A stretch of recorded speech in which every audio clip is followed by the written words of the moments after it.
English Literary Criticism C. E. Vaughan. Edited by C. H. Herford Lit. D. With an introduction by C. E. Vaughan. Preface.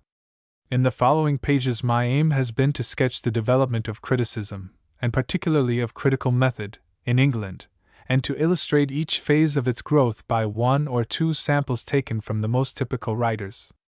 I have in no way attempted to make a full collection of what might be thought the most striking pieces of criticism to be found in our literature. Owing to the great wealth of such writing produced during the last 60 years, it is clearly impossible to give so complete a picture of what has been done in this period as in others. I am obliged to content myself with one specimen of one writer.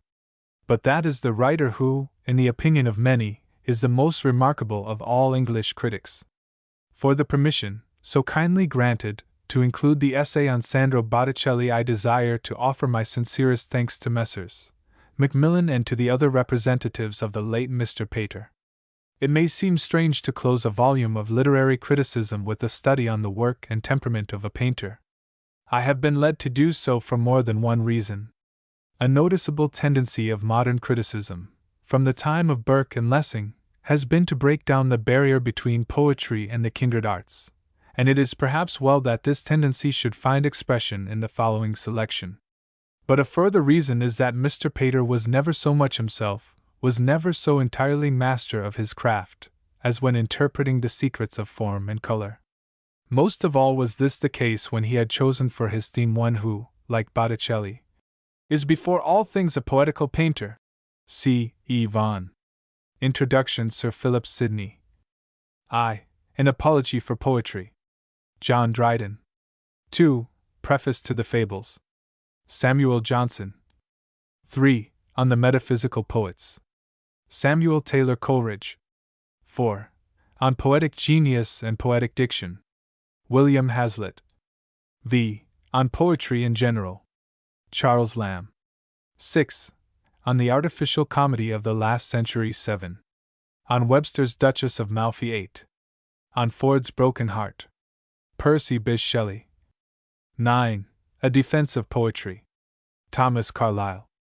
Ex Goethe. Walter Pater. 11. Sandro Botticelli. Introduction. In England, as elsewhere, criticism was a late birth of the literary spirit. English poets had sung and literary prose been written for centuries before it struck men to ask themselves, what is the secret of the power that these things have on our mind, and by what principles are they to be judged? And it could hardly have been otherwise. Criticism is a self-conscious art, and could not have arisen in an age of intellectual childhood.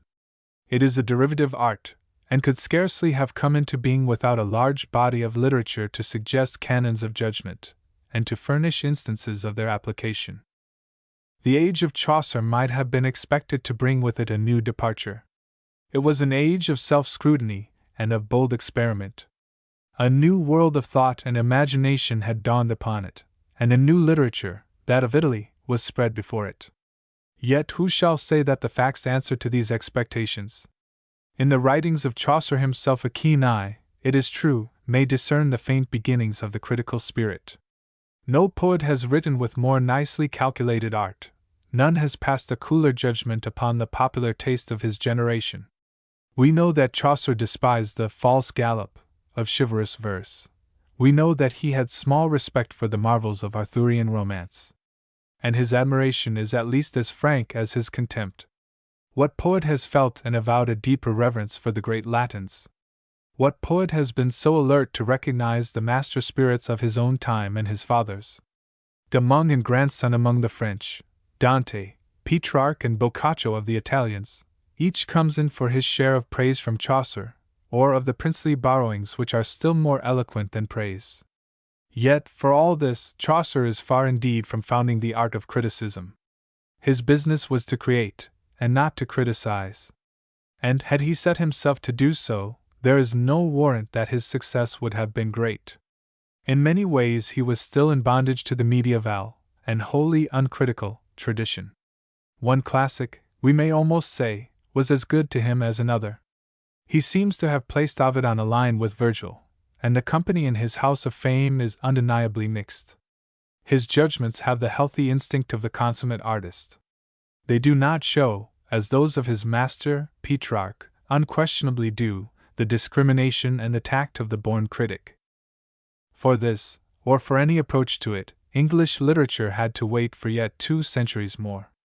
In the strict sense, criticism did not begin till the age of Elizabeth, and like much else in our literature, it was largely due to the passion for classical study, so strongly marked in the poets and dramatists of Shakespeare's youth, and inaugurated by Surrey and others in the previous generation. These conditions are in themselves significant. They serve to explain much both of the strength and the weakness of criticism, as it has grown up on English soil. From the Elizabethans to Milton, from Milton to Johnson, English criticism was dominated by constant reference to classical models. In the latter half of this period, the influence of these models, on the whole, was harmful. It acted as a curb rather than as a spur to the imagination of poets. It tended to cripple rather than give energy to the judgment of critics. But in earlier days it was not so. For nearly a century the influence of classical masterpieces was altogether for good. It was not the regularity but the richness, not the self-restraint but the freedom, of the ancients that came home to poets such as Marlowe, or even to critics such as Mears. And if adventurous spirits, like Spenser and Sidney, were for a time misled into the vain attempt to graft exotic forms upon the homely growths of native poetry, they soon saw their mistake and revolted in silence against the ridiculous pedant who preferred the limping hexameters of the Arcadia to Sidney's sonnets, and the spavined iambics of Spenser to the Faerie Queene. In the main, the worship of the classics seems to have counted at this time rather for freedom than restraint. And it is well that it was so. Yet restraint too was necessary, and like freedom, it was found, though in less ample measure, through devotion to the classics. There can be little doubt that, consciously or no, the Elizabethans, with their quick eye for beauty of every kind, were swayed, as men in all ages have been swayed, by the finely chiseled forms of classical art. The besetting sin of their imagination was the tendency to run riot, and it may well be that, save for the restraining influence of ancient poetry, they would have sinned in this matter still more boldly than they did. Yet the chastening power of classical models may be easily overrated. And we cannot but notice that it was precisely where the classical influence was strongest that the force of imagination was the least under control. Johnson apart, there were no more ardent disciples of the ancients than Marlowe and Chapman. And no poets of that age are so open to the charge of extravagance as they. It is with Milton that the chastening influence of the ancients first makes itself definitely felt. But Milton was no less alive to the fervor than to the self-mastery of his classical models. And it was not till the Restoration that correctness was recognized as the highest, if not the only, quality of the ancients, or accepted as the one worthy object of poetic effort. For more than a century correctness remained the idol both of poetry and of criticism in England, and nothing less than the furious onslaught of the lyrical ballads was needed to overthrow it. Then the floodgates were opened. A new era both of poetic and critical energy had dawned. Thus the history of English criticism, like that of English literature, divides itself roughly into 3 periods. The first is the period of the Elizabethans and of Milton.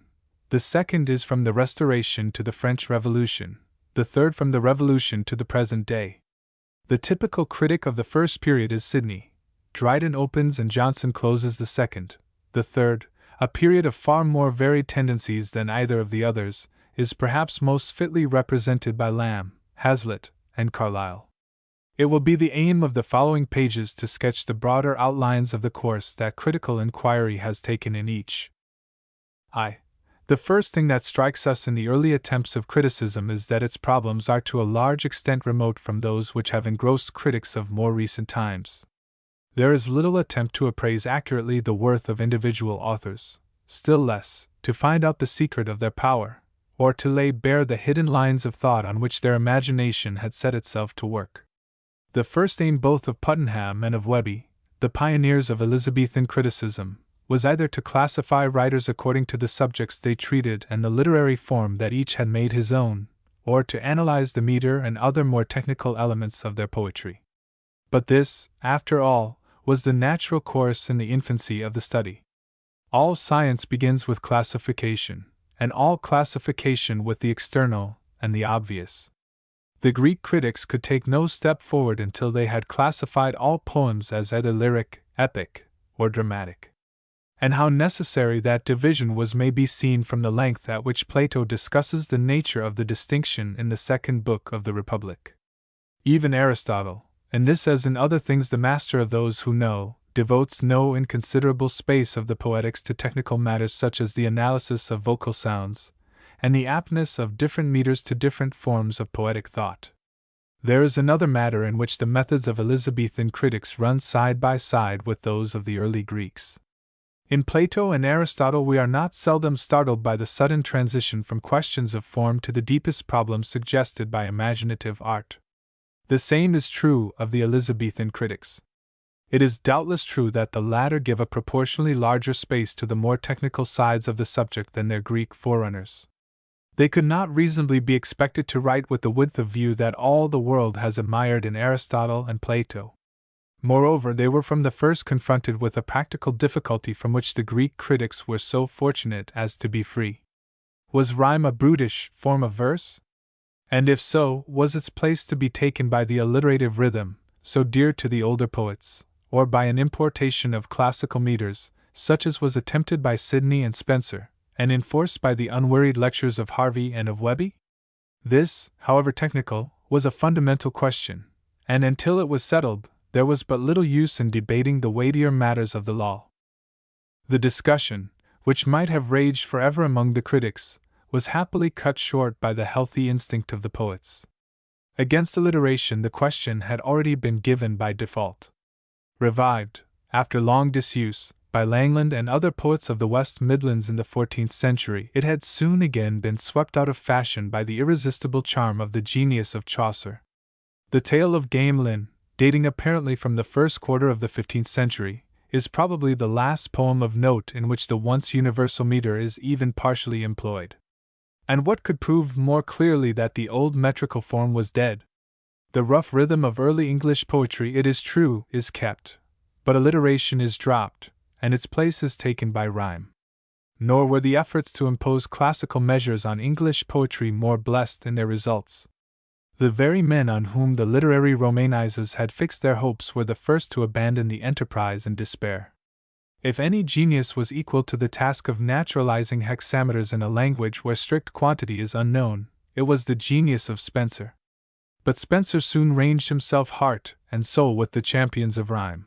His very name has passed down to us as a synonym for the most elaborate of all rhyming stanzas that have taken root in our verse. For the moment, rhyme had fairly driven all rivals from the field. Over the lyric its sway was undisputed. In narrative poetry, where its fitness was far more disputable, it maintained its hold till the closing years of Milton. In the drama itself, where its triumph would have been fatal, it disputed the ground inch by inch against the magnificent instrument devised by Surrey and perfected by Marlowe. It was during the 10 years preceding the publication of Webby's Discourse, 1586, that this controversy seems to have been hottest. From the first, perhaps, it bulked more largely with the critics than with the poets themselves. Certainly it allowed both poets and critics sufficient leisure for the far more important controversy which has left an enduring monument in Sidney's Apology for Poetry.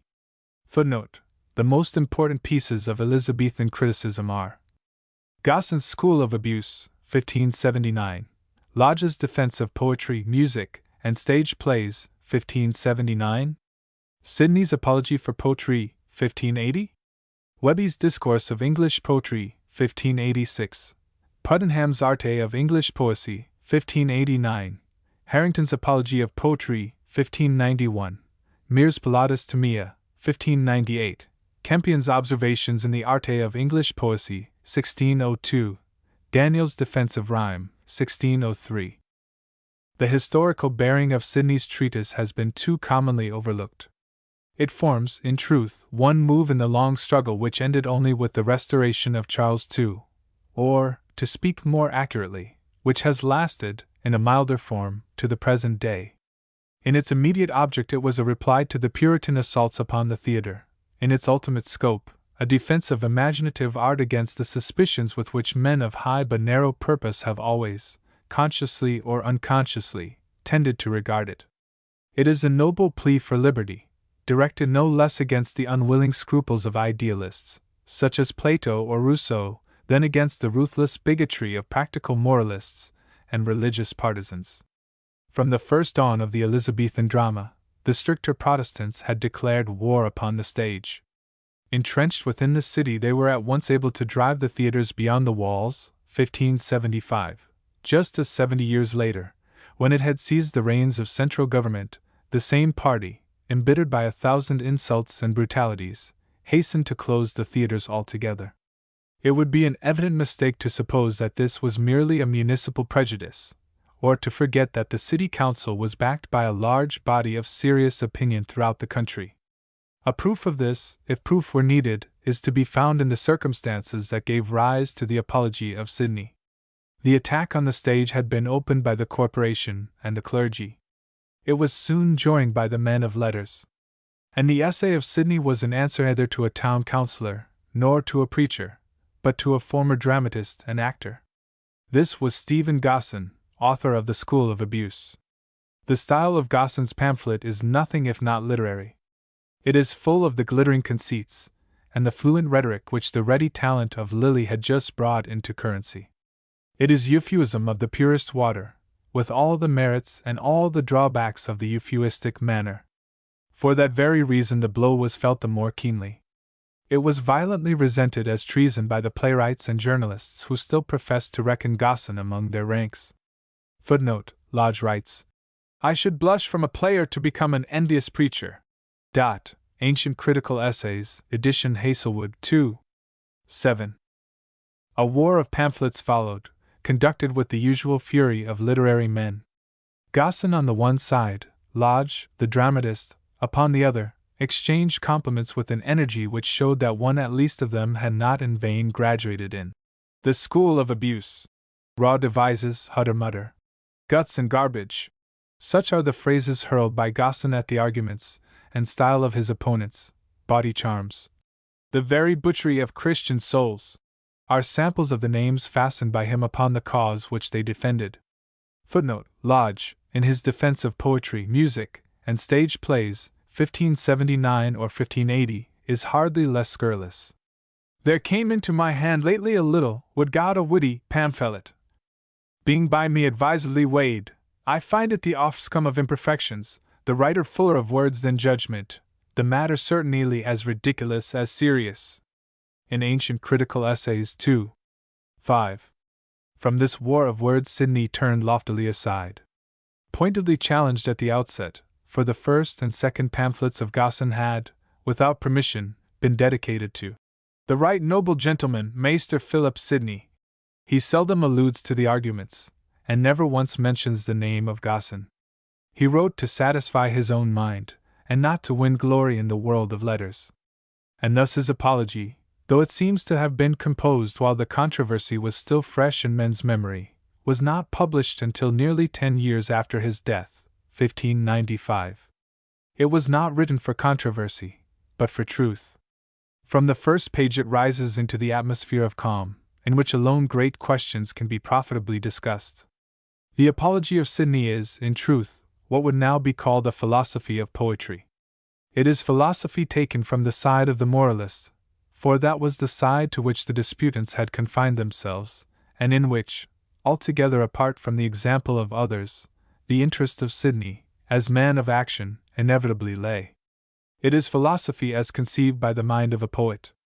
But none the less it pierces to the eternal problems which underlie the workings of all creative art, and presents them with a force for the like of which we must go back to Plato and Aristotle, or look forward to the philosophers and inspired critics of a time nearer our own. It recalls the Phaedrus and the Ion, it anticipates the utterance of a still more kindred spirit, the defense of poetry by Shelley. Philosopher as he was, Sidney arranges his thoughts in the loose order of the poet or the orator. It may be well, therefore, to give a brief sketch of his argument, and to do so without much regard to the arrangement of the apology itself.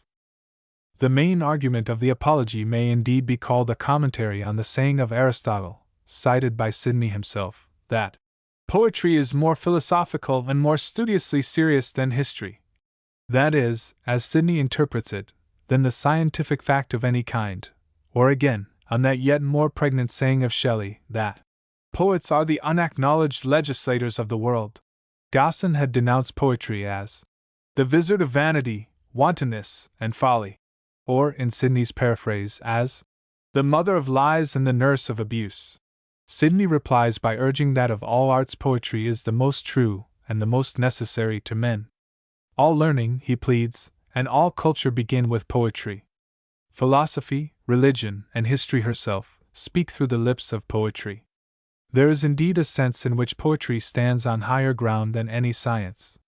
There is no science, not even metaphysics, the queen of all sciences, that does not build upon nature, and that is not, so far, limited by the facts of nature. The poet alone is not tied to any such subjection.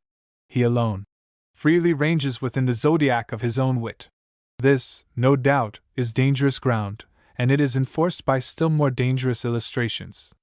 But Sidney at once guards himself by insisting, as Plato had done before him, that the poet too is bound by laws which he finds but does not make. They are, however, laws not of fact but of thought, the laws of the idea, that is, of the inmost truth of things, and of God. Hence it is that the works of the poet seem to come from God, rather than from man. They stand rather on a level with nature, the material of all sciences, than with the sciences themselves, which are nothing more than man's interpretation of nature. In some sense, indeed, they are above nature, they stand midway between nature and him who created nature. They are a first nature, beyond and over the works of that second nature, for they are the self-revelation of that which is the noblest work of God, and which in them finds utterance at its best and brightest. Thus, so far from being the mother of lies, poetry is the highest form of truth.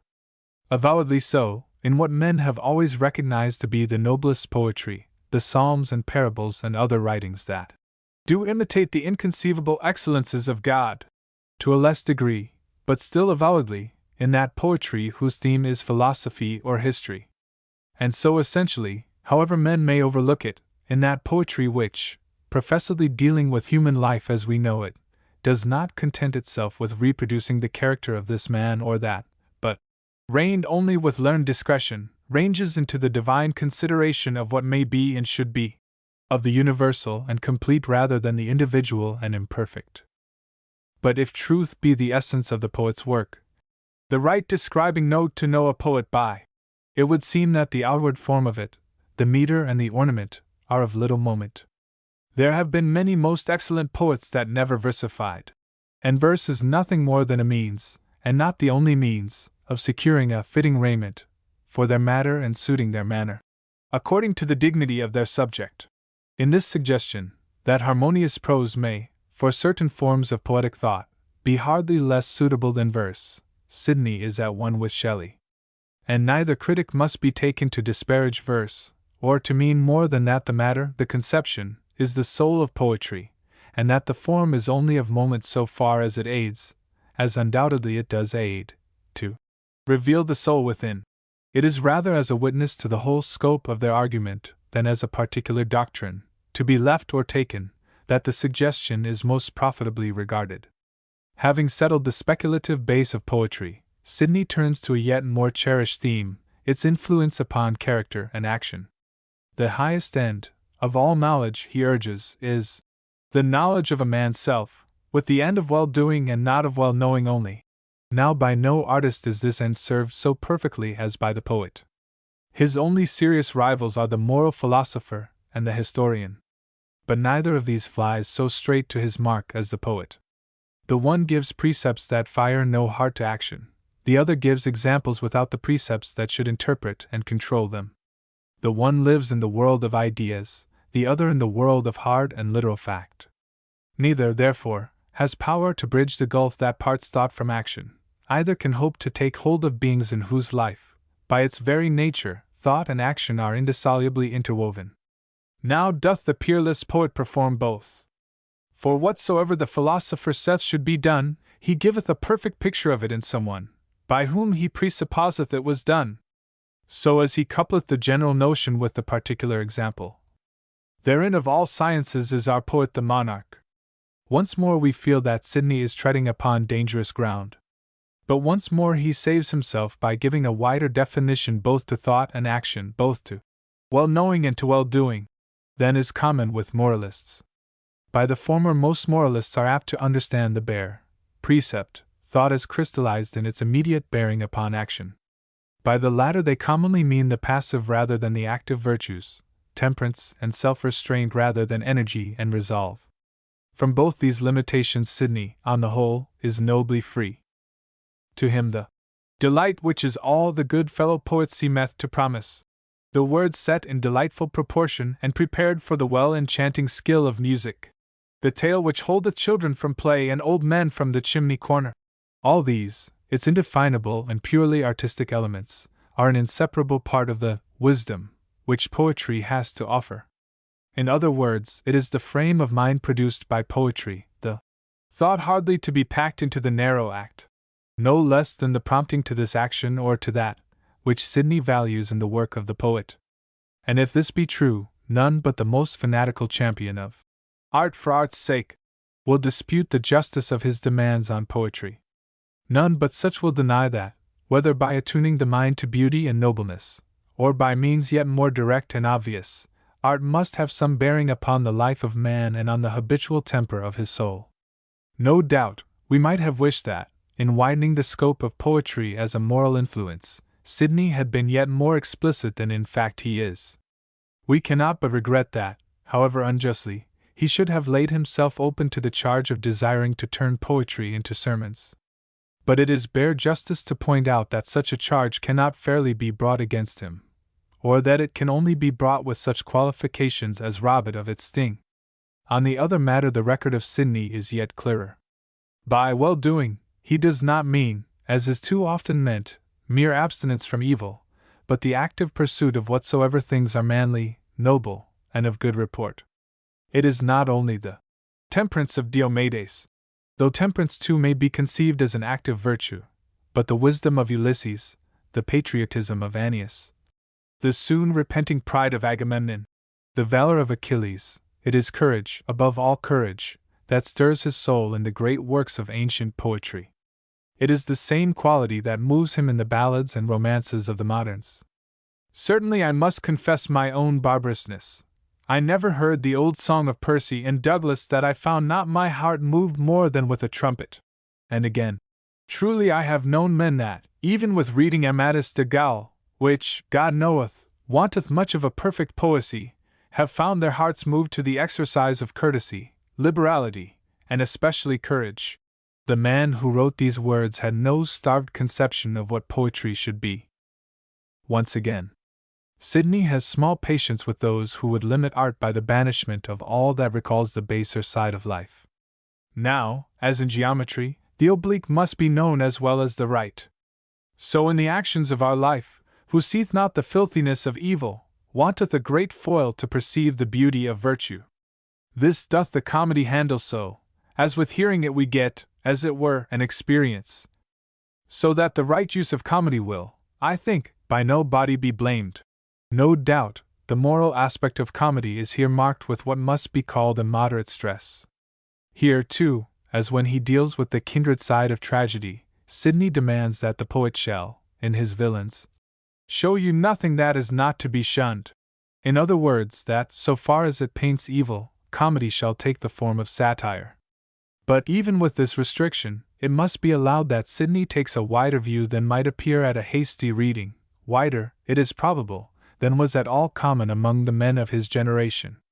No Shakespeare had yet arisen to touch the baser qualities of men with a gleam of heroism or to humanize the most stoical endurance with a strain of weakness.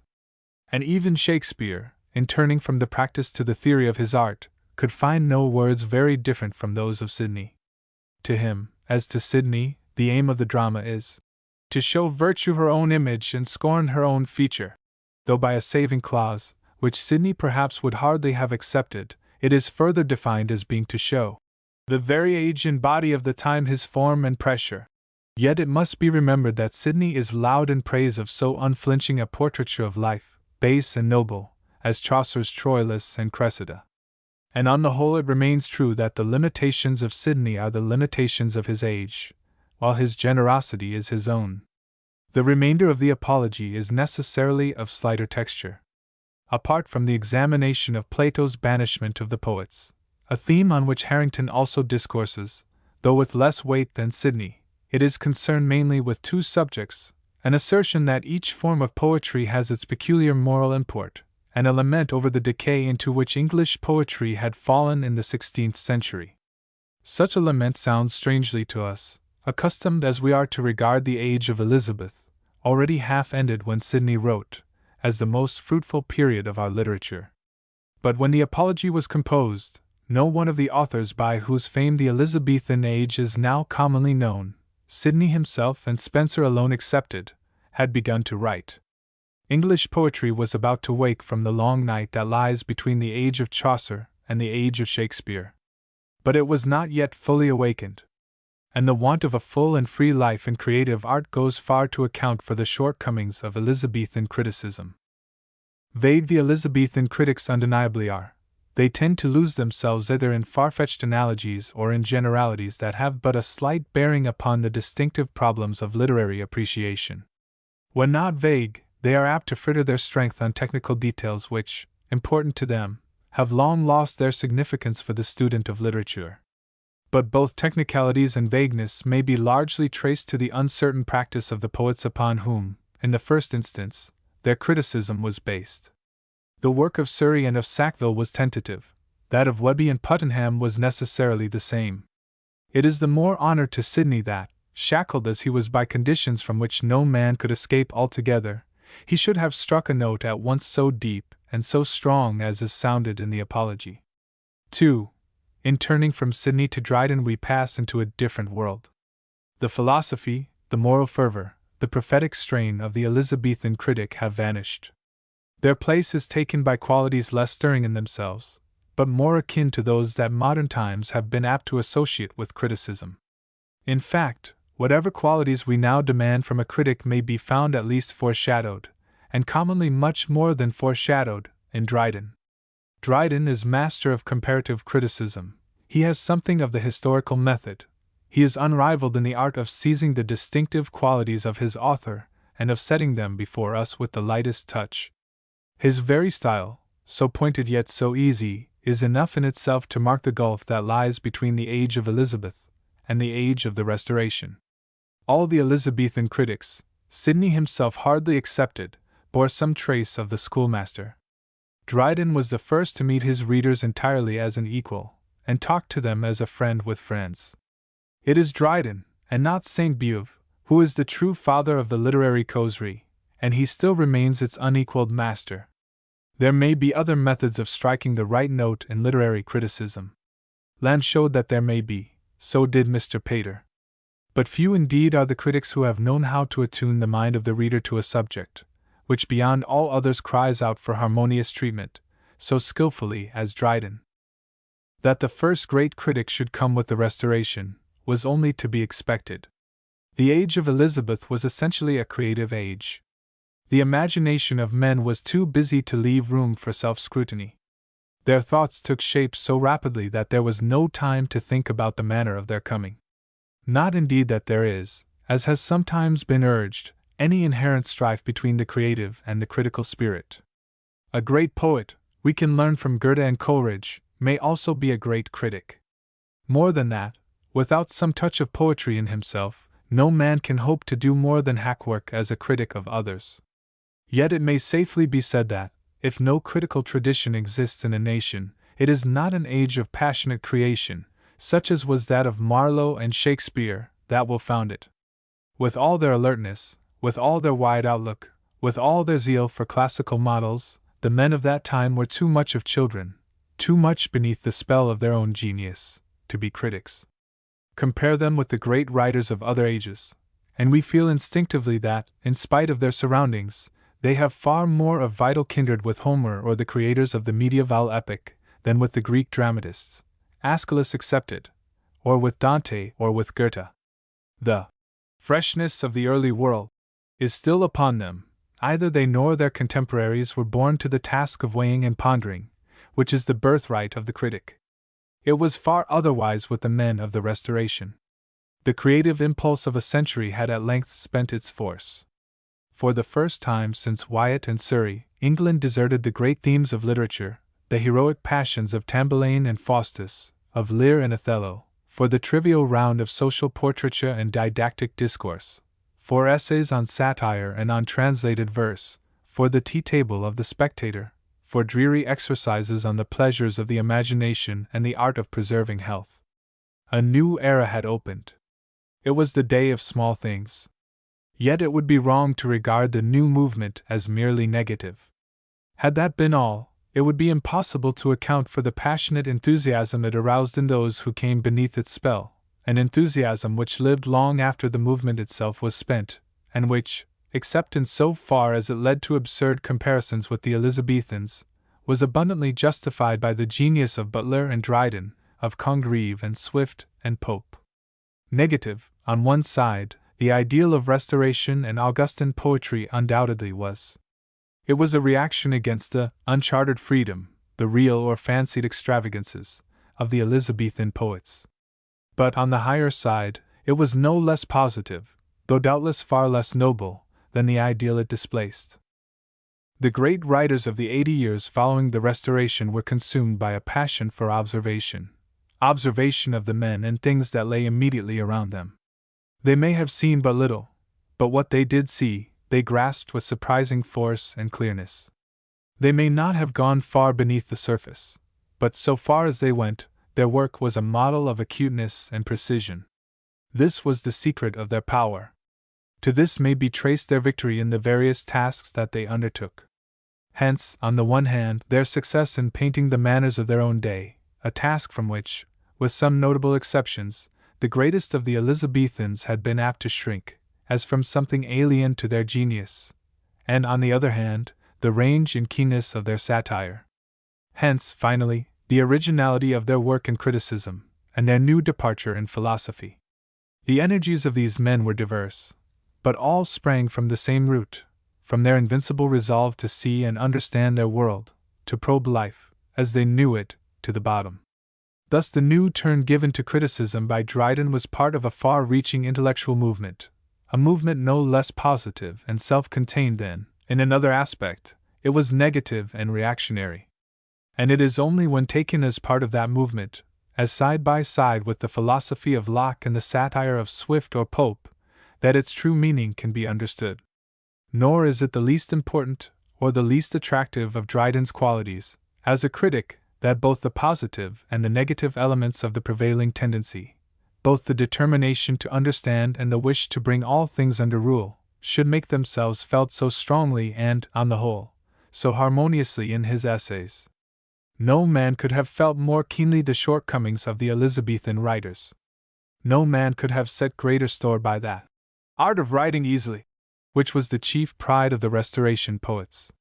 Yet no man has ever felt a juster admiration for the great writers of the opposite school, and no man has expressed his reverence for them in more glowing words. The highest eulogy that has yet been passed on Milton, the most discriminating but at the same time the most generous tribute that has ever been offered to Shakespeare, both these are to be found in Dryden. And they are to be found in company with a perception, at once reasoned and instinctive, of what criticism means, that was altogether new to English literature. The finest and most characteristic of Dryden's critical writings, but it is unfortunately also the longest, is without doubt the essay of dramatic poesy. The subject was one peculiarly well suited to Dryden's genius. It touched a burning question of the day, and it opened the door for a discussion of the deeper principles of the drama. The essay itself forms part of a long controversy between Dryden and his brother-in-law, Sir Robert Howard. The dispute was opened by Dryden's preface to his tragi-comedy, The Rival Ladies, published probably, as it was certainly first acted, in 1664, and in the beginning Dryden, then first rising, to a play at the King's House, The Rival Ladies, a very innocent and most pretty witty play, is Pepys's entry for August 4, 1664, Diary 2. 155. Contrast his contemptuous description of Dryden's first comedy, The Wild Gallant, in the preceding year, February 23. So poor a thing as I never saw in my life almost. IB. 390.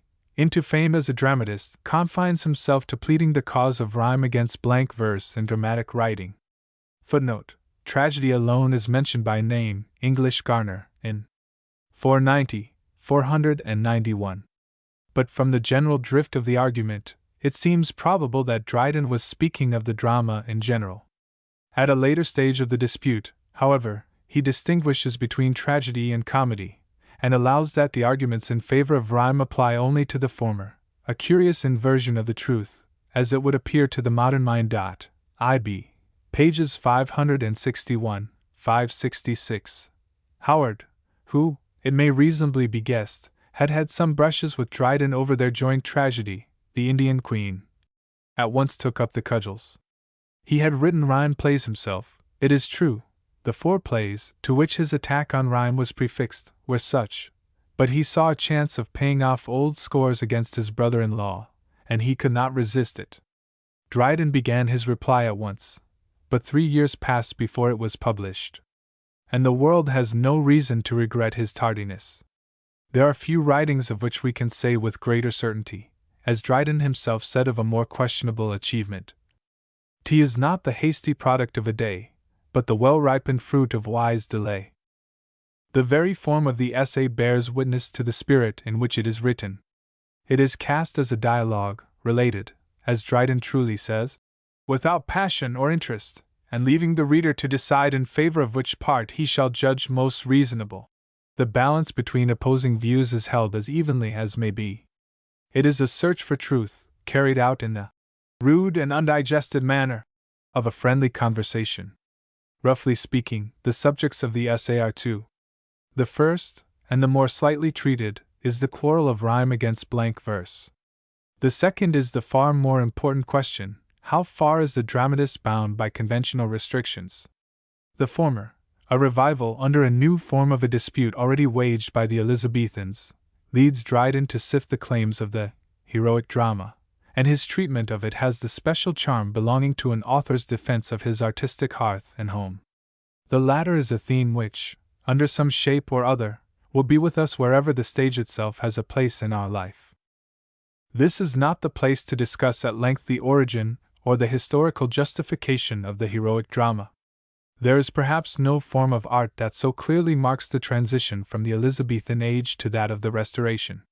Transitional it must certainly be called, for, in all vital points, it stands curiously apart from the other forms of Restoration literature. It has nothing either of the negative or the positive qualities, nothing of the close observation, and nothing of the measure and self-restraint, that all feel to be the distinctive marks of the Restoration temper. On the other hand, the heroic drama, of which Dryden's conquest of Granada and tyrannic love may be taken as fair samples, has obvious affinities with the more questionable side of the Elizabethan stage. It may be defined as wanting in all the virtues and as exaggerating all the vices of the Elizabethan dramatists. Whatever was most wild in the wildest of the Elizabethan plays, the involved plots, the extravagant incidents, the swelling metaphors and similes, all this reappears in the heroic drama. And it reappears without any of the dramatic force or of the splendid poetry which are seldom entirely absent from the work of the Elizabethan and Jacobean dramatists. The term, heroic drama, is, in fact, a fraud. The plays of Dryden and his school are at best but mock-heroic, and they are essentially undramatic. The truth is that these plays take something of the same place in the history of the English drama that is held by the verse of Donne and Cowley in the history of the English lyric. The extravagant incidents correspond to the far-fetched conceits which, unjustly enough, made the name of Donne a byword with the critics of the last century.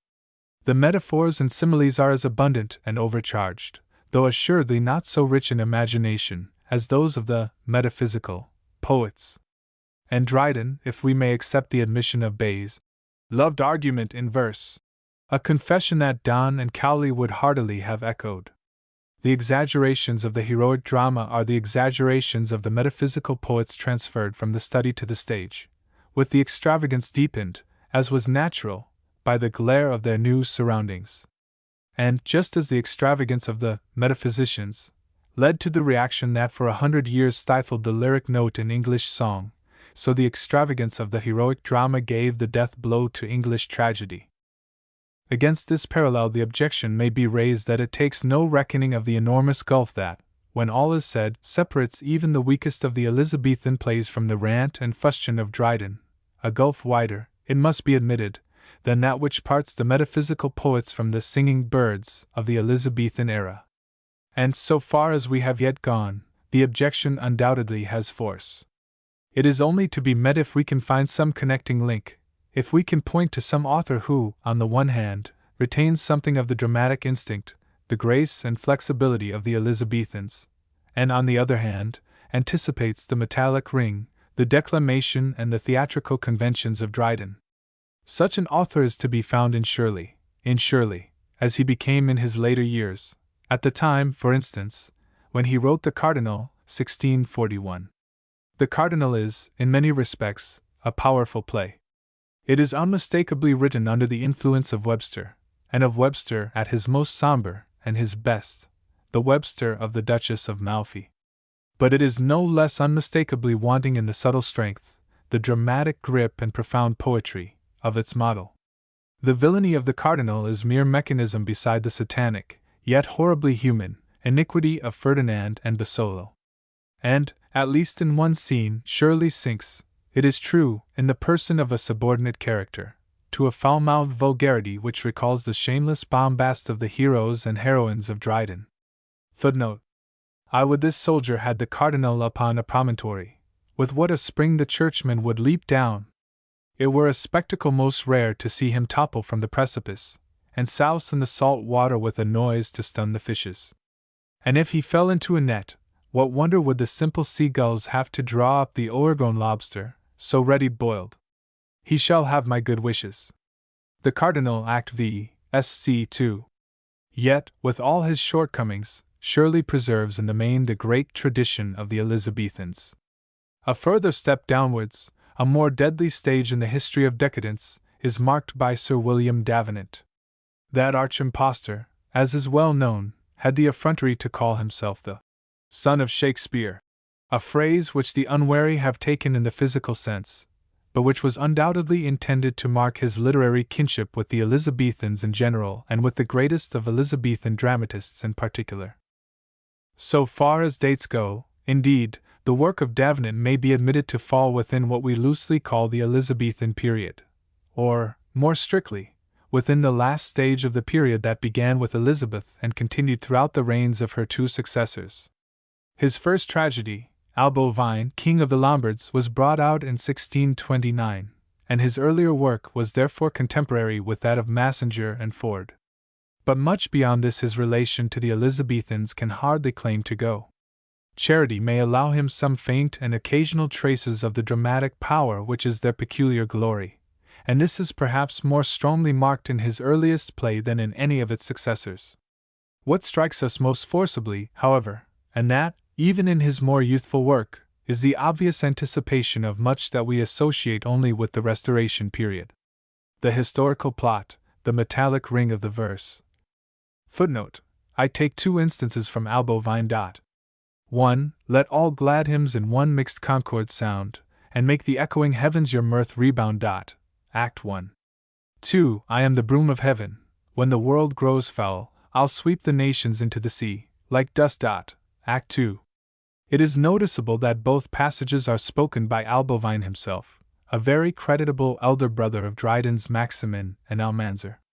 One more passage may be quoted, from the Just Italian, 1630. The sacred noise attend that, whilst we hear, our souls may dance into each other's ear. Act 5. It will be observed that 2 out of the above passages, coming at the end of scenes, are actually in rhyme, and rhyme which is hardly distinguishable from that of Dryden.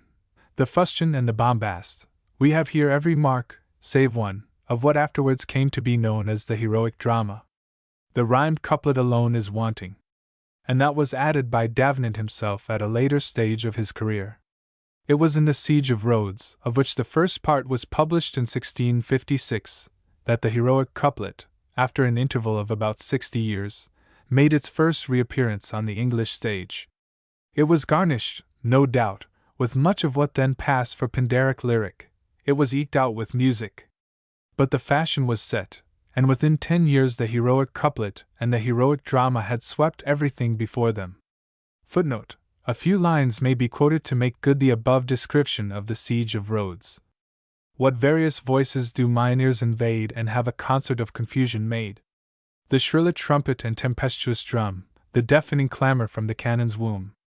Part 1, First Entry. The following lines from Part 2, published in 1662, might have been signed by Dryden. No arguments by forms of senate made can magisterial jealousy persuade. It takes no counsel, nor will be in awe of reason's force, necessity, or law. Or again, honor's the soul which naught but guilt can wound, fame is the trumpet which the people sound. The above dates are enough to disprove the common belief that the heroic drama, rhymed couplet and all, was imported from France. Albovine, as we have seen, has every mark of the heroic drama, except the couplet, and Albovine was written 7 years before the first masterpiece of Corneille, 1 year before his first attempt at tragedy. A superficial likeness to the drama of Corneille and, subsequently, of Racine may doubtless have given wings to the popularity of the new style both with Davenant and his admirers. But the heroic drama is, in truth, a native growth, for good or for evil. To England alone must be given the credit of its birth. Dryden, no doubt, more than once claims French descent for the literary form with which his fame was then bound up. Footnote: he is, however, as explicit as could be wished in tracing the descent through Davenant. For heroic plays, the first light we had of them on the English theatre was from the late Sir W. Davenant. He heightened his characters, as I may probably imagine, from the example of Corneille and some French poets. Of heroic plays, printed as preface to the Conquest of Granada, Dramatic Works, Folios, I. 381. It was for this reason that Davenant was taken as the original hero of that burlesque masterpiece, The Rehearsal, 1671, and even when the part of Bayes was transferred to Dryden, the make-up still remained largely that of Davenant. In a well-known prologue he describes his tragic comedy, The Maiden Queen, as a mingled chime of Jonson's humor and Corneille's rhyme. Footnote: the greater part of The Maiden Queen, however, is written either in prose or in blank verse. But the fact is that of Corneille there is no more trace in Dryden's tragedy than there is of Jonson in his comedy. That is, just none at all. The heroic temper, which was at once the essence of Corneille's plays and true to the very soul of the man, was mere affectation and mise en scène with Dryden. The heroes of Corneille reflect that nobility of spirit which never entirely forsook France till the days of the Regency. Those of Dryden give utterance to nothing better than the insolent swagger of the Restoration. To the peculiar spirit of the heroic drama, to its strength as well as to its weakness, no metrical form could have been more closely adapted than the heroic couplet. It was neither flexible nor delicate, but in the hands of Dryden, even more than in those of Davenant, it became an incomparably vigorous and effective weapon of declamation. As the most unmistakable and the most glaring mark of the new method, it was naturally placed in the forefront of the battle waged by Dryden in defense of the heroic drama. It seems, indeed, to have struck him as the strongest advantage possessed by the Restoration drama over the Elizabethan, and as that which alone was wanting to place the Elizabethan drama far ahead both of the Greek and of the French. The claims of rhyme to Dryden's regard would seem to have been twofold.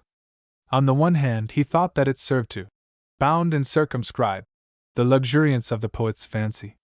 Footnote: dedication to the rival ladies, English Garner 3. 492. On the other hand, it went to heighten the purely dramatic element and to move that admiration which is the delight of serious plays, and to which a bare imitation will not suffice. Footnote: Essay of Dramatic Poesy, IB 582. Both grounds of defense will seem to the modern reader questionable enough. Howard at once laid his finger upon the weak spot of the first. It is, he said, no argument for the matter in hand. For the dispute is not what way a man may write best in, but which is most proper for the subject he writes upon. And if this were let pass, the argument is yet unsolved in itself, For he that wants judgment in the liberty of his fancy may as well shew the want of it in its confinement. Footnote: Preface to 4 new plays, IB 498.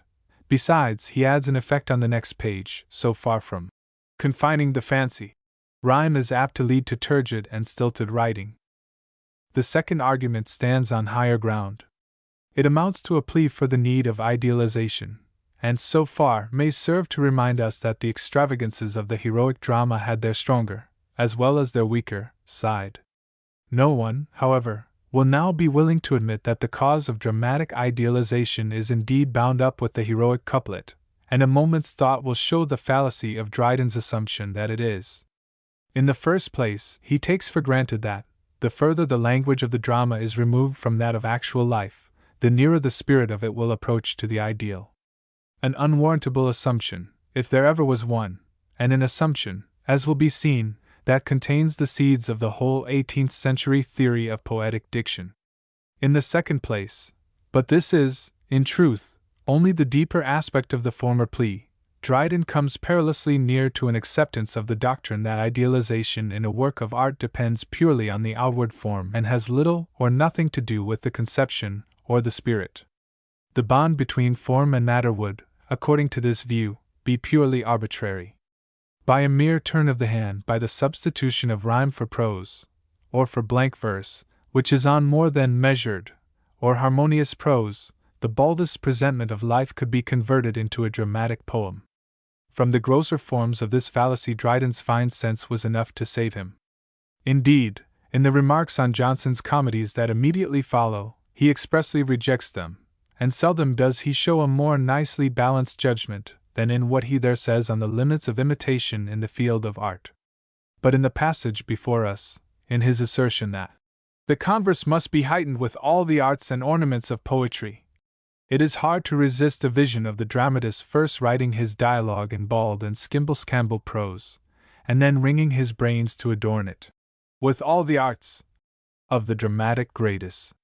Here again we have the seeds of the fatal theory which dominated the criticism and perverted the art of the 18th century, the theory which, finding in outward form the only distinction between prose and poetry, was logically led to look for the special themes of poetic art in the dissecting room or the pulpit, and was driven to mark the difference by an outrageous diction that could only be called poetry on the principle that it certainly was not prose, the theory which at length received its death blow from the joint attack of Wordsworth and Coleridge.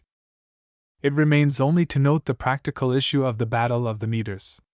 In the drama the triumph of the heroic couplet was for the moment complete, but it was short-lived. By 1675, the date of Aurangzeb, Dryden proclaimed himself already about to weary of his long-loved mistress, rhyme, and his subsequent plays were all written in blank verse or prose. But the desertion of his mistress brought him little luck, and the rest of his tragedies show a marked falling off in that splendid vigor which went far to redeem even the grossest absurdities of his heroic plays.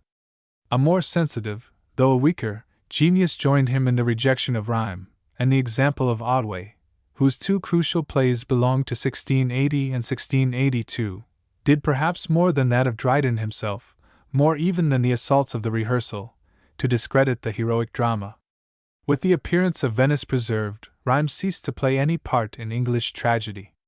But at the same time, it must be noted, tragedy itself began to drop from the place which for the last century it had held in English life. From that day to this no acting tragedy, worth serious attention, has been written for the English stage. The reaction against rhyme was not confined to the drama. The epic, indeed, or what in those days passed for such, can hardly be said to have come within its scope. In the essay of dramatic poesy Dryden, and this is one of the few judgments in which Howard heartily agrees with him, had denounced rhyme as too low for a poem. Footnote: English Garner 3. Page 567, by which, as the context shows, is meant an epic. This was written the very year in which Paradise Lost, with its laconic sneer at rhyme as a device to set off wretched matter and lame meter, was given to the world. That, however, did not prevent Dryden from asking, and obtaining, leave to tag its verses into an opera. Footnote: The following will serve as a sample of Dryden's improvements on his model. Seraph and cherub, careless of their charge and wanton in full ease, now live at large, unguarded leave the passes of the sky, and all dissolved in hallelujahs lie. Dramatic Works, I. Page 596. Nor did it deter Blackmore, and at a much later time, Wilkie, footnote, Blackmore's King Arthur was published in 1695, Wilkie's Epigoniad, the subject of a patriotic puff from Hume, in 1757. From reverting to the metre that Milton had scorned to touch. It is not till the present century that blank verse can be said to have fairly taken season of the epic, one of the many services that English poetry owes to the genius of Keats. In the more nondescript kinds of poetry, however, the revolt against rhyme spread faster than in the epic. In descriptive and didactic poetry, if anywhere, rhyme might reasonably claim to hold its place. There is much to be said for the opinion that, in such subjects, rhyme is necessary to fix the wandering attention of the reader. Yet, for all that, the great efforts of the reflective muse during the next century were, with hardly an exception, in blank verse. It is enough to recall the Seasons of Thomson, the discourses of Akenside and Armstrong, and the night thoughts of the arch-moralist Young. Footnote: It may be noted that Young's blank verse has constantly the run of the heroic couplet. In the case of Young, as later in that of Cooper, this is the more remarkable, because his satires show him to have had complete command of the mechanism of the heroic couplet. That he should have deliberately chosen the rival metre is proof, a proof which even the exquisite work of Goldsmith is not sufficient to gainsay, that by the middle of the 18th century the heroic couplet had been virtually driven from every field of poetry, save that of satire. We may now turn to the second of the two themes with which Dryden is mainly occupied in the essay of dramatic poesy. What are the conventional restrictions that surround the dramatist, and how far are they of binding force? That the drama is by nature a convention, more than this, a convention accepted largely with a view to the need of idealization, the men of Dryden's day were in no danger of forgetting. The peril with them was all the other way. The fashion of that age was to treat the arbitrary usages of the classical theatre as though they were binding for all time. Thus, of the four men who take part in the dialogue of the essay, three are emphatically agreed in bowing down before the three unities as laws of nature. Dryden himself, neither, is alone in questioning their divinity, a memorable proof of his critical independence, but one in which, as he maliciously points out, he was supported by the greatest of living dramatists. Corneille could not be suspected of any personal motive for undertaking the defense of dramatic license. Yet he closed his discourse of the three unities with the admission that he had learnt by experience how much the French stage was constrained and bound up by the observance of these rules, and how many beauties it had sacrificed. Footnote: Ils facile aux speculatifs d'être sévères, mais, ils valant donner dix ou des poèmes de cette nature au public, ils élargiraient peut-être les règles encore plus que j'y si tot tu ils auraient reconnu par l'expérience quelle contrainte apporte leur exactitude et combien de belles choses elles bannent de notre théâtre. Troisième discours ouvres, 12. 326. See Dryden's essay English Garner, 3 546. On the next page is a happy hit at the shifts to which dramatists were driven in their efforts to keep up the appearance of obedience to the unity of place. The street, the window, the two houses, and the closet are made to walk about, and the persons to stand still. When the two leading masters of the classical drama, the French and the English, join hands to cast doubt upon the sacred unities, its opponents might well feel easy as to the ultimate issue of the dispute. Dryden was not the man to bound his argument by any technical question, even when it touched a point so fundamental as the unities. Nothing is more remarkable in the essay, as indeed in all his critical work, than the wide range which he gives to the discussion. And never has the case against, we can hardly add for, the French drama been stated more pointedly than by him. His main charge, as was to be expected, is against its monotony, and in close connection with that, against its neglect of action and its preference for declamation. Having defined the drama as a just and lively image of human nature in its actions, passions, and traverses of fortune. Footnote: English Garner, 3 513, IB 567, he proceeds to test the claims of the French stage by that standard. Its characters, he finds, are wanting in variety and nature. Its range of passion and humor is lamentably narrow. Footnote: IB 542-4.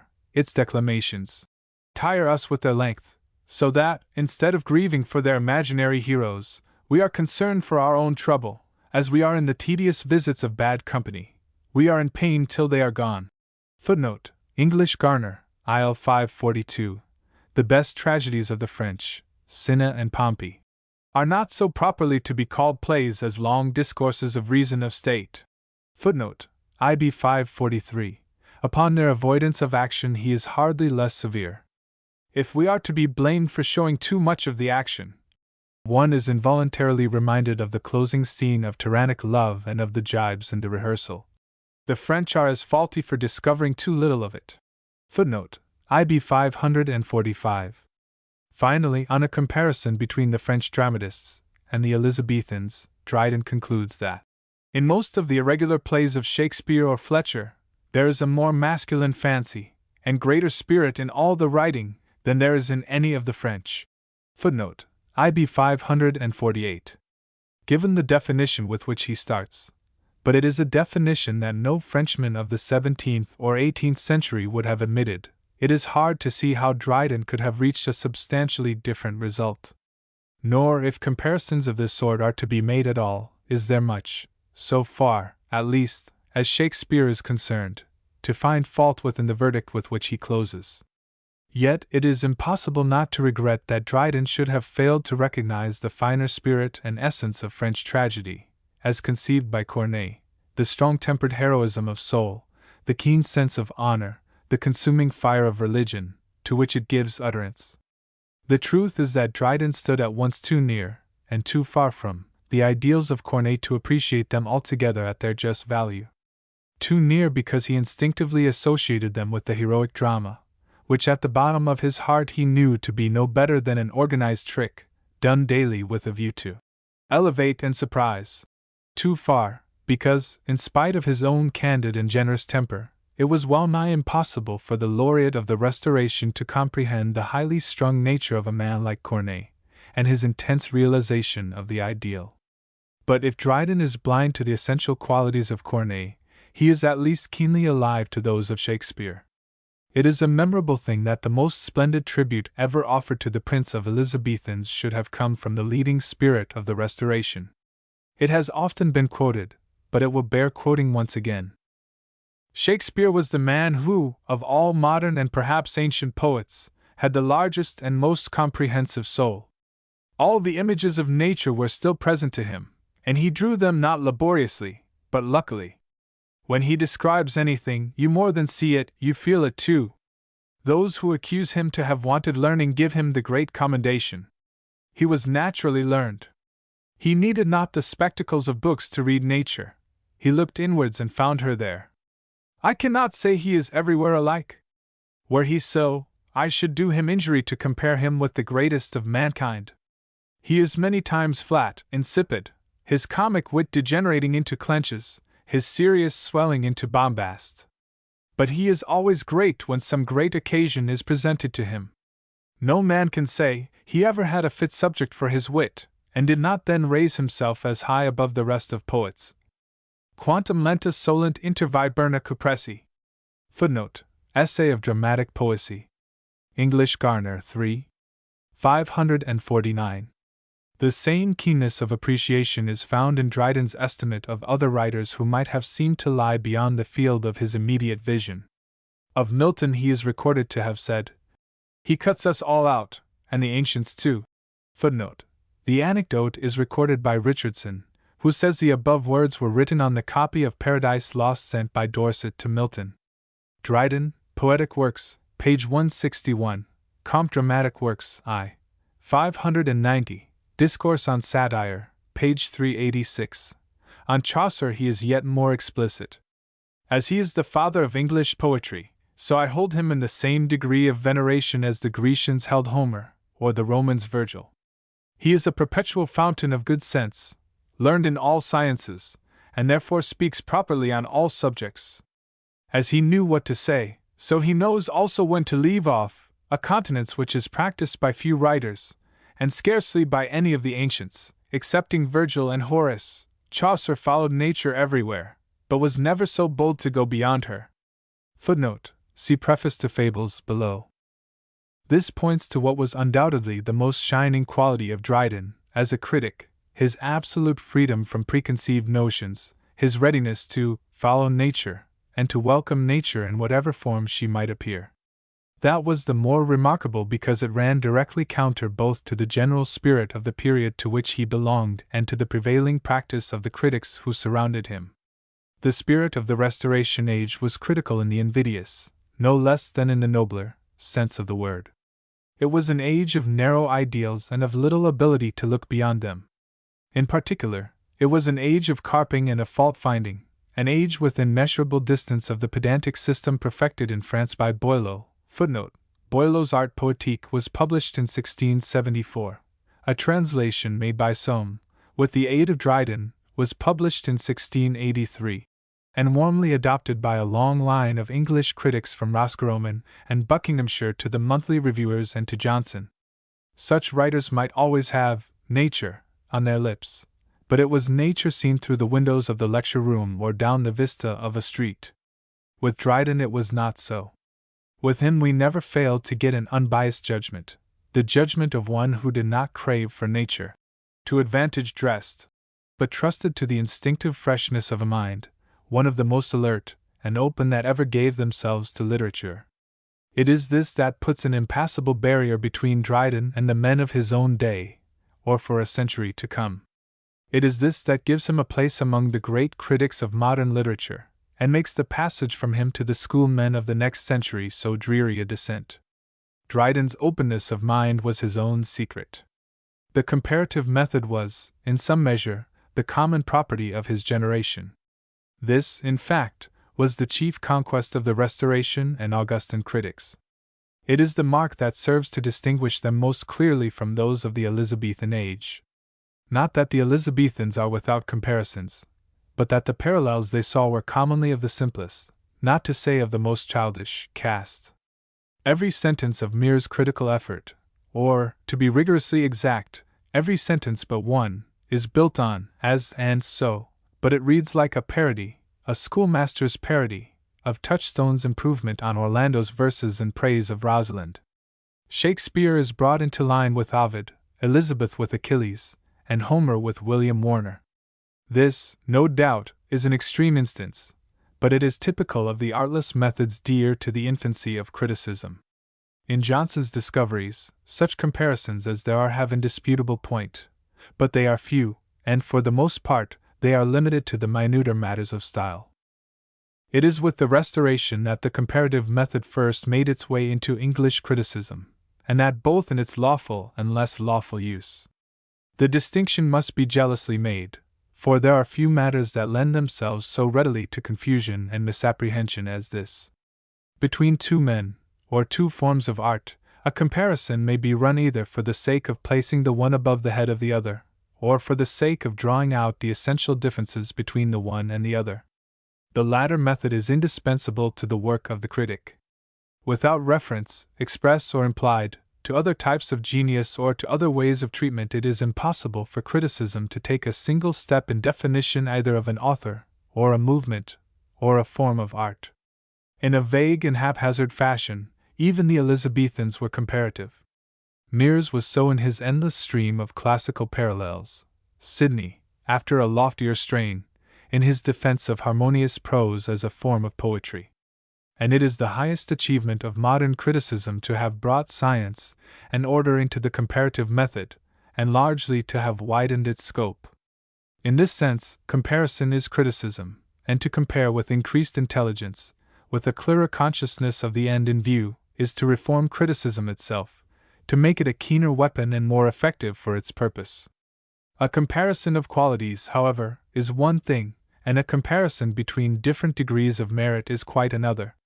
The former is the essence of criticism, the latter, one of the most futile pastimes that can readily be imagined. That each man should have his own preferences is right enough. It would be a nerveless and unprofitable mind to which such preferences were unknown. More than that, some rough classification, some understanding with oneself as to what authors are to be reckoned supreme masters of their craft, is hardly to be avoided. The mere fact that the critic lays stress on certain writers and dismisses others with scant notice or none at all, implies that in some sense he has formed an estimate of their relative merits. But to drag this process from the background, if we ought not rather to say, from behind the scenes, to the very footlights, to publish it, to insist upon it, is as irrelevant as it would be for the historian, and he, too, must make his own perspective, to explain why he has recorded some events and left others altogether unnoticed. All this is work for the dark room. It should leave no trace, or as little as may be, upon the finished picture. Criticism has suffered from few things so much as from its incurable habit of granting degrees in poetry with honors. The highest art, it has been well said, is the region of equals. It must be admitted that the Restoration critics had an immoderate passion for classing authors according to their supposed rank in the scale of literary desert. A glance at the Battle of the Books, a faint reflection of the quarrel between the ancients and the moderns, is enough to place this beyond dispute. Dryden himself is probably as guilty as any in this matter. His parallel between Juvenal and Horace, his comparison of Homer with Virgil, are largely of the nature of an attempt to show each poet to his proper place, to determine their due order of precedence in the house of fame. In the early days of criticism this was perhaps to be expected. Men were feeling their way to the principles, and the shortest road might naturally seem to lie through a comparative table of the men. They were right in thinking that the first step was to ascertain what qualities, and what modes of treatment, give lasting pleasure in poetry, and to do this, they could not but turn to compare the works of individual poets. But they were wrong in supposing that they could learn anything by striking the balance between the merits of one poet, as a sum total, and the merits of another. The fault was, no doubt, largely in the Restoration critics themselves, and it is a fault which, so long as the competitive instinct holds sway with men, will never be entirely unknown. But its hold on the men of Dryden's day was in great measure due to the influence of the French critics, and to the narrow lines which criticism had taken in France. No one can read Boileau's Art Poétique, no one can compare it with the corresponding essay of Pope, without feeling that the purely personal element had eaten into the heart of French criticism to a degree which could never have been natural in England, and which, even in the darkest days of English literature, has seldom been approached. But at the same time it will be felt that never has England come nearer to a merely personal treatment of artistic questions than in the century between Dryden and Johnson, and that it was here, rather than in the adoption of any specific form of literature, rather, for instance, than in the growth of the heroic drama, that the influence of France is to be traced. Side by side, however, with the baser sort of comparisons, we find in the Restoration critics no small use of the kind that profits and delights. Rymer's remarks on the tragedies of the former age are an instance of the comparative method, in its just sense, as employed by a man of talent.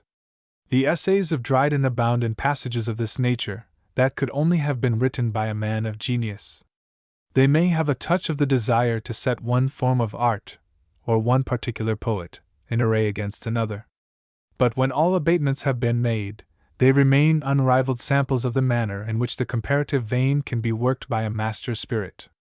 To the student of English literature they have a further interest, notably, perhaps, the comparison between Juvenal and Horace and the eulogy of Shakespeare, as being among the most striking examples of that change from the Latinized style of the early Stuart writers to the short, pointed sentence commonly associated with French, the change that was inaugurated by Hobbes, but only brought to completion by Dryden. Once again, as Dryden was among the earliest to give the comparative method its due place in English criticism, so he was the first to make systematic use of the historical method. Daniel, indeed, in a remarkable essay belonging to the early years of the century, had employed that method in a vague and partial manner. Footnote: A Defense of Rhyme, 1603. It was written in answer to a pamphlet by Campion, 1602, of which the second chapter declares the unaptness of rhyme in poesy. Ancient Critical Essays 2. T 64 and c.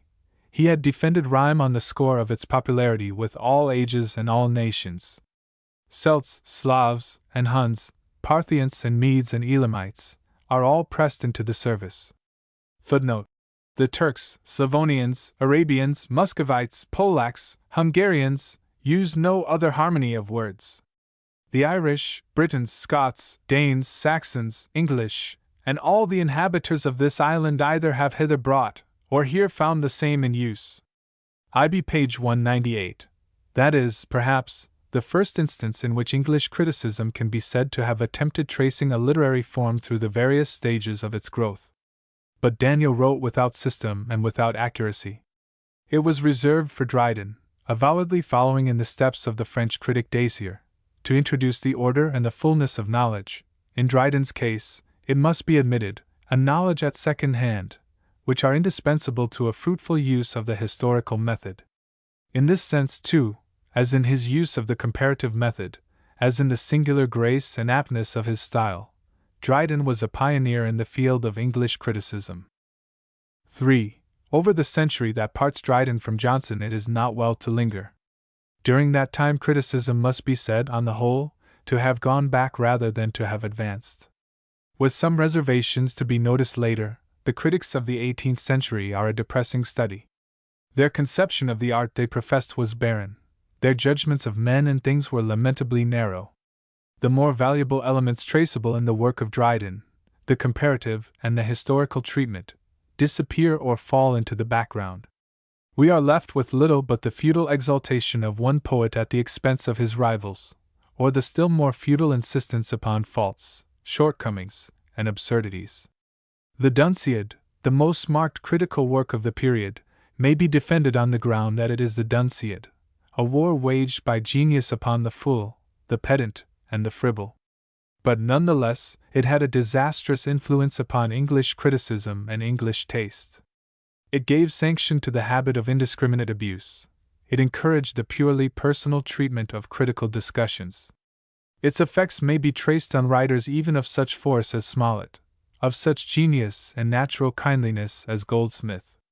But it was on Johnson that Pope's influence made itself most keenly felt. And the lives of the poets, though not written till the movement that gave it birth had spent its force, is the most complete and the most typical record of the tendencies that shaped English literature and gave the law to English taste from the Restoration to the French Revolution, a notable instance of the fact so often observed, and by some raised to the dignity of a general law, that both in philosophy and in art, the work of the critic does not commonly begin till the creative impulse of a given period is exhausted. What, then, was Johnson's method? And what its practical application? The method is nothing if not magisterial.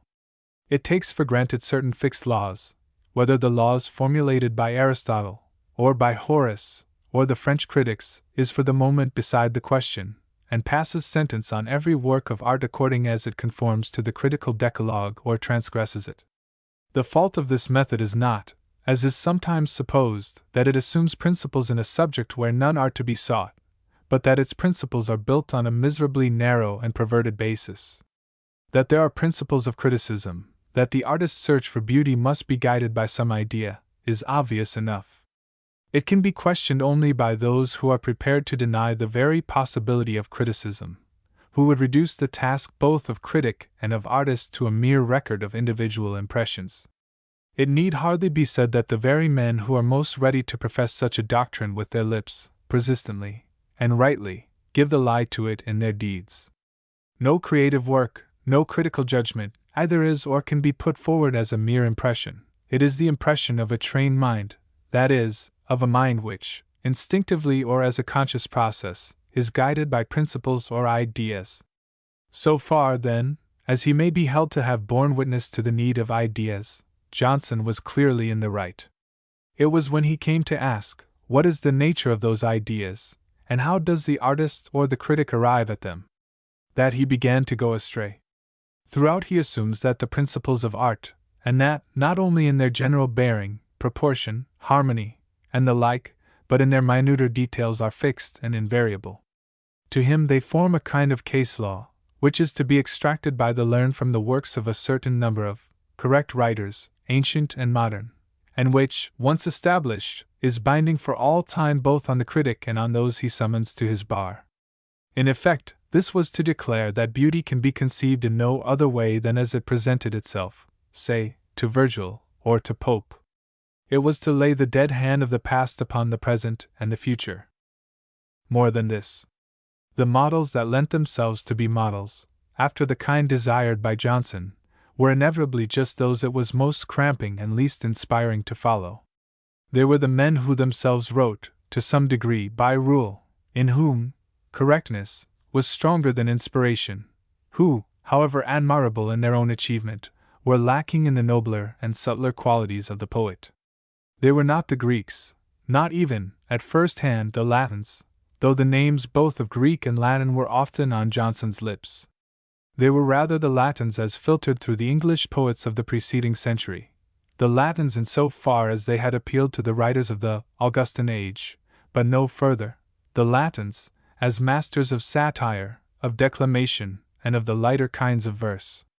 It was Latin poetry without Lucretius and Catullus, without the odes of Horace, without the higher strain of the genius of Virgil.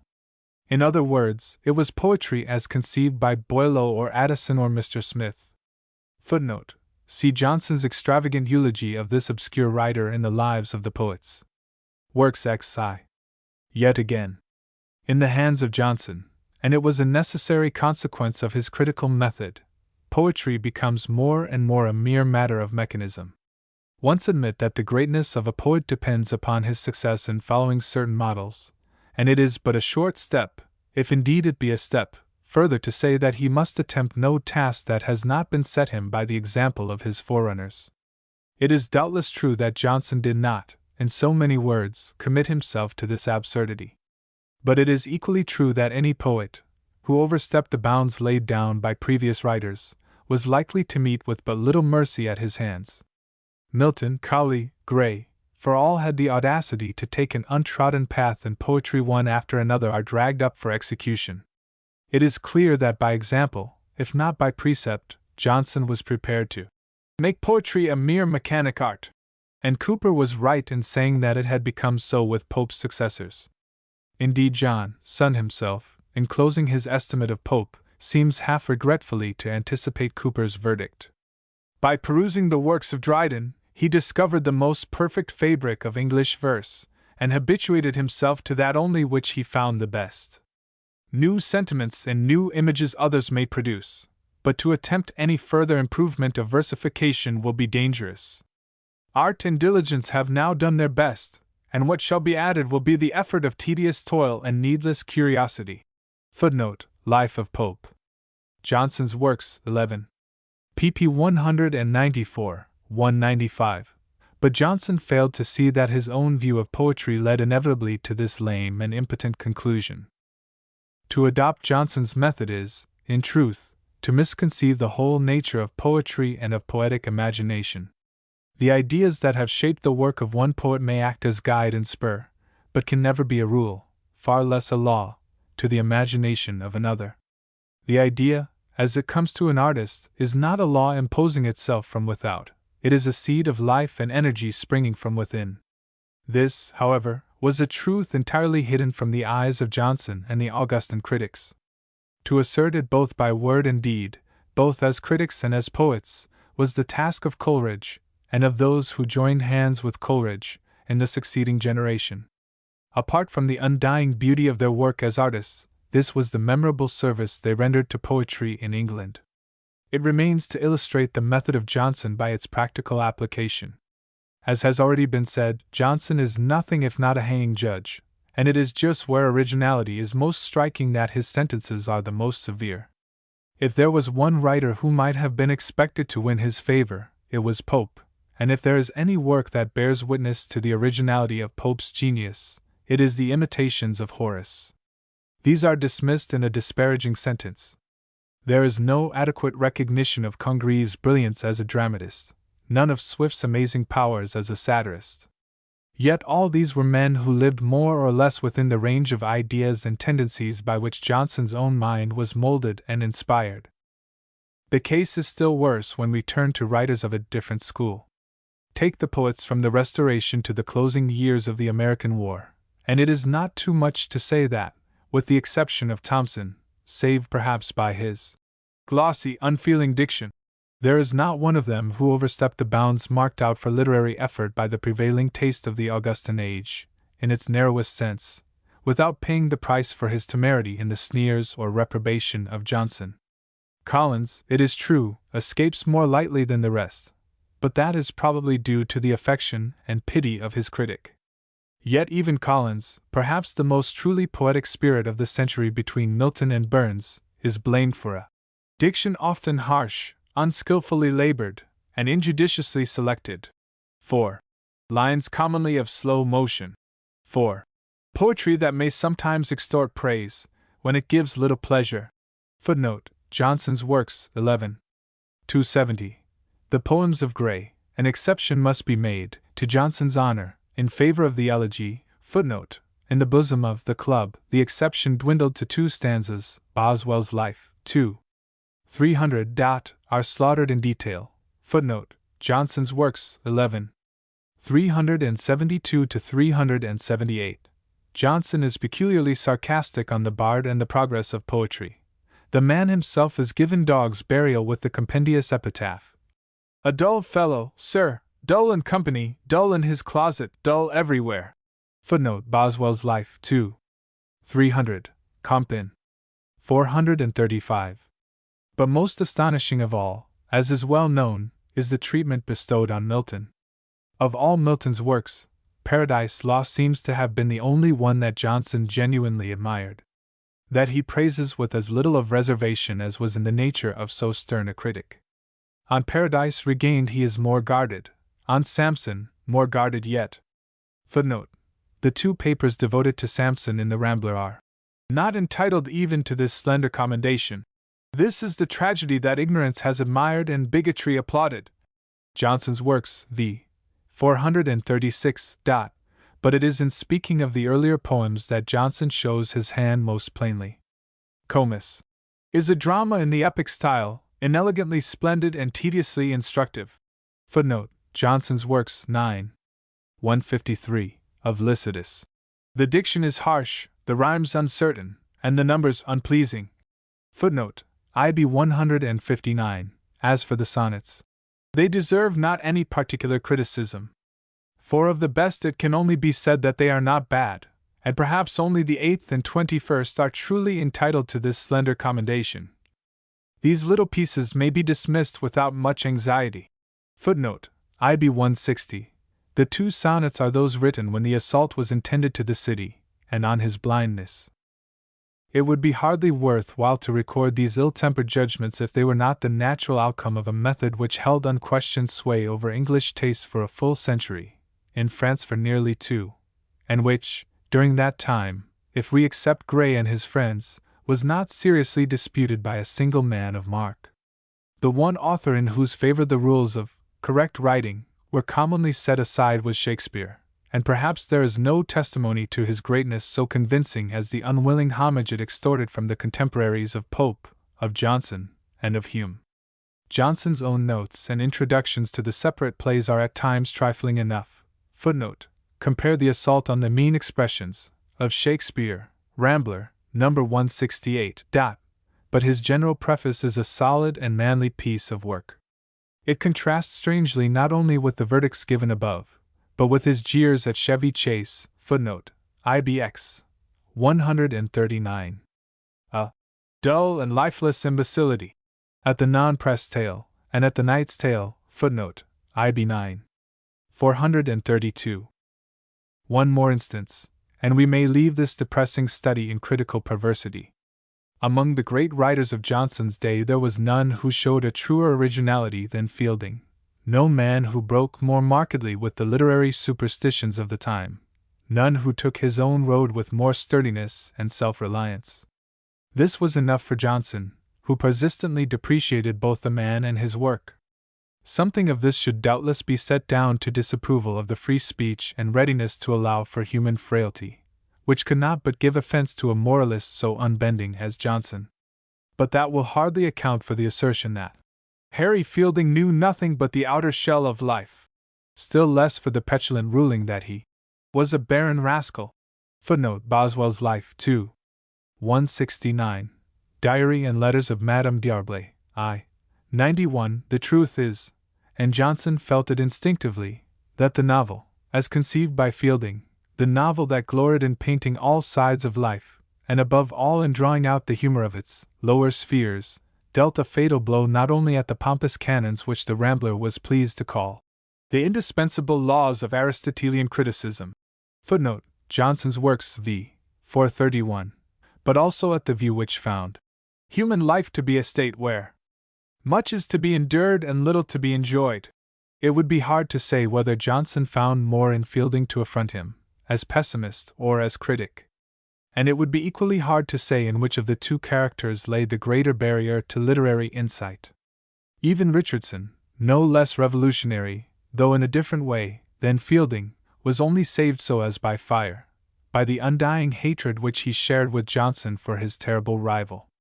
It was rather as moralist than as artist, rather for the sentiment than for the tragic force of his work, that Richardson seems to have won his way to Johnson's heart. See the passage referred to in the preceding note. Is not the evidence conclusive? Is it a harsh judgment to say that no critic so narrow, so mechanical, so hostile to originality as Johnson has ever achieved the dictatorship of English letters? The supremacy of Johnson would have been impossible, had not the way been smoothed for it by a long succession of critics like-minded with himself. Such a succession may be traced from Swift to Addison, from Addison to Pope, and, with marked reservations, from Pope to Goldsmith. It would be unjust to charge all, or indeed any, of these with the narrowness of view betrayed in Johnson's verdicts on individual writers. To arrive at this perfection of sourness was a work of time, and the nature of Addison and Goldsmith at least was too genial to allow of any approach to it. But with all their difference of temperament, the method of the earlier critics is hardly to be distinguished from that of Johnson. There is the same orderliness of treatment, first the fable, then the characters, lastly the sentiment and the diction, the same persistency in applying general rules to a matter which, above all others, is a law to itself, the same invincible faith in the indispensable laws of Aristotelian criticism. It is this that, in spite of its readiness to admire, makes Addison's criticism of Paradise Lost so dreary a study, and this that, in an evil hour, prompted Goldsmith to treat the soliloquy of Hamlet as though it were a schoolboy's exercise in rhetoric and logic. Goldsmith, Essay 16. The next essay contains a like attack on Mercutio's description of Queen Mab. And yet it is with Goldsmith that we come to the first dawn of better things. The carping strain and the stiffness of method, that we cannot overlook in him, were the note of his generation. The openness to new ideas, the sense of nature, the fruitful use of the historical method, are entirely his own. There had been nothing like them in our literature since Dryden. In criticism, as in creative work, Goldsmith marks the transition from the old order to the new. Perhaps the clearest indication of this is to be found in his constant appeal to nature. In itself, as we have seen, this may mean much or little. Nature is a vague word. It was the battle cry of Wordsworth, but it was also the battle cry of Boileau. And, at first sight, it might seem to be used by Goldsmith in the narrower rather than in the wider sense. It is the business of art, he writes, to imitate nature, but not with a servile pencil, and to choose those attitudes and dispositions only which are beautiful and engaging. Goldsmith, Essay 13. But a glance at the context will show that what Goldsmith had in mind was not nature to advantage dressed, not nature with any adornments added by man, but nature stripped of all that to man has degrading associations, nature, to adopt the words used by Wordsworth on a kindred subject, purified from all lasting or rational causes of dislike or disgust.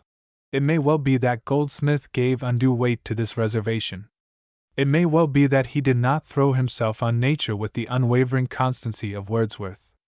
But nonetheless we have here, and we have it worked out in detail, as to oratory, poetry, the drama, and acting, IB Essays 4, 12, 13, the B. No. 2. The germ of the principle which, in bolder hands, gave England the lyrical ballads and the essays of Lamb.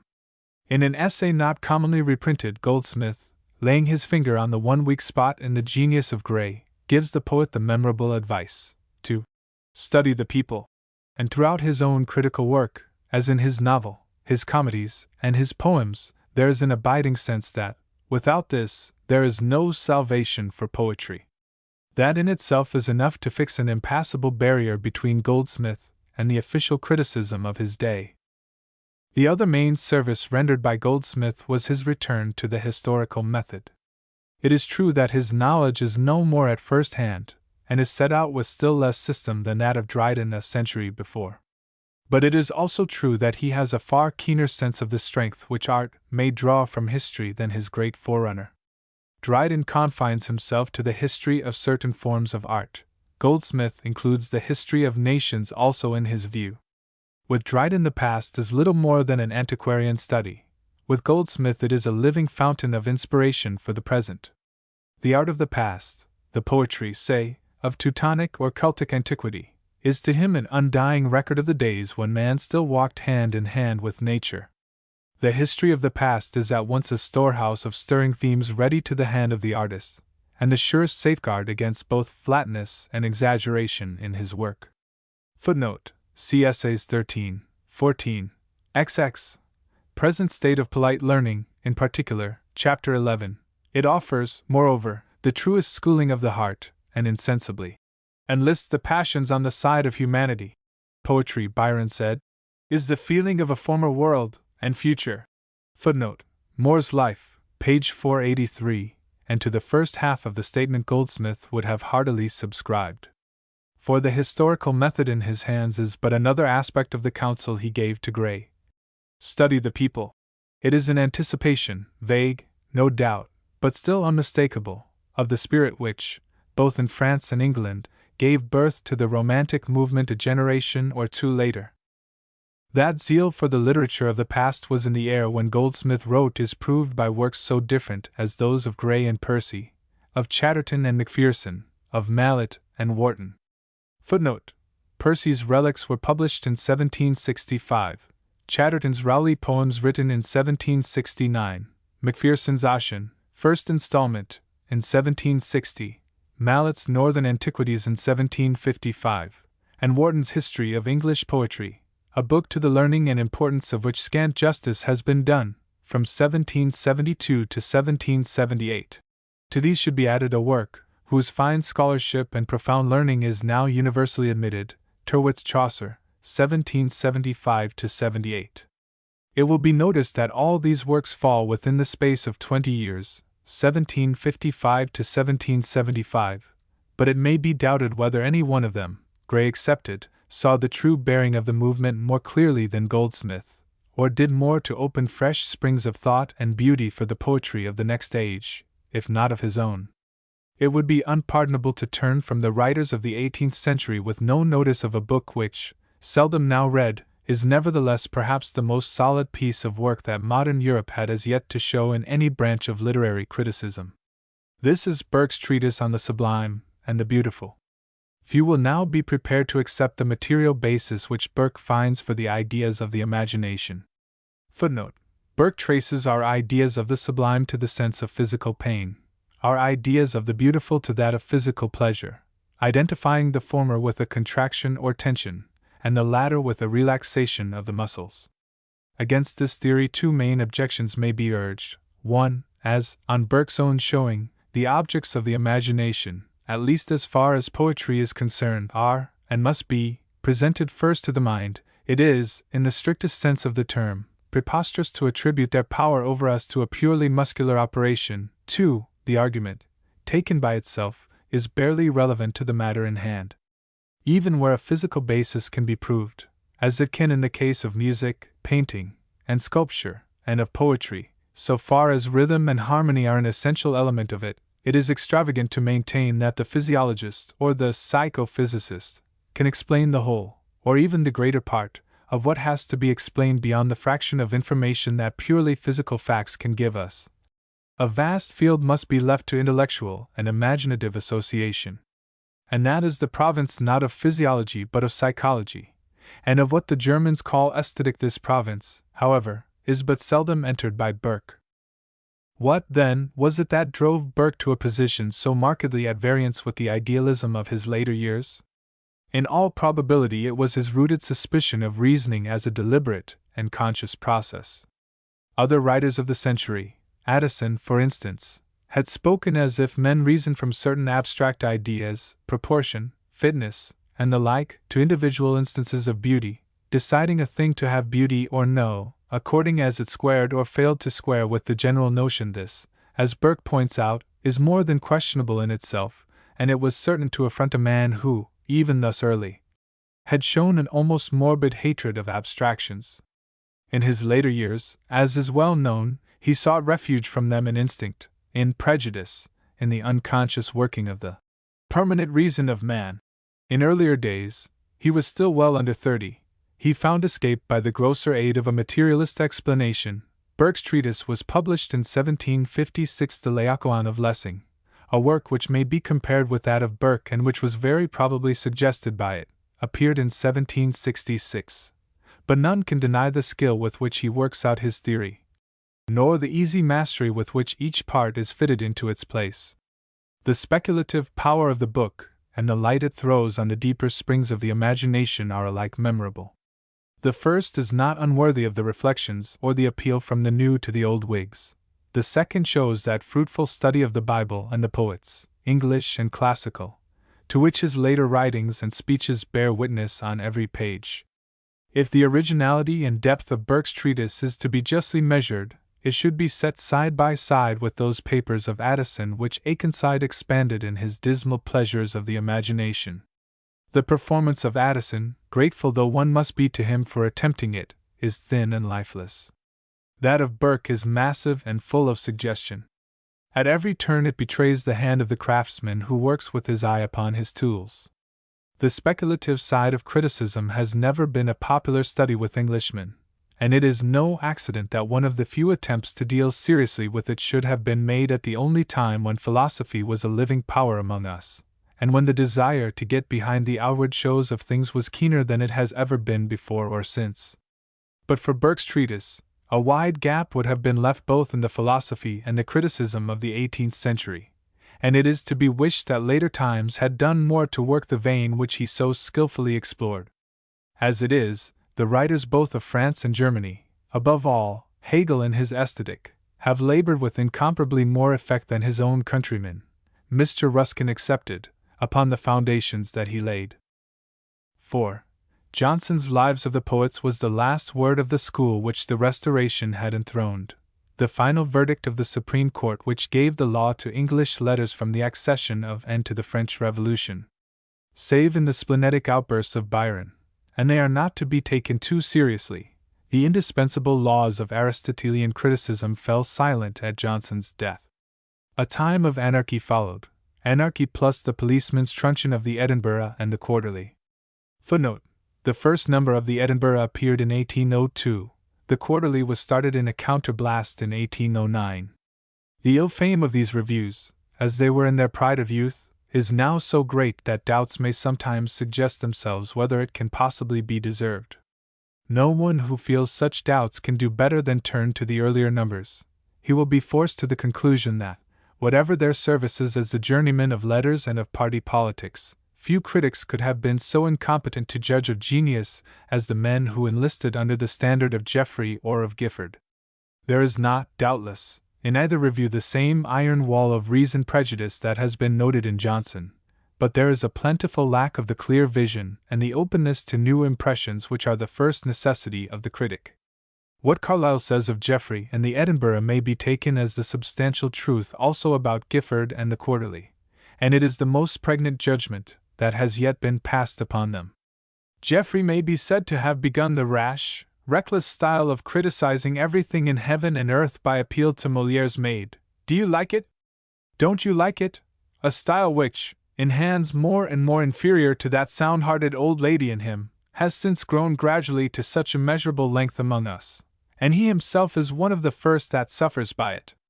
If praise and blame are to be perfected, not in the mouth of Moliere's maid only but in that of mischievous, precocious babes and sucklings, you will arrive at singular judgments by degrees. Footnote: Carlyle, Reminiscences N 63, 64. Carlyle has much here to say of Geoffrey's recklessness, his defiance of all rules, his appeal to the chance taste of the man in the crowd. He has much also to say of his acuteness, and the unrivaled authority of his decrees. Footnote: Geoffrey was by no means the supreme in criticism or in anything else, but it is certain there has no critic appeared among us since who is worth naming beside him, and his influence for good and for evil in literature and otherwise has been very great. Nothing in my time has so forwarded all this, the gradual uprise and rule in all things of roaring, million-headed N.C. demos, as Geoffrey in his once famous Edinburgh Review, I.B., but he is discreetly silent on their severity and short-sightedness. Footnote: You know, Byron wrote in 1808, "The system of the Edinburgh gentlemen is universal attack. They praise none, and neither the public nor the author expects praise from them." Moore's Life, p. 67. Yet this is the unpardonable sin of both reviews, that mediocrity was applauded, but that, whenever a man of genius came before them, the chances were 10 to 1 that he would be held up to ridicule and contempt. The very first number of the Edinburgh lays this down as an article of faith. Taking post on the recent appearance of Thalaba, the reviewer opens fire by a labored parallel between poetry and religion. Footnote: Edinburgh Review, No. 1, pp. 63, N.C., with an alteration of names. It might have been written by a member of the English Church Union, or of the Holy Inquisition. The standards of poetry have been fixed long ago by certain inspired writers, whose authority it is no longer lawful to call in question. Many profess to be entirely devoted to poetry, who have no good works to produce in support of their pretensions. The Catholic Poetical Church, too, has given birth to an infinite variety of heresies and errors, the followers of which have hated and persecuted each other as heartily as other bigots. Then, turning to business, the writer proceeds to apply his creed to Southey and all his works, not forgetting the works also of his friends. The author belongs to a sect of poets that has established itself in this country within these 10 or 12 years. It would be hard to say for whose benefit in particular this date was taken, and is looked upon as one of its chief champions and apostles. The doctrines of this sect, the reviewer continues, with an eye upon the Alien Act, are of German origin, or borrowed from the great apostle of Geneva. Rousseau is then named for expulsion, together with a miscellaneous selection of his following, Schiller and Kotzebue. The next number includes Kant under the anathema, Quarles and Donne, Ambrose, Phillips and Cooper, perhaps the most motley crew that was ever brought together for excommunication. It is not, however, till the end of the essay that the true root of bitterness between the critic and his victims is suffered fully to appear.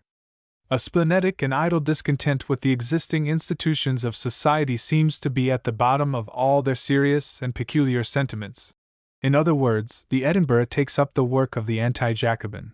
With no very good grace, Geoffrey affects to sit in the seat of Canning and of Frere. So much for the principles of the new venture, principles, it will be seen, which appear to rest rather upon a hatred of innovation in general than upon any reasoned code, such as that of Johnson or the Aristotelian laws, in particular. On that point, it must be clearly realized, Carlyle was in the right. It is that which marks the essential difference of the reviewers. We can hardly say their advance, as against Johnson. We may now turn to watch the reviewers, knife in hand, at the dissecting table. For the 25 years that followed the foundation of the Edinburgh, England was more full of literary genius than it had been at any time since the age of Elizabeth. And it is not too much to say that during that period there was not one of the men, now accepted as among the chief glories of English literature, who did not fall under the lash of one, or both, of the reviews. The leading cases will suffice. And first, the famous attack, not altogether undeserved, it must be allowed, of the Edinburgh upon Byron. The poetry of this young lord belongs to the class which neither gods nor men are said to permit. And so on for 2 or 3 pages of rather vulgar and heartless merriment at the young lord's expense. Footnote: Edinburgh Review 11. 285. It is uncommonly hard to find any trace of poetic power, even of the imitative kind, in the hours of idleness. It is significant that the best pieces are those in the heroic couplet, an indication, to be confirmed by English bards, of Byron's leaning towards the past. The answer to the sneer, as all the world knows, was English bards and Scotch reviewers. The author of the article had reason to be proud of his feat. Never before did Pertness succeed in striking such unexpected fire from genius. And it is only fair to say that the review took its beating like a gentleman. A few years later, and the Edinburgh was among the warmest champions of the English bard. Footnote: see the article on the Corsair and Bride of Abydos, IB 23. 198. After speaking of the beauty of his diction and versification, and the splendor of his description, the reviewer continues, but it is to his pictures of the stronger passions that he is indebted for the fullness of his fame. He has delineated with unequaled force and fidelity the workings of those deep and powerful emotions. We would humbly suggest to him to do away with the reproach of the age by producing a tragic drama of the old English school of poetry and pathos, the Armand Honorable with a vengeance. The review of the Giaour, Byron thought, was so very mild and sentimental that it must be written by Geoffrey in love.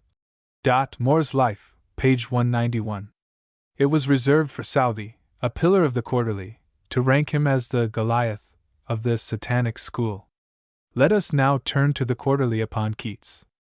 Endymion, in spite of the noble self-criticism of its preface, is denounced as Cockney poetry. Footnote: the phrase was also employed by Blackwood, Volume 3.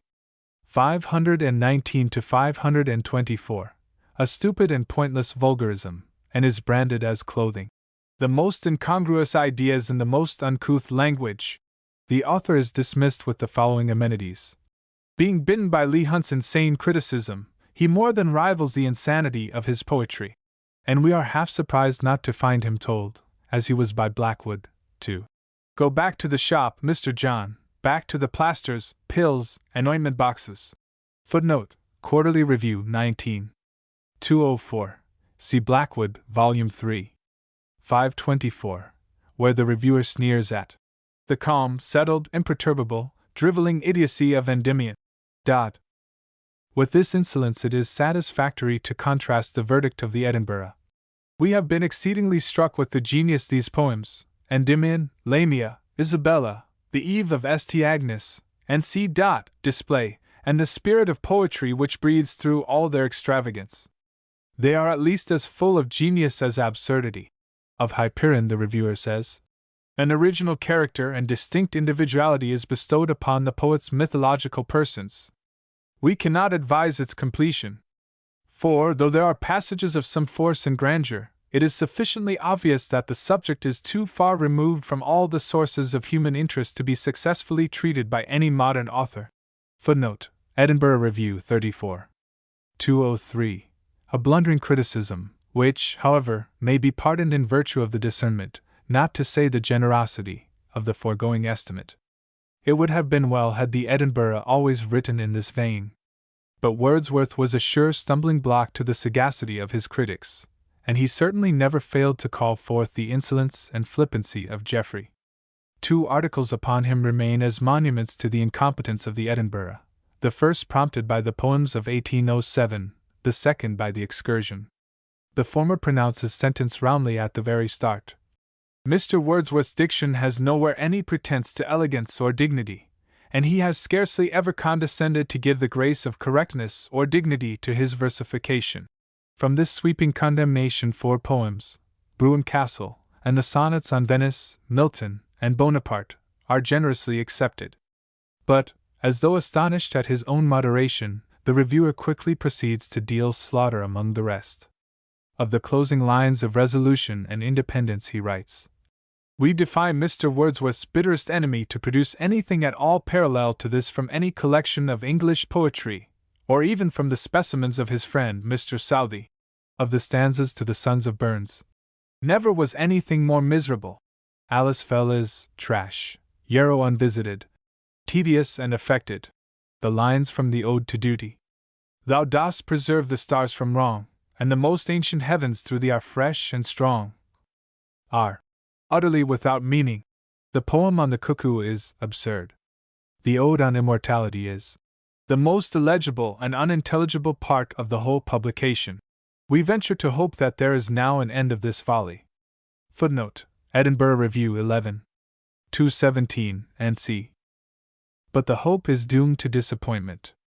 The publication of the Excursion a few years later finds the reviewer still equal to his task. This will never do, he begins in a fury. The case of Mr. Wordsworth is now manifestly hopeless. We give him up as altogether incurable and beyond the power of criticism. The story of Margaret, indeed, though it abounds, of course, with mawkish sentiment and details of preposterous minuteness, has considerable pathos. But the other passage which one would have thought must have gone home to every heart, that which describes the communing of the wanderer with nature, footnote, Excursion, Book I, is singled out for ridicule, while the whole poem is judged to display a puerile ambition of singularity, grafted on an unlucky predilection for truisms. Footnote: Edinburgh Review, 24. I and c. It is but just to add that in the remainder of the essay the reviewer takes back, so far as such things can ever be taken back, a considerable part of his abuse. It would be idle to maintain that in some of these slashing verdicts, criticisms they cannot be called, the reviewer does not fairly hit the mark. But these are chance strokes, and they are dealt, as the whole attack is conceived, in the worst style of the professional swashbuckler. Yet, low as is the deep they sound, a lower deep is opened by the Quarterly in its article on Shelley, an article which bears unmistakable marks of having been written under the inspiration, if not by the hand, of Southey. It is impossible to know anything about Southey without feeling that, both in character and in intellect, he had many of the qualities that go to make an enlightened critic. But his fine nature was warped by a strain of bigotry, and he had what, even in a man who otherwise gave conclusive proof of sincerity and wholeheartedness, must be set down as a strong touch of the Pharisee. After every allowance has been made, no feeling other than indignation is possible at the tone which he thought fit to adopt towards Shelley. He opens the assault, and it is well that he does so, by an acknowledgment that the versification of the Revolt of Islam, the corpus delicti at that moment under the scalpel, is smooth and harmonious, and that the poem is not without beautiful passages, free from errors of taste. But the voice of warning, as he himself would too generously have called it, is not long in making itself heard. Mr. Shelley, with perfect deliberation and the steadiest perseverance, perverts all the gifts of his nature, and does all the injury, both public and private, which his faculties enable him to perpetrate. He draws largely on the rich stores of another mountain poet, to whose religious mind it must be matter of perpetual sorrow to see the philosophy, which comes pure and holy from his pen, degraded and perverted by this miserable crew of atheists and pantheists. So far, perhaps, the writer may claim not to have outstepped the traditional limits of theological hatred. For what follows there is not even that poor excuse. If we might withdraw the veil of his private life and tell what we now know about him, it would be indeed a disgusting picture that we should exhibit, but it would be an unanswerable comment on our text. Mr. Shelley is too young, too ignorant, too inexperienced, and too vicious to undertake the task of reforming any world but the little world within his own breast. Footnote: Quarterly Review, 21. For 60 and c. For the credit of both reviews it must be said that it would be difficult to find another instance of so foul a blow as this. Footnote: Except in the infamous insinuations, also a crime of the Quarterly. Non ragionam di lui, ma guarda y passa. Footnote: Against the character of Currer Bell. See also the scurrilous attack on the character of Leigh Hunt in Blackwood, Vol. 3, 453. Apart from their truculence, the early numbers of the Edinburgh and Quarterly are memorable for two reasons in the history of English literature. They mark the downfall of the absolute standard assumed by Johnson and others to hold good in criticism. And they led the way, slowly indeed but surely, to the formation of a general interest in literature, which, sooner or later, could not but be fatal to their own haphazard dogmatism. By their very nature they were an appeal to the people, and, like other appeals of the kind, they ended in a revolution. Of the men who fixed the lines on which this revolution was to run, for stand out taller from the shoulders upwards than their fellows. These are Coleridge, Lamb, Hazlitt, and Carlyle. The critical work of all four belongs to the first 30 years or so of the present century. Footnote: some of the dates are as follows. Lamb's Specimens of English Dramatic Poets was published in 1808. His Essays of Elia began to appear in the London Magazine, 1820. Coleridge's first course of lectures, on English poets, was delivered in 1808. His second course, in 1811-12. His Biographia Literana in 1817. Hazlitt's Characters of Shakespeare's Plays was published in 1817. His Lectures on the English Poets in 1818, and on the English Comic Writers in 1819. Carlyle's essays began to appear in the Edinburgh and Other Reviews. In 1827, that on Diderot, the last notable essay of a literary cast. In 1833, Hazlitt died. In 1830, Coleridge and Lamb in 1834. By that time Carlyle had turned to history and kindred subjects. And of the four it is probable that Carlyle, by nature certainly the least critical, had the greatest influence in changing the current of critical ideas. Space forbids any attempt to treat their work in detail. All that can be done is to indicate what were the shortcomings of English criticism as it came into their hands, and how far and in what manner they modified its methods and its aims. Till the beginning of the present century, criticism in England had remained a very simple thing. When judgment had once been passed, for good or evil, on an individual work or an individual writer, the critic was apt to suppose that nothing further could reasonably be expected of him. The comparative method, foreshadowed but only foreshadowed by Dryden, had not been carried perceptibly further by Dryden's successors. The historical method was still more clearly in its infancy. The connection between the two, the unity of purpose which alone gives significance to either, was hardly as yet suspected. It may be said, an English critic of the 18th century would undoubtedly have said, that these, after all, are but methods, better, possibly, than other methods, but still no more the means to an end, the eternal end of criticism, which is to appraise and to classify. The view is disputable enough. It leaves out of sight all that criticism, the criticism of literature and art, has done to throw light upon the dark places of human thought and history, upon the growth and subtle transformations of spiritual belief, upon the power of reason and imagination to mold the shape of outward institutions. All these things are included in the scope of the historical and comparative methods, and all of them stand entirely apart from the need to judge or classify the works of individual poets. But for the moment, such wider considerations may be put aside, and the objection weighed on its own merits. It must then be answered that, without comparison and without the appeal to history, even to judge and classify reasonably would be impossible, and hence that, however much we narrow the scope of criticism, these two methods, or rather, two aspects of the same method, must still find place within its range. For, failing them, the critic in search of a standard, and without some standard or criterion there can be no such thing as criticism, is left with but two possible alternatives. He must either appeal to some absolute standard, the rules drawn from the classical writers, in a sense wider or narrower, as the case may be, or he must decide everything by his own impression of the moment, eked out by the appeal to Moliere's maid. The latter is the negation of all criticism. The former, spite of itself, is the historical method, but the historical method applied in an utterly arbitrary and irrational way. The former was the method of Johnson, the latter, of the Edinburgh and the Quarterly. Each in turn, as we have seen, had ludicrously broken down. In the light of recent inventions, it might have been expected that some attempt would be made to limit the task of the critic to a mere record of his individual impressions. This, in fact, would only have been to avow, and to give the theory of what the Edinburgh and the Quarterly had already reduced to practice. But the truth is that the men of that day were not strong in such fine-spun speculations. It was a refinement from which even Lamb, who loved a paradox as well as any man, would have shrunk with playful indignation. It was in another direction that Coleridge and his contemporaries sought escape from the discredit with which criticism was threatened. This was by changing the issue on which the discussion was to be fought. In its most general form, the problem of criticism amounts to this: what is the nature of the standard to be employed in literary judgments? Hitherto, at least to the reviewers, the question may be said to have presented itself in the following shape: is the standard to be sought within or without the mind of the critic? Is it by his own impression, or by the code handed down from previous critics, that in the last resort the critic should be guided?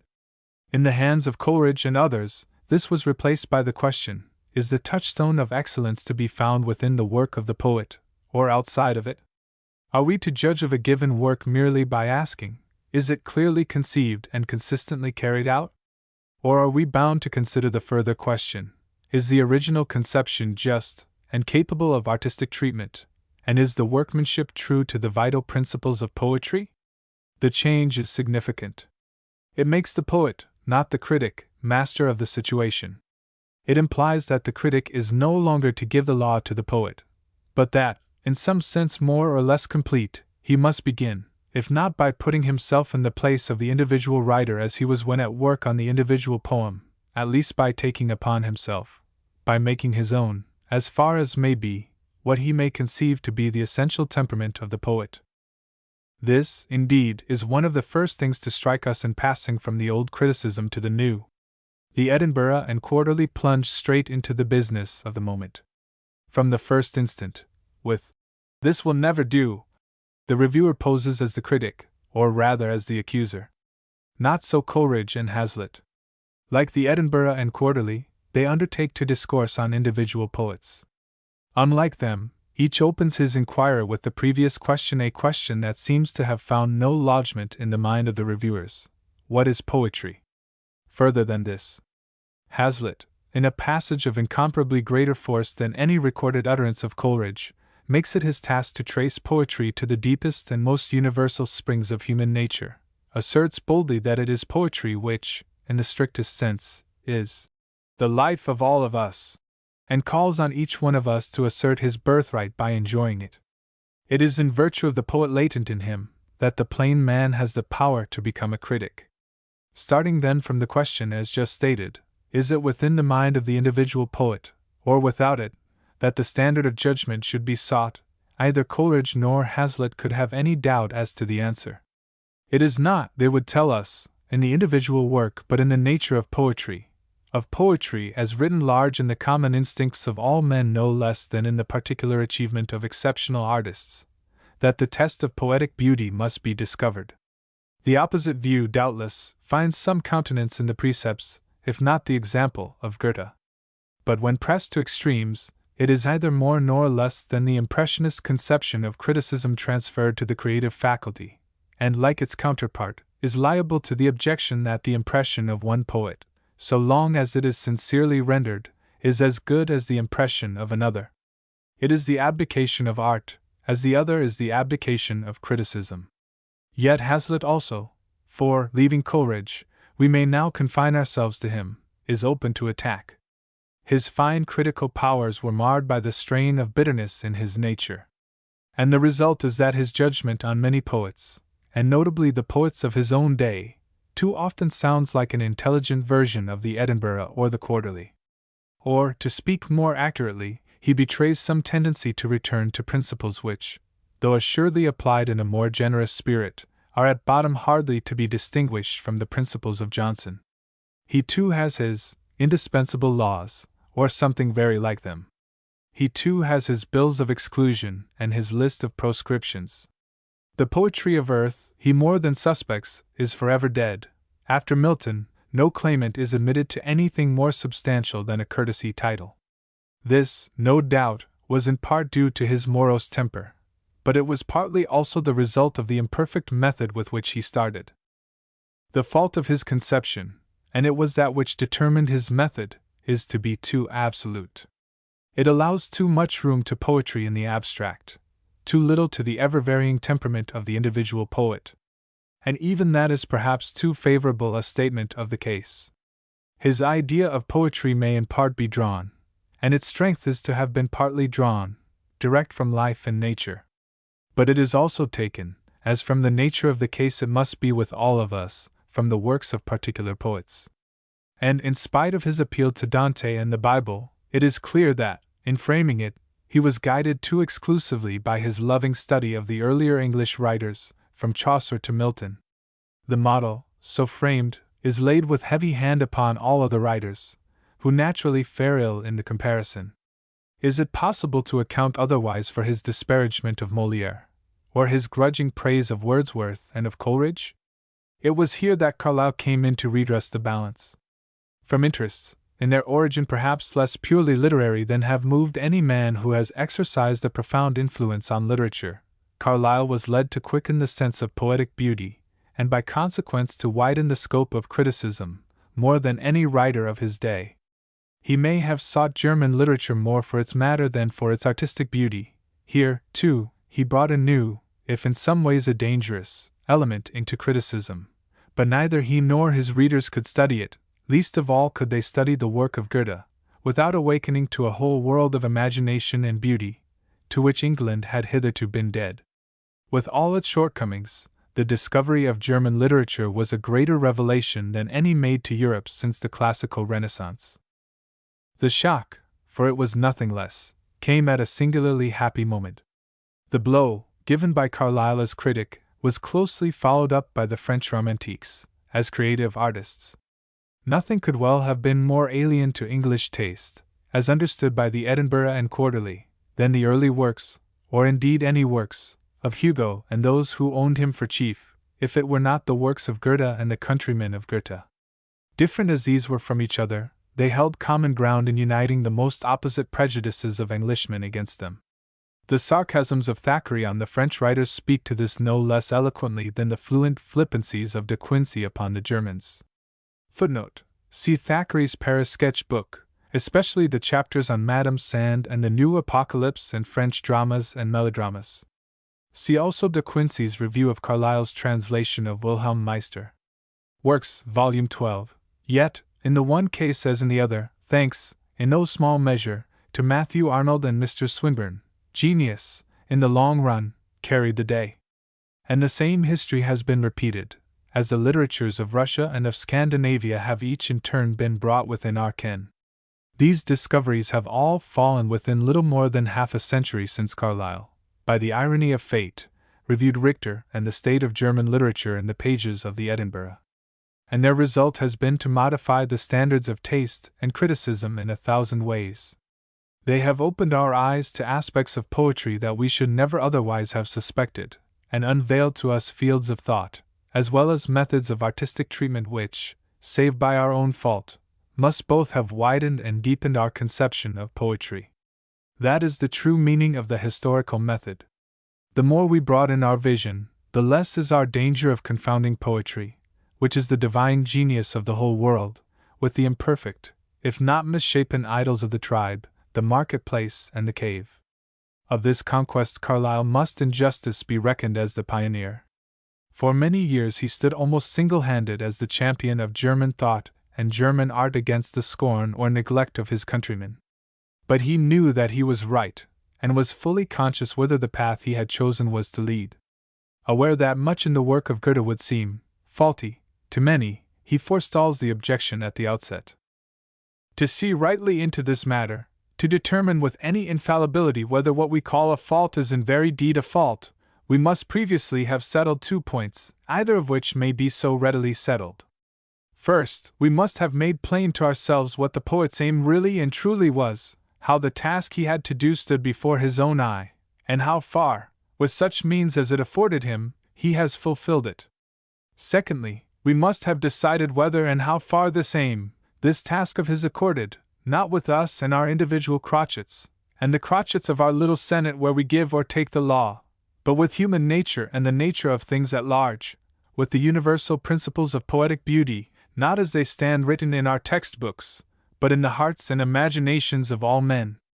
Does the answer in either case come out unfavorable? Was there an inconsistency between the means and the end, a discordance between the end and the truth? There is a fault. Was there not? There is no fault. Footnote: Carlyle on Goethe, Miscellanies, I. 295. Nothing could ring clearer than this. No man could draw the line more accurately between the tendency to dispense with principles and the tendency to stereotype them, which are the twin dangers of the critic. But it is specially important to note Carlyle's relation, in this matter, to Hazlitt. He insists with as much force as Hazlitt upon the need of basing all poetry on human nature and the nature of things at large. upon the fact that its principles are written in the hearts and imaginations of all men. But unlike Hazlitt, he bids us also consider what the aim of the individual poet was, and how far he has taken the most fitting means to reach it. In other words, he allows, as Hazlitt did not allow, for the many-sidedness of poetry, and the infinite variety of poetic genius. And just because he does so, he is able to give a deeper meaning to nature and the universal principles of imagination than Hazlitt, with all his critical and reflective brilliance, was in a position to do. Hazlitt is too apt to confine nature to the nature of Englishmen in general and, in his weaker moments, of Hazlitt in particular. Carlyle makes an honest attempt to bound it only by the universal instincts of man and the everlasting reason of the world. Thus, in Carlyle's conception, it is the essence of the poet to be new. It is his mission to wrench us from our old fixtures. Footnote: Carlyle on Goethe, Miscellanies I. 291. For it is only by so doing that he can show us some aspect of nature or of man's heart that was hidden from us before. The originality of the poet, the impossibility of binding him by the example of his forerunners, is the necessary consequence of the infinity of truth. That Carlyle saw this, and saw it so clearly, is no doubt partly due to a cause, of which more must be said directly, to his craving for ideas. Footnote: see page 94. But it was in part owing to his hearty acceptance of the historical method.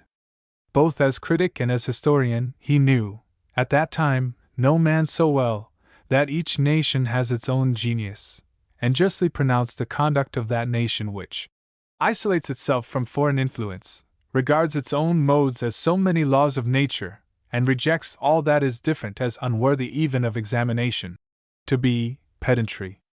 Footnote: Miscellanies I. 37-38. This was the first, and perhaps the most fruitful consequence that he drew from the application of historical ideas to literature. They enlarged his field of comparison, and by so doing, they gave both width and precision to his definition of criticism. But there is another, and a more usual, if a narrower, sense of the historical method, and here, too, Carlyle was a pioneer. He was among the first in our country to grasp the importance of studying the literature of a nation, as a whole, and from its earliest monuments, its mythological and heroic legends, downwards to the present. The year 1831, a turning point in the mental history of Carlyle, for it was also the year in which Sartor Resartus took shape. Among the mountain solitudes, was largely devoted to essays on the history of German literature, of which one, that on the Nibelungenlied, is specially memorable. And some 10 years later, 1840, he again took up the theme in the first of his lectures on heroes, which still remains the most enlightening, because the most poetic, account of the primitive Norse faith, or rather successive layers of faith, in our language. Footnote: see Lectures on Heroes, page 20, compare Corpus Poeticum Bor Alt, I. p. ci.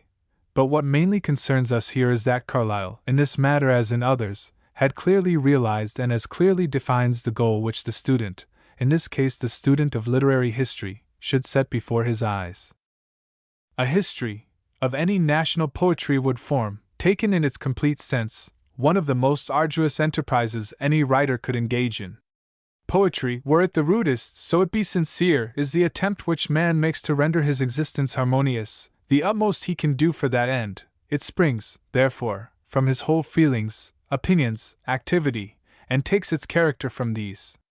It may be called the music of his whole manner of being, and, historically considered, is the test how far music, or freedom, existed therein, how the feeling of love, of beauty, and dignity, could be elicited from that peculiar situation of his, and from the views he there had of life and nature, of the universe, internal and external. Hence, in any measure to understand the poetry, to estimate its worth and historical meaning, we ask, as a quite fundamental inquiry, what that situation was. Thus the history of a nation's poetry is the essence of its history, political, economic, scientific, religious. With all these the complete historian of a national poetry will be familiar. The national physiognomy, in its finest traits and through its successive stages of growth, will be dear to him. He will discern the grand spiritual tendency of each period, what was the highest aim and enthusiasm of mankind in each, and how one epoch naturally evolved itself from the other. He has to record the highest aim of a nation, in its successive directions and developments, for by this the poetry of the nation modulates itself. This is the poetry of the nation.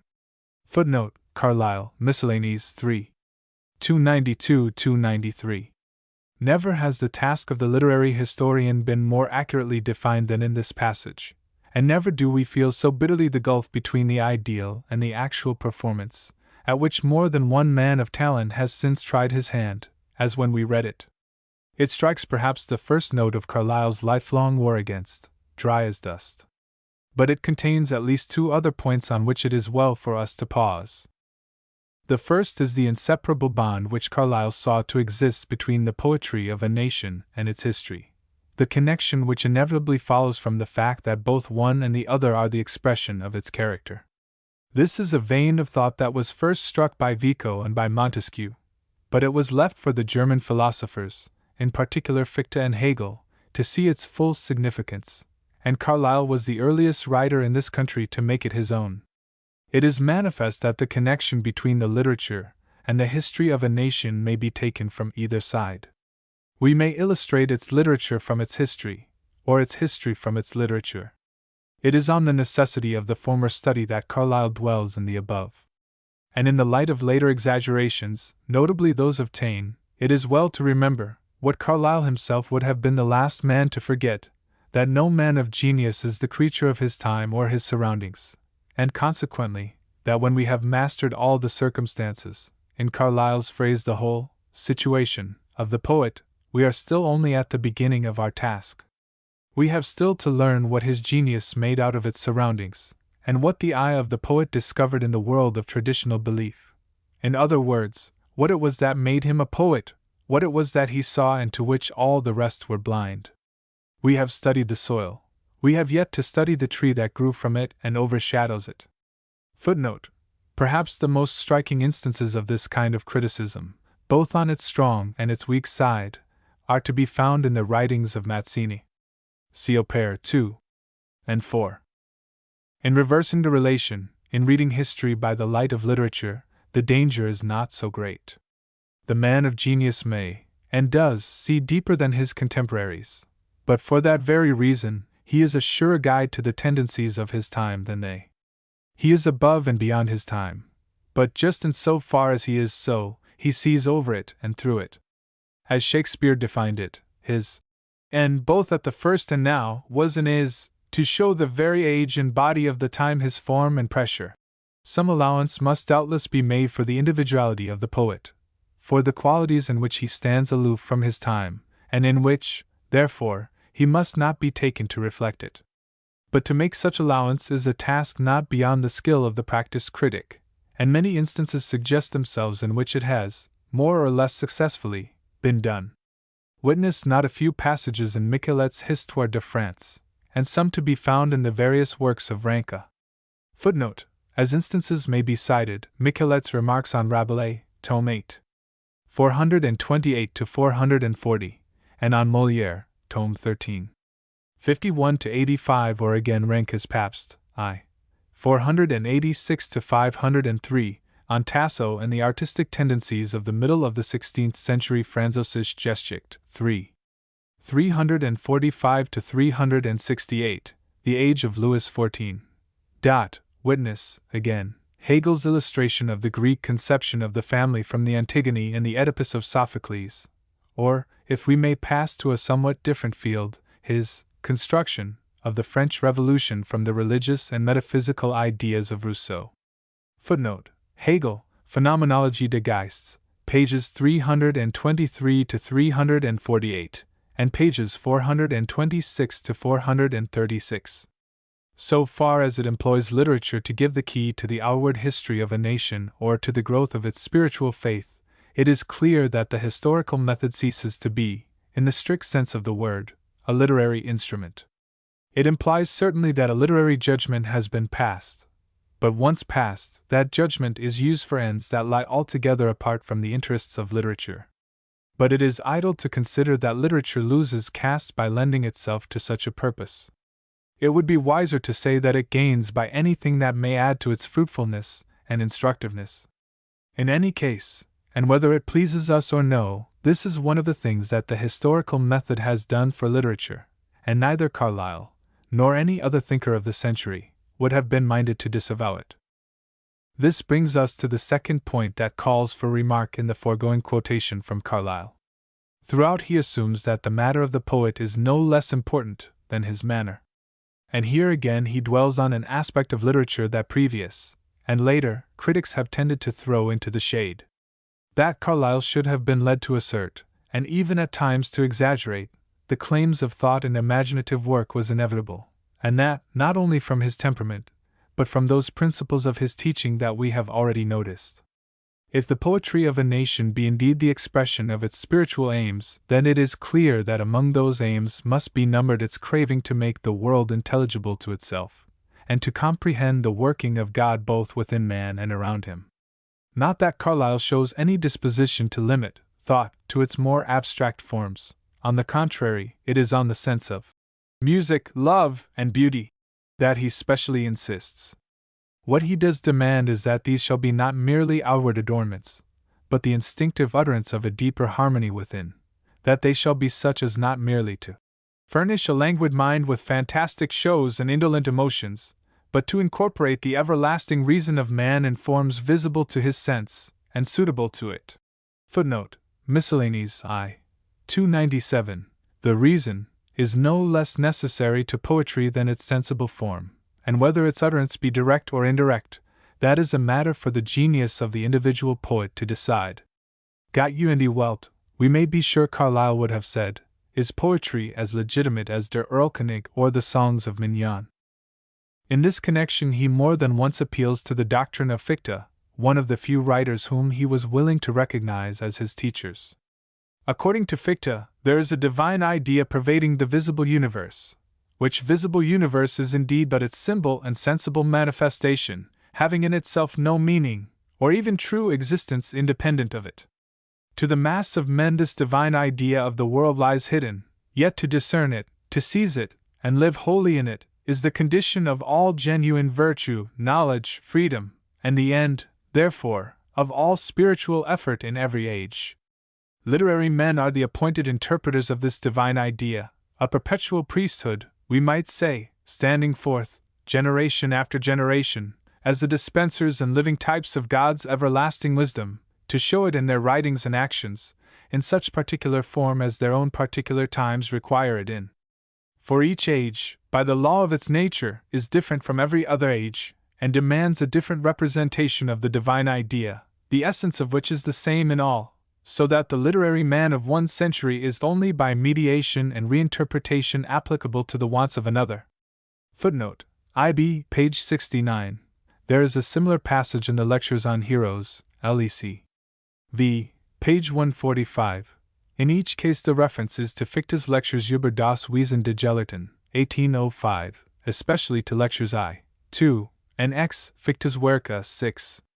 350 to 371, 439 to 447. The particular form of Fichte's teaching may still sound unfamiliar enough, but in substance it has had the deepest influence on the aims and methods of criticism, and so far as England is concerned, this is mainly due to the genius of Carlyle. Compare the criticism of the last century with that of the present, and we at once see the change that has come over the temper and instincts of Englishmen in this matter.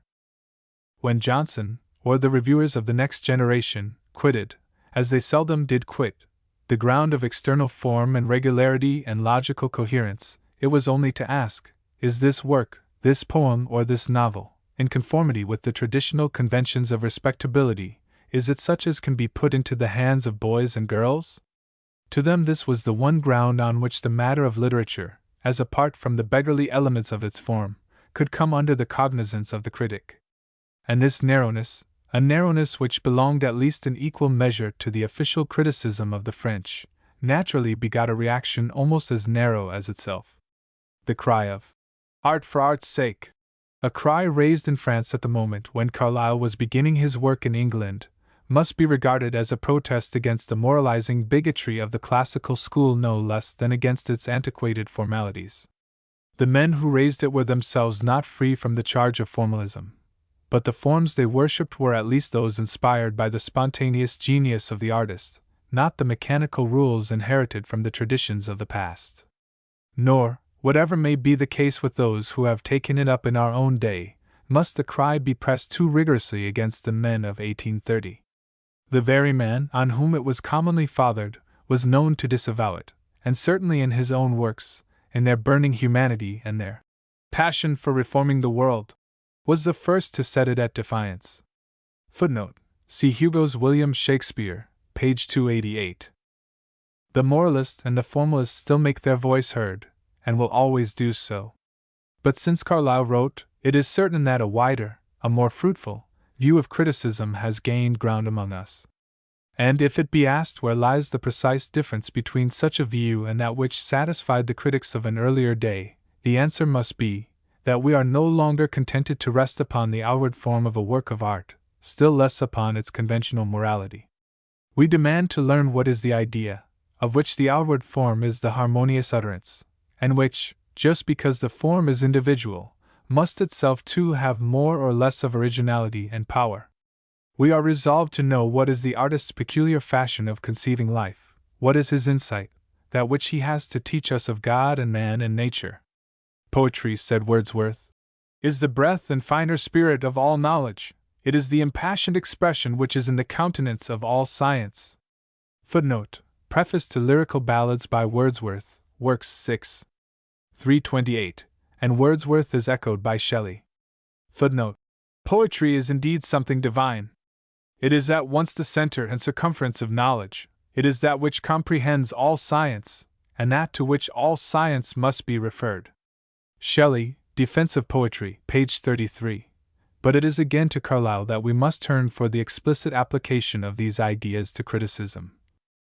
Criticism has assumed a new form, it proceeds on other principles, and proposes to itself a higher aim. The grand question is not now a question concerning the qualities of diction, the coherence of metaphors, the fitness of sentiments, the general logical truth, in a work of art, as it was some half-century ago among most critics. Neither is it a question mainly of a psychological sort, to be answered by discovering and delineating the peculiar nature of the poet from his poetry. As is usual with the best of our own critics at present, footnote: a striking example of this method, the blending of criticism with biography, is to be found in Carlyle's own essay on Burns. The significance of the method, in such hands as those of Carlyle, is that it lays stress on the reality, the living force, of the poetry with which it deals. It was the characteristic method of Sainte-Beuve, and it may be questioned whether it did not often lead him far enough from what can properly be called criticism, into psychological studies, spiced with scandal, or what a distinguished admirer is kind enough to call indiscretions. C.M. Brunetière, L'Évolution des Genres, I. 236. This book is a sketch of the history of criticism in France, and cannot be too warmly recommended to all who are interested in such subjects, but it is, not indeed exclusively, but inclusively of those two other questions, properly and ultimately a question on the essence and peculiar life of the poetry itself. The first of these questions, as we see it answered, for instance, in the criticisms of Johnson and Kames, relates, strictly speaking, to the garment of poetry, the second, indeed, to its body and material existence, a much higher point, but only the last to its soul and spiritual existence, by which alone can the body be informed with significance and rational life. The problem is not now to determine by what mechanism Addison composed sentences and struck out similitudes, but by what far finer and more mysterious mechanism Shakespeare organized his dramas, and gave life and individuality to his Ariel and his Hamlet? Wherein lies that life? How have they attained that shape and individuality? Whence comes that empyrean fire, which irradiates their whole being, and pierces, at least in starry gleams, like a diviner thing, into all hearts? Are these dramas of his not verisimilar only, but true, nay, truer than reality itself, since the essence of unmixed reality is bodied forth in them under more expressive symbols? What is this unity of theirs, and can our deeper inspection discern it to be indivisible, and existing by necessity, because each work springs, as it were, from the general elements of all thought, and grows up therefrom into form and expansion by its own growth. Not only who was the poet, and how did he compose, but what and how was the poem, and why was it a poem and not rhymed eloquence, creation and not figured passion? These are the questions for the critic. Footnote: Miscellanies I. 60, 61, 1827. And a few pages later. As an instance, we might refer to Goethe's criticism of Hamlet. This truly is what may be called the poetry of criticism, for it is in some sort also a creative art, aiming, at least, to reproduce under a different shape the existing product of the poet, painting to the intellect what already lay painted to the heart and the imagination. Footnote: IB page 72. Instances of criticism, conceived in this spirit, are unhappily still rare. But some of Coleridge's on Shakespeare, and some of Lamb's on the plays of the Elizabethan dramatists, in particular the Duchess of Malfi and the Broken Heart, may fairly be ranked among them. So, and with still less of hesitation, may Mr. Ruskin's rendering of the Last Judgment of Tintoret, and Mr. Pater's studies on Leonardo, Michelangelo, and Giorgione. Of these, Mr. Pater's achievement is probably the most memorable, for it is an attempt of surprising power and subtlety, to reproduce not merely the effect of a single poem or picture, but the imaginative atmosphere, the spiritual individuality, of the artist. In a sense still higher than would be true even of the work done by Lamb and Ruskin, it deserves the praise justly given by Carlyle to the masterpiece of Goethe. It is the very poetry of criticism. We have now reviewed the whole circle traversed by criticism during the present century, and are in a position to define its limits and extent. We have seen that a change of method was at once the cause and indication of a change in spirit and in aim. The narrow range of the 18th century was enlarged on the one hand by the study of new literatures, and on the other hand by that appeal to history, and that idea of development which has so profoundly modified every field of thought and knowledge. In that lay the change of method. And this, in itself, was enough to suggest a wider tolerance, a greater readiness to make allowance for differences of taste, whether as between nation and nation or as between period and period, than had been possible for men whose view was practically limited to Latin literature and to such modern literatures as were professedly molded upon the Latin. With such diversity of material, the absolute standard, absurd enough in any case, became altogether impossible to maintain. It was replaced by the conception of a common instinct for beauty, modified in each nation by the special circumstances of its temperament and history. But even this does not cover the whole extent of the revolution in critical ideas. Side by side with a more tolerant, and it may be added, a keener, judgment of artistic form, came a clearer sense of the inseparable connection between form and matter, and the impossibility of comprehending the form, if it be taken apart from the matter, of a work of art. This, too, was in part the natural effect of the historical method, one result of which was to establish a closer correspondence between the thought of a nation and its art than had hitherto been suspected. But it was in part also a consequence of the intellectual and spiritual revolution of which Rousseau was the herald and which, during 50 years, found in German philosophy at once its strongest inspiration and its most articulate expression. Men were no longer satisfied to explain to themselves what Carlyle calls the garment and the body of art. They set themselves to pierce through these to the soul and spirit within.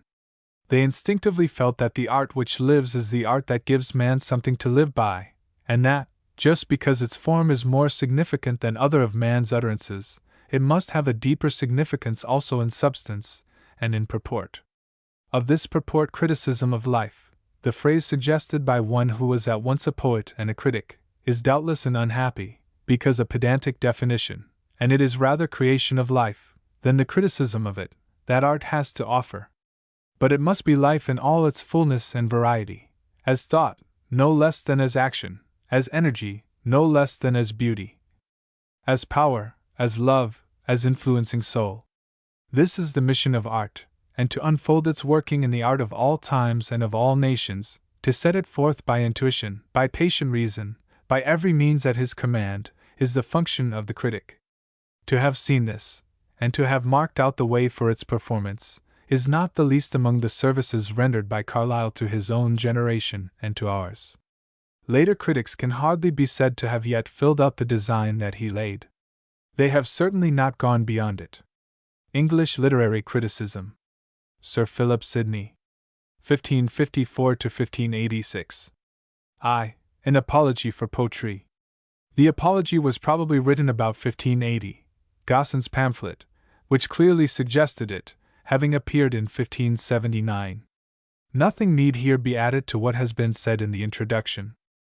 When the right virtuous Edward Wotton and I were at the Emperor's court together, we gave ourselves to learn horsemanship of Gian Pietro Puglieno, one that with great commendation had the place of an esquire in his stable.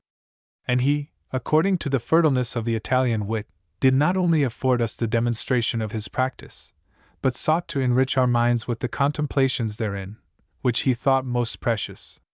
But with none I remember mine ears were at any time more laden, than when, either angered with slow payment, or moved with our learner-like admiration, he exercised his speech in the praise of his faculty. He said soldiers were the noblest estate of mankind, and horsemen the noblest of soldiers. He said they were the masters of war, and ornaments of peace, speedy goers, and strong abiders, triumphers both in camps and courts. Nay, to so unbelieved a point he proceeded, as that no earthly thing bred such wonder to a prince, as to be a good horseman. Skill of government was but a pedanteria in comparison.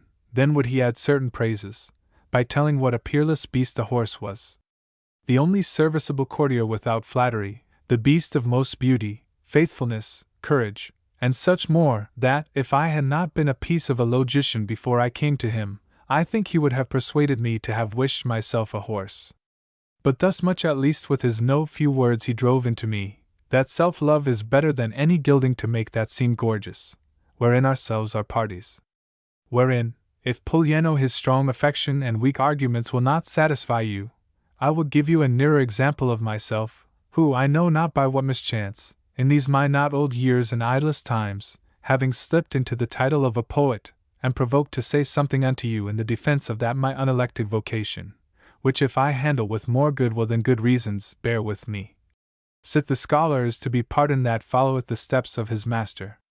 And yet I must say that, as I have just cause to make a pitiful defense of poor poetry, which from almost the highest estimation of learning is fallen to be the laughing-stock of children, so have I need to bring some more available proofs. Sith the former is by no man barred of his deserved credit, the silly latter hath had even the names of philosophers used to the defacing of it, with great danger of civil war among the muses. And first, truly to all them that professing learning inveigh against poetry may justly be objected, that they go very near to ungratefulness, to seek to deface that which, in the noblest nations and languages that are known, hath been the first light giver to ignorance, and first nurse, whose milk by little and little enabled them to feed afterwards of tougher knowledges. And will they now play the hedgehog that, being received into the den, drove out his host? Or rather the vipers, that with their birth killed their parents? Let learned Greece in any of her manifold sciences be able to show me one book, before Musaeus, Homer, and Hesiodus, all three nothing else but poets. Nay, let any history be brought, that can say any writers were there before them, if they were not men of the same skill, as Orpheus, Linus, and some other are named, who having been the first of that country, that made pens deliverers of their knowledge to their posterity, may justly challenge to be called their fathers in learning, for not only in time they had this priority, although in itself antiquity be venerable, but went before them, as causes to draw with their charming sweetness the wild untamed wits to an admiration of knowledge. So as Amphion was said to move stone with his poetry, to build Thebes, and Orpheus to be listened to by beasts indeed, stony and beastly people. So among the Romans were Livius Andronicus, and Ennius. So in the Italian language, the first that made it aspire to be a treasure house of science were the poets Dante, Bacchus, and Petrarch. So in our English were Gower and Chaucer. After whom, encouraged and delighted with their excellent foregoing, others have followed, to beautify our mother tongue, as well in the same kind as in other arts. This did so notably show itself, that the philosophers of Greece durst not a long time appear to the world but under the masks of poets. So Thales, Empedocles, and Parmenides sang their natural philosophy in verses, so did Pythagoras and Phocylides their moral counsels, so did Tertaus in war matters, and Solon in matters of policy, or rather, they being poets, did exercise their delightful vein in those points of highest knowledge, which before them lay hid to the world. For that wise Solon was directly a poet, it is manifest, having written in verse the notable fable of the Atlantic island, which was continued by Plato. And truly, even Plato, whosoever well considereth, shall find, that in the body of his work, though the inside and strength were philosophy, the skin as it were and beauty depended most of poetry, for all standeth upon dialogues, wherein he feigneth many honest burgesses of Athens to speak of such matters, that if they had been set on the rack, they would never have confessed them. Besides, his poetical describing the circumstances of their meetings, as the well-ordering of a banquet, the delicacy of a walk, with interlacing mere tales, as Gyges' ring, and others, which who knows not to be the flowers of poetry, did never walk into Apollo's garden. And even historiographers, although their lips sound of things done, and verity be written in their foreheads, have been glad to borrow both fashion, and perchance weight, of poets. So Herodotus entitled his history by the name of the 9 Muses, and both he, and all the rest that followed him, either stole or usurped of poetry their passionate describing of passions, the many particularities of battles, which no man could affirm, or if that be denied me, long orations put in the mouths of great kings and captains, which it is certain they never pronounced. So that truly, either philosopher nor historiographer could at the first have entered into the gates of popular judgments, if they had not taken a great passport of poetry, which, in all nations at this day where learning flourisheth not, is plain to be seen, in all which they have some feeling of poetry. In Turkey, besides their law-giving divines, they have no other writers but poets. In our neighbor country Ireland, where truly learning goeth very bare, yet are their poets held in a devout reverence. Even among the most barbarous and simple Indians where no writing is, yet have they their poets, who make and sing songs which they call aridos, both of their ancestors' deeds, and praises of their gods. A sufficient probability, that, if ever learning come among them, it must be by having their hard dull wits softened and sharpened with the sweet delights of poetry. For until they find a pleasure in the exercises of the mind, great promises of much knowledge will little persuade them, that know not the fruits of knowledge. In Wales, the true remnant of the ancient Britons, as there are good authorities to show the long time they had poets, which they called bards, so through all the conquests of Romans, Saxons, Danes, and Normans, some of whom did seek to ruin all memory of learning from among them, yet do their poets, even to this day, last, so as it is not more notable in soon beginning than in long continuing. But since the authors of most of our sciences were the Romans, and before them the Greeks, let us a little stand upon their authorities, but even so far as to see what names they have given unto this now scorned skill. Among the Romans a poet was called vates, which is as much as a diviner, foreseer, or prophet, as by his conjoined words vaticinium and vaticinary is manifest. So heavenly a title did that excellent people bestow upon this heart-ravishing knowledge. And so far were they carried into the admiration thereof, that they thought in the chanceable hitting upon any such verses great foretokens of their following fortunes were placed. Whereupon grew the word of sorts Virgiliani, when, by sudden opening Virgil's book, they lighted upon any verse of his making, whereof the histories of the emperors' lives are full, as of Albinus the governor of our island, who in his childhood met with this verse: Arma amens capio ne sat rationis in armis, and in his age performed it, which although it were a very vain and godless superstition, as also it was to think that spirits were commanded by such verses, whereupon this word charms, derived of carmina, cometh, so yet serveth it to show the great reverence those wits were held in. And altogether not without ground, since both the oracles of Delphos and Sibylla's prophecies were wholly delivered in verses. For that same exquisite observing of number and measure in words, and that high-flying liberty of conceit proper to the poet, did seem to have some divine force in it. And may not I presume a little further, to show the reasonableness of this word vates? And say that the holy David's Psalms are a divine poem? If I do, I shall not do it without the testimony of great learned men, both ancient and modern, but even the name Psalms will speak for me, which being interpreted is nothing but songs. Then that it is fully written in meter, as all learned Hebricians agree, although the rules be not yet fully found. Lastly and principally, his handling his prophecy, which is merely poetical. For what else is the awaking his musical instruments? The often and free changing of persons? His notable prosopopoeias, when he mocketh you, as it were, see God coming in his majesty? His telling of the beast's joyfulness, and hills leaping, but a heavenly poesy, wherein almost he showeth himself a passionate lover of that unspeakable and everlasting beauty to be seen by the eyes of the mind, only cleared by faith. But truly now having named him, I fear me I seem to profane that holy name, applying it to poetry, which is among us thrown down to so ridiculous an estimation, but they that with quiet judgments will look a little deeper into it, shall find the end and working of it such as, being rightly applied, deserveth not to be scourged out of the church of God. But now, let us see how the Greeks named it, and how they deemed of it. The Greeks called him a poet, which name hath, as the most excellent, gone through other languages. It cometh of this word poien, which is, to make, wherein I know not, whether by luck or wisdom, we Englishmen have met with the Greeks, in calling him a maker, which name, how high and incomparable a title it is, I had rather were known by marking the scope of other sciences, than by my partial allegation.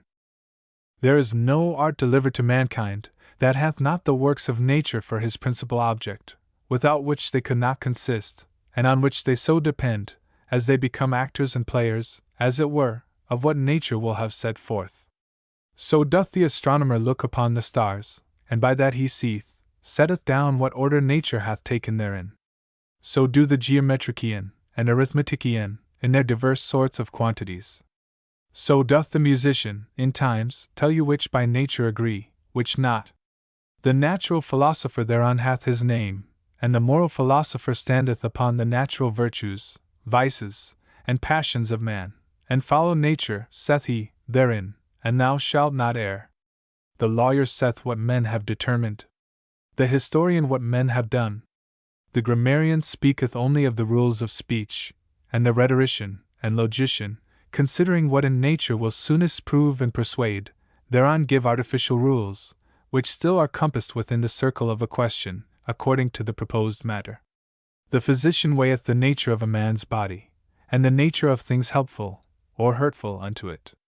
And the metaphysic, though it be in the second and abstract notions, and therefore be counted supernatural, yet doth he indeed build upon the depth of nature. Only the poet, disdaining to be tied to any such subjection, lifted up with the vigor of his own invention, doth grow and affect another nature, in making things either better than nature bringeth forth, or quite a new forms such as never were in nature, as the heroes, demigods, cyclops, chimeras, furies, and such like, so as he goeth hand in hand with nature, not enclosed within the narrow warrant of her gifts, but freely ranging only within the zodiac of his own wit. Nature never set forth the earth in so rich tapestry, as divers poets have done, either with pleasant rivers, fruitful trees, sweet-smelling flowers, nor whatsoever else may make the too much loved earth more lovely. Her world is brazen, the poets only deliver a golden. But let those things alone and go to man, for whom as the other things are, so it seemeth in him her uttermost cunning is employed, and know whether she have brought forth so true a lover as Theogenes, so constant a friend as Pylades, so valiant a man as Orlando, so right a prince as Xenophon's Cyrus, so excellent a man every way, as Virgil's Aeneas. Neither let this be jestingly conceived, because the works of the one be essential, the other, in imitation or fiction. For any understanding knoweth the skill of the artificer standeth in that idea or foreconceit of the work, and not in the work itself. And that the poet hath that idea, is manifest, by delivering them forth in such excellency as he hath imagined them. Which delivering forth also is not wholly imaginative, as we are wont to say by them that build castles in the air, but so far substantially it worketh, not only to make a Cyrus, which had been but a particular excellency, as nature might have done, but to bestow a Cyrus upon the world, to make many Cyruses, if they will learn aright, why and how that maker made him. Neither let it be deemed too saucy a comparison to balance the highest point of man's wit with the efficacy of nature, but rather give right honor to the heavenly Maker of that Maker, who, having made man to his own likeness, set him beyond and over all the works of that second nature, which in nothing he showeth so much as in poetry, when, with the force of a divine breath, he bringeth things forth far surpassing her doings. With no small argument to the incredulous of that first accursed fall of Adam, sith our erected wit mocketh us know what perfection is, and yet our infected will keepeth us from reaching unto it. But these arguments will by few be understood, and by fewer granted. Thus much, I hope, will be given me, that the Greeks, with some probability of reason, gave him the name above all names of learning. Now let us go to a more ordinary opening of him, that the truth may be more palpable, and so I hope, though we get not so unmatched a praise as the etymology of his names will grant, yet his very description, which no man will deny, shall not justly be barred from a principal commendation. Poesy, therefore, is an art of imitation, for so Aristotle termeth it in his word mimesis, that is to say, a representing, counterfeiting, or figuring forth, to speak metaphorically, a speaking picture, with this end, to teach and delight. Of this have been three several kinds. The chief both in antiquity and excellency, were they that did imitate the inconceivable excellencies of God. Such were David in his Psalms, Solomon in his Song of Songs, in his Ecclesiastes, and Proverbs, Moses and Deborah, in their hymns, and the writer of Job, which, beside other, the learned Emmanuel Tremilius and Franciscus Junius do entitle the poetical part of Scripture. Against these none will speak that hath the Holy Ghost and do holy reverence. In this kind, though in a full wrong divinity, were Orpheus, Amphion, Homer in his hymns, and many other, both Greeks and Romans, and this poesy must be used by whosoever will follow St. James his counsel, in singing psalms when they are merry, and I know is used with the fruit of comfort by some, when, in sorrowful pangs of their death-bringing sins, they find the consolation of the never-leaving goodness. The second kind is of them that deal with matters philosophical, either moral, as Tertulus, Phocylides, and Cato, or natural, as Lucretius and Virgil's Georgics, or astronomical, as Manilius and Pontanus, or historical, as Lucan, which whom is like, the fault is in their judgments quite out of taste, and not in the sweet food of sweetly uttered knowledge. But because this second sort is wrapped within the fold of the proposed subject, and takes not the course of his own invention, whether they properly be poets or no, let grammarians dispute, and go to the third, indeed right poets, of whom chiefly this question ariseth, betwixt whom and these second is such a kind of difference, as betwixt the meaner sort of painters, who counterfeit only such faces as are set before them, and the more excellent, who, having no law but wit, bestow that in colours upon you which is fittest for the eye to see, as the constant, though lamenting look of Lucretia, when she punished in herself another's fault. Wherein he painteth not Lucretia whom he never saw, but painteth the outward beauty of such a virtue, for these third be they which most properly do imitate to teach and delight, and to imitate, borrow nothing of what is, hath been, or shall be, but range, only reined with learned discretion, into the divine consideration of what may be, and should be. These be they that, as the first and most noble sort may justly be termed vates, so these are waited on in the excellentest languages and best understandings, with the foredescribed name of poets. For these indeed do merely make to imitate, and imitate both to delight and teach, and delight to move men to take that goodness in hand, which without delight they would fly as from a stranger, and teach, to make them know that goodness whereunto they are moved, which being the noblest scope to whichever any learning was directed, yet want there not idle tongues to bark at them. These be subdivided into sundry more special denominations. The most notable be the heroic, lyric, tragic, comic, satiric, iambic, elegiac, pastoral, and certain others. Some of these being termed according to the matter they deal with, some by the sorts of verses they like best to write in, for indeed the greatest part of poets have apparelled their poetical inventions in that numberless kind of writing which is called verse, indeed but apparelled, verse being but an ornament, and no cause to poetry, sith there have been many most excellent poets that never versified, and now swarm many versifiers that need never answer to the name of poets. For Xenophon, who did imitate so excellently, as to give us Effigium Justi Imperii, the portraiture of a just empire under the name of Cyrus, as Cicero says of him, made therein an absolute heroical poem. So did Heliodorus in his sugared invention of that picture of love in Theagenes and Chariclia, and yet both these wrote in prose, which I speak to show that it is not rhyming and versing that mocketh a poet, no more than a long gown mocketh an advocate, who, though he pleaded in armor, should be an advocate and no soldier.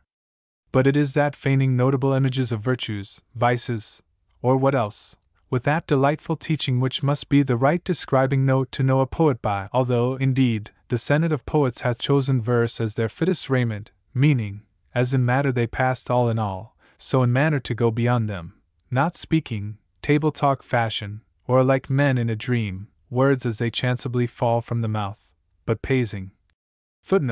Weighing each syllable of each word by just proportion according to the dignity of the subject.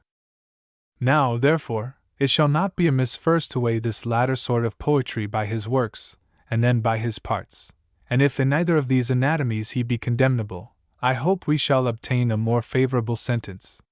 This purifying of wit, this enriching of memory, enabling of judgment, and enlarging of conceit, which commonly we call learning, under what name soever it come forth, or to what immediate end soever it be directed, the final end is, to lead and draw us to as high a perfection, as our degenerate souls made worse by their clay lodgings, can be capable of.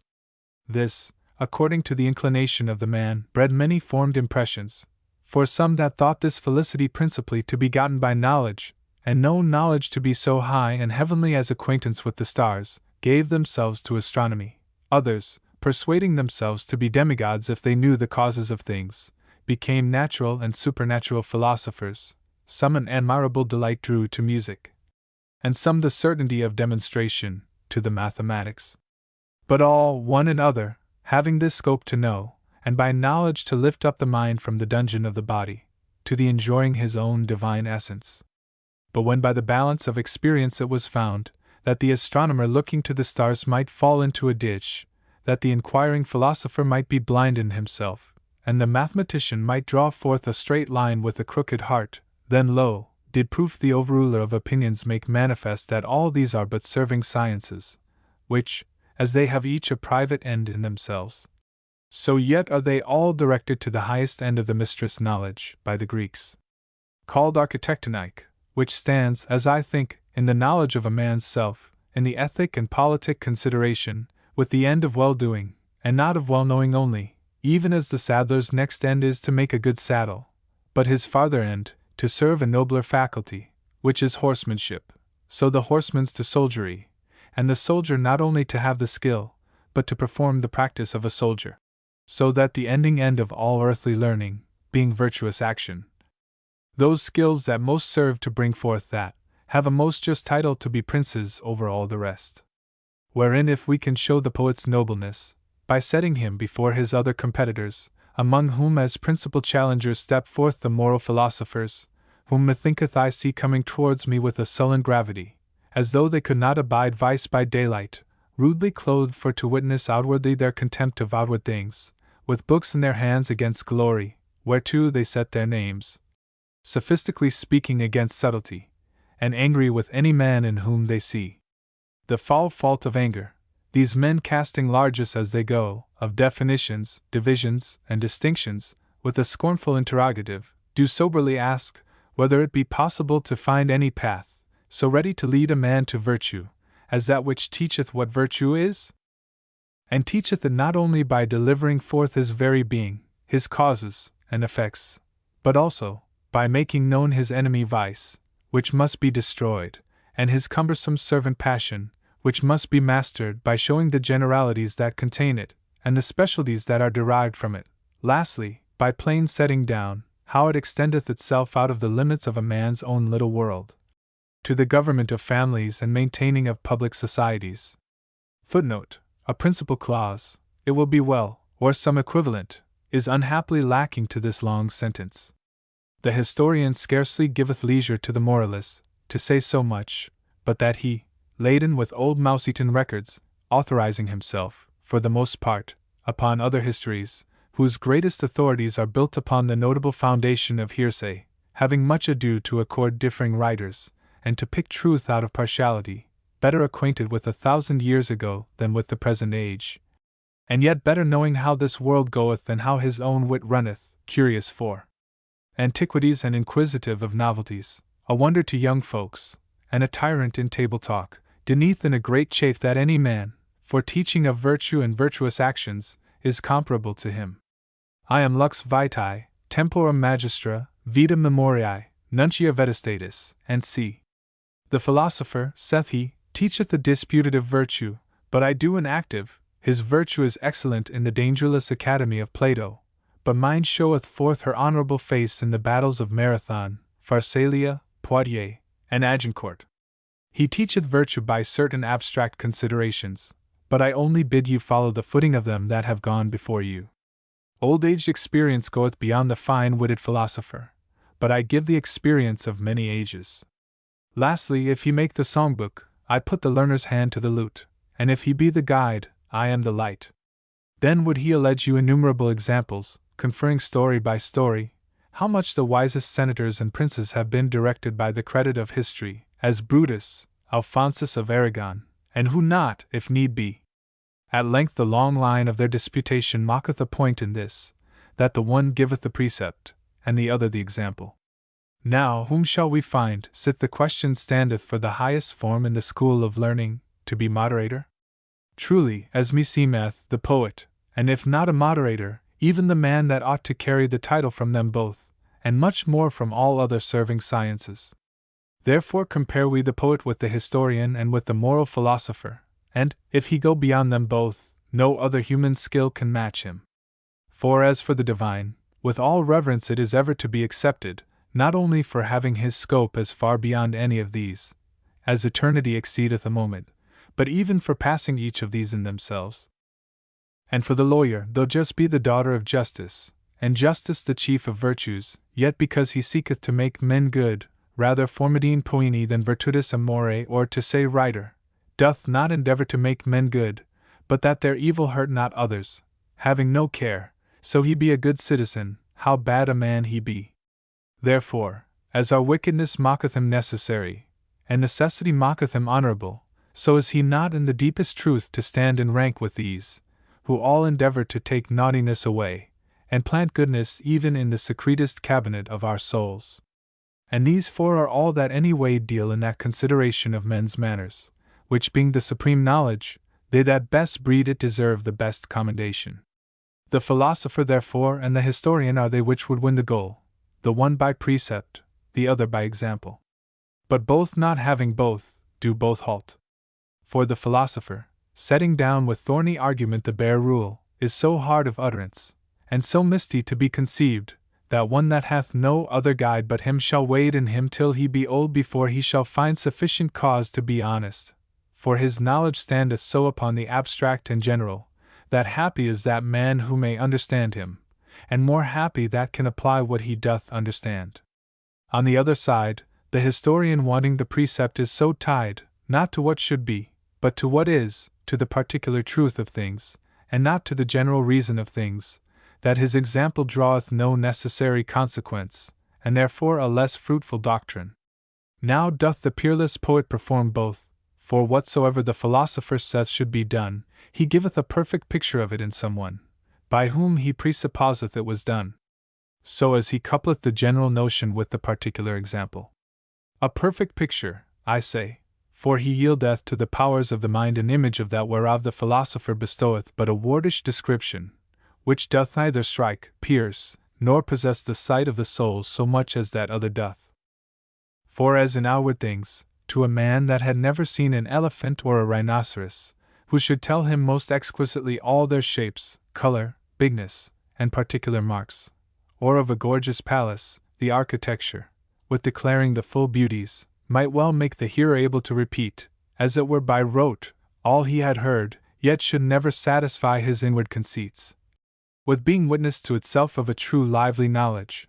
But the same man, as soon as he might see those beasts well painted, or the house well in model, should straightway grow without need of any description, to a judicial comprehending of them, So no doubt the philosopher with his learned definition, be it of virtue, vices, matters of public policy or private government, replenisheth the memory with many infallible grounds of wisdom, which, notwithstanding, lie dark before the imaginative and judging power, if they be not illuminated or figured forth by the speaking picture of poesy.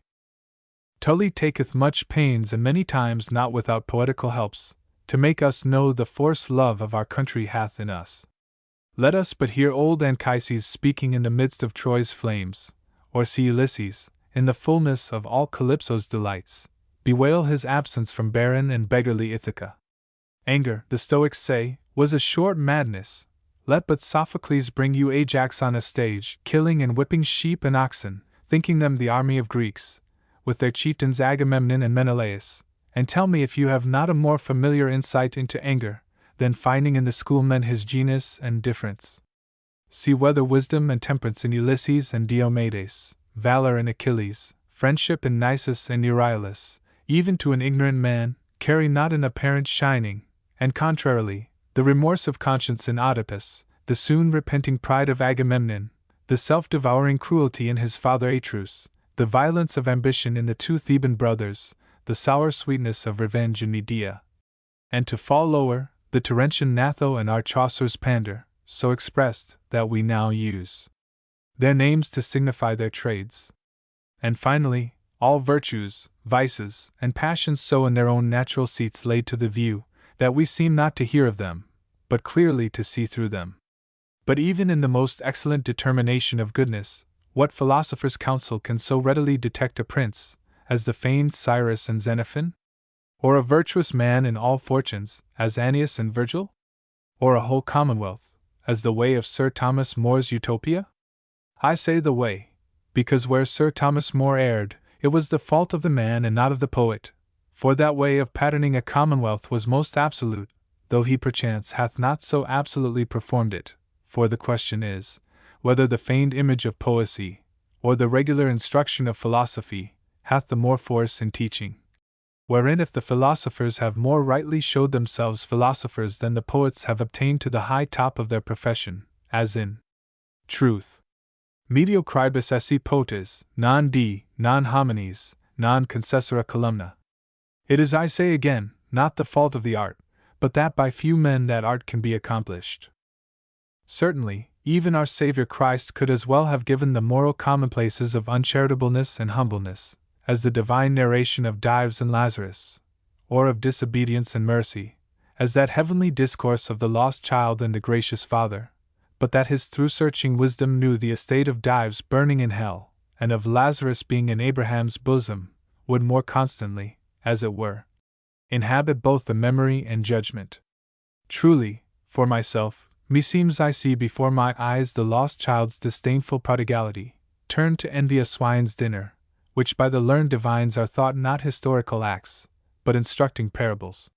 For conclusion, I say the philosopher teacheth, but he teacheth obscurely, so as the learned only can understand him, that is to say, he teacheth them that are already taught. But the poet is the food for the tenderest stomachs, the poet is indeed the right popular philosopher, whereof Aesop's tales give good proof, whose pretty allegories, stealing under the formal tales of beasts, make many, more beastly than beasts, begin to hear the sound of virtue from these dumb speakers.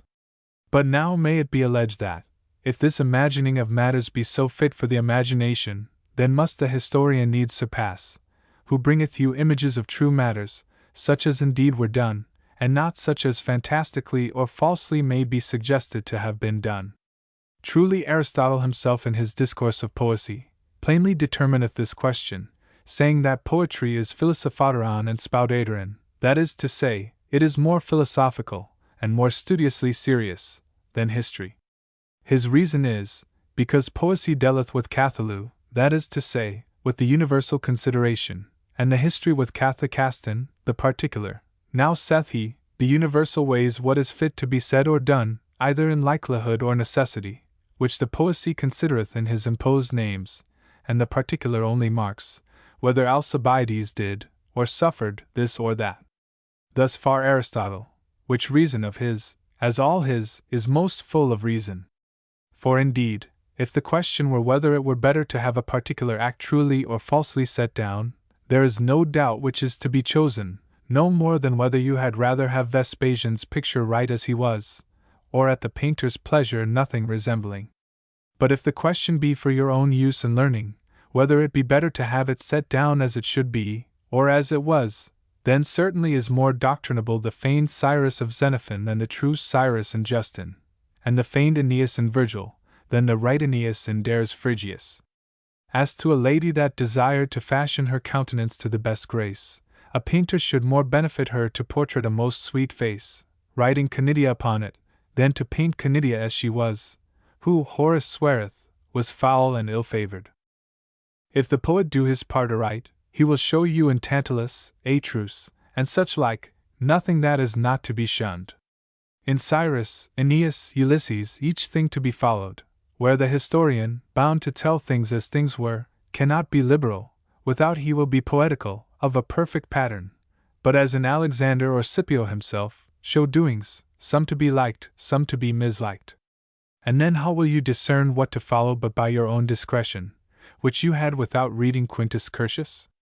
And whereas a man may say, though in universal consideration of doctrine the poet prevaileth, yet that the history, in his saying such a thing was done, doth warrant a man more in that he shall follow, the answer is manifest, that if he stand upon that was, as if he should argue, because it rained yesterday, therefore it should rain today, then indeed it hath some advantage to a gross conceit. But if he know an example only informs a conjectured likelihood, and so go by reason, the poet doth so far exceed him, as he is to frame his example to that which is most reasonable, be it in warlike, politic, or private matters, where the historian in his bare was, hath many times that which we call fortune, to overrule the best wisdom. Many times he must tell events, whereof he can yield no cause, or if he do, it must be poetical, for that a feigned example hath as much force to teach, as a true example, for as for to move, it is clear, sith the feigned may be tuned to the highest key of passion. Let us take one example, wherein a poet and a historian do concur. Herodotus and Justin do both testify that Zopyrus, King Darius' faithful servant, seeing his master long resisted by the rebellious Babylonians, feigned himself in extreme disgrace of his king, for verifying of which, he caused his own nose and ears to be cut off, and so flying to the Babylonians, was received, and for his known valor so far credited, that he did find means to deliver them over to Darius. Much like matter doth Livy record of Tarquinius and his son. Xenophon excellently feigneth such another stratagem, performed by Abradates in Cyrus' behalf.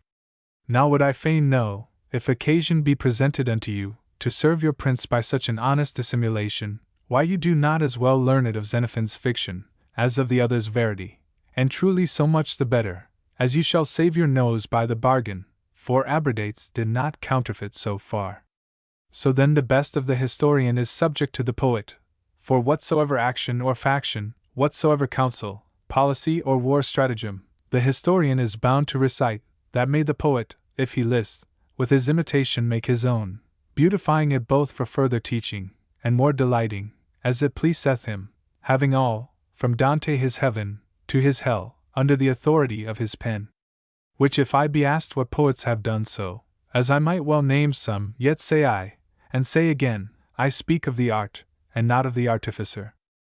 Now to that which commonly is attributed to the praise of histories, in respect of the notable learning is gotten by marking the success, as though therein a man should see virtue exalted, and vice punished.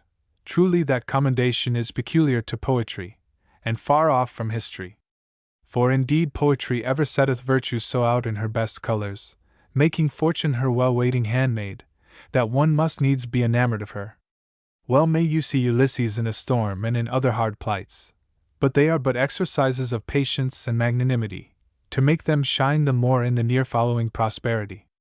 And of the contrary part, if evil men come to the stage, they ever go out, as the tragedy writer answered to one that mislike the show of such persons, so manacled, as they little animate folks to follow them.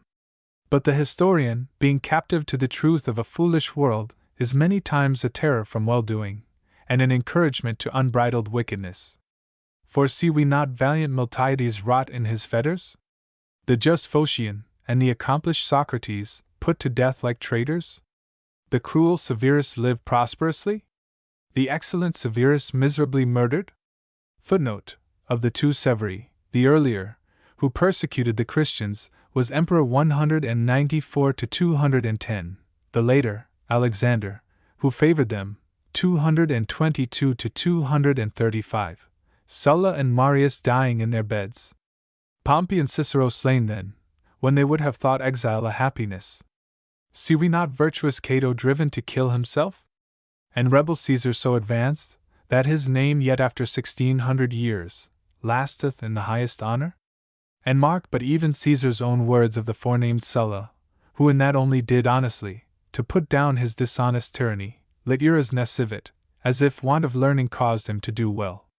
He meant it not by poetry, which not content with earthly plagues deviseth new punishments in hell for tyrants, nor yet by philosophy, which teacheth Occidentos esse, but no doubt by skill in history, for that indeed can afford your Cypselus, Periander, Phalaris, Dionysius, and I know not how many more of the same kennel, that speed well enough in their abominable unjustice or usurpation.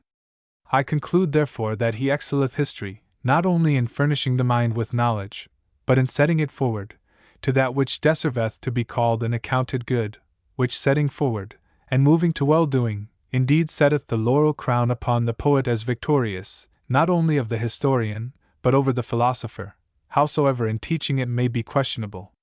For suppose it be granted that which I suppose with great reason may be denied, that the philosopher, in respect of his methodical proceeding, doth teach more perfectly than the poet, yet do I think that no man is so much philosophos, in love with philosophy, as to compare the philosopher, in moving, with the poet. And that moving is of a higher degree than teaching, it may by this appear, that it is well nigh the cause and the effect of teaching. For who will be taught, if he be not moved with desire to be taught? And what so much good doth that teaching bring forth, I speak still of moral doctrine, as that it moveth one to do that which it doth teach? For as Aristotle saith, it is not gnosis but praxis, not knowledge but action, must be the fruit. And how praxis cannot be, without being moved to practice, it is no hard matter to consider. The philosopher showeth you the way, he informeth you of the particularities, as well of the tediousness of the way, as of the pleasant lodging you shall have when your journey is ended, as of the many by-turnings that may divert you from your way. But this is to no man but to him that will read him, and read him with attentive studious painfulness. Which constant desire, whosoever hath in him, hath already passed half the hardness of the way, and therefore is beholding to the philosopher but for the other half. Nay truly, learned men have learnedly thought, that where once reason hath so much overmastered passion, as that the mind hath a free desire to do well, the inward light each mind hath in itself is as good as a philosopher's book, seeing in nature we know it is well to do well, and what is evil, although not in the words of art, which philosophers bestow upon us.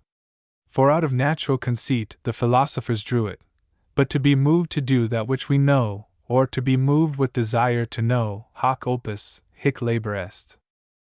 Now therein of all sciences, I speak still of human, and according to the human conceits, is our poet the monarch. For he doth not only show the way, but giveth so sweet a prospect into the way, as will entice any man to enter into it. Nay, he doth as if your journey should lie through a fair vineyard, at the first give you a cluster of grapes, that, full of that taste, you may long to pass further. He beginneth not with obscure definitions, which must blur the margent with interpretations, and load the memory with doubtfulness, but he cometh to you with words sent in delightful proportion, either accompanied with, or prepared for the well-enchanting skill of music, and with a tale forsooth he cometh unto you, with a tale which holdeth children from play, and old men from the chimney corner. And pretending no more, doth intend the winning of the mind from wickedness to virtue, even as the child is often brought to take most wholesome things, by hiding them in such other as have a pleasant taste, which, if one should begin to tell them the nature of aloes or rhubarb they should receive, would sooner take their physic at their ears than at their mouth. So it is in men, most of which are childish in the best things, till they be cradled in their graves, glad they will be to hear the tales of Hercules, Achilles, Cyrus, and Annius, and hearing them, must needs hear the right description of wisdom, valor, and justice, which, if they had been barely, that is to say philosophically, set out, they would swear they be brought to school again. That imitation, whereof poetry is, hath the most conveniency to nature of all other, insomuch, that as Aristotle saith, those things which in themselves are horrible, as cruel battles, unnatural monsters, are made in poetical imitation delightful.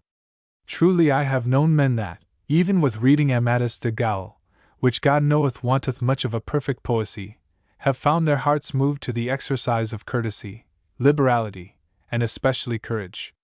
Who readeth Annius carrying old Anchises on his back, that wisheth not it were his fortune to perform so excellent an act. Whom do not the words of Turnus move? The tale of Turnus having planted his image in the imagination. Fugientum hoc terra videbit, usque ade one mori miserum est? Where the philosophers, as they scorn to delight, so must they be content little to move, saving wrangling, whether virtue be the chief, or the only good, whether the contemplative, or the active life do excel, which Plato and Boethius well knew, and therefore made mistress philosophy very often borrow the masking raiment of poesy. For even those hard-hearted evil men, who think virtue a school name, and know no other good but indulgere genio, and therefore despise the austere admonitions of the philosopher, and feel not the inward reason they stand upon, yet will be content to be delighted, which is all the good fellow poet seemeth to promise, and so steal to see the form of goodness, which seen they cannot but love, ere themselves be aware. As if they took a medicine of cherries. Infinite proofs of the strange effects of this poetical invention might be alleged. Only two shall serve, which are so often remembered, as I think all men know them. The one of Menenius Agrippa, who when the whole people of Rome had resolutely divided themselves from the Senate, with apparent show of utter ruin, though he were, for that time, an excellent orator, came not among them upon trust of figurative speeches, or cunning insinuations, and much less, with far-fetched maxims of philosophy, which, especially if they were Platonic, alluding to the inscription over the door of Plato's Academy, no entrance here without geometry. They must have learned geometry before they could well have conceived, but forsooth he behaves himself, like a homely and familiar poet. He telleth them a tale, that there was a time, when all the parts of the body made a mutinous conspiracy against the belly, which they thought devoured the fruits of each other's labor. They concluded they would let so unprofitable a spender starve. In the end, to be short, for the tale is notorious, and as notorious that it was a tale, with punishing the belly, they plagued themselves. This, applied by him, wrought such effect in the people, as I never read that ever words brought forth but then, so sudden and so good an alteration, for upon reasonable conditions, a perfect reconcilement ensued. The other is of Nathan the prophet, who when the holy David had so far forsaken God, as to confirm adultery with murder, when he was to do the tenderest office of a friend, and laying his own shame before his eyes, sent by God to call again so chosen a servant, how doth he it but by telling of a man, whose beloved lamb was ungratefully taken from his bosom? The application most divinely true, but the discourse itself feigned, which made David, I speak of the second and instrumental cause, as in a glass, to see his own filthiness, as that heavenly psalm of mercy well testifieth. By these therefore examples and reasons, I think it may be manifest, that the poet, with that same hand of delight, doth draw the mind more effectually than any other art doth, and so a conclusion not unfitly ensueth, that, as virtue is the most excellent resting place for all worldly learning to make his end of, so poetry, being the most familiar to teach it, and most princely to move towards it. In the most excellent work is the most excellent workman. But I am content not only to decipher him by his works, although works in commendation or dispraise must ever hold in high authority, but more narrowly will examine his parts, so that, as in a man, though altogether he may carry a presence full of majesty and beauty, perchance in some one defectious piece we may find a blemish, now in his parts, kinds, or species, as you list to term them, it is to be noted that some poesies have coupled together 2 or 3 kinds, as tragical and comical, whereupon is risen the tragicomical. Some in the like manner have mingled prose and verse, as Sennazer and Boethius. Some have mingled matters heroical and pastoral. But that cometh all to one in this question, for if severed they be good, the conjunction cannot be hurtful. Therefore perchance forgetting some, and leaving some as needless to be remembered, it shall not be amiss in a word to cite the special kinds, to see what faults may be found in the right use of them. Is it then the pastoral poem which is misliked? For perchance, where the hedge is lowest, they will soonest leap over. Is the poor pipe disdained, which sometime out of Melibus's mouth can show the misery of people under hard lords, or ravening soldiers? And again, by Tityrus, what blessedness is derived to them that lie lowest from the goodness of them that sit highest? Sometimes, under the pretty tales of wolves and sheep, it can include the whole considerations of wrongdoing and patience. Sometimes show that contention for trifles can get but a trifling victory. Where perchance a man may see that even Alexander and Darius, when they strave who should be cock of this world's dunghill, the benefit they got was that the afterlivers may say, Hac memini et victim frustra contendere thursin, ex illo corridin est tempori nobis. Footnote: all these instances are taken from Virgil's Eclogues. Or is it the lamenting elegiac, which in a kind heart would move rather pity than blame, who bewails with the great philosopher Heraclitus the weakness of mankind, and the wretchedness of the world, who surely is to be praised, either for compassionate accompanying just causes of lamentation, or for rightly painting out how weak be the passions of woefulness? Is it the bitter, but wholesome iambic, footnote, originally used by the Greeks for satire, which rubs the galled mind, in making shame the trumpet of villainy, with bold and open crying out against naughtiness, or the satirist, who, omni vefer vidium redenti tangit amico?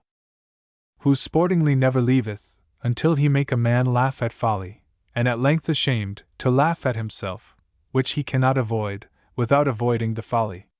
Who while circum praecordia ludit, giveth us to feel, how many headaches a passionate life bringeth us to. How when all is done, estu libris, animus si nos non deficit aquis, footnote, i.e. the wise can find happiness even in a village. No perchance it is the comic, whom naughty playmakers and stage keepers have justly made odious. To the argument of abuse, footnote, to the argument that, because comedy is liable to abuse, it should therefore be prohibited altogether, I will answer after. Only thus much now is to be said, that the comedy is an imitation of the common errors of our life, which he representeth in the most ridiculous and scornful sort that may be. So as it is impossible that any beholder can be content to be such a one. Now, as in geometry, the oblique must be known as well as the right, and in arithmetic, the odd as well as the even, so in the actions of our life, who seeth not the filthiness of evil, wanteth a great foil to perceive the beauty of virtue.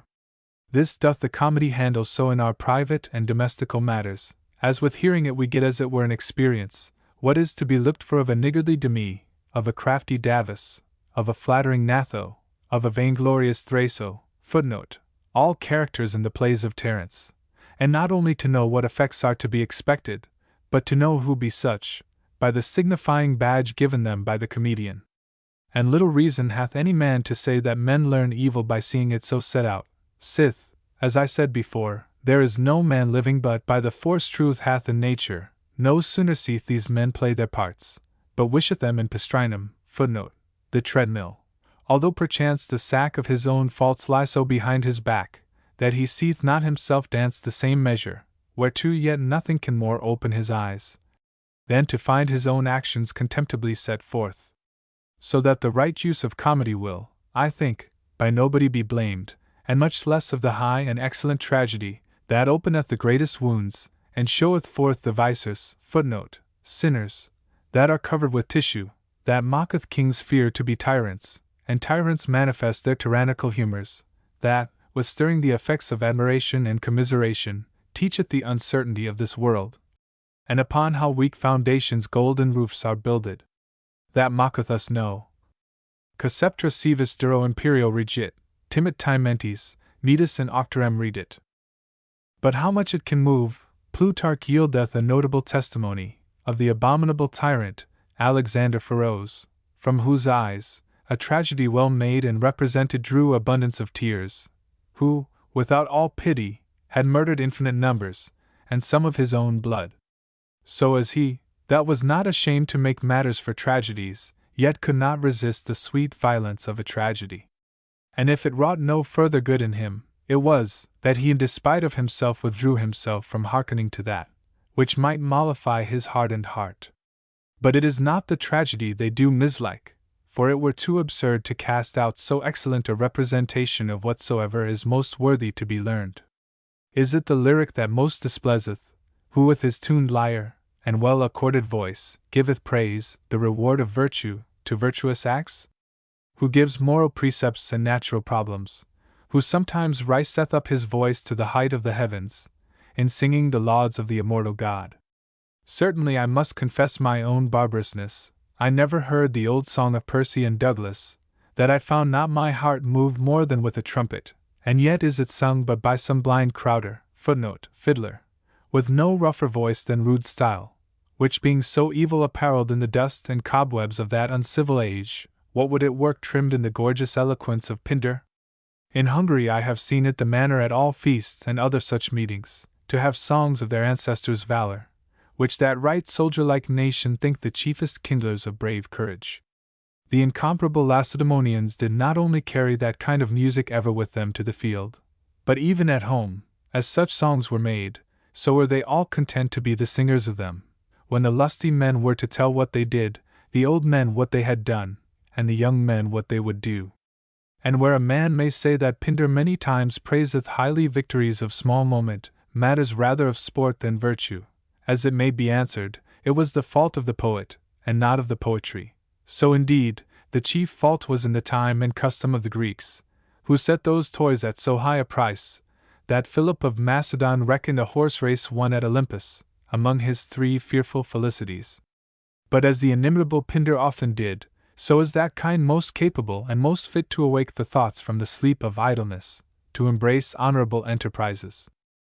There rests the heroical, whose very name, I think, should daunt all backbiters, for by what conceit can a tongue be directed to speak evil of that which draweth with it no less champions than Achilles, Cyrus, Aeneas, Turnus, Tydeus, and Rinaldo? Who doth not only teach and move to a truth, but teacheth and moveth to the most high and excellent truth. Who mocketh magnanimity and justice shine, throughout all misty fearfulness and foggy desires. Who, if the saying of Plato and Tully be true, that who could see virtue, would be wonderfully ravished with the love of her beauty, this man sets her out to make her more lovely in her holiday apparel, to the eye of any that will deign, not to disdain, until they understand. But if anything be already said in the defense of sweet poetry, all concurreth to the maintaining the heroical, which is not only a kind, but the best, and most accomplished kind of poetry. For as the image of each action stirreth and instructeth the mind, so the lofty image of such worthies most inflameth the mind with desire to be worthy, and informs with counsel how to be worthy.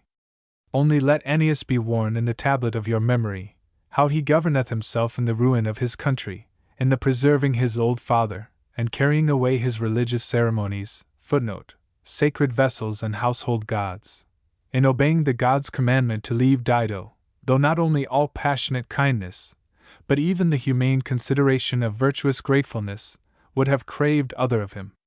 How in storms, how in sports, how in war, how in peace, how a fugitive, how victorious, how besieged, how besieging, how to strangers, how to allies, how to his enemies, how to his own, lastly, how in his inward self, and how in his outward government. And I think, in a mind not prejudiced with a prejudicating humor, he will be found in excellency fruitful, yea, even as Horace saith, Melius Crisippo et Crantor, a better teacher than the philosophers.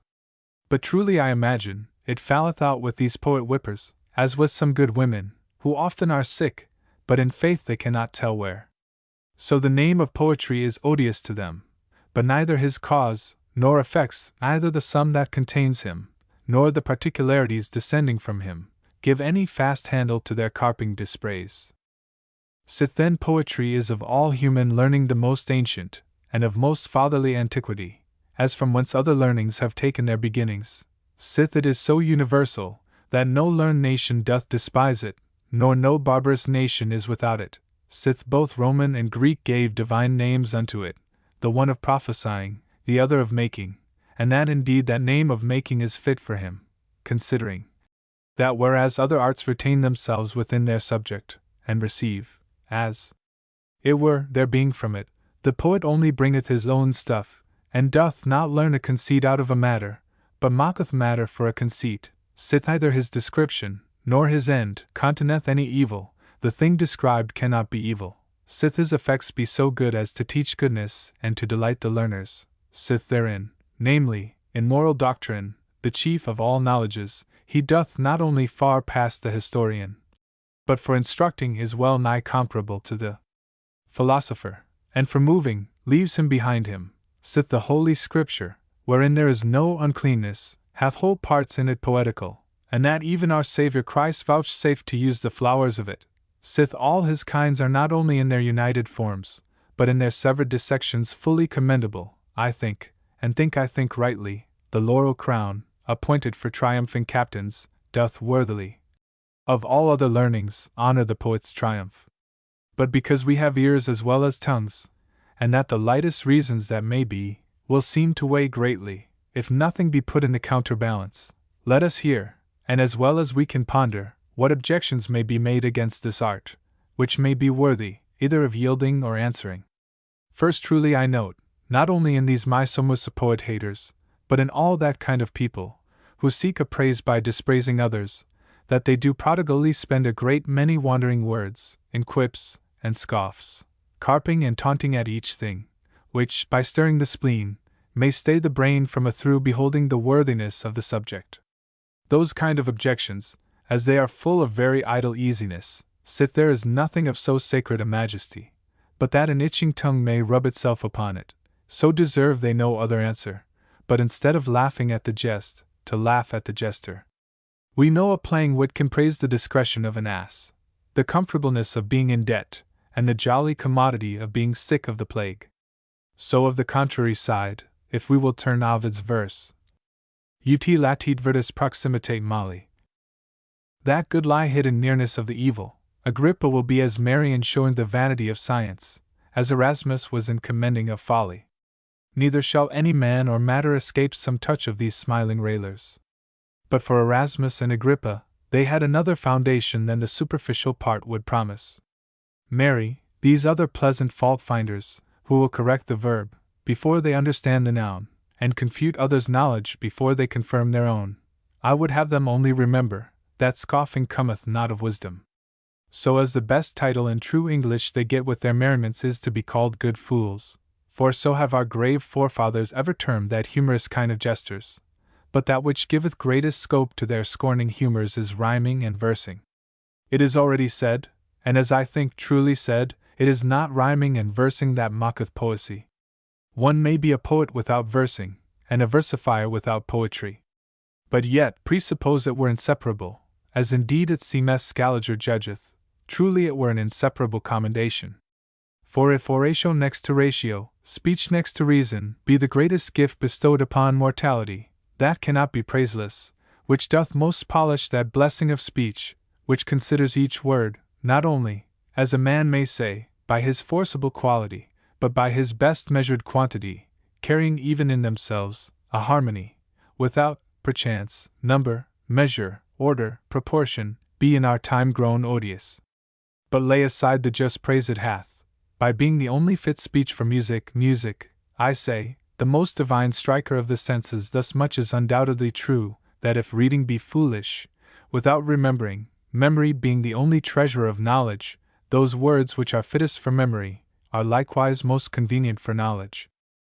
Now, that verse far exceedeth prose in the knitting up of the memory, the reason is manifest. The words, besides their delight, which hath a great affinity to memory, being so set, as one word cannot be lost, but the whole work fails, which accuseth itself, calleth the remembrance back to itself, and so most strongly confirmeth it. Besides, one word so as it were begetting another, as be it in rhyme or measured verse, by the former a man shall have a near guess to the follower. Lastly, even they that have taught the art of memory have showed nothing so apt for it, as a certain room divided into many places well and thoroughly known. Now, that hath the verse in effect perfectly, every word having his natural seat, which seat must needs make the words remembered. But what needeth more in a thing so known to all men? Who is it that ever was a scholar, that doth not carry away some verses of Virgil, Horace, or Cato, footnote, the moralist? His elegiacs are constantly quoted by medieval writers, e.g. in Piers Plowman, which in his youth he learned, and even to his old age serve him for hourly lessons? But the fitness it hath for memory is notably proved by all delivery of arts, wherein for the most part, from grammar to logic, mathematic, physic, and the rest, the rules chiefly necessary to be borne away are compiled in verses. So that, verse being in itself sweet and orderly, and being best for memory, the only handle of knowledge, it must be in jest that any man can speak against it. Now then go we to the most important imputations laid to the poor poets. For aught I can yet learn, they are these: first, that there being many other more fruitful knowledges, a man might better spend his time in them than in this. Secondly, that it is the mother of lies. Thirdly, that it is the nurse of abuse, infecting us with many pestilent desires, with a siren's sweetness, drawing the mind to the serpent's tail of sinful fancy. And herein especially, comedies give the largest field to err, as Chaucer saith, how both in other nations and in ours, before poets did soften us, we were full of courage, given to martial exercises, the pillars of manlike liberty, and not lulled asleep in shady idleness with poets' pastimes.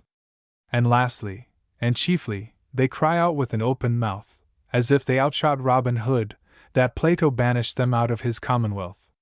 Truly this is much, if there be much truth in it. First to the first, that a man might better spend his time, is a reason indeed, but it doth, as they say, but pater principium. For if it be as I affirm, that no learning is so good as that which teacheth and moveth to virtue, and that none can both teach and move thereto so much as poetry, then is the conclusion manifest, that ink and paper cannot be to a more profitable purpose employed. And certainly, though a man should grant their first assumption, it should follow, methinks, very unwillingly, that good is not good, because better is better. But I still and utterly deny that there is sprung out of earth a more fruitful knowledge. To the second, therefore, that they should be the principal liars, I answer paradoxically, but truly I think, truly, that of all writers under the sun, the poet is the least liar, and though he would, as a poet can scarcely be a liar, the astronomer, with his cousin the geometrician, can hardly escape, when they take upon them to measure the height of the stars.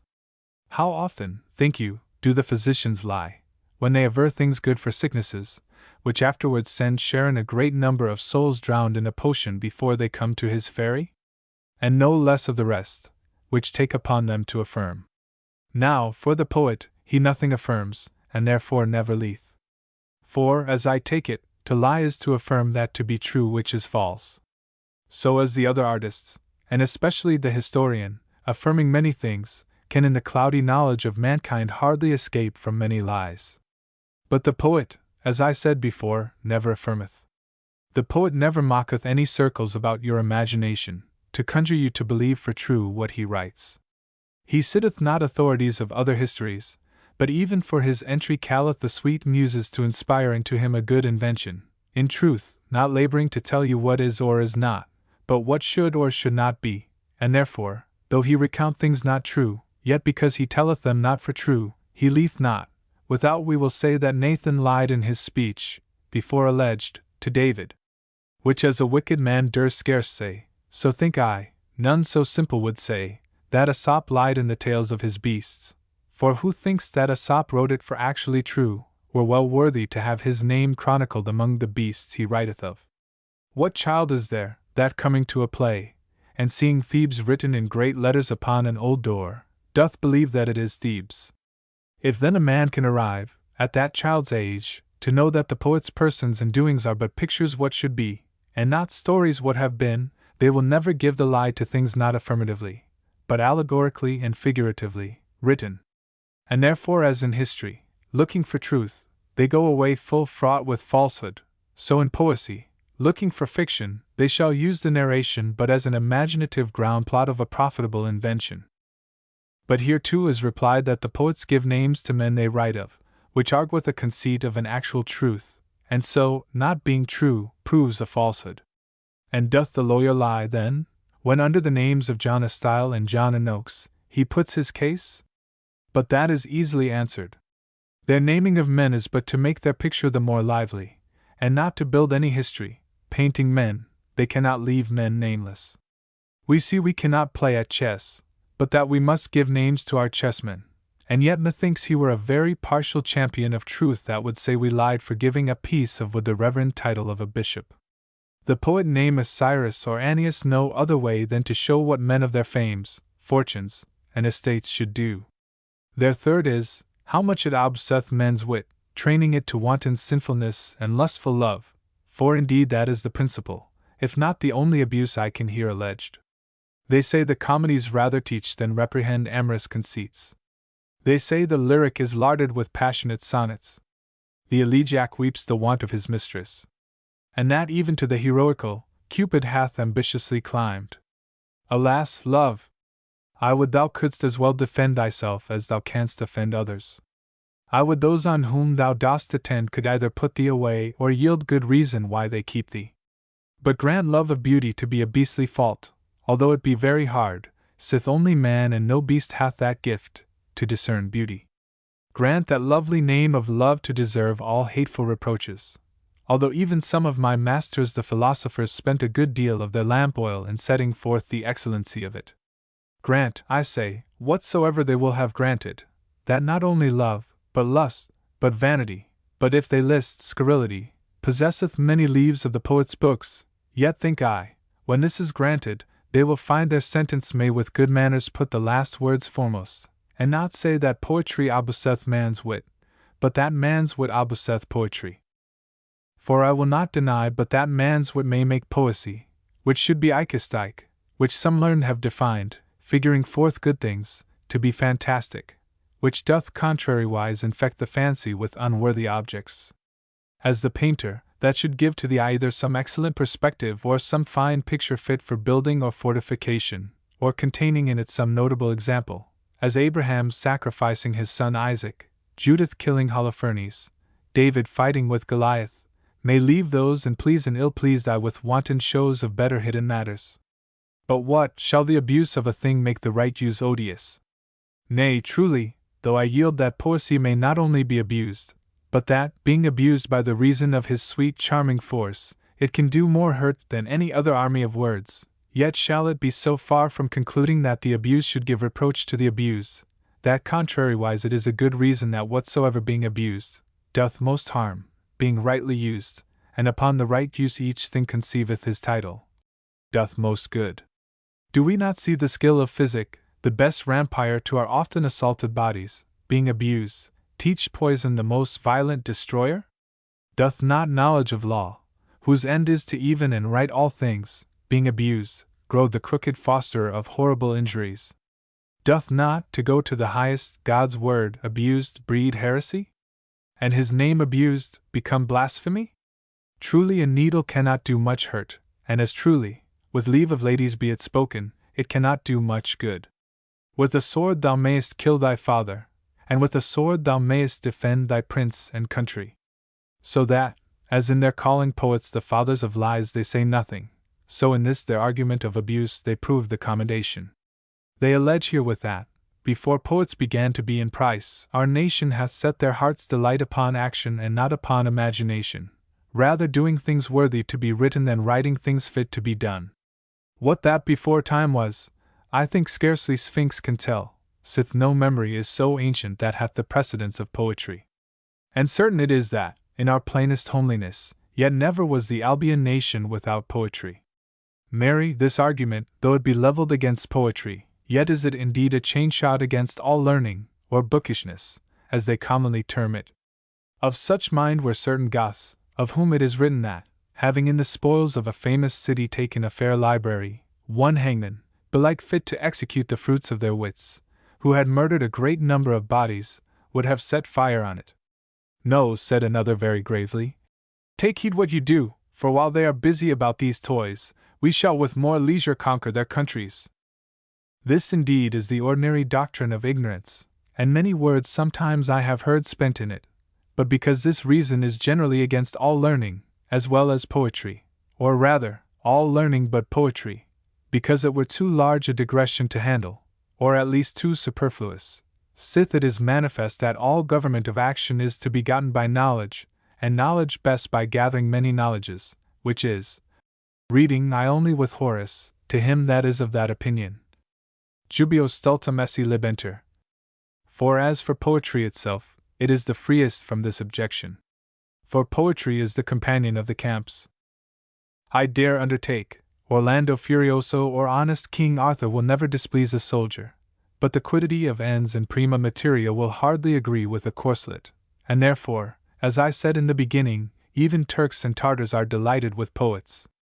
Homer, a Greek, flourished before Greece flourished. And if to a slight conjecture a conjecture may be opposed, truly it may seem that, as by him their learned men took almost their first light of knowledge, so their active men received their first motions of courage.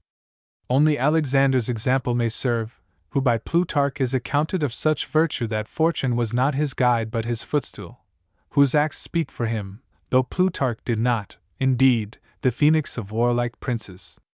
This Alexander left his schoolmaster, living Aristotle, behind him, but took dead Homer with him. He put the philosopher Callisthenes to death for his seeming philosophical, indeed mutinous stubbornness. But the chief thing he ever was heard to wish for was that Homer had been alive. He well found he received more bravery of mind by the pattern of Achilles than by hearing the definition of fortitude, and therefore, if Cato misliked Fulvius for carrying Ennius with him to the field, it may be answered that, if Cato misliked it, the noble Fulvius liked it, or else he had not done it. For it was not the excellent Cato Eudicensis, whose authority I would much more have reverenced, but it was the former.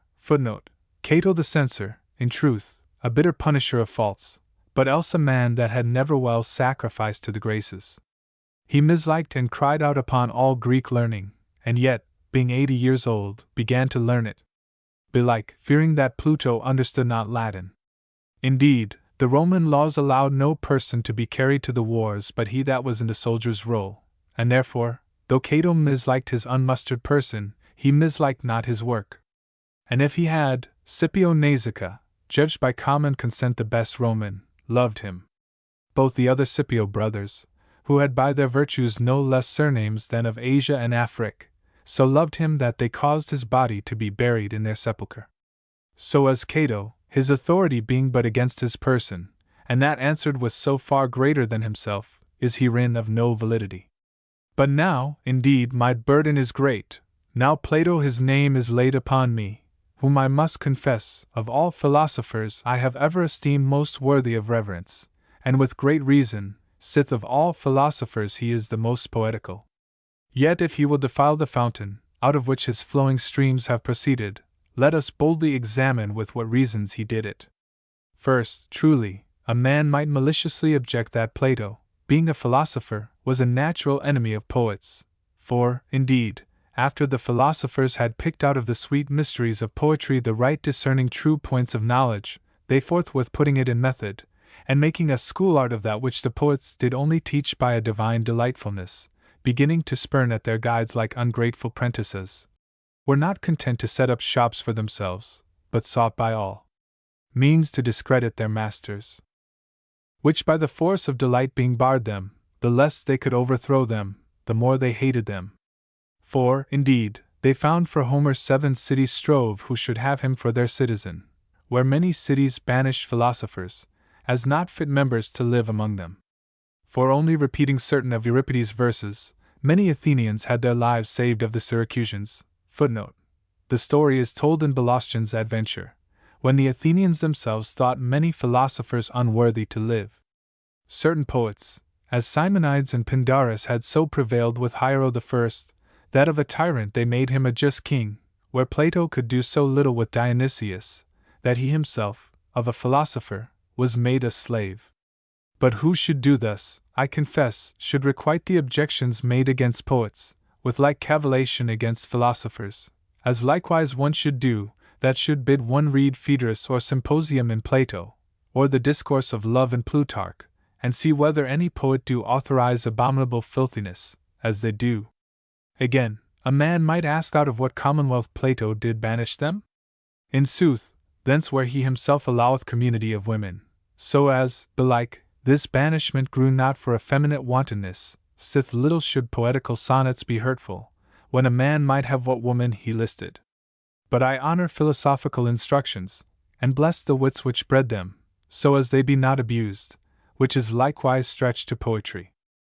St. Paul himself, who yet, for the credit of poets, allegeth twice two poets, and one of them by the name of a prophet, setteth a watchword upon philosophy, indeed upon the abuse. So doth Plato, upon the abuse, not upon poetry. Plato found fault that the poets of his time filled the world with wrong opinions of the gods, making light tales of that unspotted essence, and therefore would not have the youth depraved with such opinions. Herein may much be said, let this suffice. The poets did not induce such opinions, but did imitate those opinions already induced. For all the Greek stories can well testify that the very religion of that time stood upon many and many-fashioned gods, not taught so by the poets, but followed, according to their nature of imitation. Who list, may read in Plutarch, the discourses of Isis and Osiris, of the cause why oracles ceased, of the divine providence, and see whether the theology of that nation stood not upon such dreams, which the poets superstitiously observed, and truly, sith they had not the light of Christ, did much better in it than the philosophers, who, shaking off superstition, brought in atheism. Plato, therefore, whose authority I had much rather justly construe than unjustly resist, meant not in general of poets, in those words of which Julius Scaliger saith, qua auctoritate barbari quidam ac hispidia beauty velent, ad potes e republica exigendos, but only meant to drive out those wrong opinions of the deity, whereof now, without further law, Christianity hath taken away all the hurtful belief. Perchance, as he thought, nourished by the then esteemed poets. And a man need go no further than to Plato himself, to know his meaning, who in his dialogue called Ion, giveth high, and rightly divine commendation to poetry. So as Plato, banishing the abuse, not the thing, not banishing it but giving due honor unto it, shall be our patron, and not our adversary.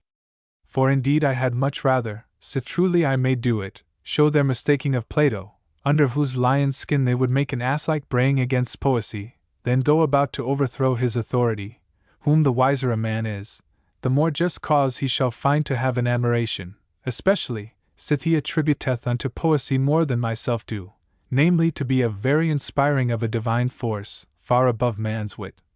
As in the aforenamed dialogue is apparent. Of the other side, who would show the honors have been by the best sort of judgments granted them, a whole sea of examples would present themselves. Alexanders, Caesars, Scipios, all favorers of poets. Laelius, called the Roman Socrates, himself a poet, so as part of Houghton Timarumenos in Terence was supposed to be made by him. And even the Greek Socrates, whom Apollo confirmed to be the only wise man, is said to have spent part of his old time in putting Aesop's fables into verses. And therefore, full evil should it become his scholar Plato to put such words in his master's mouth against poets. But what need more? Aristotle writes the art of poesy, and why if it should not be written? Plutarch teacheth the use to be gathered of them, and how if they should not be read? And who reads Plutarch's either history or philosophy, shall find he trimmeth both their garments with guards of poesy. But I list not to defend poesy, with the help of her underling, historiography. Let it suffice that it is a fit soil for praise to dwell upon, and what dispraise may set upon it is either easily overcome, or transformed into just commendation. So that, sith the excellencies of it may be so easily and so justly confirmed, and the low-creeping objections so soon trodden down, it not being an art of lies, but of true doctrine, not of effeminateness, but of notable stirring of courage, not of abusing man's wit, but of strengthening man's wit, not banished, but honored by Plato, let us rather plant more laurels, for to engarland our poets' heads, which honor of being laureate, as besides them, only triumphant captains wear, is a sufficient authority, to show the price they ought to be had in, then suffer the ill-favoring breath of such wrong speakers, once to blow upon the clear springs of poesy. But sith I have run so long a career in this matter, methinks, before I give my pen a full stop, it shall be but a little more lost time, to inquire, why England, the mother of excellent minds, should be grown so hard a stepmother to poets, who certainly in wit ought to pass all other, sith all only proceedeth from their wit, being indeed makers of themselves, not takers of others. How can I but exclaim, Musa mihi causas memora, quo numini lasso?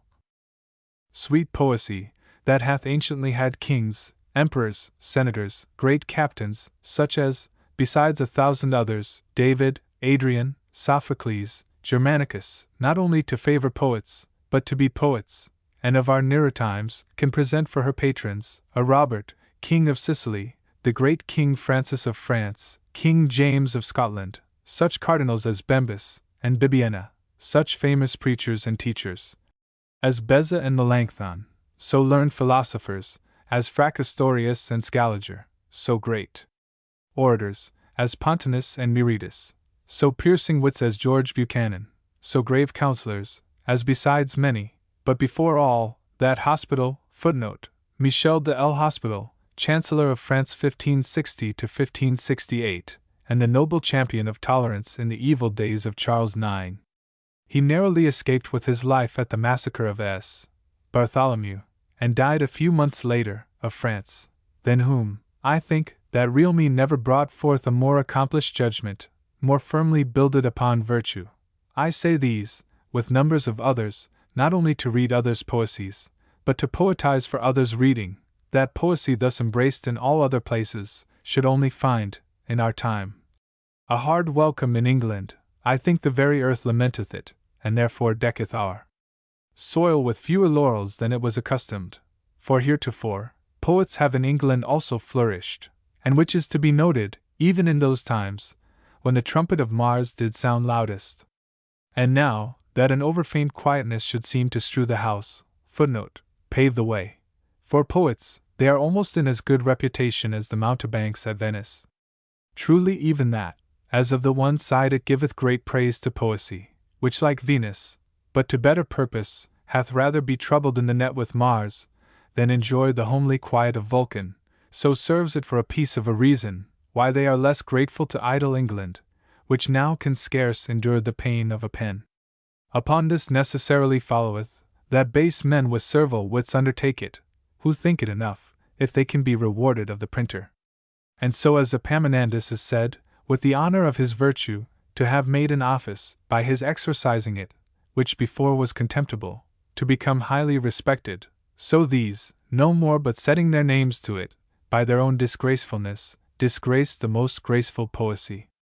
For now, as if all the muses were got with child, to bring forth bastard poets, without any commission, they do post over the banks of Helicon, till they make the readers more weary than post horses, while in the meantime, they, quaes melior lipto finxit procordia titan, are better content, to suppress the outflowing of their wit, than by publishing them to be accounted knights of the same order. But I, that before ever I durst aspire unto the dignity am admitted into the company of the paper blurrers, do find the very true cause of our wanting estimation, is want of desert, taking upon us to be poets, in despite of Pallas. Now wherein we want desert were a thankworthy labor to express, but if I knew, I should have mended myself. But I, as I never desired the title, so have neglected the means to come by it. Only overmastered by some thoughts, I yielded an inky tribute unto them. Marry, they that delight in poesy itself should seek to know what they do, and how they do, and especially, look themselves in an unflattering glass of reason, if they be inclinable unto it. For poesy must not be drawn by the ears, it must be gently led, or rather, it must lead. Which was partly the cause that made the ancient learned affirm, it was a divine gift, and no human skill, sith all other knowledges lie ready for any that hath strength of wit. A poet no industry can make, if his own genius be not carried unto it, and therefore is it an old proverb, orator fit, poeta nascitur. Yet confess I always, that as the fertilest ground must be manured, so must the highest flying wit have a Daedalus to guide him. That Daedalus, they say, both in this and in other, hath 3 wings, to bear itself up into the air of due commendation, that is, art, imitation, and exercise. But these, either artificial rules, nor imitative patterns, we much cumber ourselves withal. Exercise indeed we do, but that very for backwardly, for where we should exercise to know, we exercise as having known, and so is our brain delivered of much matter, which never was begotten by knowledge. For, there being two principal parts, matter to be expressed by words, and words to express the matter, in neither, we use art, or imitation, rightly. Our matter is quodlibet indeed, though wrongly performing Ovid's verse, Quicquid conabar dicera versus erat, never marshalling it into an assured rank, that almost the readers cannot tell where to find themselves. Chaucer undoubtedly did excellently in his Troilus and Cresside, of whom, truly I know not whether to marvel more, either that he in that misty time could see so clearly, or that we in this clear age walk so stumblingly after him. Yet had he great wants, fit to be forgiven, in so reverent antiquity. I account the Mirror of Magistrates, footnote, a long series of poems, published in the early part of Elizabeth's reign. The two first, and best, pieces in it, The Induction and Complaint of the Duke of Buckingham, were by Sackville, joint author of the earliest English tragedy, Gorboduc, neatly furnished of beautiful parts, and in the Earl of Surrey's lyrics, many things tasting of a noble birth, and worthy of a noble mind. The Shepherd's Calendar hath much poetry in his eclogues, indeed worthy the reading, if I be not deceived. That same framing of his style to an old rustic language I dare not allow, sith neither Theocritus in Greek, Virgil in Latin, nor Caesar in Italian, did effect it. Besides these, do I not remember to have seen but few, to speak boldly, printed, that have poetical sinews in them, for proof whereof, let but most of the verses be put in prose, and then ask the meaning, and it will be found that one verse did but beget another, without ordering at the first, what should be at the last, which becomes a confused mass of words, with a tingling sound of rhyme, barely accompanied with reason. Our tragedies and comedies, not without cause cried out against, observing rules neither of honest civility nor of skilful poetry, excepting Gorboduc, again, I say, of those that I have seen, which notwithstanding as it is full of stately speeches, and well-sounding phrases, climbing to the height of Seneca his style, and as full of notable morality, which it doth most delightfully teach, and so obtain the very end of poesy. Yet in truth it is very defectious in the circumstances, which grieveth me, because it might not remain as an exact model of all tragedies. For it is faulty both in place and time, the two necessary companions of all corporal actions. For where the stage should always represent but one place, and the uttermost time presupposed in it should be, both by Aristotle's precept and common reason, but one day, there is both many days, and many places, and artificially imagined. But if it be so in Gorboduc, how much more in all the rest? Where you shall have Asia of the one side, and Africa of the other, and so many other underkingdoms, that the player, when he cometh in, must ever begin with telling where he is, or else the tale will not be conceived. Now ye shall have 3 ladies walk to gather flowers, and then we must believe the stage to be a garden. By and by, we hear news of shipwreck in the same place, and then we are to blame, if we accept it not for a rock. Upon the back of that, comes out a hideous monster, with fire and smoke, and then the miserable beholders are bound to take it for a cave. While in the meantime, 2 armies fly in, represented with 4 swords and bucklers, and then what hard heart will not receive it for a pitched field? Now, of time they are much more liberal, for ordinary it is that 2 young princes fall in love. After many traverses, she is got with child, delivered of a fair boy, he is lost, groweth a man, falls in love, and is ready to get another child, and all this in 2 hours' space, which how absurd it is in sense, even sense may imagine, and art hath taught, and all ancient examples justified, and at this day the ordinary players in Italy will not err in. Yet will some bring in an example of Unicus in Terence, that containeth matter of 2 days, yet far short of 20 years. True it is, and so was it to be played in 2 days, and so fitted to the time it set forth. And though Plautus hath in one place done amiss, let us hit with him, and not miss with him. But they will say, how then shall we set forth a story, which containeth both many places, and many times? And do they not know that a tragedy is tied to the laws of poesy, and not of history?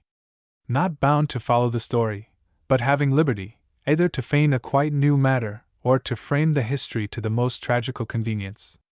Again, many things may be told, which cannot be showed, if they know the difference betwixt reporting and representing. As for example, I may speak, though I am here, of Peru, and in speech digress from that to the description of Calicut. But in action, I cannot represent it without Pacolet's horse, and so was the manner the ancients took, by some nuncius to recount things done in former time, or other place. Lastly, if they will represent a history, they must not, as Horace saith, begin ab ovo, but they must come to the principal point of that one action, which they will represent. By example this will be best expressed. I have a story of young Polydorus, delivered for safety's sake, with great riches, by his father Priamus to Polymnestor, king of Thrace, in the Trojan war time. He after some years, hearing the overthrow of Priamus, for to make the treasure his own, murdereth the child. The body is taken up by Hecuba. She the same day findeth a slight to be revenged most cruelly of the tyrant. Where now would one of our tragedy writers begin, but with the delivery of the child? Then should he sail over into Thrace, and so spend I know not how many years, and travel numbers of places. But where doth Euripides? Footnote, in his Hecuba, even with the finding of the body, leaving the rest to be told by the spirit of Polydorus. This need no further to be enlarged, the dullest wit may conceive it. But besides these gross absurdities, how all their plays be either right tragedies, nor right comedies, mingling kings and clowns, not because the matter so carrieth it, but thrust in clowns by head and shoulders, to play a part in majestical matters, with either decency nor discretion. So as either the admiration and commiseration, nor the right sportfulness, is by their mongrel tragi-comedy obtained. I know Apuleius, footnote, in his Latin romance, the Metamorphoses, or the Golden Ass, did somewhat so, but that is a thing recounted with space of time, not represented in one moment, and I know the ancients have one or two examples of tragi-comedies, as Plautus hath Amphitryo. But if we mark them well, we shall find that they never, or very daintily, match hornpipes and funerals. So falleth it out, that having indeed no right comedy, in that comical part of our tragedy, we have nothing but scurrility, unworthy of any chaste ears, or some extreme show of doltishness, indeed fit to lift up a loud laughter, and nothing else, where the whole tract of a comedy should be full of delight, as the tragedy should be still maintained in a well-raised admiration. But our comedians think there is no delight without laughter, which is very wrong, for though laughter may come with delight, yet cometh it not of delight, as though delight should be the cause of laughter. But well may one thing breed both together, nay, rather in themselves, they have as it were a kind of contrariety, for delight we scarcely do, but in things that have a convenience to ourselves, or to the general nature. Laughter almost ever cometh of things most disproportioned to ourselves and nature. Delight hath a joy in it either permanent or present. Laughter hath only a scornful tickling. For example, we are ravished with delight to see a fair woman, and yet are far from being moved to laughter. We laugh at deformed creatures, wherein certainly we cannot delight. We delight in good chances, we laugh at mischances. We delight to hear the happiness of our friends, or country, at which he were worthy to be laughed at that would laugh. We shall contrarily laugh sometimes, to find a matter quite mistaken, and go down the hill against the bias, in the mouth of some such men, as for the respect of them one shall be heartily sorry, yet he cannot choose but laugh, and so is rather pained, than delighted, with laughter. Yet deny I not, but that they may go well together, for as in Alexander's picture well set out we delight without laughter, and in 20 mad antics we laugh without delight, so in Hercules, painted with his great beard, and furious countenance, in woman's attire, spinning at Omphale's commandment, it breedeth both delight and laughter. For the representing of so strange a power in love, procureth delight, and the scornfulness of the action stirreth laughter. But I speak to this purpose, that all the end of the comical part be not upon such scornful matters as stir laughter only, but mixed with it, that delightful teaching which is the end of poesy. And the great fault even in that point of laughter, and forbidden plainly by Aristotle, is that they stir laughter in sinful things, which are rather execrable than ridiculous, or in miserable, which are rather to be pitied than scorned. For what is it to make folks gape at a wretched beggar, or a beggarly clown? Or, against law of hospitality, to jest at strangers, because they speak not English so well as we do? What do we learn, sith it is certain? Nil habet infelix popertus durius in esse, quam quod ridiculos homines facit. But rather a busy-loving courtier, a heartless threatening Thraso, a self-wise seeming schoolmaster, an awry transformed traveller? These if we saw walk in stage names, which we play naturally, therein were delightful laughter, and teaching delightfulness, as in the other, the tragedies of Buchanan do justly bring forth a divine admiration. But I have lavished out too many words of this play matter. I do it because, as they are excelling parts of poesy, so is there none so much used in England, and none can be more pitifully abused. Which like an unmannerly daughter, showing a bad education, causeth her mother poesy's honesty to be called in question. Other sorts of poetry almost have we none, but that lyrical kind of songs and sonnets, which Lord, if he gave us so good minds, how well it might be employed, and with how heavenly fruit, both private and public, in singing the praises of the immortal beauty, the immortal goodness of that God, who giveth us hands to write, and wits to conceive, of which we might well want words, but never matter, of which we could turn our eyes to nothing, but we should ever have new budding occasions. But truly many of such writings, as come under the banner of unresistible love, if I were a mistress, would never persuade me they were in love, so coldly they apply fiery speeches, as men that had rather read lovers' writings, and so caught up certain swelling phrases, which hang together, like a man which once told me, the wind was at north, west, and by south, because he would be sure to name winds enough. Than that in truth they feel those passions, which easily, as I think may be, betrayed by that same forcibleness, or energia, as the Greeks call it, of the writer. But let this be a sufficient, though short note, that we miss the right use of the material point of poesy. Now, for the outside of it, which is words, or, as I may term it, diction, it is even well worse. So is that honey-flowing matron eloquence apparelled, or rather disguised, in a courtesan-like painted affectation, one time with so far-fetched words they may seem monsters, but must seem strangers to any poor Englishman, another time, with coursing of a letter, as if they were bound to follow the method of a dictionary, another time, with figures and flowers, extremely winter-starved. But I would this fault were only peculiar to versifiers, and had not as large possession among prose printers, and which is to be marveled, among many scholars, and which is to be pitied, among some preachers. Truly I could wish, if at least I might be so bold to wish in a thing beyond the reach of my capacity, the diligent imitators of Tully and Demosthenes, most worthy to be imitated, did not so much keep Nizolian, footnote, Nizolius, the compiler of a lexicon to the works of Cicero, paper books of their figures and phrases, as by attentive translation, as it were, devour them whole, and make them wholly theirs. For now they cast sugar and spice upon every dish that is served to the table, like those Indians, not content to wear earrings at the fit and natural place of the ears, but they will thrust jewels through their nose and lips because they will be sure to be fine. Tully, when he was to drive out Catiline, as it were with a thunderbolt of eloquence, often used that figure of repetition, vivit, immo insenatum venit, and see, indeed, inflamed with a well-grounded rage, he would have his words, as it were, double out of his mouth, and so do that artificially, which we see men do in choler naturally. And we, having noted the grace of those words, hail them in some time to a familiar epistle, when it were too much choler to be choleric.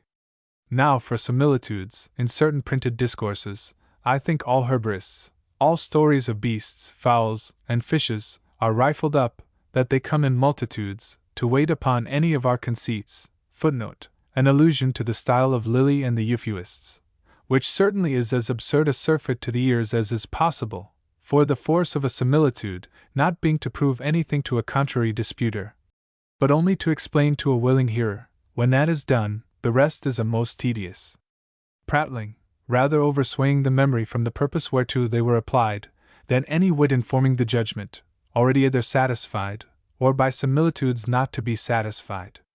For my part, I do not doubt, when Antonius and Crassus, the great forefathers of Cicero in eloquence, the one, as Cicero testifieth of them, pretended not to know art, the other not to set by it, because with a plain sensibleness they might win credit of popular ears, which credit is the nearest step to persuasion, which persuasion is the chief mark of oratory. I do not doubt, I say, but that they use these tracts very sparingly, which who doth generally use, any man may see doth dance to his own music, and so be noted by the audience more careful to speak curiously than to speak truly. Undoubtedly, at least to my opinion undoubtedly, I have found in divers smally learned courtiers a more sound style than in some professors of learning, of which I can guess no other cause, but that the courtier, following that which by practice he findeth fittest to nature therein, though he know it not, doth according to art, though not by art, where the other, using art to show art, and not to hide art, as in these cases he should do, flieth from nature, and indeed abuseth art. But what? Methinks I deserve to be pounded, for straying from poetry to oratory, but both have such an affinity in this wordish consideration that I think this digression will make my meaning receive the fuller understanding, which is not to take upon me to teach poets how they should do, but only finding myself sick among the rest, to show some one or two spots of the common infection, grown among the most part of writers, that, acknowledging ourselves somewhat awry, we may bend to the right use both of matter and manner, whereto our language giveth us great occasion, being indeed capable of any excellent exercising of it. I know, some will say it is a mingled language. And why not so much the better, taking the best of both the other? Footnote: both the Teutonic and the Romance elements. Another will say it wanteth grammar. Nay, truly, it hath that praise, that it wanteth not grammar, for grammar it might have, but it needs it not, being so easy of itself, and so void of those cumbersome differences of cases, genders, moods, and tenses, which I think was a piece of the Tower of Babylon's curse, that a man should be put to school to learn his mother tongue. But for the uttering sweetly and properly the conceits of the mind, which is the end of speech, that hath it equally with any other tongue in the world, and is particularly happy, in compositions of 2 or 3 words together, near the Greek, far beyond the Latin, which is one of the greatest beauties can be in a language. Now, of versifying there are 2 sorts, the one ancient, the other modern. The ancient marked the quantity of each syllable, and according to that framed his verse. The modern, observing only number, with some regard of the accent, the chief life of it standeth in that like sounding of the words, which we call rhyme. Whether of these be the most excellent, would bear many speeches. The ancient, no doubt, more fit for music, both words and tune observing quantity, and more fit lively to express divers passions, by the low and lofty sound of the well-weighed syllable. The latter likewise, with his rhyme, striketh a certain music to the ear, and in fine, sith it doth delight, though by another way, it obtains the same purpose, there being in either sweetness, and wanting in neither majesty. Truly the English, before any other vulgar language I know, is fit for both sorts, for the ancient, the Italian is so full of vowels, that it must ever be cumbered with elisions.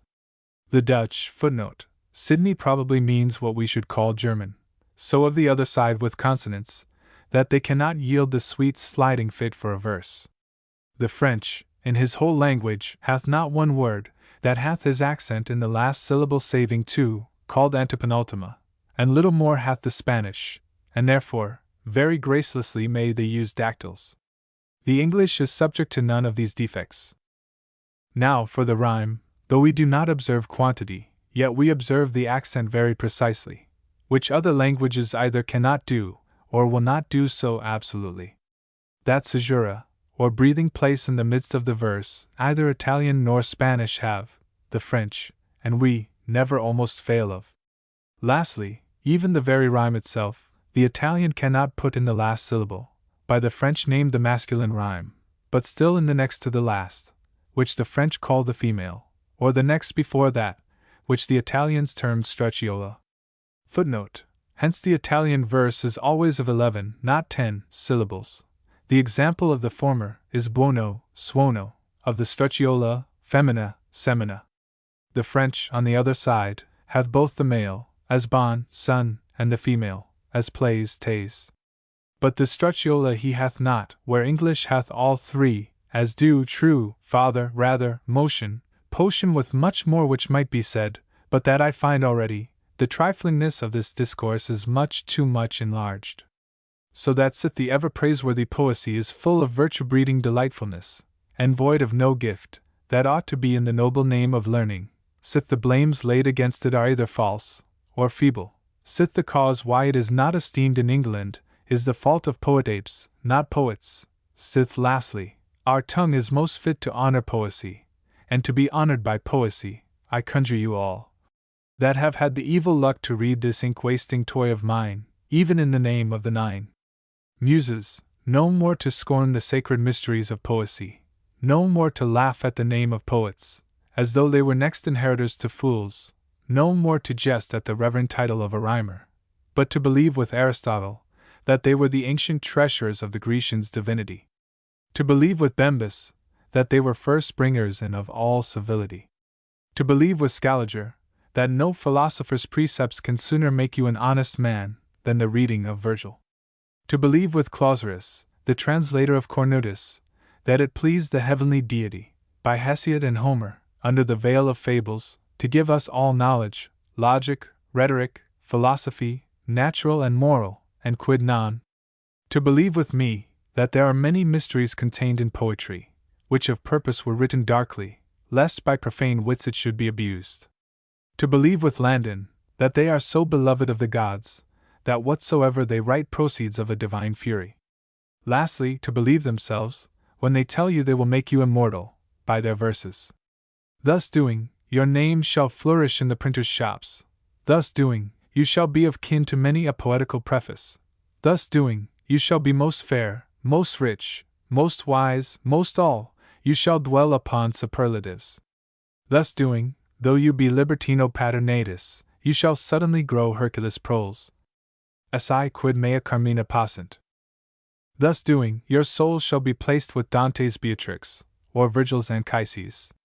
But if, fie of such a but you be born so near the dull-making cataphract of Nilus, that you cannot hear the planet-like music of poetry, if you have so earth-creeping a mind, that it cannot lift itself up to look to the sky of poetry, or rather, by a certain rustical disdain, will become such a mome, scorner, as to be a momus of poetry, then, though I will not wish unto you the ass's ears of Midas, nor to be driven by a poet's verses, as Bubanax was, to hang himself, nor to be rhymed to death, as is said to be done in Ireland, yet thus much curse I must send you, in the behalf of all poets, that, while you live in love, and never get favor, for lacking skill of a sonnet, and when you die, your memory die from the earth, for want of an epitaph.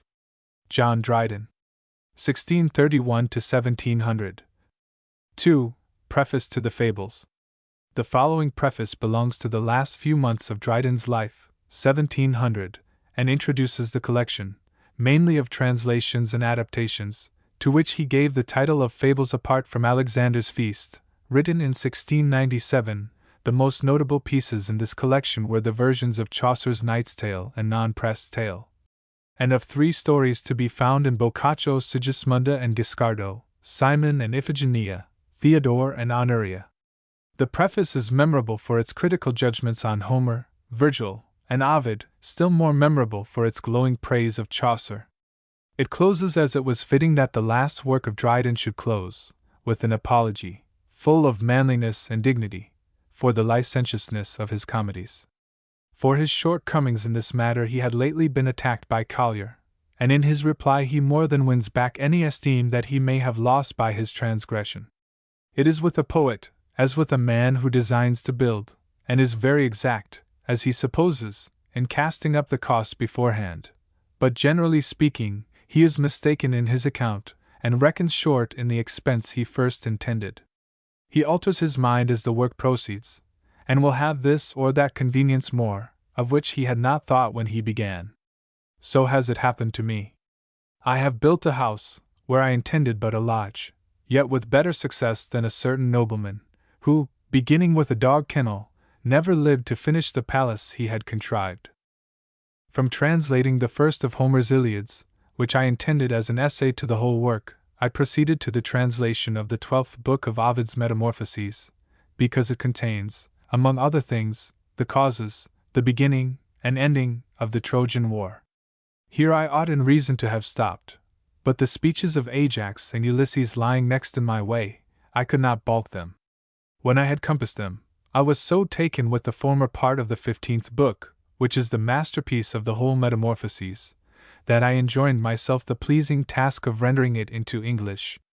And now I found, by the number of my verses, that they began to swell into a little volume, which gave me an occasion of looking backward on some beauties of my author. In his former books, there occurred to me the hunting of the boar, Cinyras and Myrrha, the good-natured story of Baucis and Philemon, with the rest, which I hope I have translated closely enough, and given them the same turn of verse which they had in the original. And this, I may say without vanity, is not the talent of every poet. He who has arrived the nearest to it is the ingenious and learned Sandys, the best versifier of the former age, if I may properly call it by that name, which was the former part of this concluding century. For Spenser and Fairfax both flourished in the reign of Queen Elizabeth, great masters in our language, and who saw much farther into the beauties of our numbers than those who immediately followed them. Milton was the poetical son of Spenser, and Mr. Waller of Fairfax, for we have our lineal descents and clans as well as other families. Spenser more than once insinuates that the soul of Chaucer was transfused into his body, and that he was begotten by him 200 years after his decease. Milton has acknowledged to me that Spenser was his original, and many besides myself have heard our famous Waller, footnote. He first made writing easily an art, was Dryden's verdict on Waller. English Garner 3. 492, own that he derived the harmony of his numbers from the Godfrey of Boulogne, which was turned into English by Mr. Fairfax. But to return. Having done with Ovid for this time, it came into my mind that our old English poet, Chaucer, in many things resembled him, and that with no disadvantage on the side of the modern author, as I shall endeavor to prove when I compare them, and as I am, and always have been, studious to promote the honor of my native country, so I soon resolved to put their merits to the trial, by turning some of the Canterbury Tales into our language, as it is now refined, for by this means both the poets, being set in the same light, and dressed in the same English habit, story to be compared with story, a certain judgment may be made betwixt them by the reader, without obtruding my opinion on him. Or if I seem partial to my countryman, and predecessor in the laurel, the friends of antiquity are not few, and besides many of the learned, Ovid has almost all the beaux, and the whole fair sex, his declared patrons. Perhaps I have assumed somewhat more to myself than they allow me, because I have adventured to sum up the evidence, but the readers are the jury, and their privilege remains entire, to decide according to the merits of the cause, or, if they please, to bring it to another hearing before some other court. In the meantime, to follow the thread of my discourse, as thoughts, according to Mr. Hobbes, have always some connection, so from Chaucer I was led to think on Bacchus, who was not only his contemporary, but also pursued the same studies, wrote novels in prose, and many works in verse, particularly is said to have invented the octave rhyme, or stanza of 8 lines, which ever since has been maintained by the practice of all Italian writers, who are, or at least assume the title of heroic poets. He and Chaucer, among other things, had this in common, that they refined their mother tongue, but with this difference, that Dante had began to follow their language, at least in verse, before the time of Bacchus, who likewise received no little help from his master Petrarch.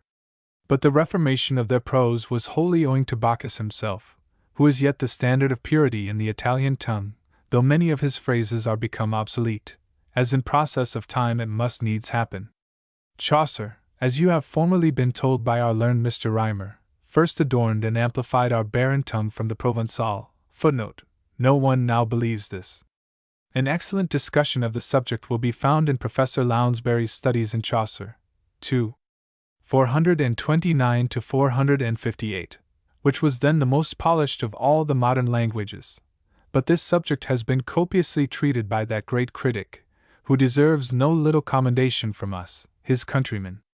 For these reasons of time, and resemblance of genius in Chaucer and Bacchus, I resolved to join them in my present work, to which I have added some original papers of my own, which, whether they are equal or inferior to my other poems, an author is the most improper judge, and therefore I leave them wholly to the mercy of the reader.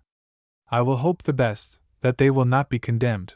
But if they should, I have the excuse of an old gentleman, who, mounting on horseback before some ladies, when I was present, got up somewhat heavily, but desired of the fair spectators that they would count 68 before they judged him.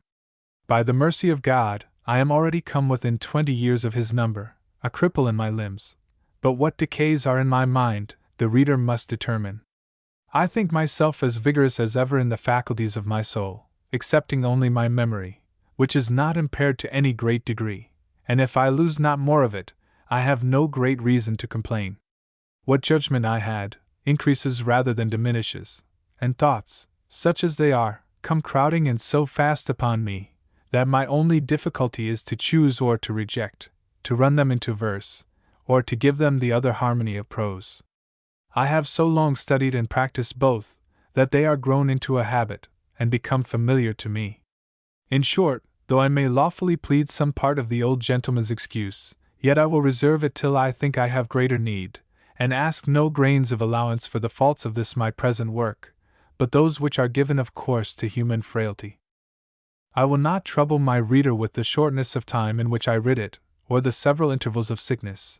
They who think too well of their own performances are apt to boast in their prefaces how little time their works have cost them, and what other business of more importance interfered.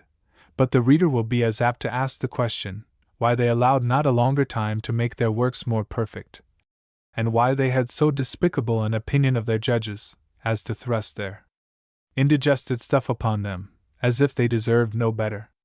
With this account of my present undertaking, I conclude the first part of this discourse.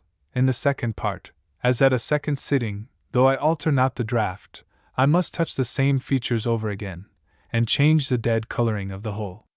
In general, I will only say, that I have written nothing which savours of immorality or profaneness. At least, I am not conscious to myself of any such intention. If there happen to be found an irreverent expression, or a thought too wanton, they are crept into my verses through my inadvertency. If the searchers find any in the cargo, let them be staved or forfeited, like contraband goods. At least, let their authors be answerable for them, as being but imported merchandise, and not of my own manufacture. On the other side, I have endeavored to choose such fables, both ancient and modern, as contain in each of them some instructive moral, which I could prove by induction, but the way is tedious, and they leap foremost into sight, without the reader's trouble of looking after them. I wish I could affirm, with a safe conscience, that I had taken the same care in all my former writings, for it must be owned, that supposing verses are never so beautiful or pleasing, yet if they contain anything which shocks religion, or good manners, they are at best what Horace says of good numbers without good sense. Versus inopes rerum, neget canore. Thus far, I hope, I am right in court, without renouncing my other right of self-defense, where I have been wrongfully accused, and my sense wire-drawn into blasphemy or bawdry, as it has often been by a religious lawyer. Footnote: Jeremy Collier. See conclusion of the preface. In a late pleading against the stage, in which he mixes truth with falsehood, and has not forgotten the old rule of calumniating strongly, that something may remain. I resume the thread of my discourse with the first of my translation, which was the first Iliad of Homer. If it shall please God to give me longer life, and moderate health, my intentions are to translate the whole Iliad, provided still that I meet with those encouragements from the public, which may enable me to proceed in my undertaking with some cheerfulness. And this I dare assure the world beforehand, that I have found, by trial, Homer a more pleasing task than Virgil, though I say not the translation will be less laborious. For the Grecian is more according to my genius than the Latin poet. In the works of the two authors we may read their manners and inclinations, which are wholly different. Virgil was of a quiet, sedate temper. Homer was violent, impetuous, and full of fire. The chief talent of Virgil was propriety of thoughts, and ornament of words. Homer was rapid in his thoughts, and took all the liberties, both of numbers and of expressions, which his language, and the age in which he lived, allowed him. Homer's invention was more copious, Virgil's more confined, so that if Homer had not led the way, it was not in Virgil to have begun heroic poetry. for nothing can be more evident than that the Roman poem is but the second part of the Iliad, a continuation of the same story, and the persons already formed, the manners of Aeneas, are those of Hector superadded to those which Homer gave him. The adventures of Ulysses and the Odysseus are imitated in the first 6 books of Virgil's Aeneas, and though the accidents are not the same, which would have argued him of a servile copying, and total barrenness of invention, yet the seas were the same in which both the heroes wandered, and Dido cannot be denied to be the poetical daughter of Calypso. The 6 latter books of Virgil's poem are the 24 Iliads contracted, a quarrel occasioned by a lady, a single combat, battles fought, and a town besieged. I say not this in derogation to Virgil, either do I contradict anything which I have formerly said in his just praise, for his episodes are almost wholly of his own invention, and the form which he has given to the telling makes the tale his own, even though the original story had been the same. But this proves, however, that Homer taught Virgil to design, and if invention be the first virtue of an epic poet, then the Latin poem can only be allowed the second place. Mr. Hobbes, in the preface to his own bold translation of the Iliad, studying poetry as he did mathematics, when it was too late, Mr. Hobbes, I say, begins the praise of Homer where he should have ended it. He tells us that the first beauty of an epic poem consists in diction, that is, in the choice of words, and harmony of numbers. Now the words are the coloring of the work, which in the order of nature is the last to be considered. The design, the disposition, the manners, and the thoughts are all before it. Where any of those are wanting or imperfect, so much wants or is imperfect in the imitation of human life, which is in the very definition of a poem. Words, indeed, like glaring colors, are the first beauties that arise and strike the sight, but if the draught be false or lame, the figures ill-disposed, the manners obscure or inconsistent, or the thoughts unnatural, then the finest colors are but daubing, and the piece is a beautiful monster at the best. Neither Virgil nor Homer were deficient in any of the former beauties, but in this last, which is expression, the Roman poet is at least equal to the Grecian, as I have said elsewhere, supplying the poverty of his language by his musical ear, and by his diligence.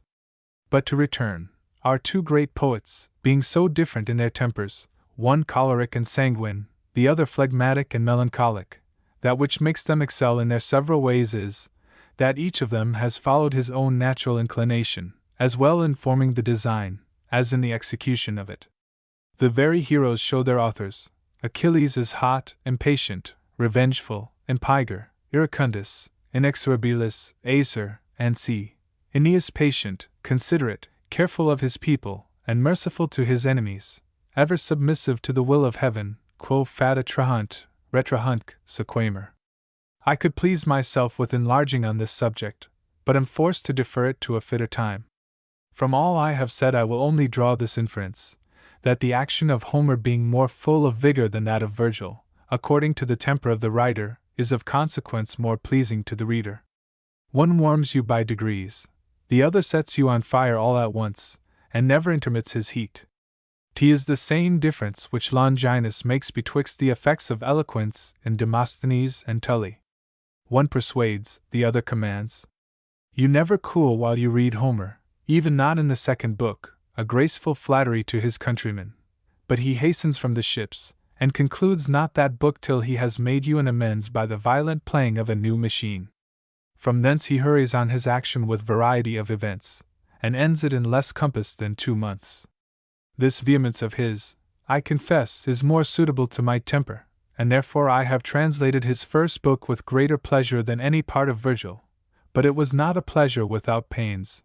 The continual agitations of the spirits must needs be a weakening of any constitution, especially in age, and many pauses are required for refreshment betwixt the heats. The Iliad of itself being a 3rd part longer than all Virgil's works together. This is what I thought needful in this place to say of Homer. I proceed to Ovid and Chaucer, considering the former only in relation to the latter. With Ovid ended the golden age of the Roman tongue, from Chaucer the purity of the English tongue began. The manners of the poets were not unlike, both of them were well-bred, well-natured, amorous, and libertine, at least in their writings, it may be also in their lives. Their studies were the same, philosophy and philology. Both of them were known in astronomy, of which Ovid's books of the Roman feasts, and Chaucer's treatise of the Astrolabe, are sufficient witnesses. But Chaucer was likewise an astrologer, as were Virgil, Horace, Persius, and Manilius. Both writ with wonderful facility and clearness, either were great inventors, for Ovid only copied the Grecian fables, and most of Chaucer's stories were taken from his Italian contemporaries, or their predecessors. Bacchus Decameron was first published, and from thence our Englishman has borrowed many of his Canterbury tales. Footnote: it is doubtful whether Chaucer had any knowledge of the Decameron, yet that of Palamon and Arcite was written in all probability by some Italian wit in a former age, as I shall prove hereafter. The tale of Griselda was the invention of Petrarch, by him sent to Bacchus, from whom it came to Chaucer. Troilus and Cressida was also written by a Lombard author, footnote, Boccaccio himself, but much amplified by our English translator, as well as beautified, the genius of our countrymen in general being rather to improve in invention than to invent themselves, as is evident not only in our poetry, but in many of our manufactures. I find I have anticipated already, and taken up from Bacchus before I come to him, but there is so much less behind, and I am of the temper of most kings, who love to be in debt, are all for present money, no matter how they pay it afterwards. Besides, the nature of a preface is rambling, never wholly out of the way, nor in it. This I have learned from the practice of honest Montaigne, and return at my pleasure to Ovid and Chaucer, of whom I have little more to say. Both of them built on the inventions of other men, yet since Chaucer had something of his own, as the Wife of Bath's Tale, the Cock and the Fox, which I have translated, and some others, I may justly give our countrymen the precedence in that part, since I can remember nothing of Ovid which was wholly his. Both of them understood the manners, under which name I comprehend the passions, and in a larger sense, the descriptions of persons, and their very habits. For an example, I see Baucis and Philemon as perfectly before me, as if some ancient painter had drawn them, and all the pilgrims in the Canterbury Tales, their humours, their features, and the very dress, as distinctly as if I had supped with them at the Tabard in Southwark. Yet even thereto the figures in Chaucer are much more lively, and set in a better light, which though I have not time to prove, yet I appeal to the reader, and am sure he will clear me from partiality. The thoughts and words remain to be considered in the comparison of the two poets, and I have saved myself one half of that labor, by owning that Ovid lived when the Roman tongue was in its meridian, Chaucer in the dawning of our language. Therefore that part of the comparison stands not on an equal foot, any more than the diction of Ennius and Ovid, or of Chaucer and our present English. The words are given up as a post not to be defended in our poet, because he wanted the modern art of fortifying. The thoughts remain to be considered, and they are to be measured only by their propriety, that is, as they flow more or less naturally from the persons described, on such and such occasions.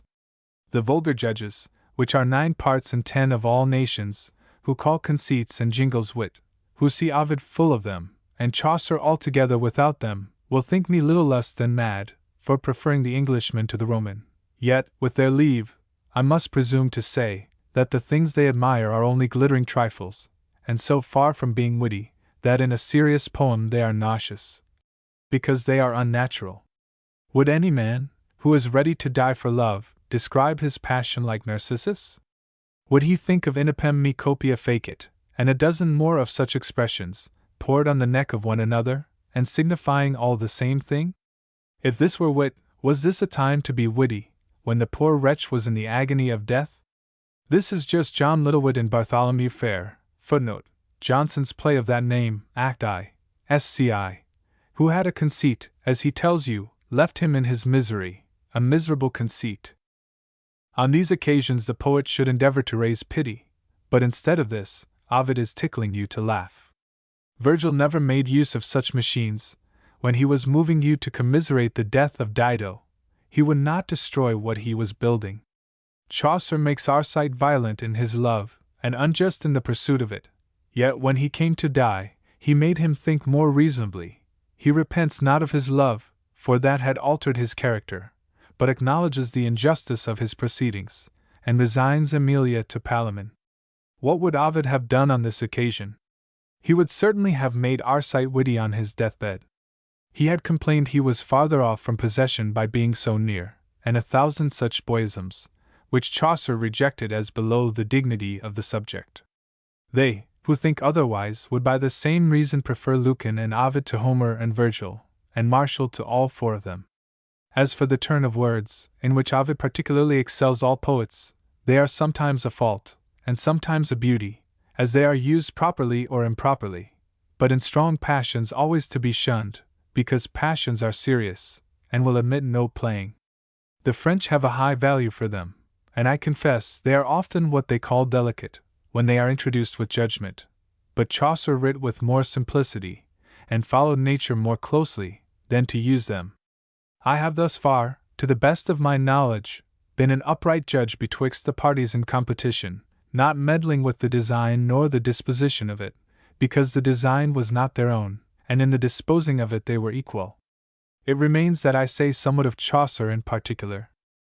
In the first place, as he is the father of English poetry, so I hold him in the same degree of veneration as the Grecians held Homer or the Romans Virgil. He is a perpetual fountain of good sense, learned in all sciences, and therefore speaks properly on all subjects. As he knew what to say, so he knows also when to leave off, a continence which is practiced by few writers, and scarcely by any of the ancients, excepting Virgil and Horace.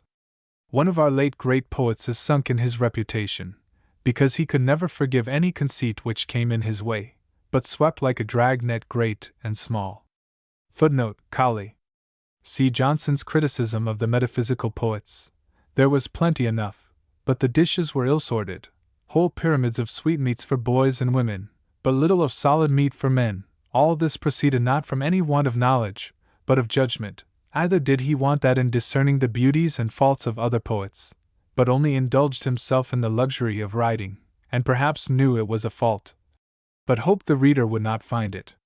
For this reason, though he must always be thought a great poet, he is no longer esteemed a good writer, and for 10 impressions, which his works have had in so many successive years, yet at present 100 books are scarcely purchased once a 12-month. For as my last Lord Rochester said, though somewhat profanely, not being of God he could not stand. Chaucer followed nature everywhere, but was never so bold to go beyond her, and there is a great difference of being poeta and nimis poeta if we believe Catullus, as much as betwixt a modest behavior and affectation. The verse of Chaucer, I confess, is not harmonious to us, but it is like the eloquence of one whom Tacitus commends. It was orbis istius temporis accommodata. They who lived with him, and some time after him, thought it musical, and it continues so even in our judgment, if compared with the numbers of Lydgate and Gower, his contemporaries. There is the rude sweetness of a Scotch tune in it, which is natural and pleasing, though not perfect. It is true I cannot go so far as he who published the last edition of him, footnote, that of 1687, which was little more than a reprint of Spett's editions, 1598, 1602, for he would make us believe the fault is in our ears, and that there were really 10 syllables in a verse where we find but 9, but this opinion is not worth confuting. It is so gross and obvious an error that common sense, which is a rule in everything but matters of faith and revelation, must convince the reader that equality of numbers in every verse, which we call heroic, was either not known, or not always practiced in Chaucer's age. It were an easy matter to produce some thousands of his verses, which are lame for want of half a foot, and sometimes a whole one, and which no pronunciation can make otherwise. We can only say that he lived in the infancy of our poetry, and that nothing is brought to perfection at the first. We must be children before we grow men. There was an Ennius, and in process of time a Lucilius and a Lucretius, before Virgil and Horace. Even after Chaucer there was a Spenser, a Harrington, a Fairfax, before Waller and Denham were in being, and our numbers were in their nonage till these last appeared. I need say little of his parentage, life, and fortunes. They are to be found at large in all the editions of his works. He was employed abroad, and favored by Edward III, Richard II, and Henry IV, and was poet, as I suppose, to all 3 of them. In Richard's time, I doubt, he was a little dipped in the rebellion of the Commons. Footnote. There is no evidence for this doubt, though in his belied lack of steadfastness, Chaucer speaks plainly both to Richard and his subjects, and being brother-in-law to John of Gaunt, it was no wonder if he followed the fortunes of that family, and was well with Henry IV when he had deposed his predecessor. Neither is it to be admired that Henry, who was a wise as well as a valiant prince, who claimed by succession, and was sensible that his title was not sound, but was rightfully in Mortimer, who had married the heir of York, it was not to be admired, I say, if that great politician should be pleased to have the greatest wit of those times in his interests, and to be the trumpet of his praises. Augustus had given him the example, by the advice of Maecenas, who recommended Virgil and Horace to him, whose praises helped to make him popular while he was alive, and after his death have made him precious to posterity. As for the religion of our poet, he seems to have some little bias towards the opinions of Wycliffe, after John of Gaunt his patron, somewhat of which appears in the tale of Piers Plowman, footnote, The Plowman's Tale, which was printed as one of the Canterbury Tales in Spett's editions. It is now rejected by all authorities, yet I cannot blame him for inveighing so sharply against the vices of the clergy in his age. Their pride, their ambition, their pomp, their avarice, their worldly interest deserve the lashes which he gave them, both in that and in most of his Canterbury Tales, either has his contemporary Bacchus spared them. Yet both these poets lived in much esteem with good and holy men and orders, for the scandal which is given by particular priests reflects not on the sacred function. Chaucer's monk, his canon, and his friar took not from the character of his good parson. A satirical poet is the check of the layman on bad priests. We are only to take care that we involve not the innocent with the guilty in the same condemnation. The good cannot be too much honored, nor the bad too coarsely used, for the corruption of the best becomes the worst. When a clergyman is whipped, his gown is first taken off, by which the dignity of his order is secured. If he be wrongfully accused, he has his action of slander, and it is at the poet's peril if he transgress the law. But they will tell us that all kinds of satire, though never so well deserved by particular priests, yet brings the whole order into contempt. Is, then, the peerage of England anything dishonored when a peer suffers for his treason? If he be libelled, or any way defamed, he has his scandalum magnatum to punish the offender. They who use this kind of argument seem to be conscious to themselves of somewhat which has deserved the poet's lash, and are less concerned for their public capacity than for their private. At least there is pride at the bottom of their reasoning. If the faults of men and orders are only to be judged among themselves, they are all in some sort parties. For, since they say the honor of their order is concerned in every member of it, how can we be sure that they will be impartial judges? How far I may be allowed, footnote, as a Catholic, to speak my opinion in this case I know not, but I am sure a dispute of this nature caused mischief in abundance betwixt a King of England and an Archbishop of Canterbury, one standing up for the laws of his land, and the other for the honor, as he called it, of God's Church, which ended in the murder of the prelate, and in the whipping of his Majesty from post to pillar for his penance. The learned and ingenious Dr. Drake has saved me the labor of inquiring into the esteem and reverence which the priests have had of old, and I would rather extend than diminish any part of it. Yet I must needs say, that when a priest provokes me without any occasion given him, I have no reason, unless it be the charity of a Christian, to forgive him. Prior licet is justification sufficient in the civil law. If I answer him in his own language, self-defense, I am sure, must be allowed me, and if I carry it farther, even to a sharp recrimination, somewhat may be indulged to human frailty. Yet my resentment has not wrought so far, but that I have followed Chaucer in his character of a holy man, and have enlarged on that subject with some pleasure, reserving to myself the right, if I shall think fit hereafter, to describe another sort of priests, such as are more easily to be found than the good parson, such as have given the last blow to Christianity in this age, by a practice so contrary to their doctrine. But this will keep cold till another time. In the meanwhile, I take up Chaucer where I left him. He must have been a man of a most wonderful comprehensive nature, because, as it has been truly observed of him, he has taken into the compass of his Canterbury Tales the various manners and humours, as we now call them, of the whole English nation, in his age. Not a single character has escaped him. All his pilgrims are severally distinguished from each other, and not only in their inclinations, but in their very physiognomies and persons. Baptista Porta could not have described their natures better than by the marks which the poet gives them. The matter and manner of their tales, and of their telling, are so suited to their different educations, humors, and callings that each of them would be improper in any other mouth. Even the grave and serious characters are distinguished by their several sorts of gravity. Their discourses are such as belong to their age, their calling, and their breeding, such as are becoming of them, and of them only. Some of his persons are vicious, and some virtuous, some are unlearned, or, as Chaucer calls them, lewd, and some are learned. Even the ribaldry of the low characters is different.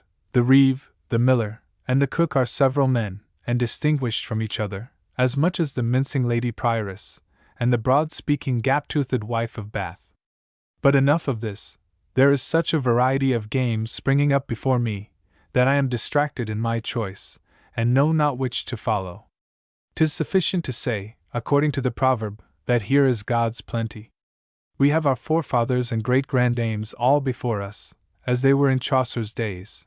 Their general characters are still remaining in mankind, and even in England, though they are called by other names than those of monks and friars and canons, and lady abbesses and nuns. For mankind is ever the same, and nothing lost out of nature, though everything is altered. May I have leave to do myself the justice, since my enemies will do me none, and are so far from granting me to be a good poet that they will not allow me so much as to be a Christian, or a moral man, may I have leave, I say, to inform my reader that I have confined my choice to such tales of Chaucer as savour nothing of immodesty? If I had desired more to please than to instruct, the reeve, the miller, the shipman, the merchant, the summoner, and above all, the wife of Bath, in the prologue to her tale, would have procured me as many friends and readers as there are beaux and ladies of pleasure in the town. But I will no more offend against good manners. I am sensible, as I ought to be, of the scandal I have given by my loose writings, and make what reparation I am able by this public acknowledgment. If anything of this nature, or of profaneness, be crept into these poems, I am so far from defending it that I disown it. Totum hoc indictum volo. Chaucer makes another manner of apology for his broad speaking, and Bacchus makes the like, but I will follow either of them. Our countryman, in the end of his characters, before the Canterbury Tales, thus excuses the ribaldry, which is very gross in many of his novels. But first, I pray you of your courtesy, that ye any read not my villainy, though that I plainly speak in this matter to tell Lanyon her words, and eke her share, any though I speak her words properly, for this ye know enow so well as I. Whoso shall tell a tale after a man, he mote rehearse as nigh as ever he can rich a word, if it be in his charge, all speak he never so rudely and large. Or else he mote tell his tale untrue. Or fiend things, or find words new, he may not spare, although he were his brother, he mote as well say a word as another. Christ spake himself full broad in holy writ, and well you what no villainy is it. Eke Plato saith, whoso that can him read, the words mote be cousin to the deity. Yet if a man should have inquired of Bacchus or of Chaucer, what need they had of introducing such characters where obscene words were proper in their mouths, but very indecent to be heard? I know not what answer they could have made. For that reason, such tales shall be left untold by me. You have here a specimen of Chaucer's language, which is so obsolete that his sense is scarce to be understood, and you have likewise more than one example of his unequal numbers. Footnote: the lines have been corrected in the text, and may easily be seen to be perfectly metrical, which were mentioned before. Yet many of his verses consist of 10 syllables, and the words not much behind our present English, as, for example, these 2 lines, in the description of the carpenter's young wife. Wincing she was, as is a jolly colt, long as a mast, and upright as a bolt. I have almost done with Chaucer, when I have answered some objections relating to my present work. I find some people are offended that I have turned these tales into modern English, because they think them unworthy of my pains, and look on Chaucer as a dry, old-fashioned wit, not worth reviving. I have often heard the late Earl of Leicester say that Mr. Cowley himself was of that opinion, who, having read him over at my lord's request, declared he had no taste of him. I dare not advance my opinion against the judgment of so great an author, but I think it fair, however, to leave the decision to the public. Mr. Cowley was too modest to set up for a dictator, and being shocked perhaps with his old style, never examined into the depth of his good sense. Chaucer, I confess, is a rough diamond, and must first be polished ere he shines. I deny not, likewise, that, living in our early times, he writes not always of a piece, but sometimes mingles trivial things with those of greater moment. Sometimes also, though not often, he runs riot, like Ovid, and knows not when he has said enough. But there are more great wits besides Chaucer, whose fault is their excess of conceits, and those ill-sorted. An author is not to write all he can, but only all he ought. Having observed this redundancy in Chaucer, as it is an easy matter for a man of ordinary parts to find a fault in one of greater, I have not tied myself to a literal translation, but have often omitted what I judged unnecessary, or not of dignity enough to appear in the company of better thoughts. I have presumed farther, in some places, and added somewhat of my own where I thought my author was deficient, and had not given his thoughts their true luster, for want of words in the beginning of our language. And to this I was the more emboldened, because, if I may be permitted to say it of myself, I found I had a soul congenial to his, and that I had been conversant in the same studies. Another poet, in another age, may take the same liberty with my writings, if at least they live long enough to deserve correction. It was also necessary sometimes to restore the sense of Chaucer, which was lost or mangled in the errors of the press. Let this example suffice at present. In the story of Palamon and Arcite, where the temple of Diana is described, you find these verses, in all the editions of our author. There saw I Dane turned into a tree, I mean not the goddess Diane, but Venus' daughter, which that hight Dane. Which, after a little consideration, I knew was to be reformed into this sense, that Daphne, the daughter of Peneus, was turned into a tree. I durst not make thus bold with Ovid, lest some future Milbourne should arise, and say, I varied from my author, because I understood him not. But there are other judges who think I ought not to have translated Chaucer into English, out of a quite contrary notion. They suppose there is a certain veneration due to his old language, and that it is a little less than profanation and sacrilege to alter it. They are farther of opinion that somewhat of his good sense will suffer in this transfusion, and much of the beauty of his thoughts will infallibly be lost, which appear with more grace in their old habit. Of this opinion was that excellent person, whom I mentioned, the late Earl of Leicester, who valued Chaucer as much as Mr. Cowley despised him. My lord dissuaded me from this attempt, for I was thinking of it some years before his death, and his authority prevailed so far with me, as to defer my undertaking while he lived, in deference to him. Yet my reason was not convinced with what he urged against it. If the first end of a writer be to be understood, then as his language grows obsolete, his thoughts must grow obscure. Multa renicenter quae nunc cessitur, cadenc, quae nunc sunt in honore vocabula, assi volet usus, quem penes arbitrium est et jus et norma loquendi. When an ancient word for its sound and significancy deserves to be revived, I have that reasonable veneration for antiquity, to restore it. All beyond this is superstition. Words are not like landmarks, so sacred as never to be removed. Customs are changed, and even statutes are silently repealed, when the reason ceases for which they were enacted.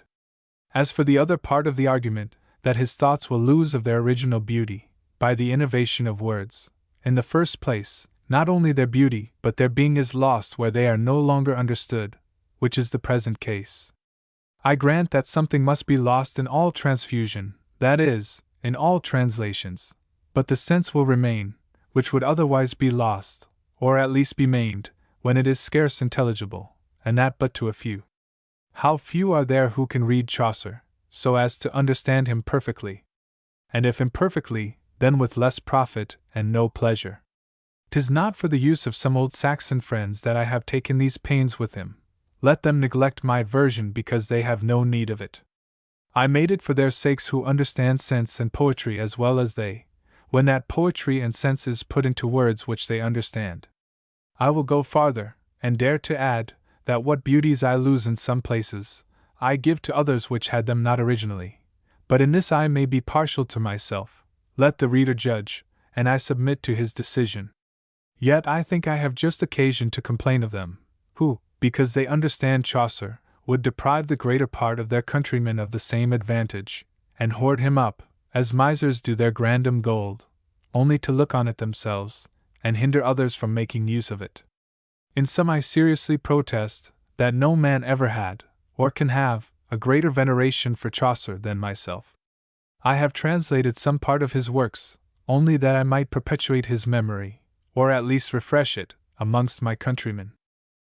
If I have altered him anywhere for the better, I must at the same time acknowledge that I could have done nothing without him. Facile est inventus idere is no great commendation, and I am not so vain to think I have deserved a greater. I will conclude what I have to say of him singly, with this one remark.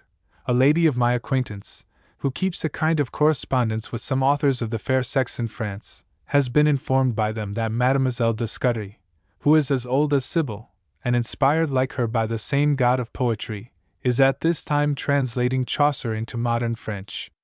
From which I gather that he has been formerly translated into the old Provençal, for how she should come to understand Old English I know not. But the matter of fact being true, it makes me think that there is something in it like fatality, that, after certain periods of time, the fame and memory of great wits should be renewed, as Chaucer is both in France and England. If this be wholly chance, 'tis extraordinary, and I dare not call it more for fear of being taxed with superstition. Bacchus comes last to be considered, who, living in the same age with Chaucer, had the same genius, and followed the same studies, both writ novels, and each of them cultivated his mother tongue. But the greatest resemblance of our two modern authors being in their familiar style, and pleasing way of relating comical adventures, I may pass it over, because I have translated nothing from Bacchus of that nature. In the serious part of poetry, the advantage is wholly on Chaucer's side, for though the Englishman has borrowed many tales from the Italian, yet it appears that those of Bacchus were not generally of his own making, but taken from authors of former ages, and by him only modeled, so that what there was of invention in either of them may be judged equal. But Chaucer has refined on Bacchus, and has mended the stories which he has borrowed in his way of telling, though prose allows more liberty of thought, and the expression is more easy when unconfined by numbers. Our countryman carries weight, and yet wins the race at disadvantage. I desire not the reader should take my word, and therefore I will set two of their discourses on the same subject, in the same light, for every man to judge betwixt them. I translated Chaucer first, and amongst the rest pitched on the wife of Bath's tale, not daring, as I have said, to adventure on her prologue, because it is too licentious. There Chaucer introduces an old woman of mean parentage, whom a youthful knight of noble blood was forced to marry, and consequently loathed her. The crone being in bed with him on the wedding night, and finding his aversion, endeavors to win his affection by reason, and speaks a good word for herself, as who could blame her, in hope to mollify the sullen bridegroom. She takes her topics from the benefits of poverty, the advantages of old age and ugliness, the vanity of youth, and the silly pride of ancestry and titles without inherent virtue, which is the true nobility. When I had closed Chaucer I returned to Ovid, and translated some more of his fables, and by this time had so far forgotten the wife of Bath's tale that, when I took up Bacchus unawares, I fell on the same argument of preferring virtue to nobility of blood and titles, in the story of Sigismunda, which I had certainly avoided for the resemblance of the two discourses, if my memory had not failed me. Let the reader weigh them both, and if he thinks me partial to Chaucer, it is in him to write Bacchus. I prefer in Our Countryman, far above all his other stories, the noble poem of Palamon and Arcite, which is of the epic kind, and perhaps not much inferior to the Ilias or the Aeneas. The story is more pleasing than either of them, the manners as perfect, the diction as poetical, the learning as deep and various, and the disposition full as artful, only it includes a greater length of time, as taking up 7 years at least. But Aristotle has left undecided the duration of the action, which yet is easily reduced into the compass of a year by a narration of what preceded the return of Palamon to Athens.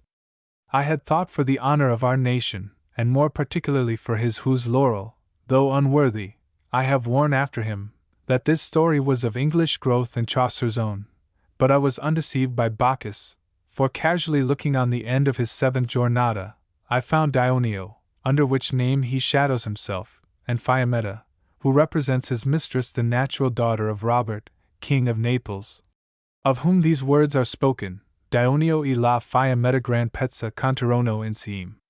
D'Arcita e di Palamone, by which it appears that this story was written before the time of Bacchus. Footnote: it was really written by Boccaccio himself, but, as Dryden himself says, Chaucer has greatly improved upon his original, La Tessiae. But the name of its author being wholly lost, Chaucer is now become an original.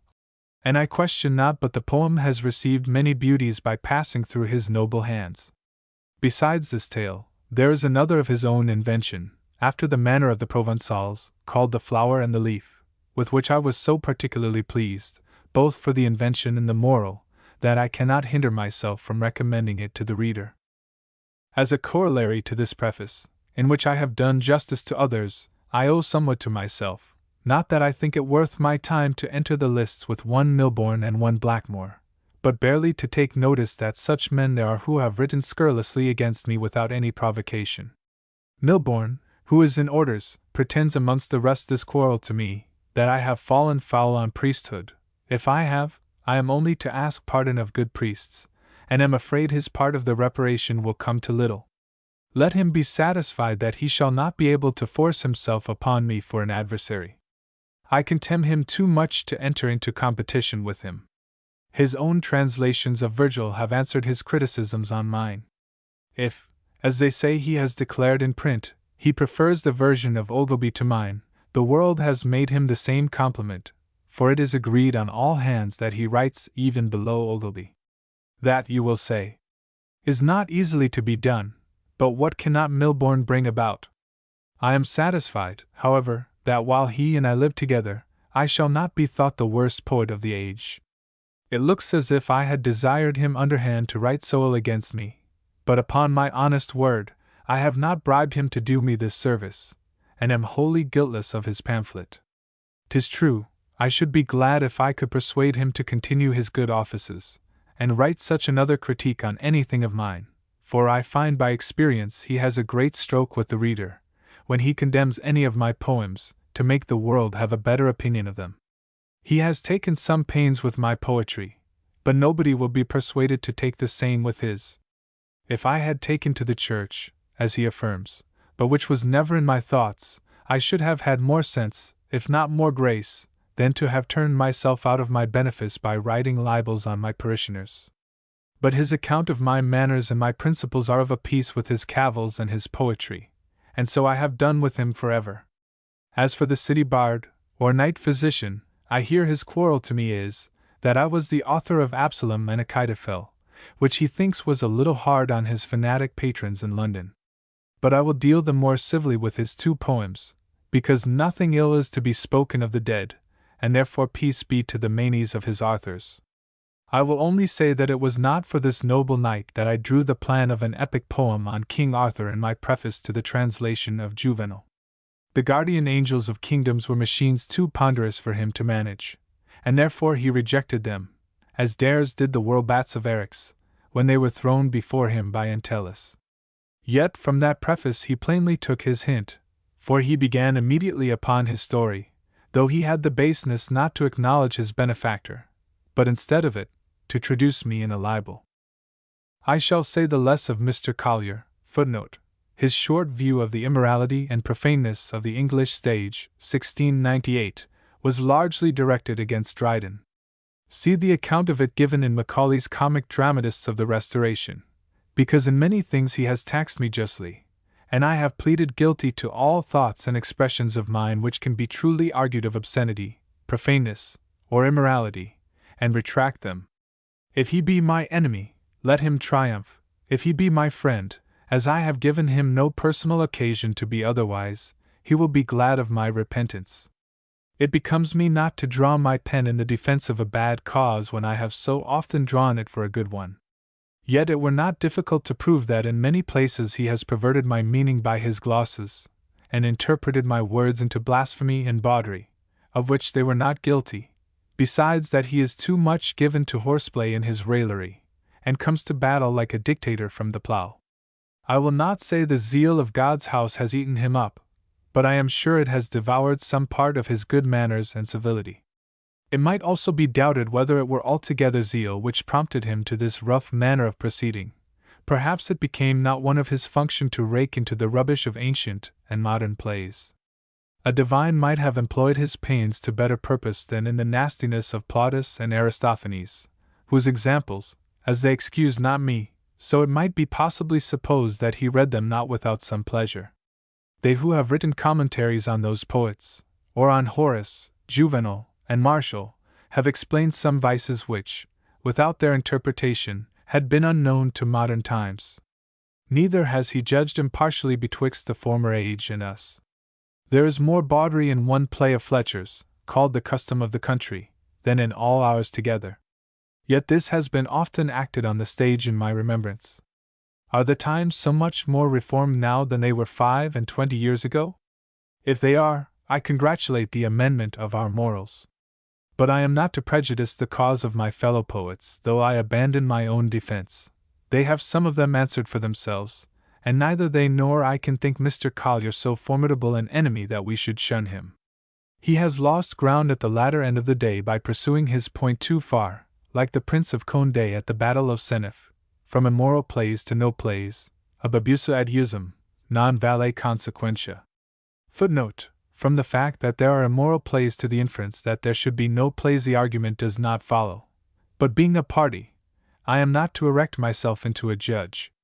As for the rest of those who have written against me, they are such scoundrels that they deserve not the least notice to be taken of them. Blackmore and Milbourne are only distinguished from the crowd by being remembered to their infamy. Dimitri Tech Tigelli, Discipulorum inter jubeo plurari cathedras. Samuel Johnson. 1709 to 1784. 3. On the Metaphysical Poets. The criticism of the metaphysical poets occurs in the Life of Cowley, published as one of the Lives of the Poets in 1780. The name metaphysical poetry was first devised by Dryden, in his essay of dramatic poesy. It was revived by Johnson, and is now generally accepted by historians of English literature. It is used by Johnson, as it was used by Dryden, to express the love of remote analogies, which was a mark of the poetry of Donne and those who wrote more or less after the manner of Donne. But it has a deeper meaning than was probably intended by its inventors. It is no unapt term to indicate the vein of weighty thought and brooding imagination which runs like a thread of gold through all the finer work of these poets. Johnson did no harm in calling attention to the extravagance of much of the imagery beloved by the lyric poets of the Stuart period. But it is unpardonable that he should have had no eye for the nobler and subtler qualities of their genius, and equally unpardonable that he should have drawn no distinction between three men so incomparable in degree and kind of power as Cleveland, Cowley, and Donne. Some remarks on the place of the metaphysical poets in English literature will be found in the introduction. Cowley, like other poets who have written with narrow views, and instead of tracing intellectual pleasure to its natural sources in the mind of man, paid their court to temporary prejudices, has been at one time too much praised, and too much neglected at another. Wit, like all other things subject by their nature to the choice of man, has its changes and fashions, and at different times takes different forms. About the beginning of the 17th century appeared a race of writers that may be termed the metaphysical poets, of whom, in a criticism on the works of Cowley, it is not improper to give some account. The metaphysical poets were men of learning, and to show their learning was their whole endeavor. But, unluckily resolving to show it in rhyme, instead of writing poetry, they only wrote verses, and very often such verses as stood the trial of the finger better than of the ear, for the modulation was so imperfect that they were only found to be verses by counting the syllables. If the father of criticism has rightly denominated poetry an imitative art, these writers will, without great wrong, lose their right to the name of poets, for they cannot be said to have imitated anything. They either copied nature nor life, either painted the forms of matter, nor represented the operations of intellect. Those, however, who deny them to be poets, allow them to be wits. Dryden confesses of himself and his contemporaries that they fall below Donne in wit, but maintains that they surpass him in poetry. If wit be well described by Pope, as being that which has been often thought, but was never before so well expressed, They certainly never attained, nor ever sought it, for they endeavored to be singular in their thoughts, and were careless of their diction. But Pope's account of wit is undoubtedly erroneous. He depresses it below its natural dignity, and reduces it from strength of thought to happiness of language. If by a more noble and more adequate conception that be considered as wit which is at once natural and new, that which, though not obvious, is, upon its first production, acknowledged to be just, if it be that which he that never found it wonders how he missed, to wit of this kind the metaphysical poets have seldom risen. Their thoughts are often new, but seldom natural. They are not obvious, but neither are they just, and the reader, far from wondering that he missed them, wonders more frequently by what perverseness of industry they were ever found. But wit, abstracted from its effects upon the hearer, may be more rigorously and philosophically considered as a kind of discordia concours, a combination of dissimilar images, or discovery of occult resemblances in things apparently unlike. Of wit, thus defined, they have more than enough. The most heterogeneous ideas are yoked by violence together. Nature and art are ransacked for illustrations, comparisons, and allusions. Their learning instructs, and their subtlety surprises. But the reader commonly thinks his improvement dearly bought, and though he sometimes admires, is seldom pleased. From this account of their compositions it will be readily inferred that they were not successful in representing or moving the affections. As they were wholly employed on something unexpected and surprising, they had no regard to that uniformity of sentiment which enables us to conceive and to excite the pains and the pleasure of other minds. They never inquired what, on any occasion, they should have said or done, but wrote rather as beholders than partakers of human nature, as beings looking upon good and evil, and passive and at leisure, as Epicurean deities making remarks on the actions of men and the vicissitudes of life, without interest and without emotion. Their courtship was void of fondness, and their lamentation of sorrow. Their wish was only to say what they hoped had never been said before. Nor was the sublime more within their reach than the pathetic, for they never attempted that comprehension and expanse of thought which at once fills the whole mind, and of which the first effect is sudden astonishment, and the second rational admiration. Sublimity is produced by aggregation, and littleness by dispersion. Great thoughts are always general, and consist in positions not limited by exceptions, and in descriptions not descending to minuteness. It is with great propriety that subtlety, which in its original import means exility of particles, is taken in its metaphorical meaning for nicety of distinction. Those writers who lay on the watch for novelty could have little hope of greatness, for great things cannot have escaped former observation. Their attempts were always analytic. They broke every image into fragments, and could no more represent, by their slender conceits and labored particularities, the prospects of nature or the scenes of life, than he who dissects the sunbeam with a prism can exhibit the wide effulgence of a summer noon. What they wanted, however, of the sublime, they endeavored to supply by hyperbole. Their amplification had no limits. They left not only reason but fancy behind them, and produced combinations of confused magnificence that not only could not be credited, but could not be imagined. Yet great labor, directed by great abilities, is never wholly lost. If they frequently threw away their wit upon false conceits, they likewise sometimes struck out unexpected truth. If their conceits were far-fetched, they were often worth the carriage. To write on their plan, it was at least necessary to read and think. No man could be born a metaphysical poet, nor assume the dignity of a writer, by descriptions copied from descriptions, by imitations borrowed from imitations, by traditional imagery and hereditary similes, by readiness of rhyme and volubility of syllables. In perusing the works of this race of authors, the mind is exercised either by recollection or inquiry. Either something already learned is to be retrieved, or something new is to be examined. If their greatness seldom elevates, their acuteness often surprises. If the imagination is not always gratified, at least the powers of reflection and comparison are employed, and in the mass of materials which ingenious absurdity has thrown together, genuine wit and useful knowledge may be sometimes found, buried perhaps in grossness of expression, but useful to those who know their value, and such as, when they are expanded to perspicuity and polished to elegance, may give luster to works which have more propriety though less copiousness of sentiment. This kind of writing, which was, I believe, borrowed from Marino, Footnote: as Marino's chief poem, Elidon, was not published till 1623, and as most of Donne's poems must have been written earlier, this is very unlikely.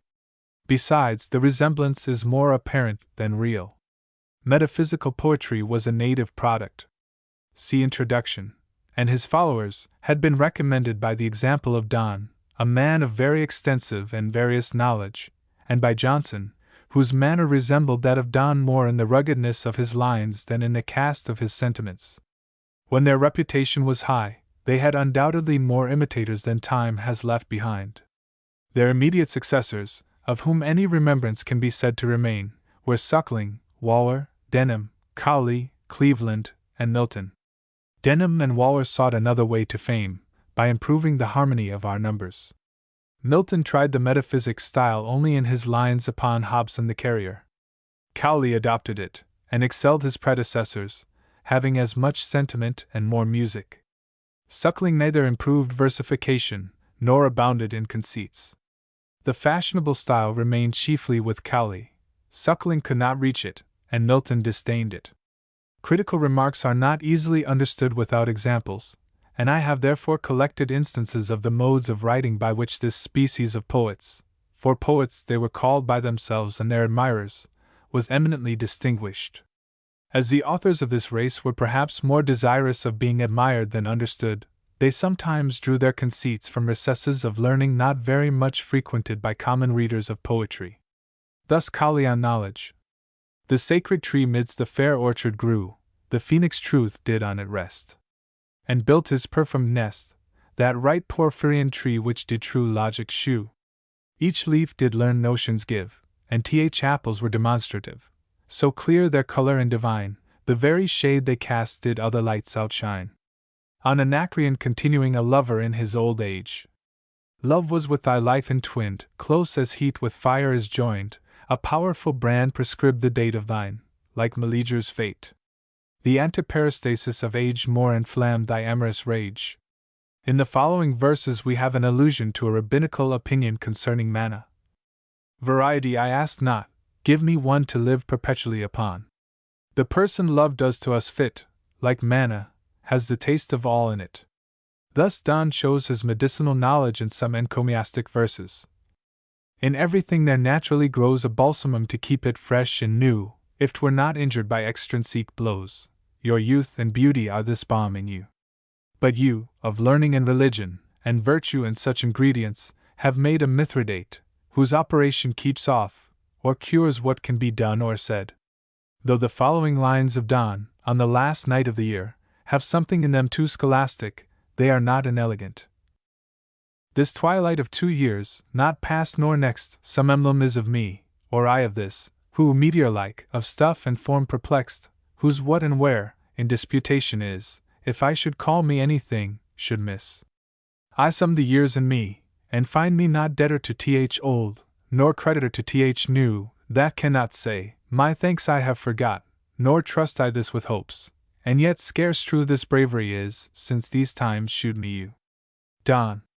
Yet more abstruse and profound is Donne's reflection upon man as a microcosm.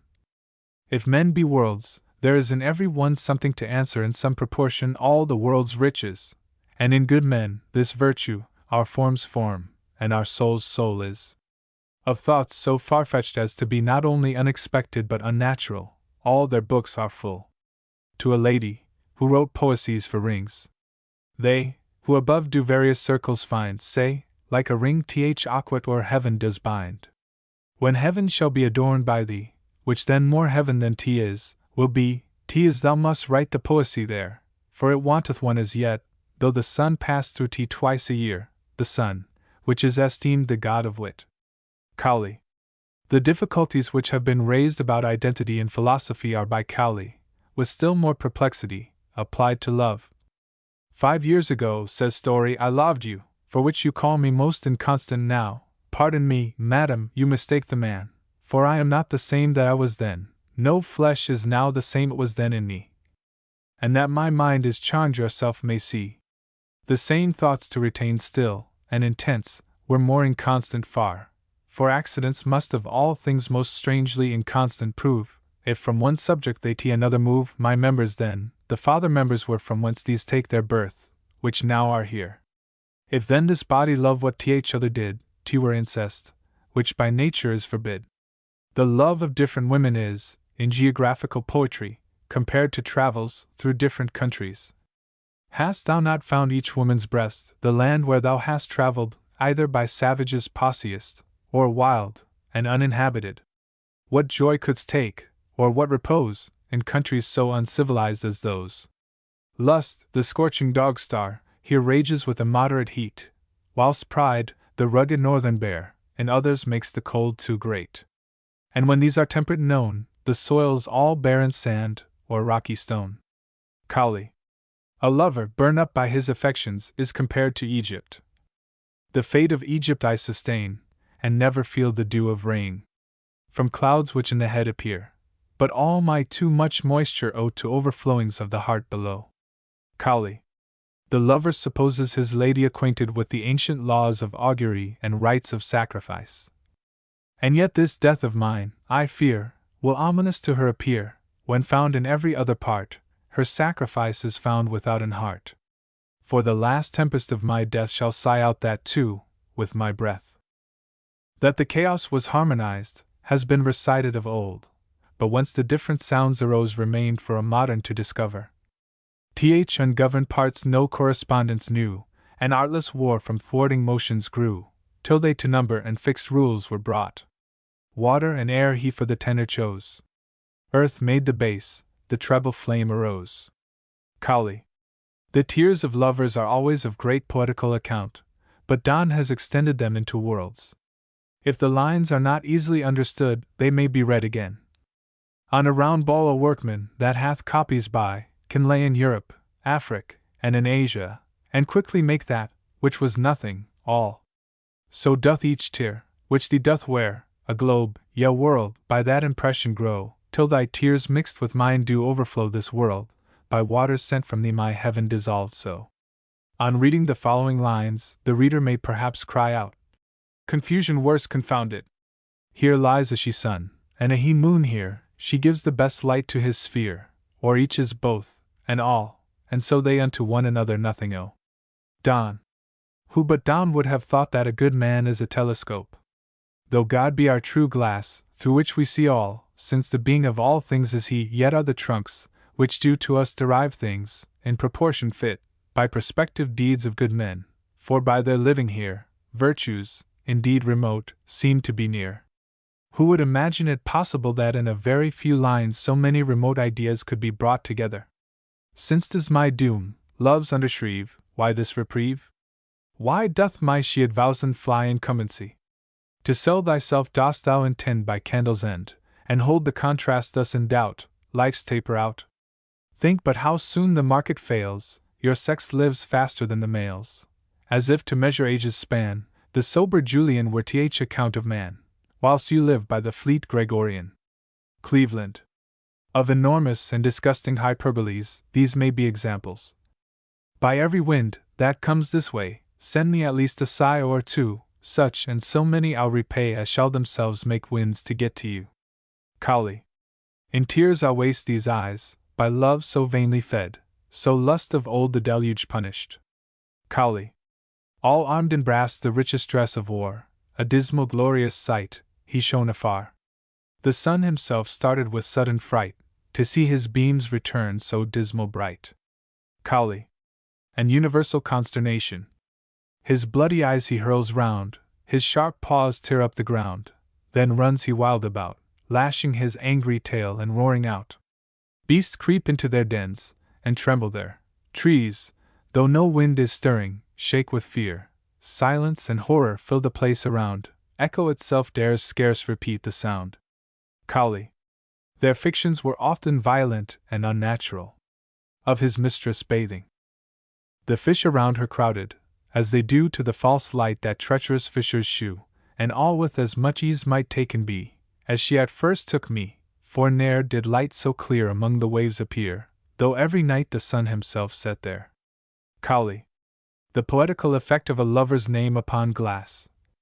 My name engraved herein doth contribute my firmness to this glass, which, ever since that charm, hath been as hard as that which graved it was.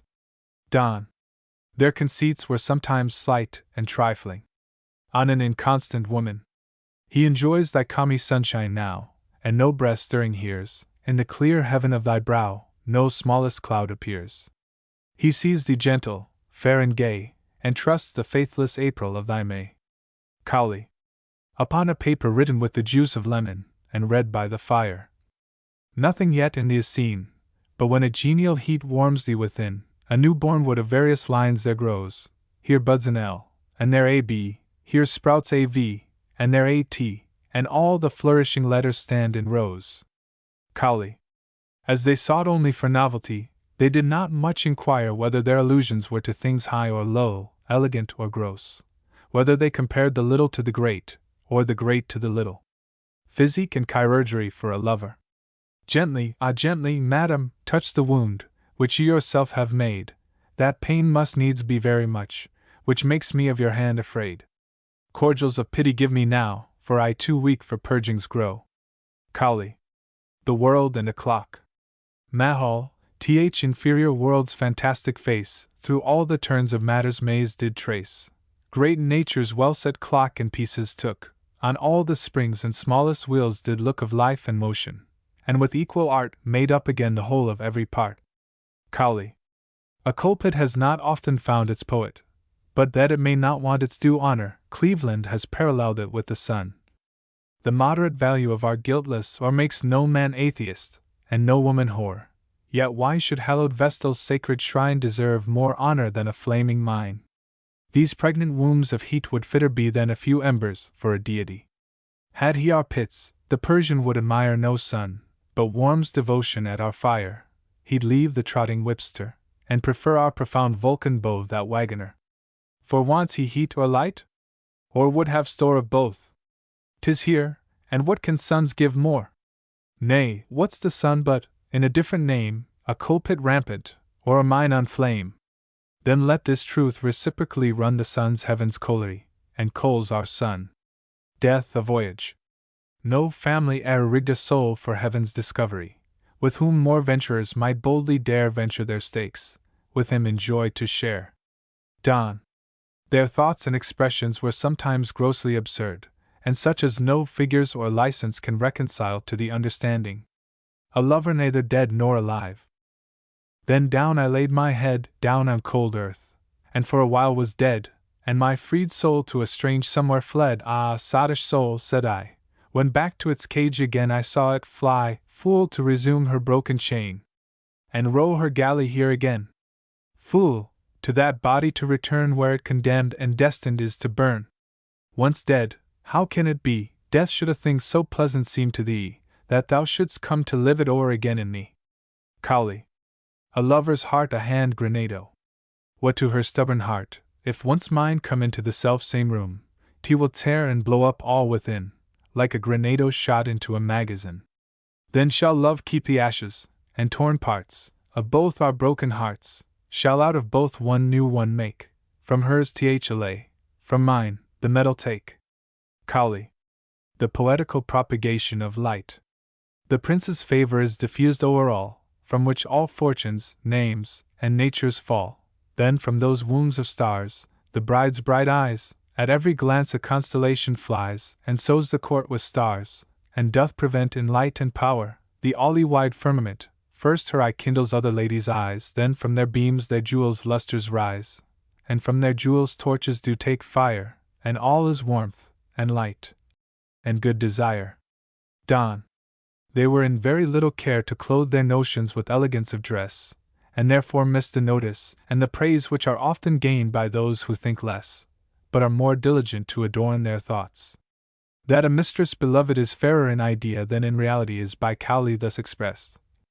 Thou in my fancy dost much higher stand, than woman can be placked by nature's hand, and I must needs, I'm sure, a loser be, to change thee, as thou art there, for very thee.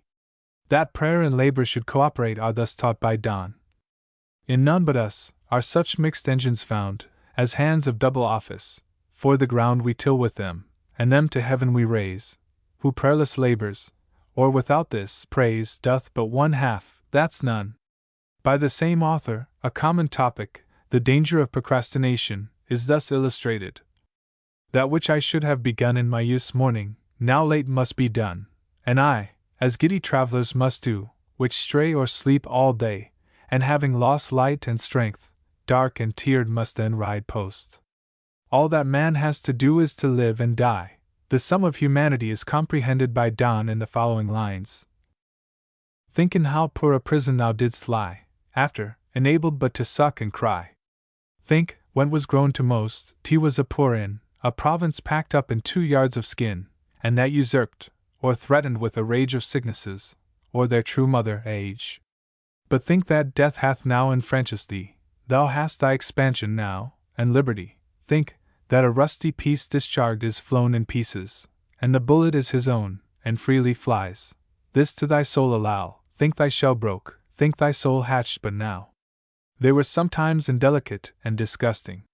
Cowley thus apostrophizes beauty. Thou tyrant, which leav'st no man free! Thou subtle thief, from whom not safe can be! Thou murderer, which hast killed, and devil, which wouldst damn me! Thus he addresses his mistress.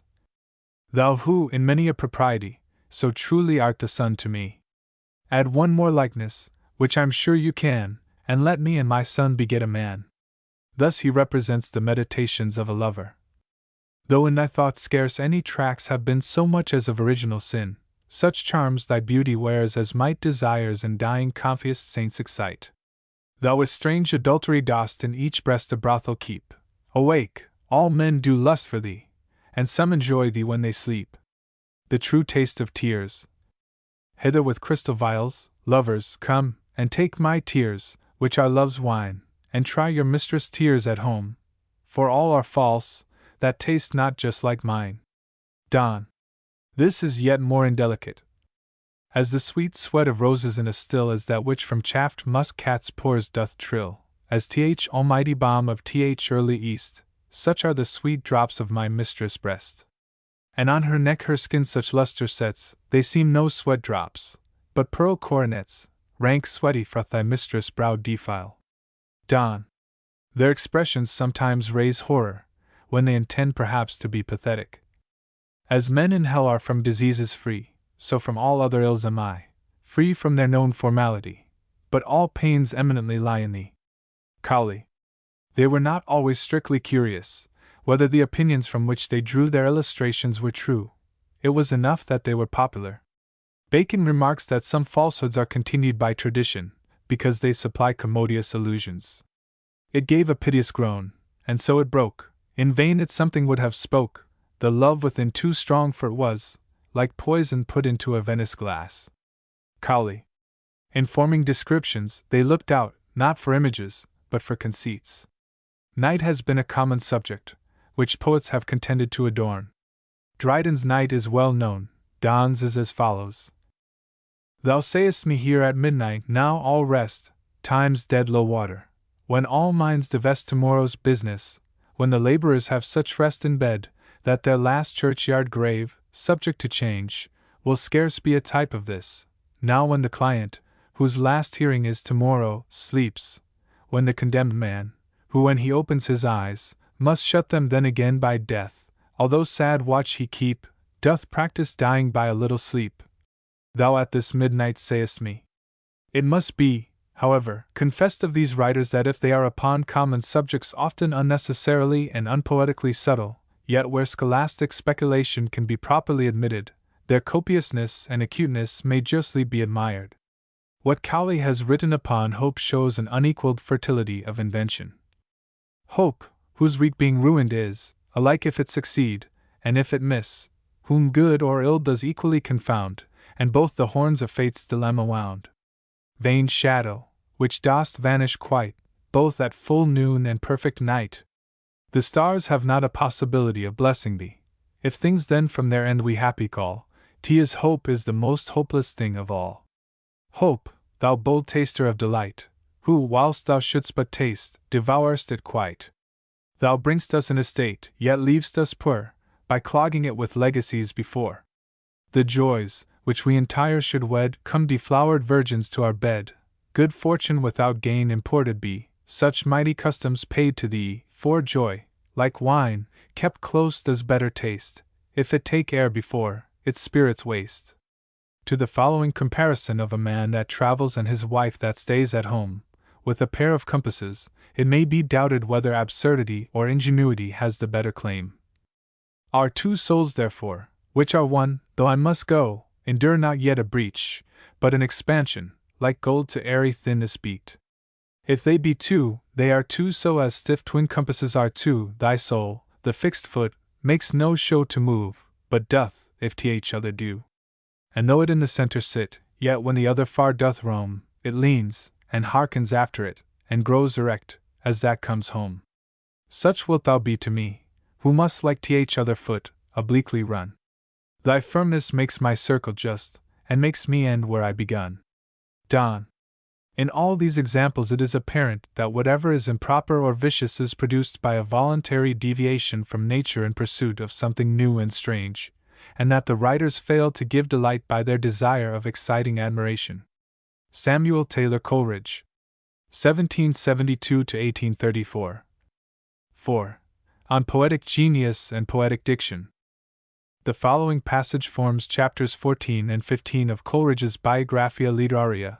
Published in 1817, it has been selected as giving a less imperfect impression of his powers as a critic than any other piece that could have been chosen. The truth is that, great in talk and supreme in poetry, Coleridge was lost directly he sat down to express himself in prose. His style is apt to be cumbrous, and his matter involved.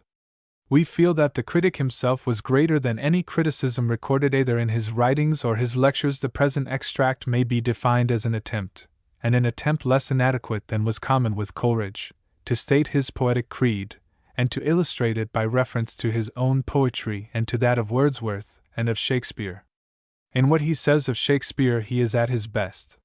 He forgets himself, and writes with a single eye to a theme which was thoroughly worthy of his powers.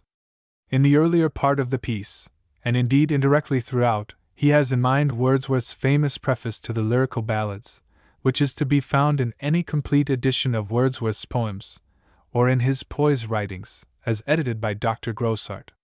During the first year that Mr. Wordsworth and I were neighbors, our conversation turned frequently on the two cardinal points of poetry: the power of exciting the sympathy of the reader by a faithful adherence to the truth of nature, and the power of giving the interest of novelty by the modifying colors of imagination.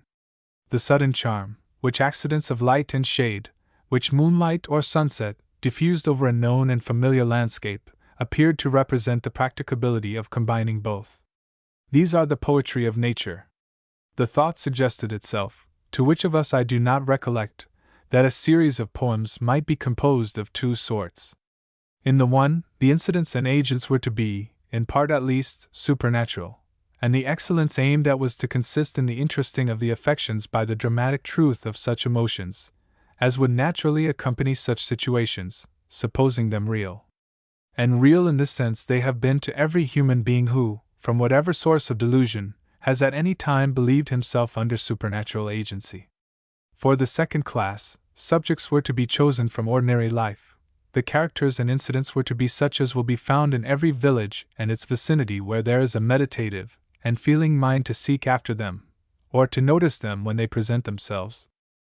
In this idea originated the plan of the Lyrical Ballads. Footnote: published in 1798. It opened with The Ancient Mariner and closed with Wordsworth's lines on Tintern Abbey. Among other poems written in Wordsworth's simplest style were The Idiot Boy, The Thorn, and We Are Seven, in which it was agreed that my endeavors should be directed to persons and characters supernatural, or at least romantic, yet so as to transfer from our inward nature a human interest and a semblance of truth sufficient to procure for these shadows of imagination that willing suspension of disbelief for the moment, which constitutes poetic faith. Mr. Wordsworth, on the other hand, was to propose to himself as his object, to give the charm of novelty to things of every day, and to excite a feeling analogous to the supernatural, by awakening the mind's attention from the lethargy of custom, and directing it to the loveliness and the wonders of the world before us, an inexhaustible treasure, but for which, in consequence of the film of familiarity and selfish solicitude, we have eyes yet see not, ears that hear not, and hearts that neither feel nor understand. With this view I wrote The Ancient Mariner, and was preparing, among other poems, The Dark Lady, and The Crucible, in which I should have more nearly realized my ideal than I had done in my first attempt. But Mr. Wordsworth's industry had proved so much more successful, and the number of his poems so much greater, that my compositions, instead of forming a balance, appeared rather an interpolation of heterogeneous matter. Mr. Wordsworth added 2 or 3 poems written in his own character, in the impassioned, lofty, and sustained diction which is characteristic of his genius. In this form the lyrical ballads were published, and were presented by him, as an experiment, whether subjects, which from their nature rejected the usual ornaments and extra-colloquial style of poems in general, might not be so managed in the language of ordinary life as to produce the pleasurable interest which it is the peculiar business of poetry to impart. To the second edition he added a preface of considerable length, in which, notwithstanding some passages of apparently a contrary import, he was understood to contend for the extension of this style to poetry of all kinds, and to reject as vicious and indefensible all phrases and forms of style that were not included in what he, unfortunately, I think, adopting an equivocal expression, called the language of real life. From this preface, prefixed to poems in which it was impossible to deny the presence of original genius, however mistaken its direction might be deemed, arose the whole long-continued controversy. For from the conjunction of perceived power with supposed heresy I explain the inveteracy, and in some instances, I grieve to say, the acrimonious passions, with which the controversy has been conducted by the assailants. Had Mr. Wordsworth's poems been the silly, the childish things which they were for a long time described as being, had they been really distinguished from the compositions of other poets merely by meanness of language and inanity of thought, had they indeed contained nothing more than what is found in the parodies and pretended imitations of them, they must have sunk at once, a dead weight, into the slough of oblivion, and have dragged the preface along with them. But year after year increased the number of Mr. Wordsworth's admirers. They were found, too, not in the lower classes of the reading public, but chiefly among young men of strong sensibility and meditative minds, and their admiration, inflamed perhaps in some degree by opposition, was distinguished by its intensity, I might almost say, by its religious fervor. These facts, and the intellectual energy of the author, which was more or less consciously felt, where it was outwardly and even boisterously denied, meeting with sentiments of aversion to his opinions, and of alarm at their consequences, produced an eddy of criticism, which would of itself have borne up the poems by the violence with which it whirled them round and round.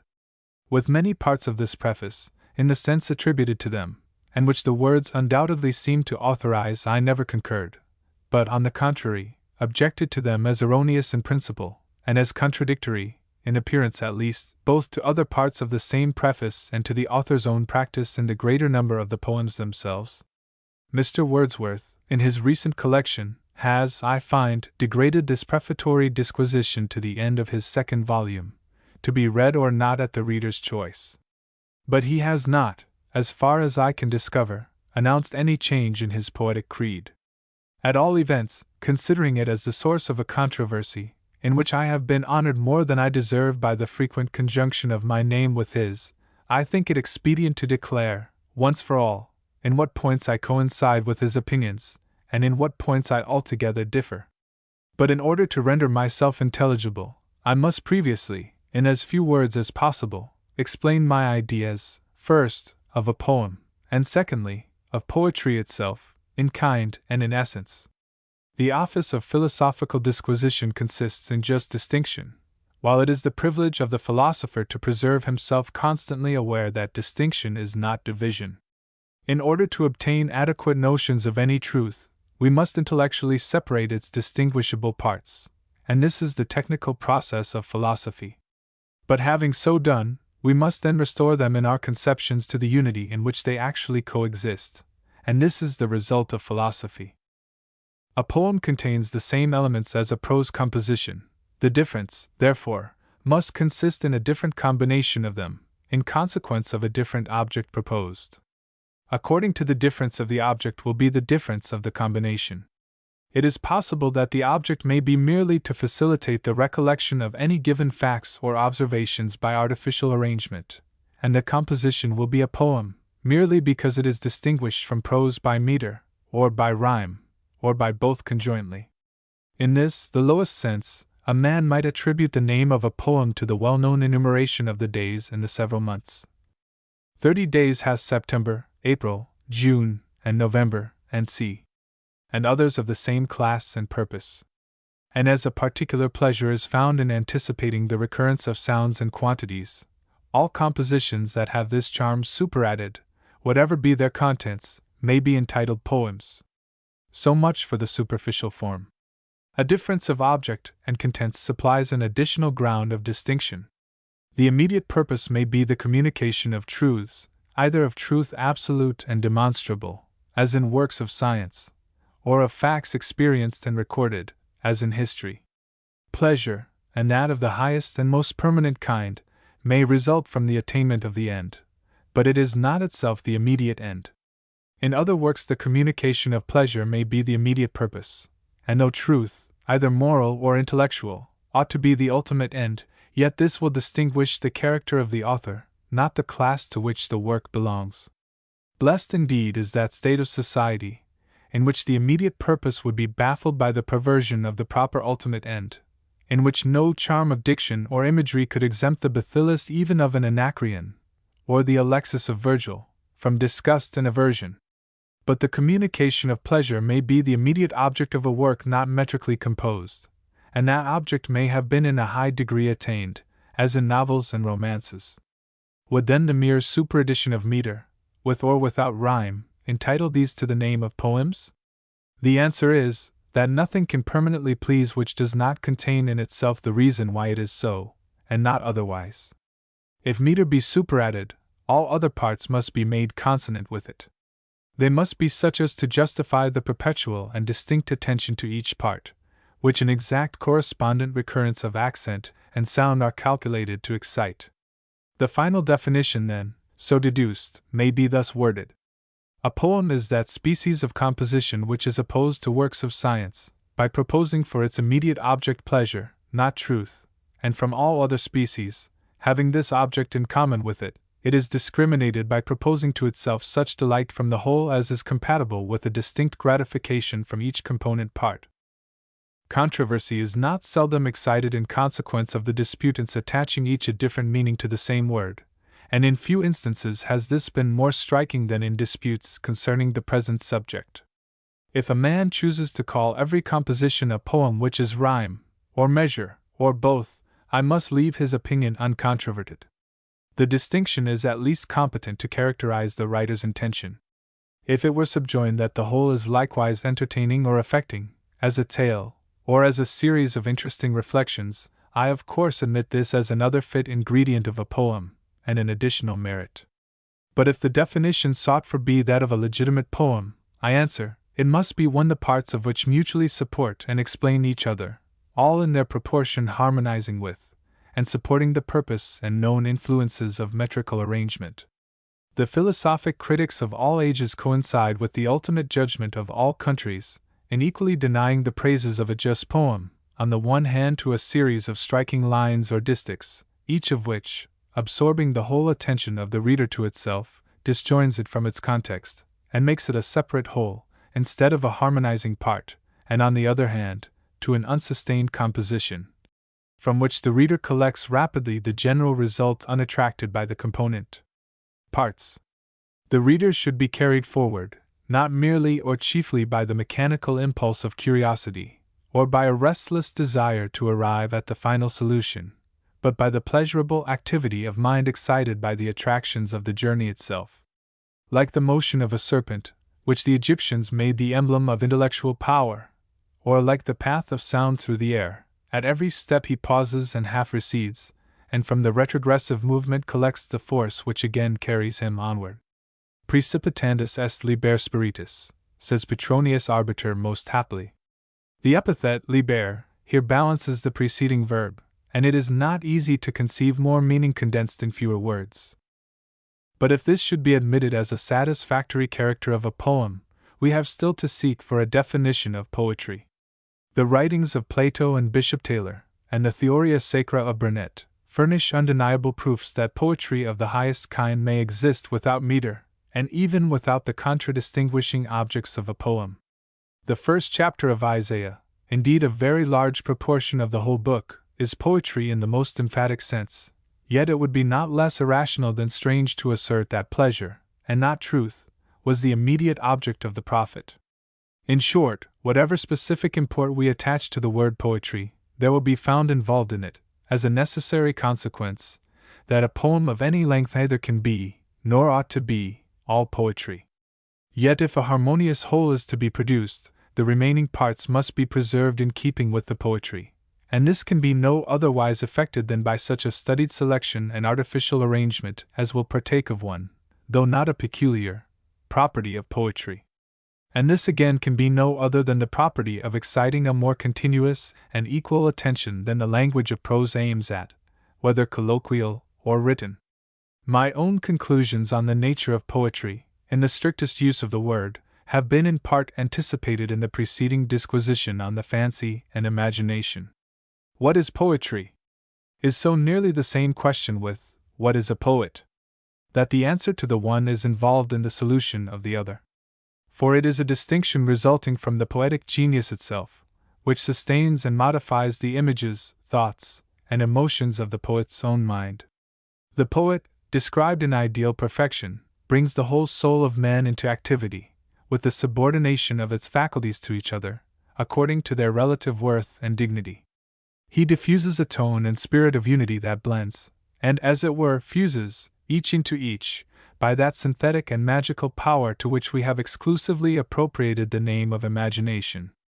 This power, first put in action by the will and understanding, and retained under their irremissive, though gentle and unnoticed, control, laxus effort habenes, reveals itself in the balance or reconciliation of opposite or discordant qualities, of sameness, with difference, of the general, with the concrete, the idea, with the image, the individual, with the representative, the sense of novelty and freshness, with old and familiar objects, a more than usual state of emotion, with more than usual order, judgment ever awake and steady self-possession, with enthusiasm and feeling profound or vehement, and while it blends and harmonizes the natural and the artificial, still subordinates art to nature, the manner to the matter, and our admiration of the poet to our sympathy with the poetry.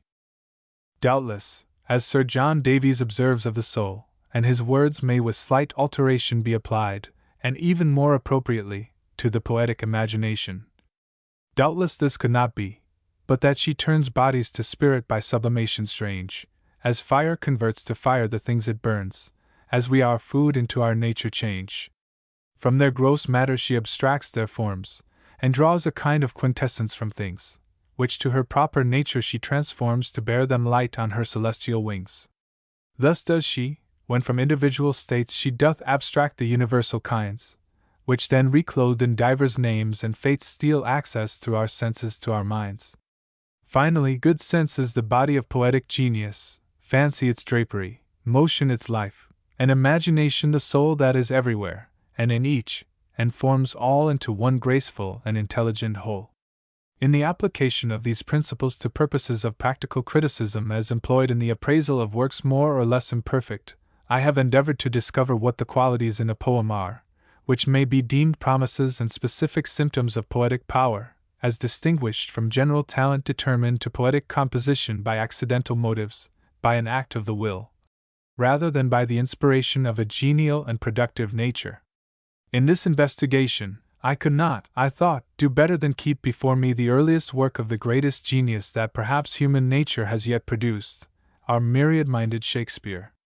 I mean the Venus and Adonis, and the Lucrece, works which give at once strong promises of the strength, and yet obvious proofs of the immaturity, of his genius. From these I abstracted the following marks, as characteristics of original poetic genius in general. In the Venus and Adonis the first and obvious excellence is the perfect sweetness of the versification, its adaptation to the subject, and the power displayed in varying the march of the words without passing into a loftier and more majestic rhythm than was demanded by the thoughts, or permitted by the propriety of preserving a sense of melody predominant. The delight in richness and sweetness of sound, even to a faulty excess, if it be evidently original, and not the result of an easily imitable mechanism, I regard as a highly favorable promise in the compositions of a young man. The man that hath not music in his soul can indeed never be a genuine poet. Imagery, even taken from nature, much more when transplanted from books, as travels, voyages, and works of natural history, affecting incidents, just thoughts, interesting personal or domestic feelings, and with these the art of their combination or intertexture in the form of a poem, may all by incessant effort be acquired as a trade, by a man of talents and much reading, who, as I once before observed, has mistaken an intense desire of poetic reputation for a natural poetic genius, the love of the arbitrary end for a possession of the peculiar means. But the sense of musical delight, with the power of producing it, is a gift of imagination, and this, together with the power of reducing multitude into unity of effect, and modifying a series of thoughts by some one predominant thought or feeling, may be cultivated and improved, but can never be learnt. It is in these that pota nascitur non fit. 2. A second promise of genius is the choice of subjects very remote from the private interests and circumstances of the writer himself. At least I have found that where the subject is taken immediately from the author's personal sensations and experiences, the excellence of a particular poem is but an equivocal mark, and often a fallacious pledge, of genuine poetic power. We may perhaps remember the tale of the statuary, who had acquired considerable reputation for the legs of his goddesses, though the rest of the statue accorded but indifferently with ideal beauty, till his wife, elated by her husband's praises, modestly acknowledged that she herself had been his constant model. In the Venus and Adonis this proof of poetic power exists even to excess. It is throughout as if a superior spirit, more intuitive, more intimately conscious even than the characters themselves, not only of every outward look and act, but of the flux and reflux of the mind in all its subtlest thoughts and feelings, were placing the whole before our view, himself meanwhile unparticipating in the passions, and actuated only by that pleasurable excitement which had resulted from the energetic fervor of his own spirit, in so vividly exhibiting what it had so accurately and profoundly contemplated. I think I should have conjectured from these poems that even then the great instinct which impelled the poet to the drama was secretly working in him, prompting him by a series and never broken chain of imagery, always vivid, and because unbroken, often minute, by the highest effort of the picturesque in words, of which words are capable, higher perhaps than was ever realized by any other poet, even Dante not excepted, to provide a substitute for that visual language, that constant intervention and running comment by tone, look, and gesture, which, in his dramatic works, he was entitled to expect from the players. His Venus and Adonis seem at once the characters themselves, and the whole representation of those characters by the most consummate actors. You seem to be told nothing, but to see and hear everything. Hence it is that from the perpetual activity of attention required on the part of the reader, from the rapid flow, the quick change, and the playful nature of the thoughts and images, and above all, from the alienation, and if I may hazard such an expression, the utter aloofness of the poet's own feelings from those of which he is at once the painter and the analyst, that, though the very subject cannot but detract from the pleasure of a delicate mind, yet never was poem less dangerous on a moral account. Instead of doing as Ariosto, and as, still more offensively, Wieland has done, instead of degrading and deforming passion into appetite, the trials of love into the struggles of concupiscence, Shakespeare has here represented the animal impulse itself so as to preclude all sympathy with it, by dissipating the reader's notice among the thousand outward images, and now beautiful, now fanciful circumstances, which form its dresses and its scenery, or by diverting our attention from the main subject by those frequent witty or profound reflections which the poet's ever active mind has deduced from, or connected with, the imagery and the incidents. The reader is forced into too much action to sympathize with the merely passive of our nature.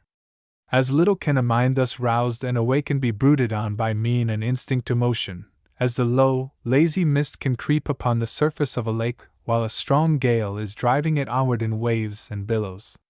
3. It has been before observed that images, however beautiful, though faithfully copied from nature, and as accurately represented in words, do not of themselves characterize the poet. They become proofs of original genius only as far as they are modified by a predominant passion, or by associated thoughts or images awakened by that passion, or when they have the effect of reducing multitude to unity, or succession to an instant, or, lastly, when a human and intellectual life is transferred to them from the poet's own spirit, which shoots its being through earth, sea, and air. In the two following lines, for instance, there is nothing objectionable, nothing which would preclude them from forming, in their proper place, part of a descriptive poem. Behold yon row of pines, that shorn and bowed bend from the sea blast, seen at twilight eve. But with the small alteration of rhythm, the same words would be equally in their place in a book of topography, or in a descriptive tour. The same image will rise into a semblance of poetry if thus conveyed.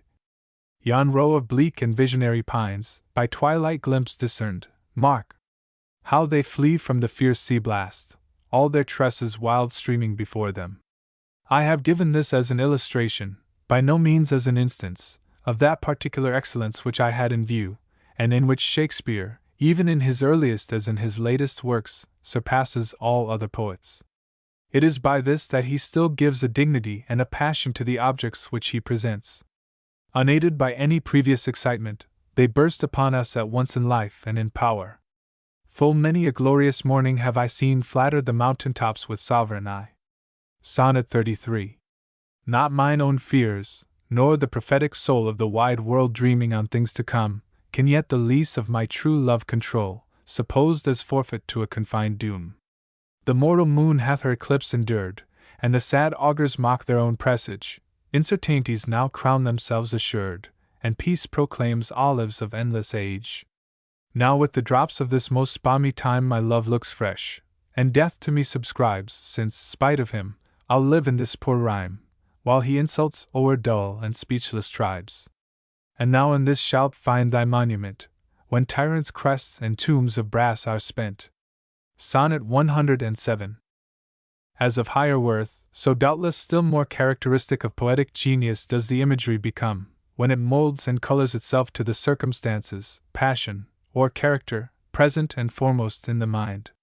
For unrivaled instances of this excellence the reader's own memory will refer him to the Lear, Othello, in short, to which not of the great, ever-living, dead man's dramatic works. Inapem me copia fecit. How true it is to nature, he has himself finely expressed in the instance of love in Sonnet 98. From you have I been absent in the spring, when proud-pied April drayest in all his trim hath put a spirit of youth in everything, that heavy Saturn laughed and leaped with him. Yet nor the lays of birds, nor the sweet smell of different flowers in odor and in hue, could make me any summer story tell, or from their proud lap pluck them where they grew, nor did I wonder at the lily's white, nor praise the deep vermilion in the rose. They were but sweet, but figures of delight, drawn after you, you pattern of all those. Yet seemed it winter still, and you away, as with your shadow I with these did play. Scarcely less sure, or if a less valuable, not less indispensable mark. Greek text transliterated. Gans memen poetu, ostis vermaginean lakoi. Will the imagery supply when, with more than the power of the painter, the poet gives us the liveliest image of succession with the feeling of simultaneousness. With this he breaketh from the sweet embrace of those fair arms, that bound him to her breast, and homeward through the dark lawn runs apace. Look how a bright star shooteth from the sky. So glides he in the night from Venus' eye. Venus and Adonis 1. 811. 4. The last character I shall mention, which would prove indeed but little, except as taken conjointly with the former, yet without which the former could scarce exist in a high degree, and even if this were possible, would give promises only of transitory flashes and a meteoric power, its depth and energy of thought. No man was ever yet a great poet without being at the same time a profound philosopher. For poetry is the blossom and the fragrancy of all human knowledge, human thoughts, human passions, emotions, language. In Shakespeare's poems the creative power and the intellectual energy wrestle as in a war embrace. Each in its excess of strength seems to threaten the extinction of the other. At length, in the drama they were reconciled, and fought each with its shield before the breast of the other. Or like two rapid streams that, at their first meeting within narrow and rocky banks, mutually strive to repel each other, and intermix reluctantly and in tumult, but soon finding a wider channel and more yielding shores, blend and dilate, and flow on in one current and with one voice. The Venus and Adonis did not perhaps allow the display of the deeper passions. But the story of Lucretia seems to favor, and even demand, their intensest workings. And yet we find in Shakespeare's management of the tale neither pathos nor any other dramatic quality. There is the same minute and faithful imagery as in the former poem, in the same vivid colors, inspirited by the same impetuous vigor of thought, and diverging and contracting with the same activity of the assimilative and of the modifying faculties, and with a yet larger display, a yet wider range of knowledge and reflection, and lastly, with the same perfect dominion, often domination, over the whole world of language. What, then, shall we say?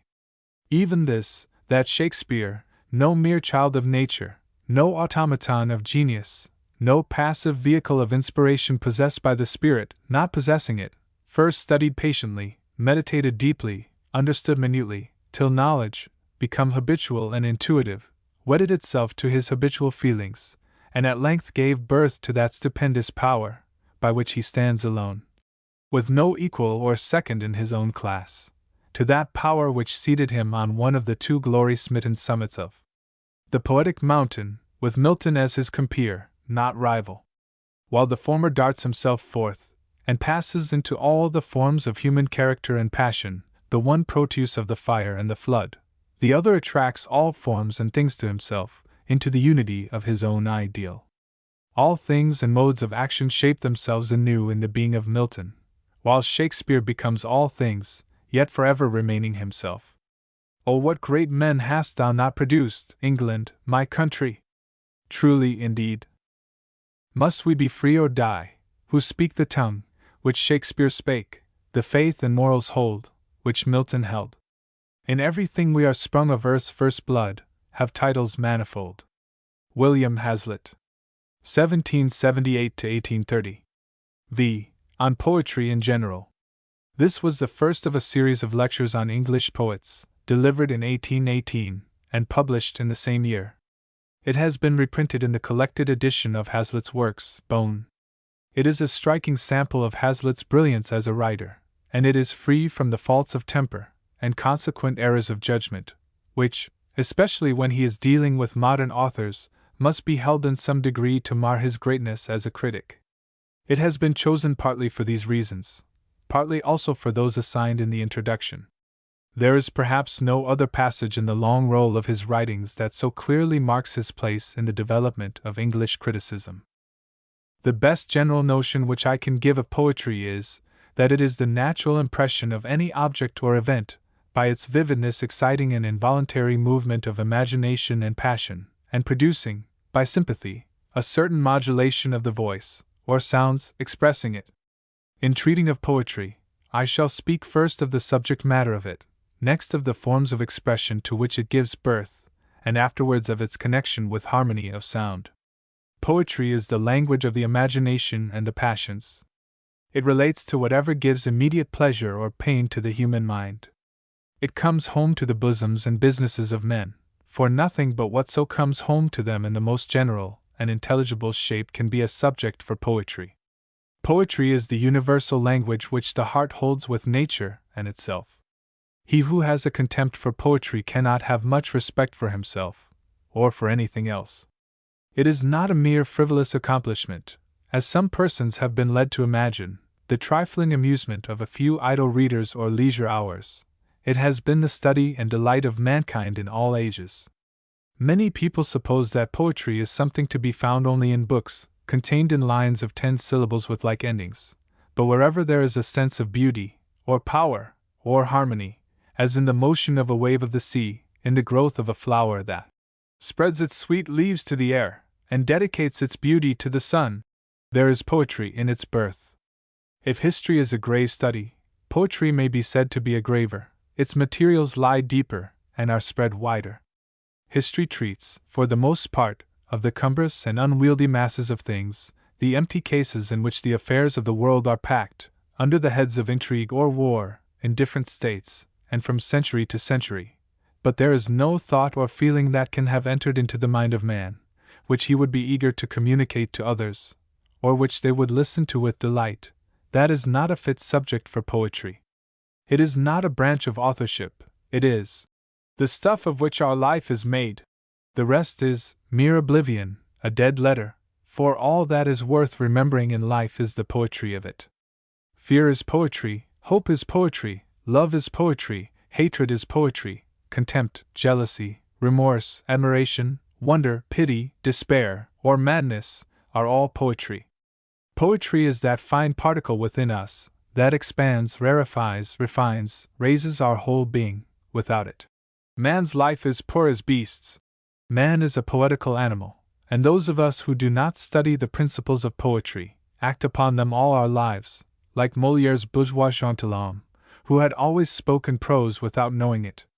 The child is a poet, in fact, when he first plays at hide-and-seek, or repeats the story of Jack the Giant Killer. The shepherd boy is a poet when he first crowns his mistress with a garland of flowers. The countryman, when he stops to look at the rainbow.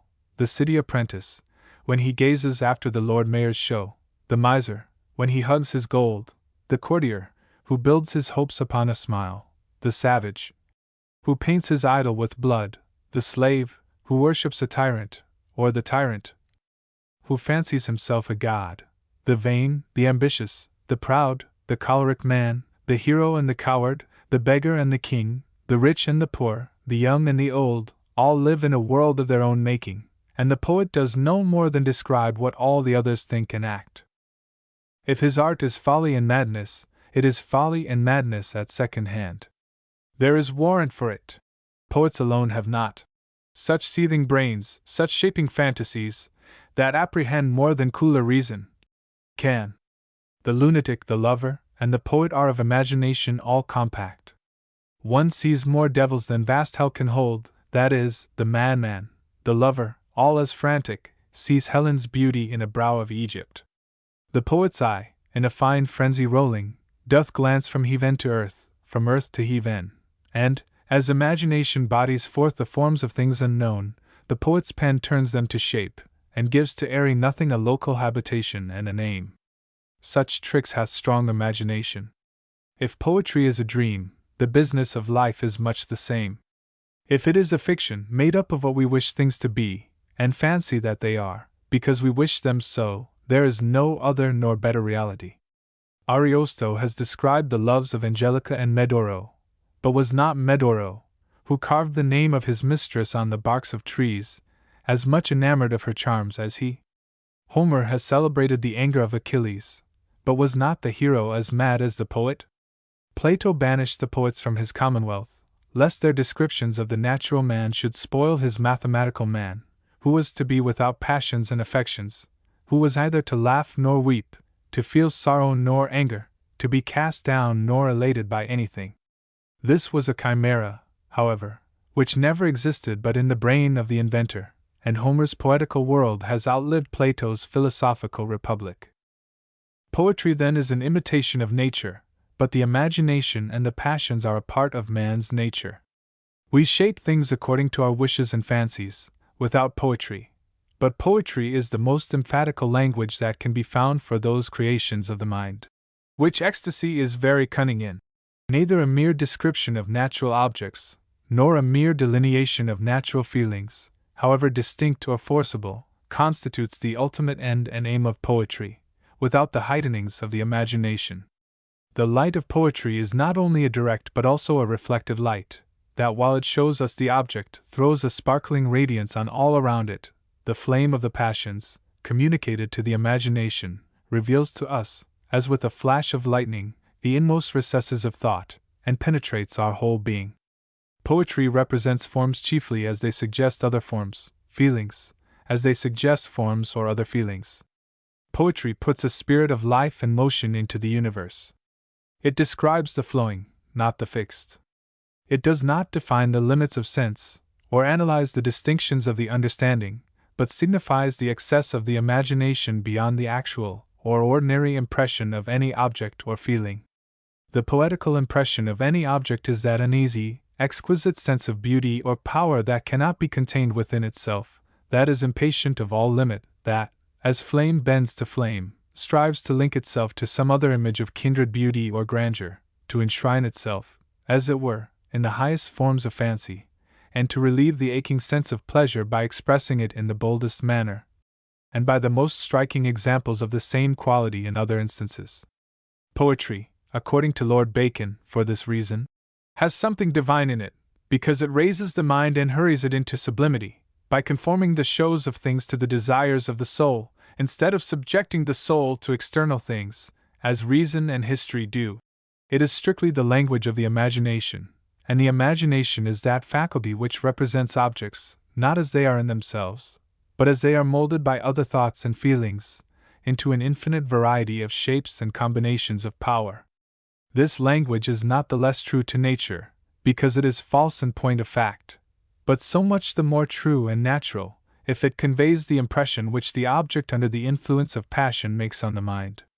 Let an object, for instance, be presented to the senses in a state of agitation or fear, and the imagination will distort or magnify the object, and convert it into the likeness of whatever is most proper to encourage the fear. Our eyes are made the fools of our other faculties. This is the universal law of the imagination, that if it would but apprehend some joy, it comprehends some bringer of that joy, or in the night imagining some fear, how easy is each bush suppository to bear. When Iachimo says of Imogen, the flame oth taper bows toward her, and would underpeep her lids to see the enclosed lights. This passionate interpretation of the motion of the flame, to accord with the speaker's own feelings, is true poetry. The lover, equally with the poet, speaks of the auburn tresses of his mistress as locks of shining gold, because the least tinge of yellow in the hair has, from novelty and a sense of personal beauty, a more lustrous effect to the imagination than the purest gold.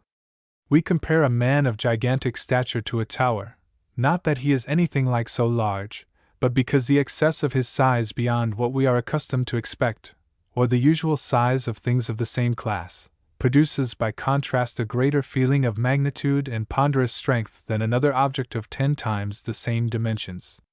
The intensity of the feeling makes up for the disproportion of the objects. Things are equal to the imagination, which have the power of affecting the mind with an equal degree of terror, admiration, delight, or love. When Lear calls upon the heavens to avenge his cause, for they are old like him, there is nothing extravagant or impious in this sublime identification of his age with theirs, for there is no other image which could do justice to the agonizing sense of his wrongs and his despair. Poetry is the high-wrought enthusiasm of fancy and feeling.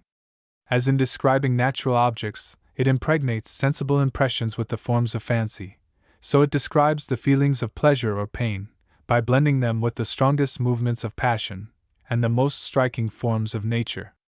Tragic poetry, which is the most impassioned species of it, strives to carry on the feeling to the utmost point of sublimity or pathos, by all the force of comparison or contrast, loses the sense of present suffering in the imaginary exaggeration of it, exhausts the terror or pity by an unlimited indulgence of it, grapples with impossibilities in its desperate impatience of restraint, throws us back upon the past, forward into the future, brings every moment of our being or object of nature in startling review before us, and in the rapid whirl of events, lifts us from the depths of woe to the highest contemplations on human life. When Lear says of Edgar, nothing but his unkind daughters could have brought him to this, what a bewildered amazement, what a wrench of the imagination, that cannot be brought to conceive of any other cause of misery than that which has bowed it down, and absorbs all other sorrow in its own. His sorrow, like a flood, supplies the sources of all other sorrow. Again, when he exclaims in the mad scene, the little dogs in all, Tray, Blanche, and Sweetheart, see, they bark at me! It is passion lending occasion to imagination to make every creature in league against him, conjuring up ingratitude and insult in their least looked-for and most galling shapes, searching every thread and fibre of his heart, and finding out the last remaining image of respect or attachment in the bottom of his breast, only to torture and kill it.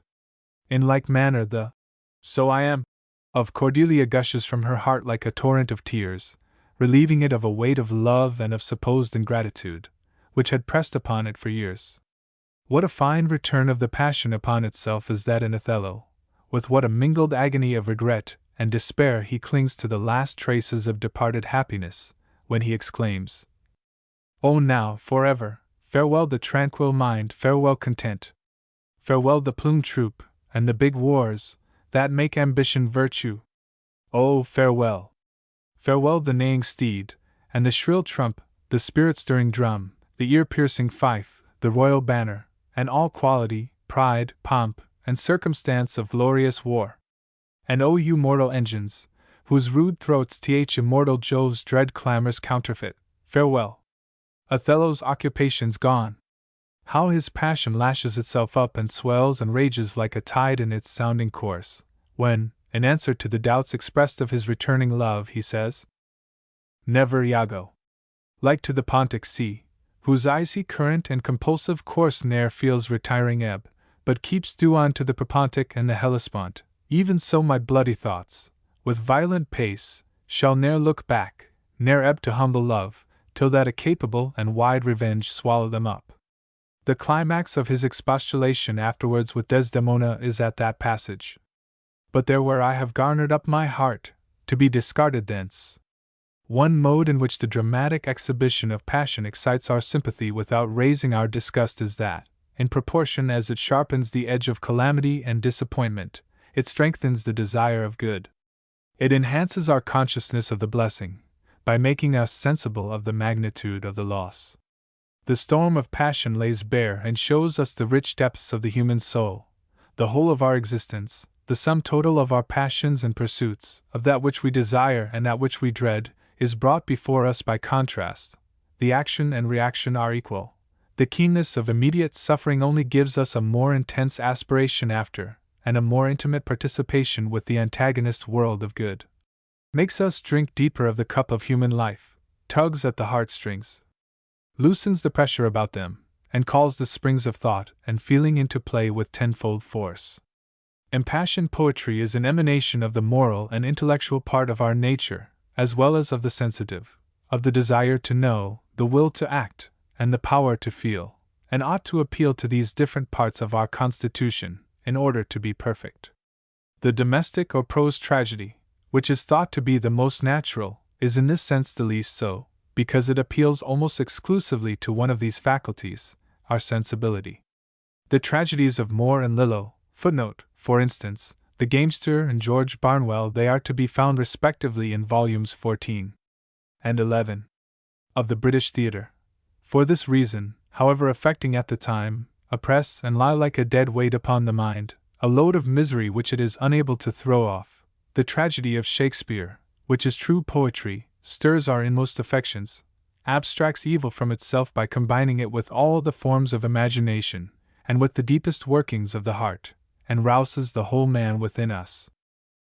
The pleasure, however, derived from tragic poetry is not anything peculiar to it as poetry, as a fictitious and fanciful thing. It is not an anomaly of the imagination. It has its source and groundwork in the common love of strong excitement. As Mr. Burke observes, people flock to see a tragedy, but if there were a public execution in the next street, the theatre would very soon be empty. It is not then the difference between fiction and reality that solves the difficulty.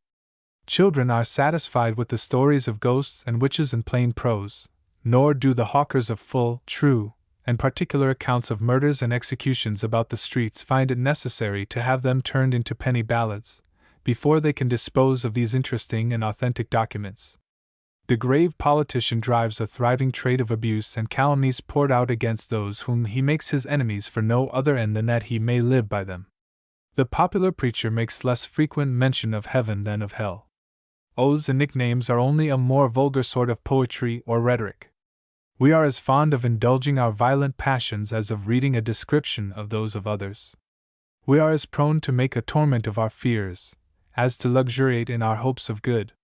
If it be asked why we do so, the best answer will be, because we cannot help it. The sense of power is as strong a principle in the mind as the love of pleasure. Objects of terror and pity exercise the same despotic control over it as those of love or beauty. It is as natural to hate as to love, to despise as to admire, to express our hatred or contempt, as our love or admiration. Masterless passion sways us to the mood of what it likes or loathes. Not that we like what we loathe, but we like to indulge our hatred and scorn of it, to dwell upon it, to exasperate our idea of it by every refinement of ingenuity and extravagance of illustration, to make it a bugbear to ourselves, to point it out to others in all the splendor of deformity, to embody it to the senses, to stigmatize it by name, to grapple with it in thought and action, to sharpen our intellect, to arm our will against it, to know the worst we have to contend with, and to contend with it to the utmost.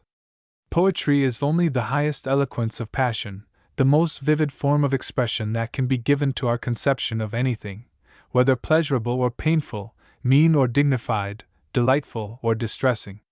It is the perfect coincidence of the image and the words with the feeling we have, and of which we cannot get rid in any other way, that gives an instant satisfaction to the thought.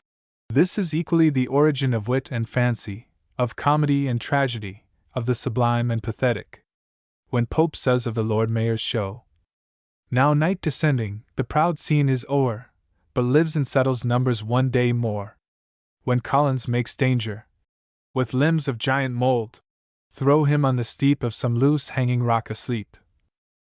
When Lear calls out in extreme anguish, "Ingratitude, thou marble-hearted fiend, more hideous, when thou shew'st thee in a child, than the sea monster."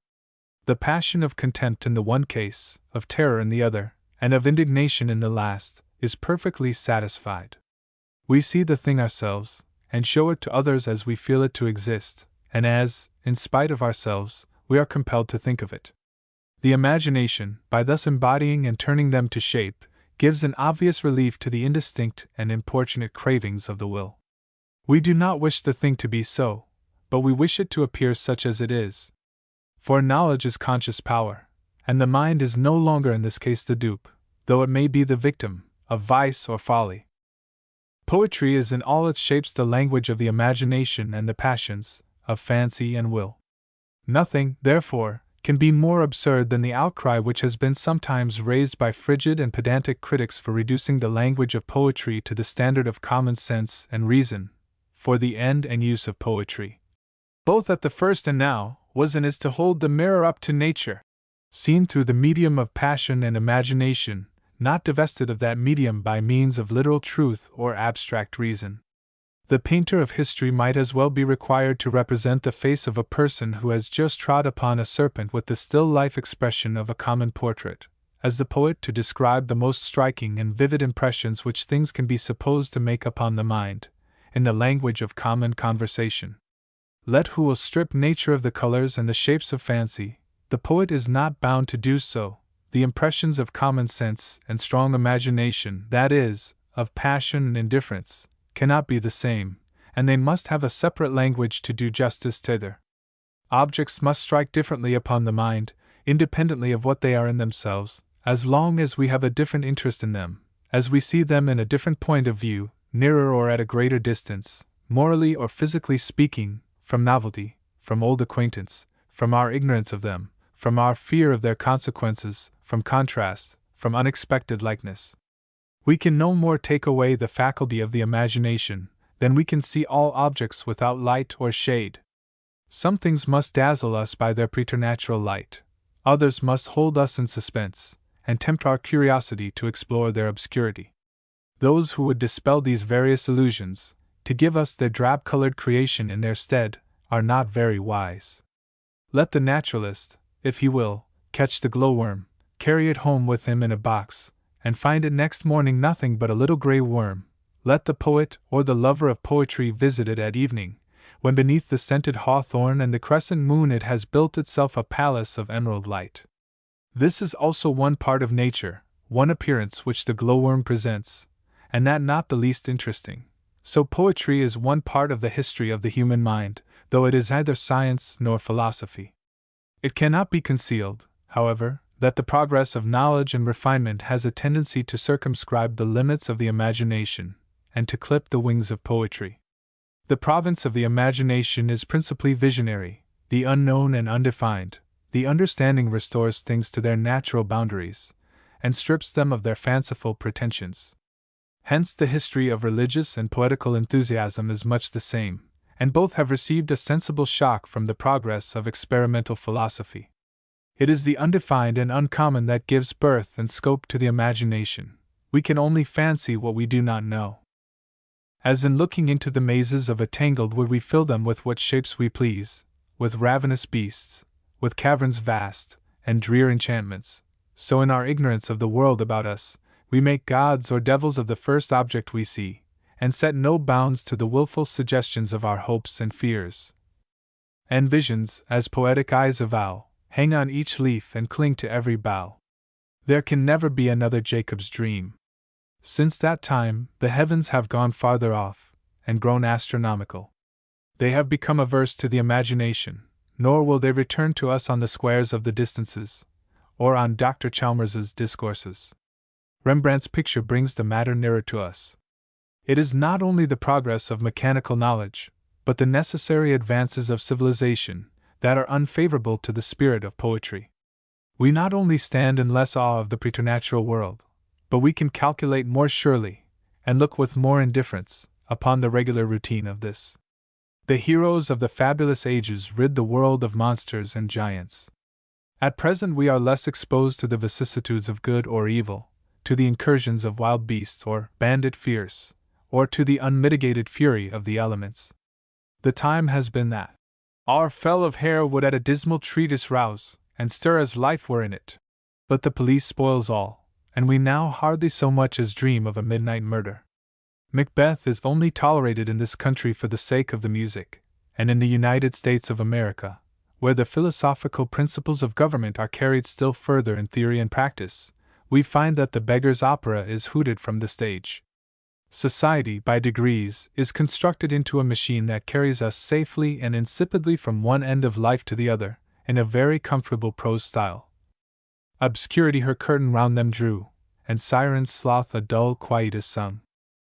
The remarks which have been here made would, in some measure, lead to a solution of the question of the comparative merits of painting and poetry. I do not mean to give any preference, but it should seem that the argument which has been sometimes set up, that painting must affect the imagination more strongly, because it represents the image more distinctly, is not well founded. We may assume without much temerity that poetry is more poetical than painting. When artists or connoisseurs talk on stilts about the poetry of painting, they show that they know little about poetry, and have little love for the art. Painting gives the object itself, poetry what it implies. Painting embodies what a thing contains in itself. Poetry suggests what exists out of it, in any manner connected with it. But this last is the proper province of the imagination. Again, as it relates to passion, painting gives the event, poetry the progress of events. But it is during the progress, in the interval of expectation and suspense, while our hopes and fears are strained to the highest pitch of breathless agony, that the pinch of the interest lies. Between the acting of a dreadful thing and the first motion, all the interim is like a phantasma, or a hideous dream. The mortal instruments are then in council, and the state of man, like to a little kingdom, suffers then the nature of an insurrection. But by the time that the picture is painted, all is over. Faces are the best part of a picture, but even faces are not what we chiefly remember and what interests us most. But it may be asked then, is there anything better than Claude Lorraine's landscapes, than Titian's portraits, than Raphael's cartoons, or the Greek statues? Of the two first I shall say nothing, as they are evidently picturesque rather than imaginative. Raphael's cartoons are certainly the finest comments that ever were made on the Scriptures. Would their effect be the same if we were not acquainted with the text? But the New Testament existed before the cartoons. There is one subject of which there is no cartoon: Christ washing the feet of the disciples the night before his death. But that chapter does not need a commentary. It is for want of some such resting place for the imagination that the Greek statues are little else than specious forms. They are marble to the touch and to the heart. They have not an informing principle within them. In their faultless excellence they appear sufficient to themselves.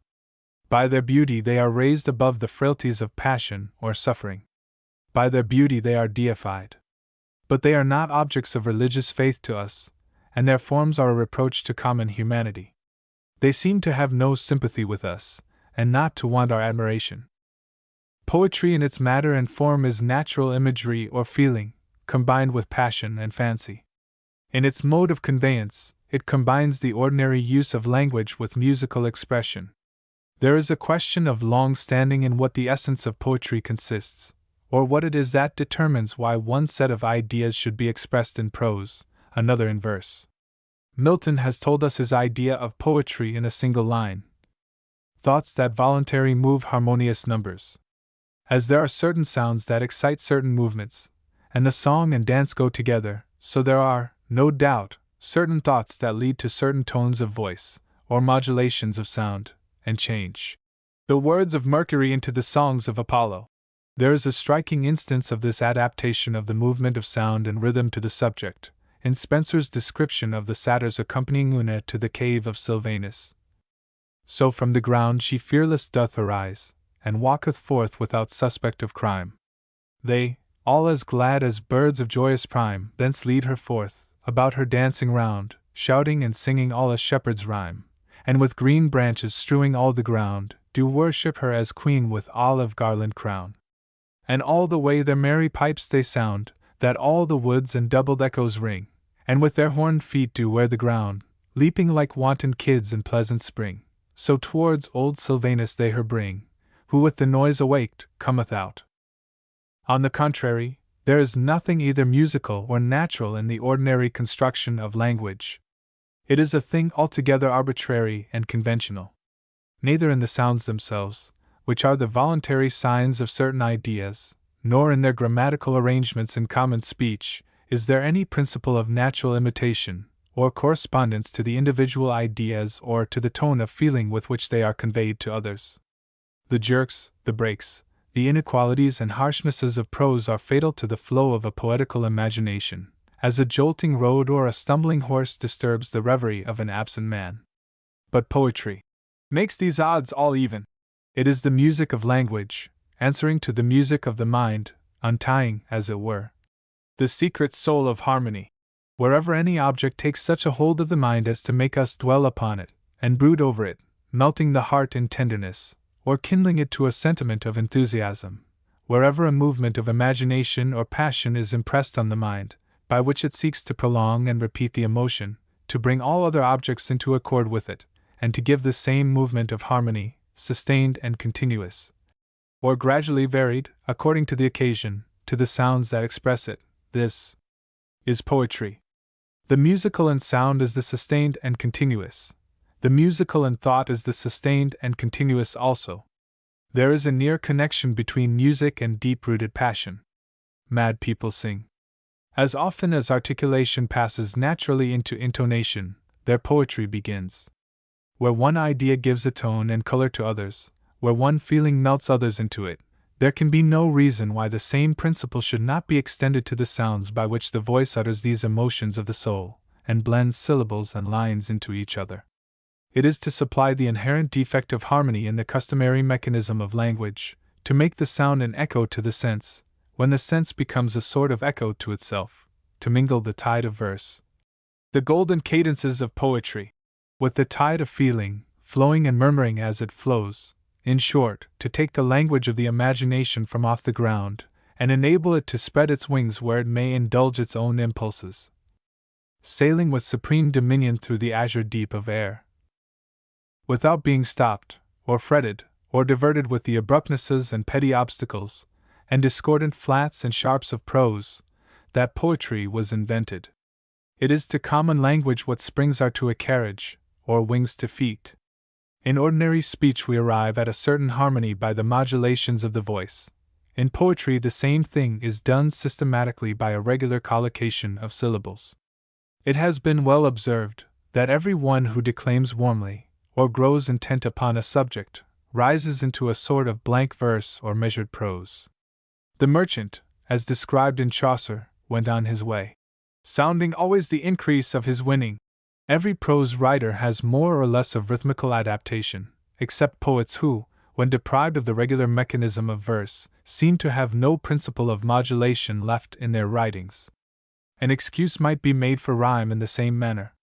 It is but fair that the ear should linger on the sounds that delight it, or avail itself of the same brilliant coincidence and unexpected recurrence of syllables that have been displayed in the invention and collocation of images. It is allowed that rhyme assists the memory, and a man of wit and shrewdness has been heard to say that the only 4 good lines of poetry are the well-known ones which tell the number of days in the months of the year. 30 days hath September, and c. But if the jingle of names assists the memory, may it not also quicken the fancy? And there are other things worth having at our fingers' ends, besides the contents of the almanac. Pope's versification is tiresome from its excessive sweetness and uniformity. Shakespeare's blank verse is the perfection of dramatic dialogue. All is not poetry that passes for such, nor does verse make the whole difference between poetry and prose. The Iliad does not cease to be poetry in a literal translation, and Addison's campaign has been very properly denominated a gazette in rhyme.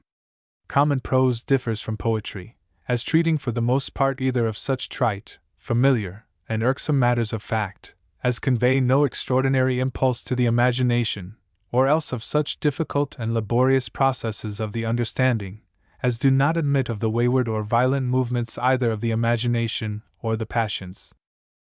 I will mention 3 works which come as near to poetry as possible without absolutely being so, namely, The Pilgrim's Progress, Robinson Crusoe, and the Tales of Boccaccio. Chaucer and Dryden have translated some of the last into English rhyme, but the essence and the power of poetry was there before. That which lifts the spirit above the earth, which draws the soul out of itself with indescribable longings, is poetry in kind, and generally fit to become so in name, by being married to immortal verse. If it is of the essence of poetry to strike and fix the imagination, whether we will or no, to make the eye of childhood glisten with the starting tear, to be never thought of afterwards with indifference, John Bunyan and Daniel Defoe may be permitted to pass for poets in their way.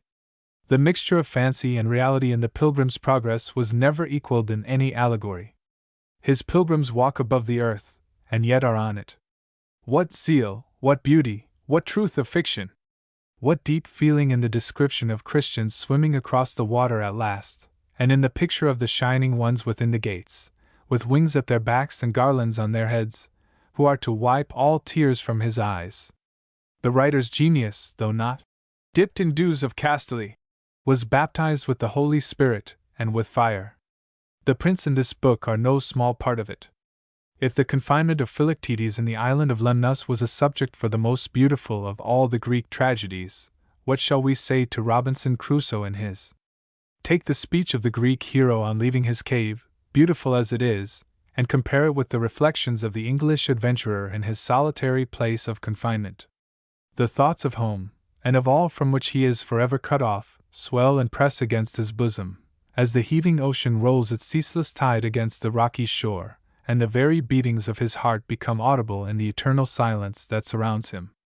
Thus he says, "As I walked about, either in my hunting, or for viewing the country, the anguish of my soul at my condition would break out upon me on a sudden, and my very heart would die within me to think of the woods, the mountains, and deserts I was in, and how I was a prisoner, locked up with the eternal bars and bolts of the ocean, in an uninhabited wilderness, without redemption.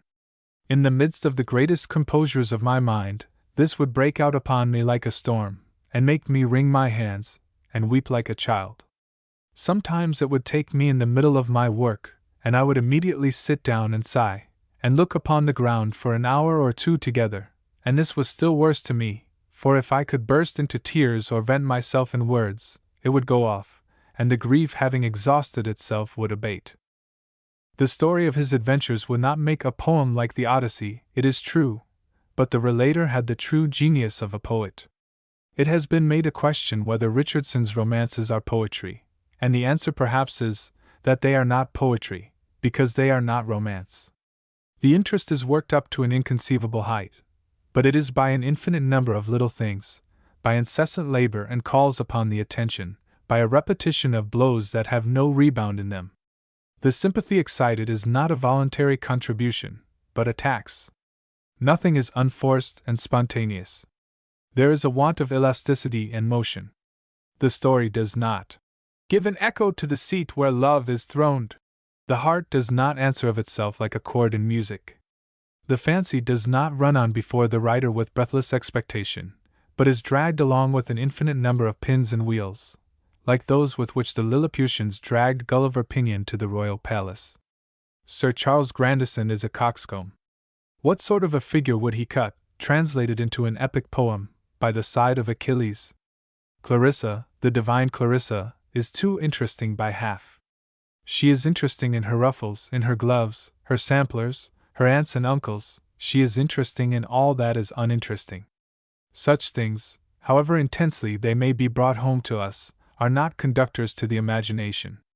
There is infinite truth and feeling in Richardson, but it is extracted from a caput mortuum of circumstances. It does not evaporate of itself. His poetical genius is like Ariel confined in a pine tree, and requires an artificial process to let it out. Shakespeare says, "Our poesy is as a gum, which oozes from whence 'tis nourished. Our gentle flame provokes itself, and, like the current, flies each bound it chafes." I shall conclude this general account with some remarks on 4 of the principal works of poetry in the world, at different periods of history: Homer, the Bible, Dante, and, let me add, Ossian. In Homer, the principle of action or life is predominant; in the Bible, the principle of faith and the idea of providence. Dante is a personification of blind will, and in Ossian we see the decay of life and the lag end of the world. Homer's poetry is the heroic. It is full of life and action. It is bright as the day, strong as a river. In the vigor of his intellect he grapples with all the objects of nature, and enters into all the relations of social life. He saw many countries, and the manners of many men, and he has brought them all together in his poem. He describes his heroes going to battle with a prodigality of life, arising from an exuberance of animal spirits. We see them before us, their number and their order of battle, poured out upon the plain. All plumed like ostriches, like eagles newly bathed, wanton as goats, wild as young bulls, youthful as May, and gorgeous as the sun at midsummer, covered with glittering armor, with dust and blood, while the gods quaff their nectar in golden cups, or mingle in the fray, and the old men assembled on the walls of Troy rise up with reverence, as Helen passes by them. The multitude of things in Homer is wonderful, their splendor, their truth, their force and variety. His poetry is, like his religion, the poetry of number and form. He describes the bodies as well as the souls of men.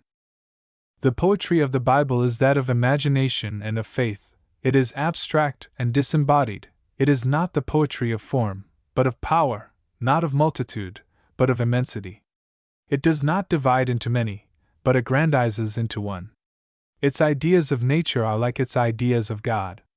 It is not the poetry of social life, but of solitude. Each man seems alone in the world, with the original forms of nature, the rocks, the earth, and the sky. It is not the poetry of action or heroic enterprise, but of faith in a supreme providence, and resignation to the power that governs the universe.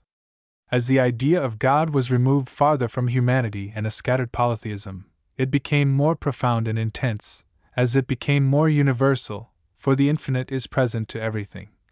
If we fly into the uttermost parts of the earth, it is there also. If we turn to the east or the west, we cannot escape from it.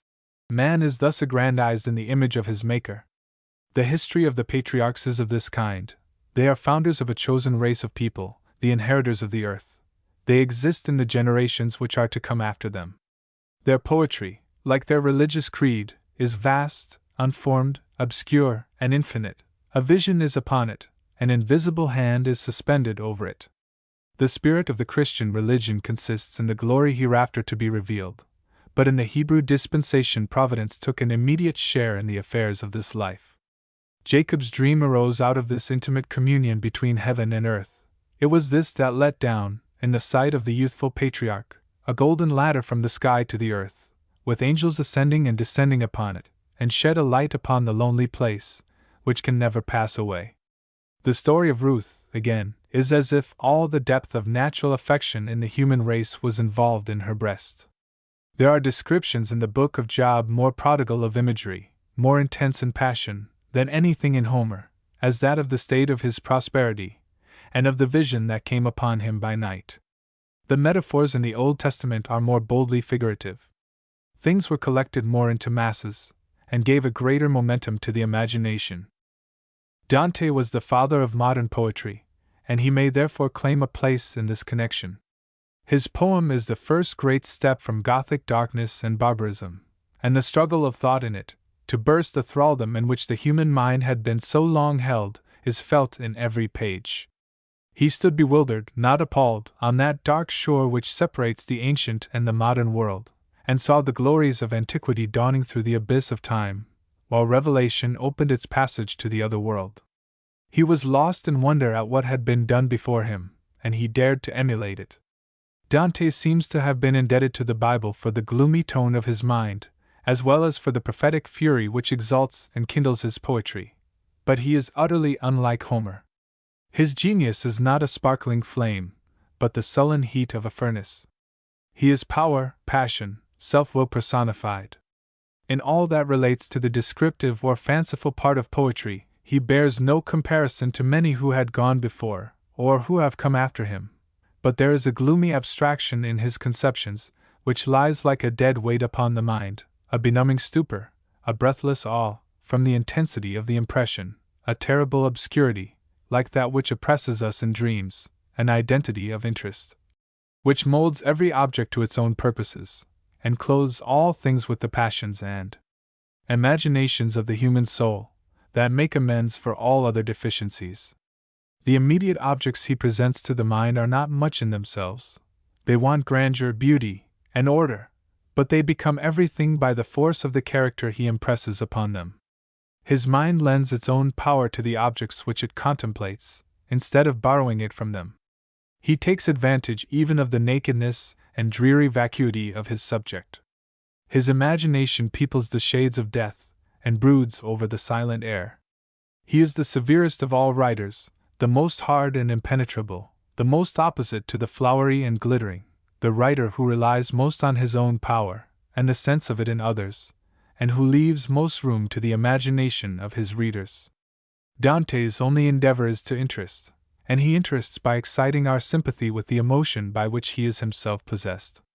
He does not place before us the objects by which that emotion has been created, but he seizes on the attention, by showing us the effect they produce on his feelings, and his poetry accordingly gives the same thrilling and overwhelming sensation which is caught by gazing on the face of a person who has seen some object of horror. The improbability of the events, the abruptness and monotony in the Inferno, are excessive, but the interest never flags, from the continued earnestness of the author's mind. Dante's great power is in combining internal feelings with external objects.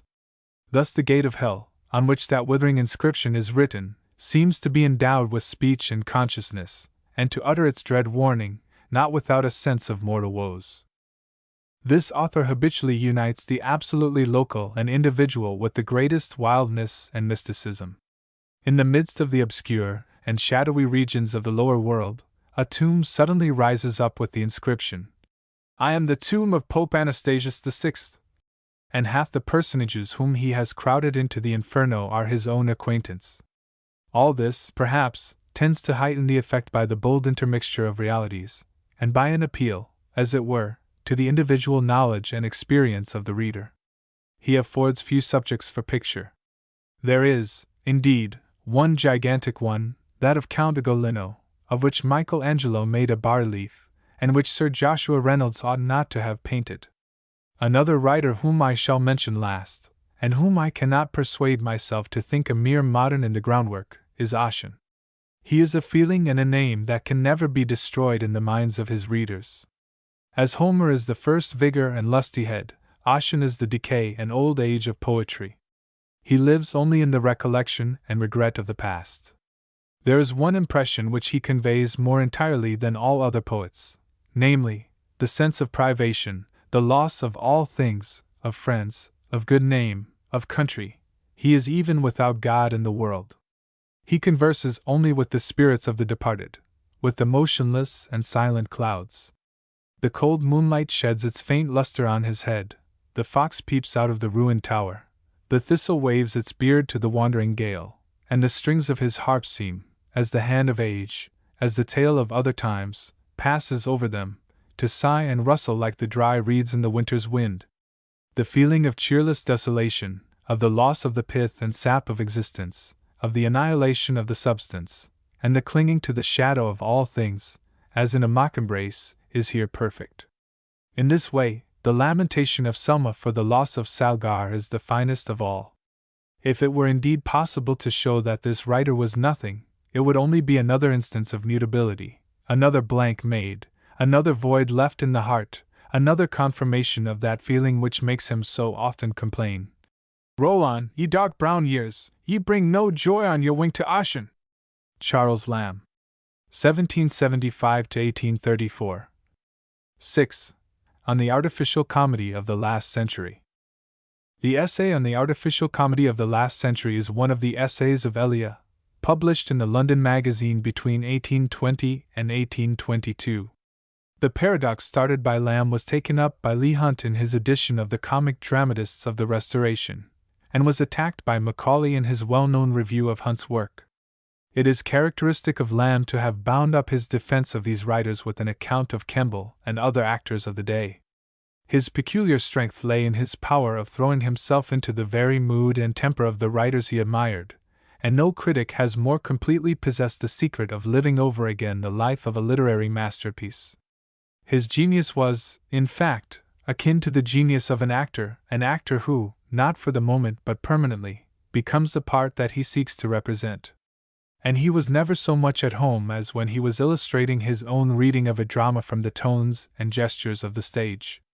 It may be doubted whether, under stress of this impulse, he was not led to force the analogy between Sheridan and the dramatists of the Restoration.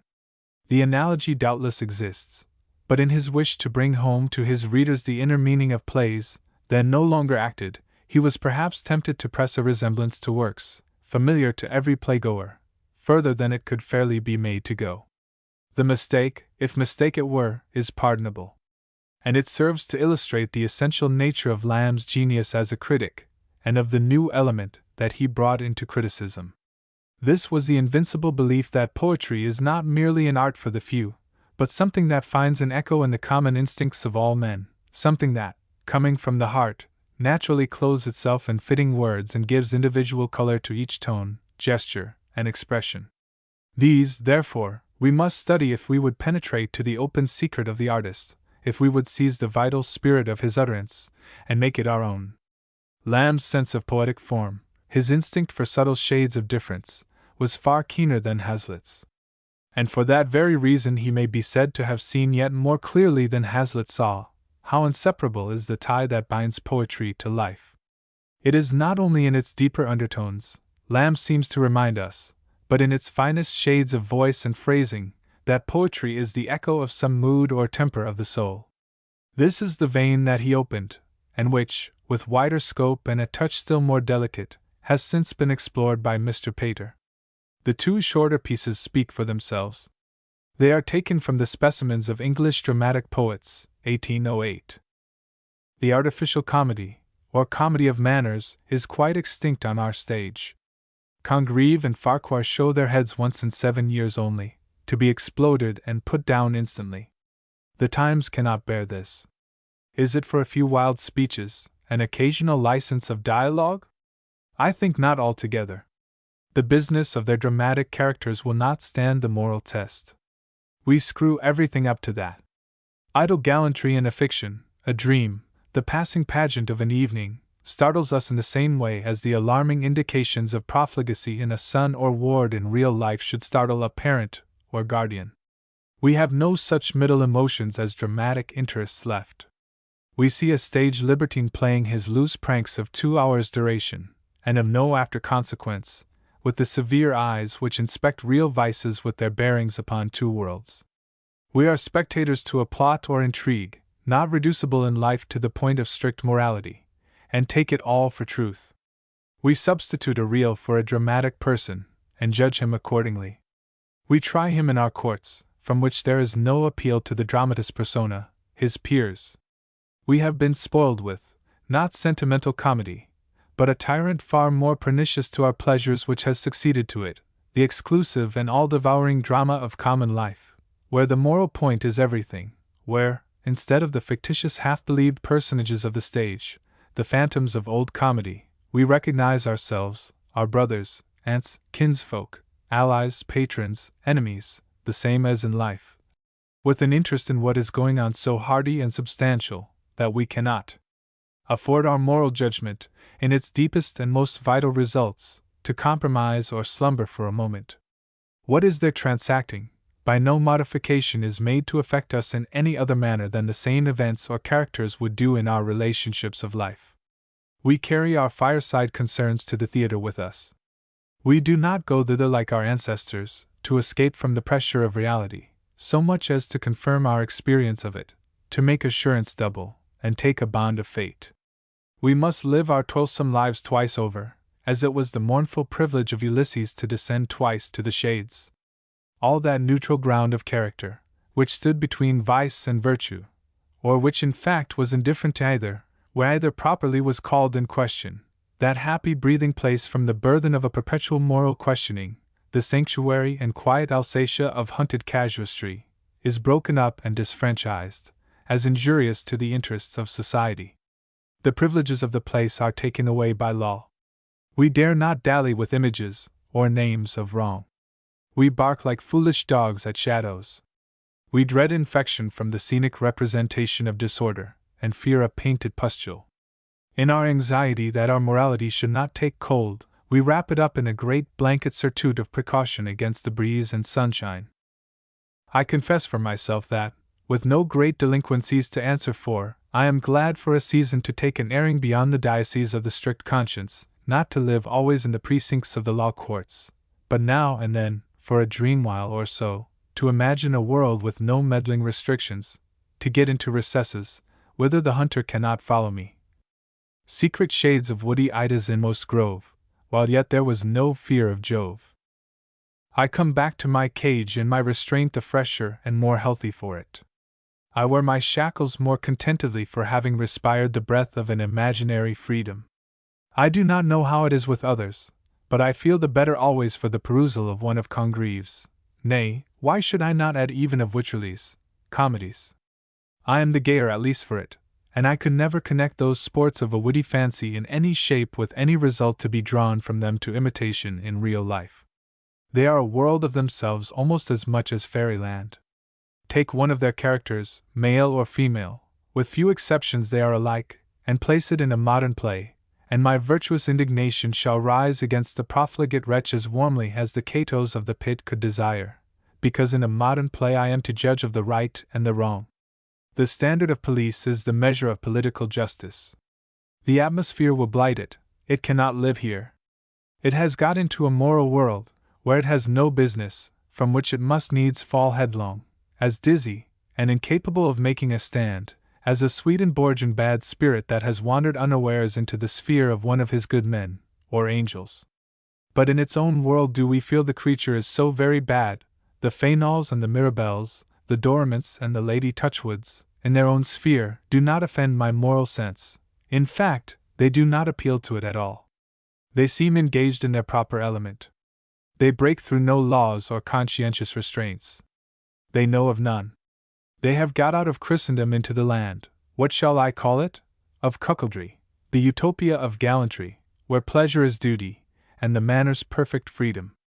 It is altogether a speculative scene of things, which has no reference whatever to the world that is.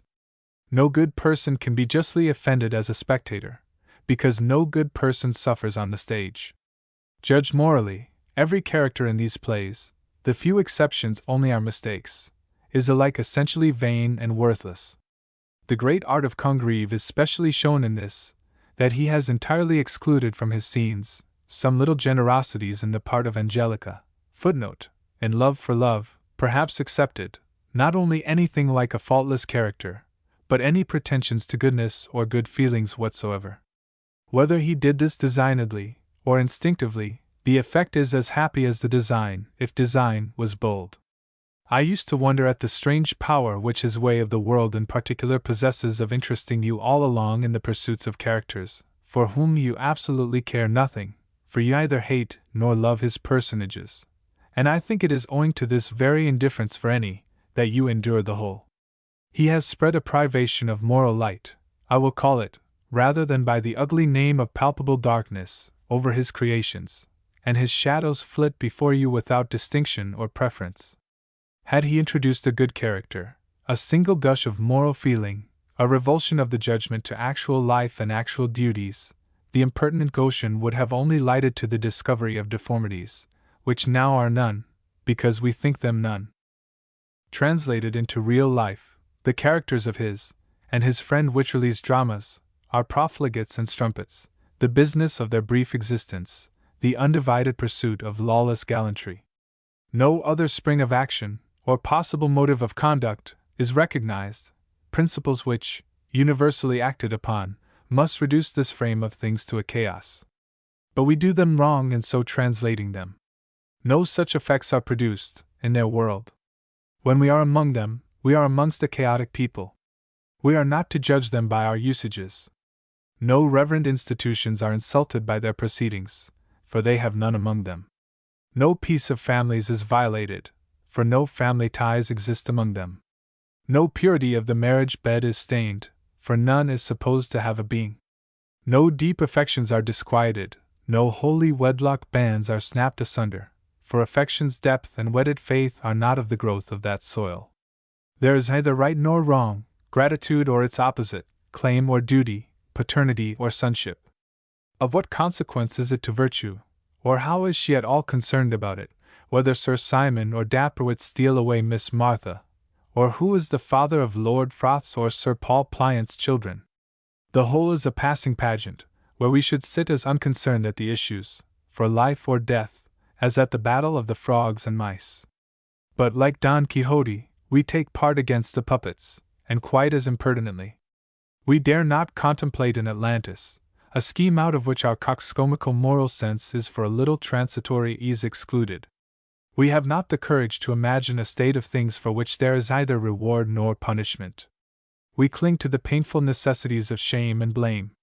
We would indict our very dreams. Amidst the mortifying circumstances attendant upon growing old, it is something to have seen the school for scandal in its glory. This comedy grew out of Congreve and Wycherley, but gathered some allays of the sentimental comedy which followed theirs. It is impossible that it should be now acted, though it continues, at long intervals, to be announced in the bills. Its hero, when Palmer played it at least, was Joseph Surface. When I remember the gay boldness, the graceful solemn plausibility, the measured step, the insinuating voice, to express it in a word, the downright acted villainy of the part, so different from the pressure of conscious actual wickedness, the hypocritical assumption of hypocrisy, which made Jack so deservedly a favorite in that character. I must needs conclude the present generation of playgoers more virtuous than myself, or more dense. I freely confess that he divided the palm with me with his better brother, that, in fact, I liked him quite as well. Not but there are passages, like that, for instance, where Joseph is made to refuse a pittance to a poor relation, incongruities which Sheridan was forced upon by the attempt to join the artificial with the sentimental comedy, either of which must destroy the other. But over these obstructions Jack's manner floated him so lightly, that a refusal from him no more shocked you than the easy compliance of Charles gave you in reality any pleasure. You got over the paltry question as quickly as you could, to get back into the regions of pure comedy, where no cold moral reigns. The highly artificial manner of Palmer in this character counteracted every disagreeable impression which you might have received from the contrast, supposing them real, between the two brothers. You did not believe in Joseph with the same faith with which you believed in Charles. The latter was a pleasant reality, the former a no less pleasant poetical foil to it. The comedy, I have said, is incongruous, a mixture of Congreve with sentimental incompatibilities. The gaiety upon the whole is buoyant, but it required the consummate art of Palmer to reconcile the discordant elements. A player with Jack's talents, if we had one now, would not dare to do the part in the same manner. He would instinctively avoid every turn which might tend to unrealize, and so to make the character fascinating.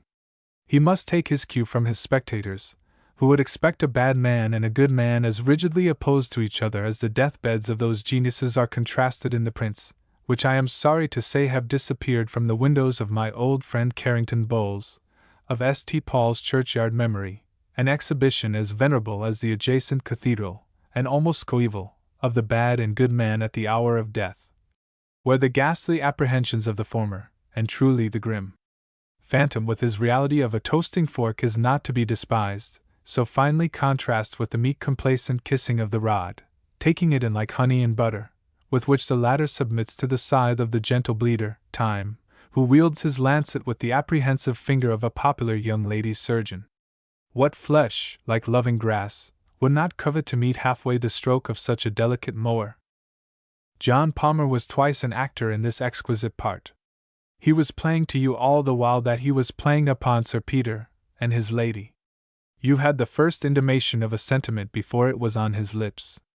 His altered voice was meant to you, and you were to suppose that his fictitious co-flutterers on the stage perceived nothing at all of it. What was it to you if that half-reality, the husband, was overreached by the puppetry, or the thin thing, Lady Teazle's reputation, was persuaded it was dying of a plethory? The fortunes of Othello and Desdemona were not concerned in it. Poor Jack has passed from the stage in good time, that he did not live to this our age of seriousness. The pleasant old Teazle King, too, is gone in good time. His manner would scarce have passed current in our day. We must love or hate, acquit or condemn, censure or pity, exert our detestable coxcombry of moral judgment upon everything.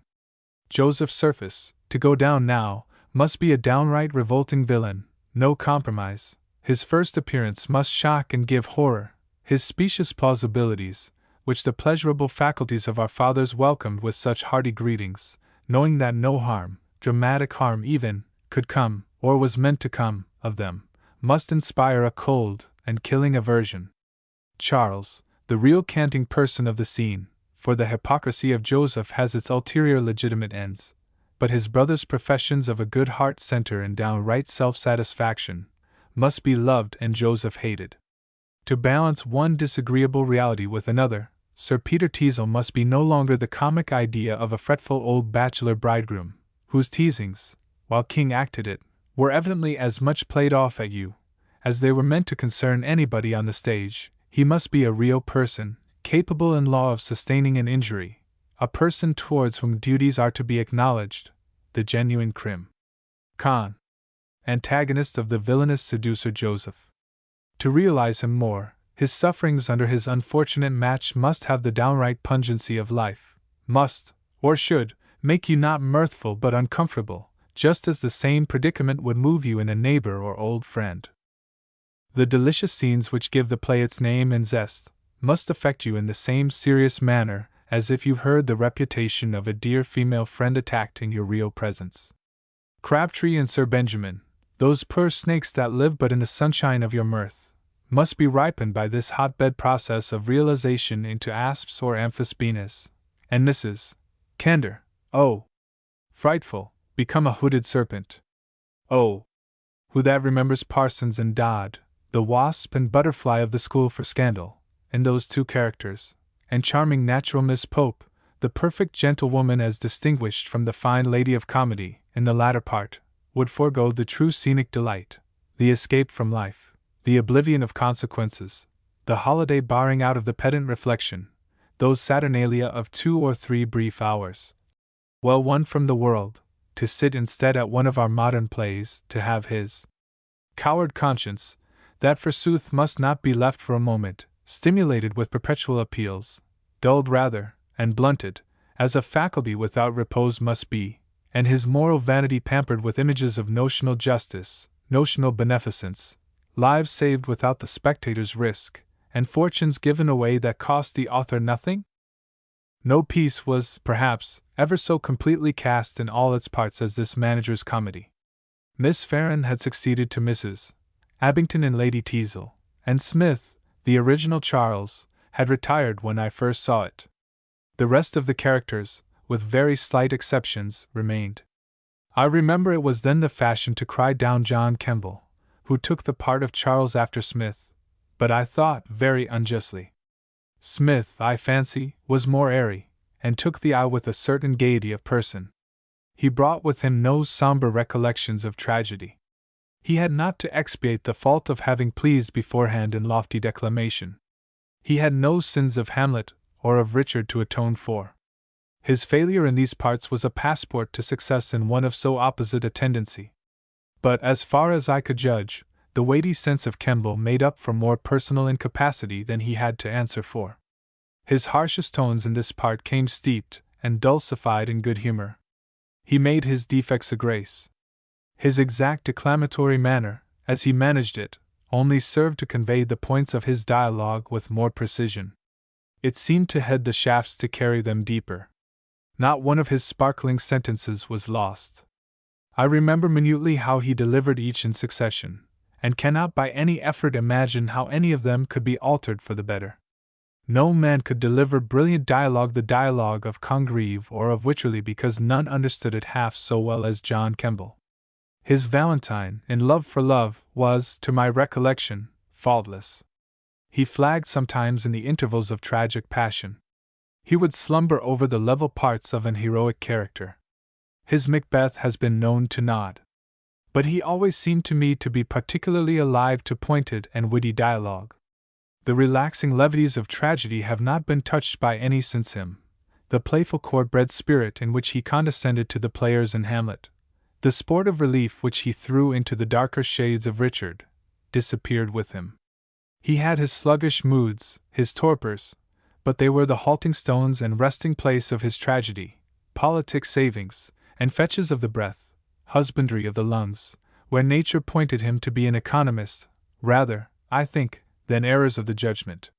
They were, at worst, less painful than the eternal, tormenting, unappeasable vigilance, the lidless dragon eyes of present fashionable tragedy. 7. On Webster's Duchess of Malfi. All the several parts of the dreadful apparatus with which the Duchess's death is ushered in are not more remote from the conceptions of ordinary vengeance than the strange character of suffering which they seem to bring upon their victims is beyond the imagination of ordinary poets. As they are not like inflictions of this life, so her language seems not of this world.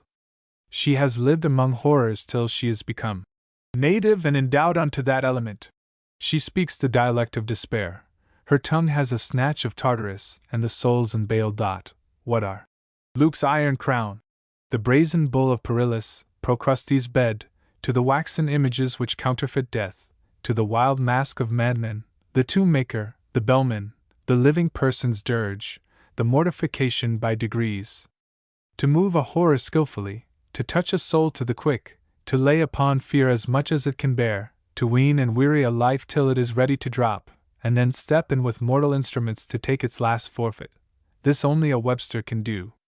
Writers of an inferior genius may, upon horror's head horrors accumulate, but they cannot do this. They mistake quantity for quality, they terrify babes with painted devils, but they know not how a soul is capable of being moved. Their terrors want dignity, their affrightments are without decorum. 8. On Ford's Broken Heart. I do not know where to find in any play a catastrophe so grand, so solemn, and so surprising as this. This is indeed, according to Milton, to describe high passions and high actions. The fortitude of the Spartan boy who let a beast gnaw out his bowels till he died without expressing a groan, is a faint bodily image of this dilaceration of the spirit and exenteration of the inmost mind, which Calantha with a holy violence against her nature keeps closely covered, till the last duties of a wife and a queen are fulfilled. Stories of martyrdom are but of chains and the stake, a little bodily suffering, these torments. On the purest spirits prey as on entrails, joints, and limbs, with answerable pains, but more intense. What a noble thing is the soul in its strengths and in its weaknesses! Who would be less weak than Calantha? Who can be so strong? The expression of this transcendent scene almost bears me in imagination to Calvary and the cross, and I seem to perceive some analogy between the scenical sufferings which I am here contemplating, and the real agonies of that final completion to which I dare no more than hint a reference. Ford was of the first order of poets. He sought for sublimity, not by parcels and metaphors or visible images, but directly where she has her full residence in the heart of man, in the actions and sufferings of the greatest minds. There is a grandeur of the soul above mountains, seas, and the elements.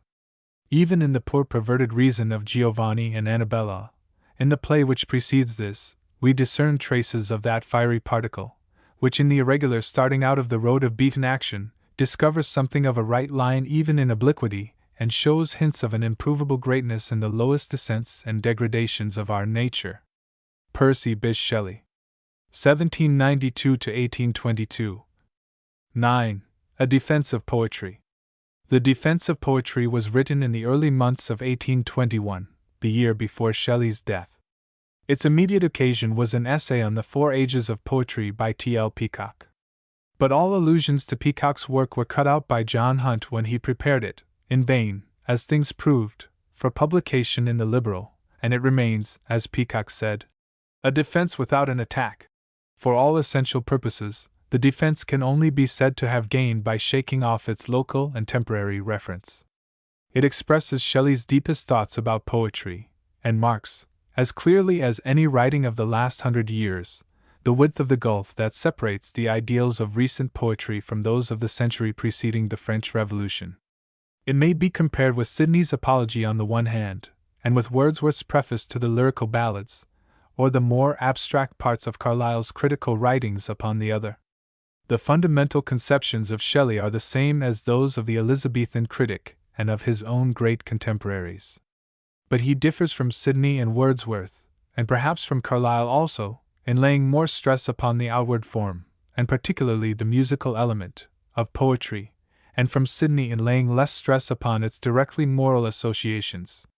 He thus attains to a wider and truer view of his subject, and while insisting as strongly as Wordsworth insists upon the kinship between the matter of poetry and that of truth or science, he also recognizes, as Wordsworth commonly did not, that there is a harmony between the imaginative conception of that matter and its outward expression, and that beautiful thought must necessarily clothe itself in beauty of language and of sound. There is not in our literature any clearer presentment of the inseparable connection between the matter and form of poetry, nor of the ideal element which, under different shapes, is the life and soul of both.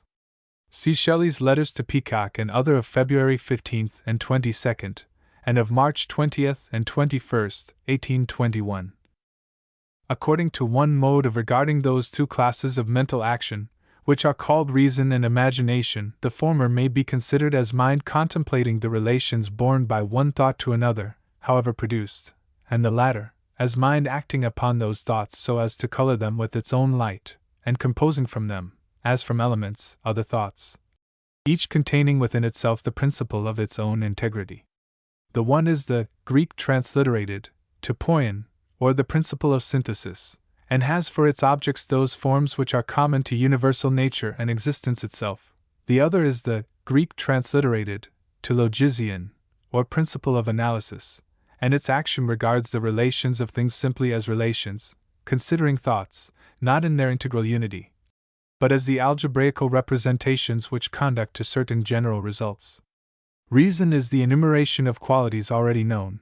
Imagination is the perception of the value of those quantities, both separately and as a whole.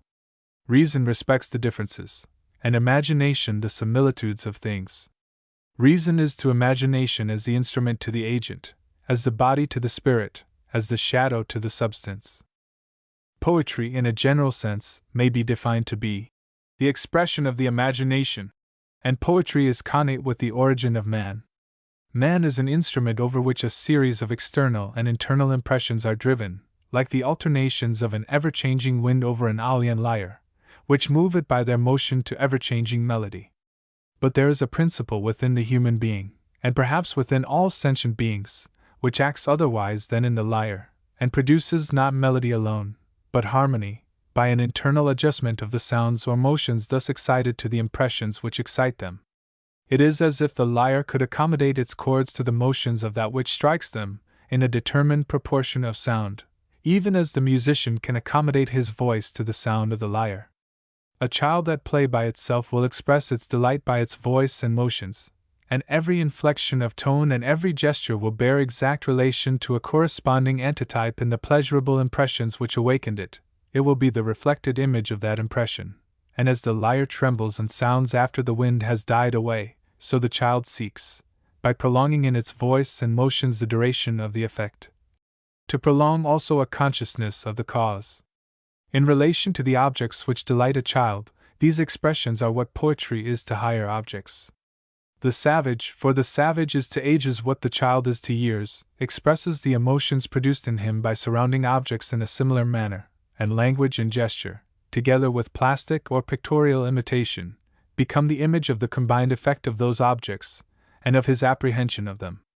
Man in society, with all his passions and his pleasures, next becomes the object of the passions and pleasures of man.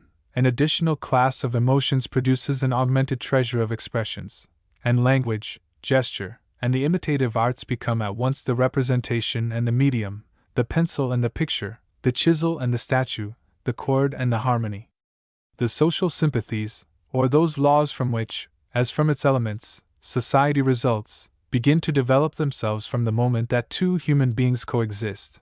The future is contained within the present, as the plant within the seed, and equality, diversity, unity, contrast, mutual dependence become the principles alone capable of affording the motives according to which the will of a social being is determined to action, inasmuch as he is social, and constitute pleasure and sensation, virtue in sentiment, beauty in art, truth in reasoning, and love in the intercourse of kind. Hence men, even in the infancy of society, observe a certain order in their words and actions, distinct from that of the objects and the impressions represented by them, all expression being subject to the laws of that from which it proceeds. But let us dismiss those more general considerations which might involve an inquiry into the principles of society itself, and restrict our view to the manner in which the imagination is expressed upon its forms. In the youth of the world, men dance and sing and imitate natural objects, observing in these actions, as in all others, a certain rhythm or order. And although all men observe a similar, they observe not the same order, in the motions of the dance, in the melody of the song, in the combinations of language, in the series of their imitations of natural objects. For there is a certain order or rhythm belonging to each of these classes of mimetic representation, from which the hearer and the spectator receive an intenser and purer pleasure than from any other. The sense of an approximation to this order has been called taste by modern writers. Every man in the infancy of art observes an order which approximates more or less closely to that from which this highest delight results.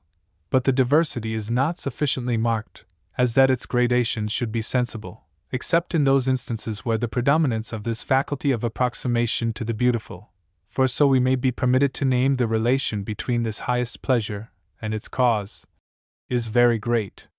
Those in whom it exists in excess are poets, in the most universal sense of the word, and the pleasure resulting from the manner in which they express the influence of society or nature upon their own minds, communicates itself to others, and gathers a sort of reduplication from that community. Their language is vitally metaphorical, that is, it marks the before unapprehended relations of things and perpetuates their apprehension, until the words which represent them become, through time, signs for portions or classes of thoughts instead of pictures of integral thoughts, and then, if no new poets should arise to create afresh the associations which have been thus disorganized, language will be dead to all the nobler purposes of human intercourse. These similitudes or relations are finally said by Lord Bacon to be the same footsteps of nature impressed upon the various subjects of the world. Footnote: de augment. Sint. Cap. I. lib. 3. And he considers the faculty which perceives them as the storehouse of axioms common to all knowledge. In the infancy of society, every author is necessarily a poet, because language itself is poetry, and to be a poet is to apprehend the true and the beautiful. In a word, the good which exists in the relation subsisting, first between existence and perception, and secondly between perception and expression. Every original language near to its source is in itself the chaos of a cyclic poem. The copiousness of lexicography and the distinctions of grammar are the works of a later age, and are merely the catalogue and the form of the creations of poetry. But poets, or those who imagine and express this indestructible order, are not only the authors of language and of music, of the dance, and architecture, and statuary, and painting, they are the institutors of laws, and the founders of civil society, and the inventors of the arts of life, and the teachers, who draw into a certain propinquity with the beautiful and the true, that partial apprehension of the agencies of the invisible world which is called religion. Hence all original religions are allegorical, or susceptible of allegory, and, like Janus, have a double face of false and true. Poets, according to the circumstances of the age and nation in which they appeared, were called, in the earlier epochs of the world, legislators, or prophets. A poet essentially comprises and unites both these characters. For he not only beholds intensely the present as it is, and discovers those laws according to which present things ought to be ordered, but he beholds the future in the present, and his thoughts are the germs of the flower and the fruit of latest time. Not that I assert poets to be prophets in the gross sense of the word, or that they can foretell the form as surely as they foreknow the spirit of events. Such is the pretense of superstition, which would make poetry an attribute of prophecy rather than prophecy an attribute of poetry. A poet participates in the eternal, the infinite, and the one, as far as relates to his conceptions. Time and place and number are not. The grammatical forms which express the moods of time, and the difference of persons, and the distinction of place, are convertible with respect to the highest poetry without injuring it as poetry, and the choruses of Aeschylus, and the Book of Job, and Dante's Paradise, would afford, more than any other writings, examples of this fact, if the limits of this essay did not forbid citation. The creations of sculpture, painting, and music are illustrations still more decisive. Language, color, form, and religious and civil habits of action are all the instruments and materials of poetry. They may be called poetry by that figure of speech which considers the effect as a synonym of the cause. But poetry in a more restricted sense expresses those arrangements of language, and especially metrical language, which are created by that imperial faculty, whose throne is curtained within the invisible nature of man.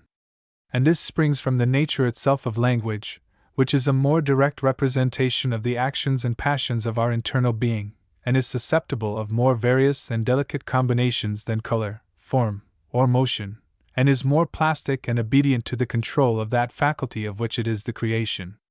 For language is arbitrarily produced by the imagination, and has relation to thoughts alone, but all other materials, instruments, and conditions of art have relations among each other, which limit and interpose between conception and expression.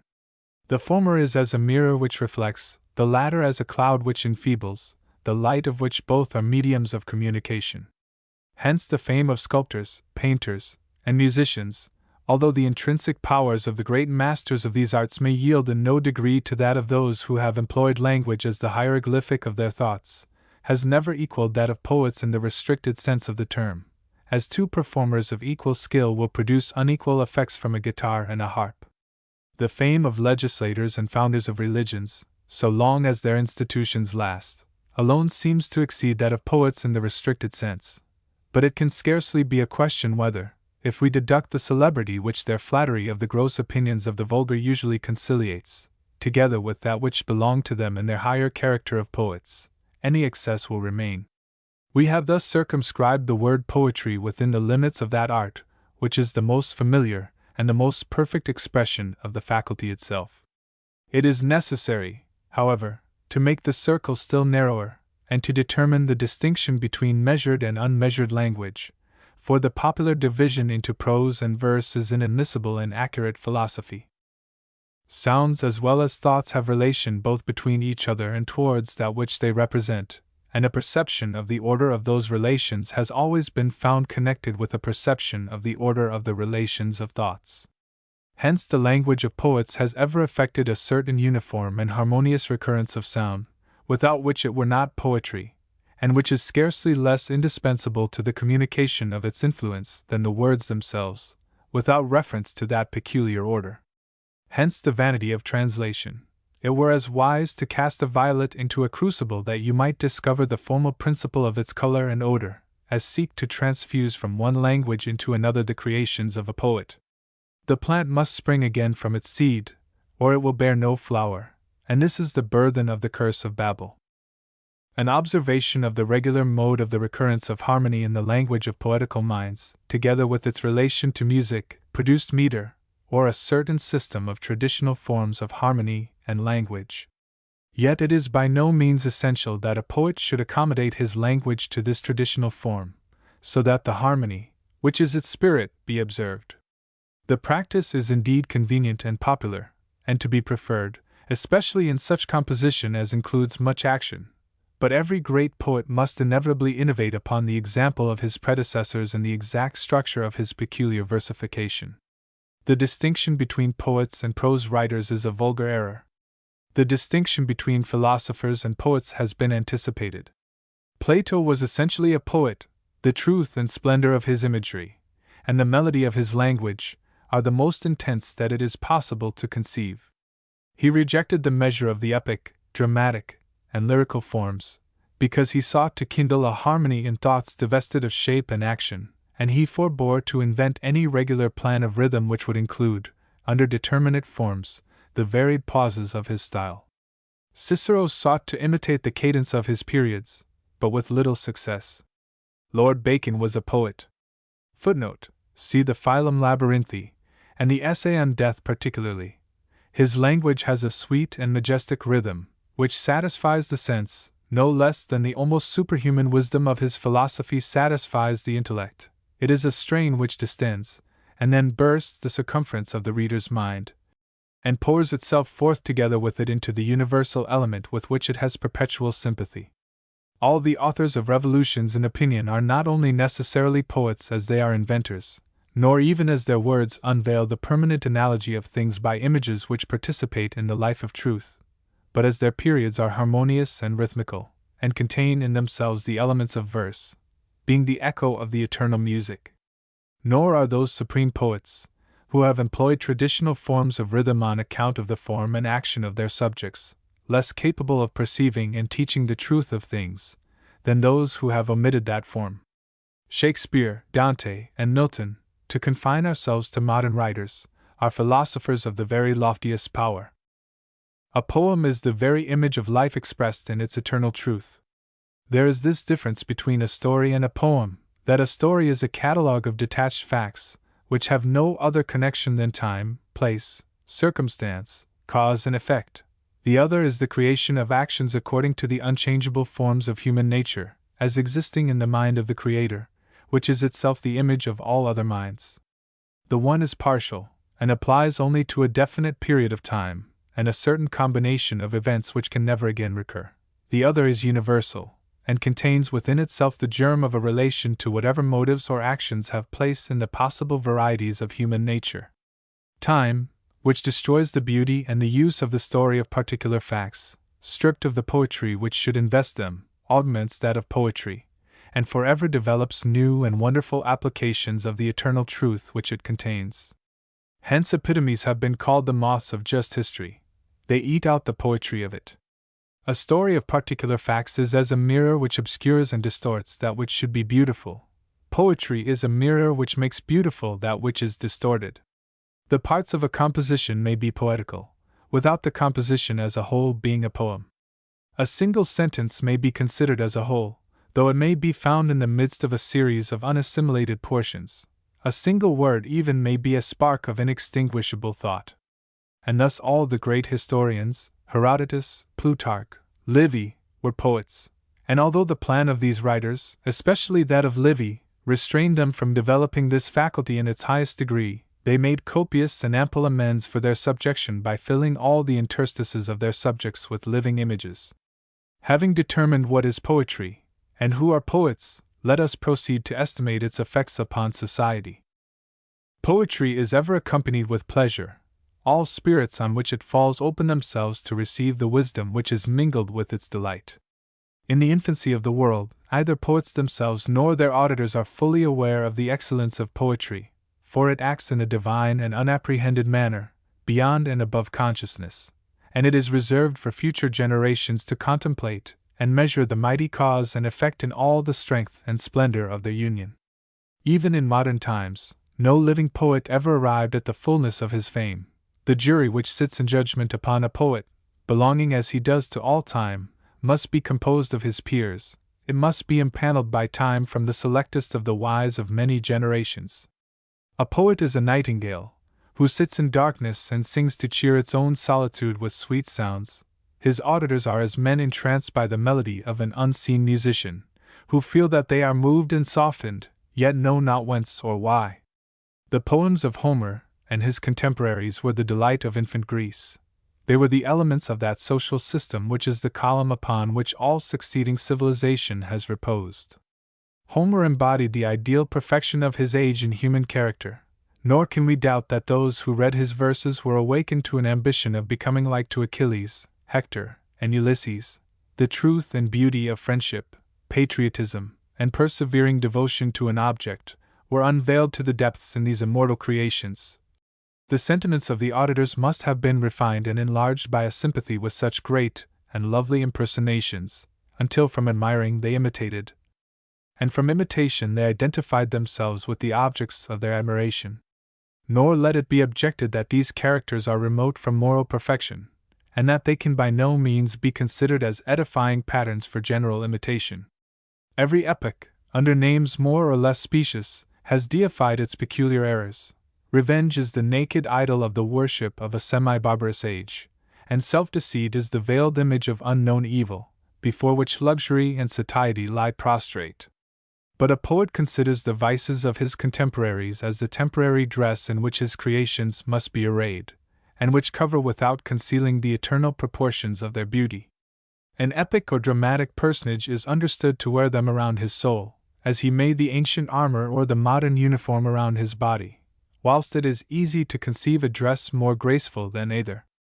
The beauty of the internal nature cannot be so far concealed by its accidental vesture but that the spirit of its form shall communicate itself to the very disguise, and indicate the shape it hides from the manner in which it is worn. A majestic form and graceful motions will express themselves through the most barbarous and tasteless costume. Few poets of the highest class have chosen to exhibit the beauty of their conceptions in its naked truth and splendor, and it is doubtful whether the alloy of costume, habit, and sea be not necessary to temper this planetary music for mortal ears.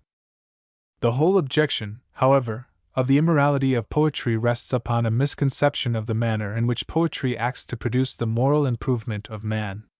Ethical science arranges the elements which poetry has created, and propounds schemes and proposes examples of civil and domestic life, nor is it for want of admirable doctrines that men hate, and despise, and censure, and deceive, and subjugate one another. But poetry acts in another and diviner manner. It awakens and enlarges the mind itself by rendering it the receptacle of 1,000 unapprehended combinations of thought. Poetry lifts the veil from the hidden beauty of the world, and makes familiar objects be as if they were not familiar. It reproduces all that it represents, and the impersonations clothed in its Elysian light stand thenceforward in the minds of those who have once contemplated them as memorials of that gentle and exalted content which extends itself over all thoughts and actions with which it coexists. The great secret of morals is love, or a going out of our nature, and an identification of ourselves with the beautiful which exists in thought, action, or person, not our own. A man, to be greatly good, must imagine intensely and comprehensively. He must put himself in the place of another and of many others.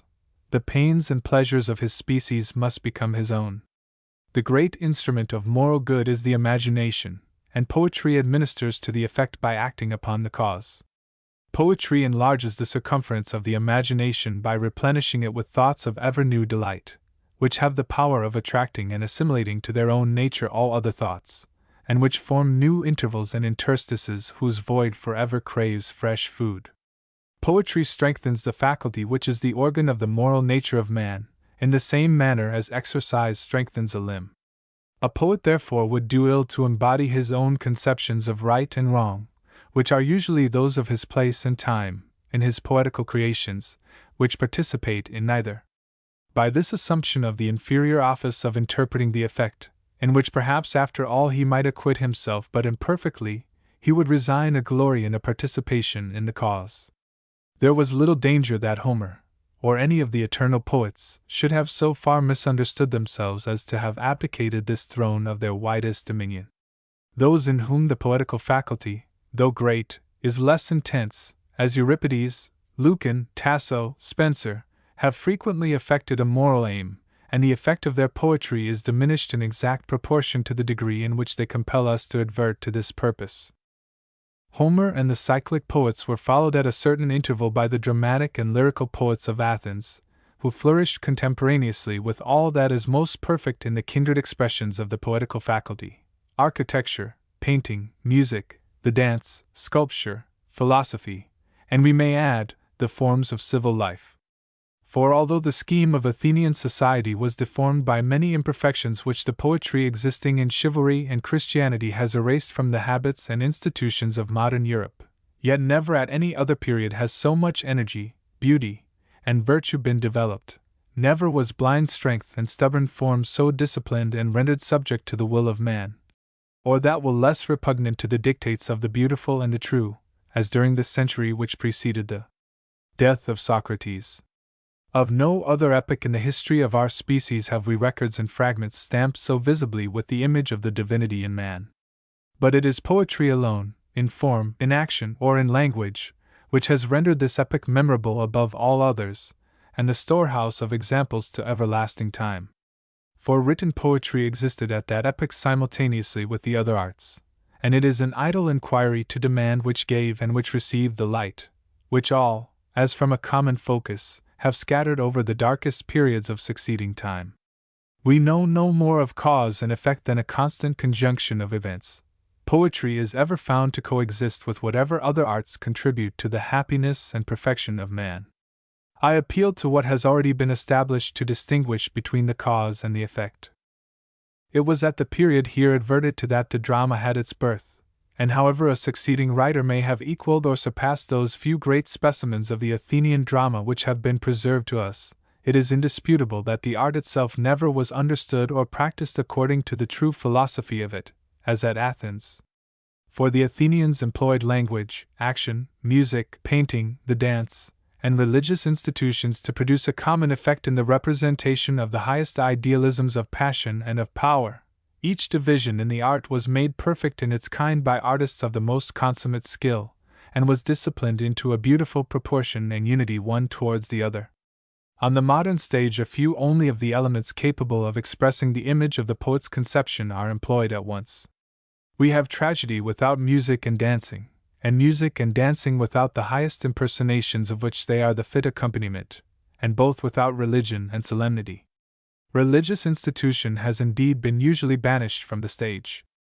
Our system of divesting the actor's face of a mask, on which the many expressions appropriate to his dramatic character might be molded into one permanent and unchanging expression, is favorable only to a partial and inharmonious effect. It is fit for nothing but a monologue, where all the attention may be directed to some great master of ideal mimicry.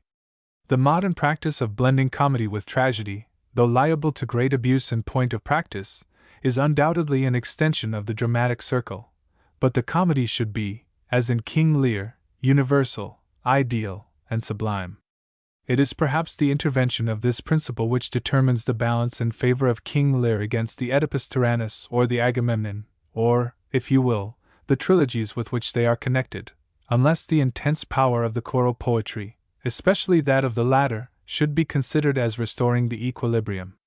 King Lear, if it can sustain this comparison, may be judged to be the most perfect specimen of the dramatic art existing in the world, in spite of the narrow conditions to which the poet was subjected by the ignorance of the philosophy of the drama which has prevailed in modern Europe.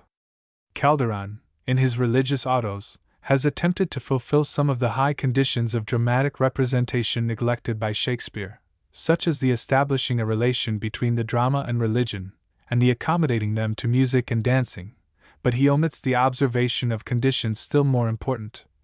And more is lost than gained by the substitution of the rigidly defined and ever-repeated idealisms of a distorted superstition for the living impersonations of the truth of human passion. But I digress. The connection of scenic exhibitions with the improvement or corruption of the manners of men has been universally recognized. In other words, the presence or absence of poetry in its most perfect and universal form has been found to be connected with good and evil in conduct or habit. The corruption which has been imputed to the drama as an effect begins when the poetry employed in its constitution ends. I appeal to the history of manners whether the periods of the growth of the one and the decline of the other have not corresponded with an exactness equal to any example of moral cause and effect. The drama at Athens, or wheresoever else it may have approached to its perfection, ever coexisted with the moral and intellectual greatness of the age.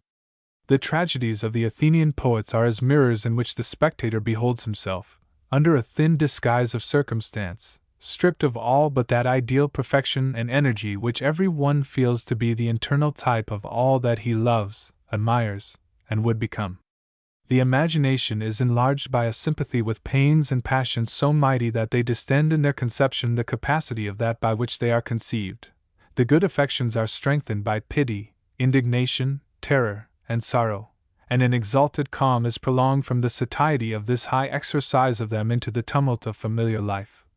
Even crime is disarmed of half its horror and all its contagion by being represented as the fatal consequence of the unfathomable agencies of nature. Error is thus divested of its wilfulness. Men can no longer cherish it as the creation of their choice.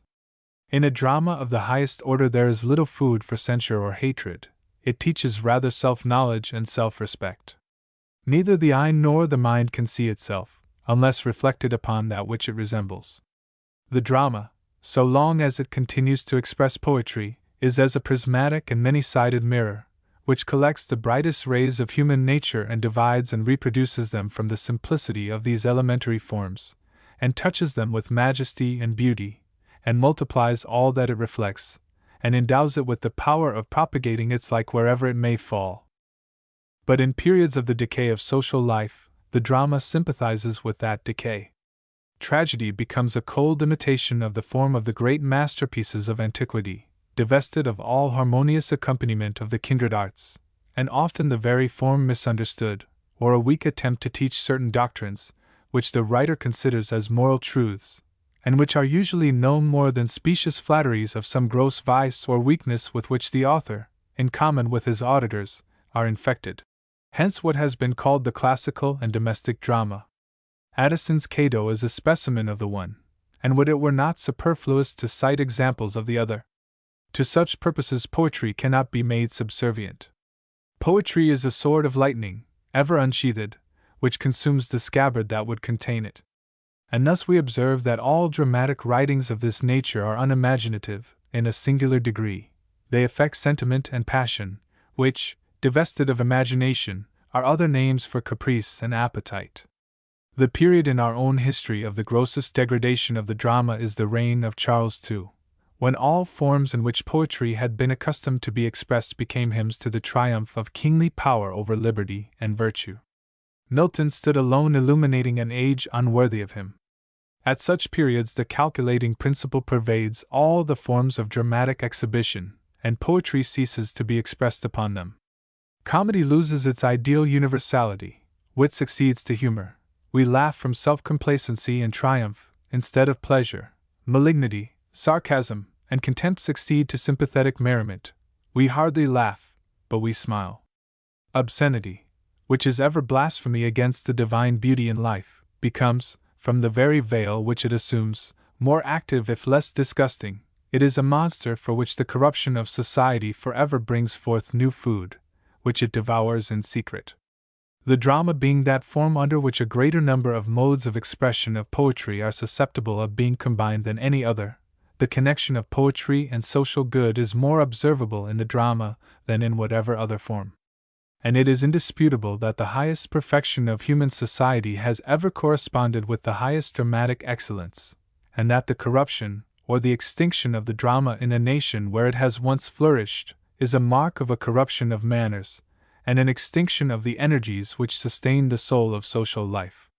But, as Machiavelli says of political institutions, that life may be preserved and renewed, if men should arise capable of bringing back the drama to its principles. And this is true with respect to poetry in its most extended sense. All language, institution, and form require not only to be produced, but to be sustained. The office and character of a poet participates in the divine nature as regards providence, no less than as regards creation. Civil war, the spoils of Asia, and the fatal predominance, first of the Macedonian, and then of the Roman arms, were so many symbols of the extinction or suspension of the creative faculty in Greece. The bucolic writers, who found patronage under the lettered tyrants of Sicily and Egypt, were the latest representatives of its most glorious reign. Their poetry is intensely melodious. Like the odor of the tuberose, it overcomes and sickens the spirit with excessive sweetness, whilst the poetry of the preceding age was as a meadow gale of June, which mingles the fragrance of all the flowers of the field, and adds a quickening and harmonizing spirit of its own which endows the sense with the power of sustaining its extreme delight. The bucolic and erotic delicacy in written poetry is correlative with that softness in statuary, music, and the kindred arts, and even in manners and institutions, which distinguish the epoch to which I now refer. Nor is it the poetical faculty itself, or any misapplication of it, to which this want of harmony is to be imputed. An equal sensibility to the influence of the senses and the affections is to be found in the writings of Homer and Sophocles. The former, especially, has clothed sensual and pathetic images with irresistible attractions. Their superiority over these succeeding writers consists in the presence of those thoughts which belong to the inner faculties of our nature, not in the absence of those which are connected with the external. Their incomparable perfection consists in a harmony of the union of all. It is not what the erotic poets have, but what they have not, in which their imperfection consists. It is not inasmuch as they were poets, but inasmuch as they were not poets, that they can be considered with any plausibility as connected with the corruption of their age. Had that corruption availed so as to extinguish in them the sensibility to pleasure, passion, and natural scenery, which is imputed to them as an imperfection, the last triumph of evil would have been achieved. For the end of social corruption is to destroy all sensibility to pleasure, and therefore, it is corruption. It begins at the imagination and the intellect as at the core, and distributes itself thence as a paralyzing venom, through the affections into the very appetites, until all become a torpid mass in which hardly sense survives. At the approach of such a period, poetry ever addresses itself to those faculties which are the last to be destroyed, and its voice is heard, like the footsteps of Astra, departing from the world. Poetry ever communicates all the pleasure which men are capable of receiving. It is ever still the light of life, the source of whatever of beautiful, or generous, or true can have place in an evil time. It will readily be confessed that those among the luxurious citizens of Syracuse and Alexandria, who were delighted with the poems of Theocritus, were less cold, cruel, and sensual than the remnant of their tribe. But corruption must utterly have destroyed the fabric of human society before poetry can ever cease. The sacred links of that chain have never been entirely disjointed, which descending through the minds of many men is attached to those great minds, whence as from a magnet the invisible effluence is sent forth, which at once connects, animates, and sustains the life of all. It is the faculty which contains within itself the seeds at once of its own and of social renovation. And let us not circumscribe the effects of the bucolic and erotic poetry within the limits of the sensibility of those to whom it was addressed. They may have perceived the beauty of those immortal compositions, simply as fragments and isolated portions. Those who are more finely organized, or born in a happier age, may recognize them as episodes to that great poem, which all poets, like the cooperating thoughts of one great mind, have built up since the beginning of the world. The same revolutions within a narrower sphere had place in ancient Rome, but the actions and forms of its social life never seem to have been perfectly saturated with the poetical element. The Romans appear to have considered the Greeks as the selectest treasuries of the selectest forms of manners and of nature, and to have abstained from creating in measured language, sculpture, music, or architecture anything which might bear a particular relation to their own condition, whilst it should bear a general one to the universal constitution of the world. But we judge from partial evidence, and we judge perhaps partially. Ennius, Varro, Pacuvius, and Axius, all great poets, have been lost. Lucretius is in the highest, and Virgil in a very high sense, a creator.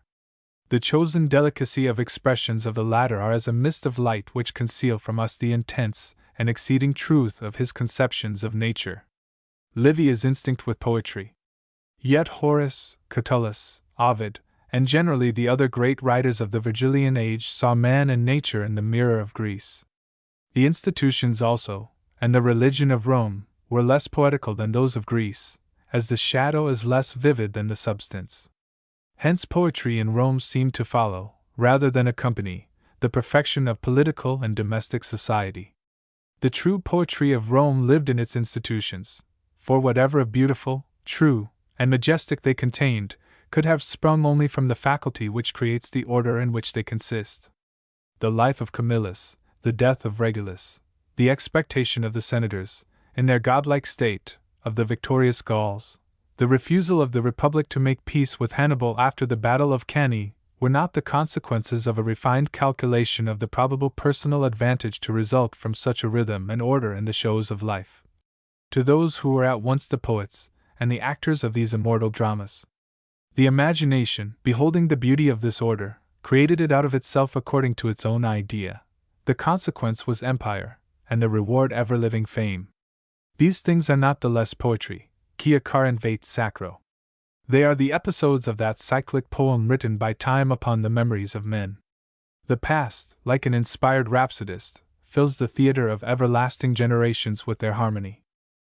At length the ancient system of religion and manners had fulfilled the circle of its revolutions, and the world would have fallen into utter anarchy and darkness, but that there were found poets among the authors of the Christian and chivalric systems of manners and religion, who created forms of opinion and action never before conceived, which, copied into the imaginations of men, became as generals to the bewildered armies of their thoughts.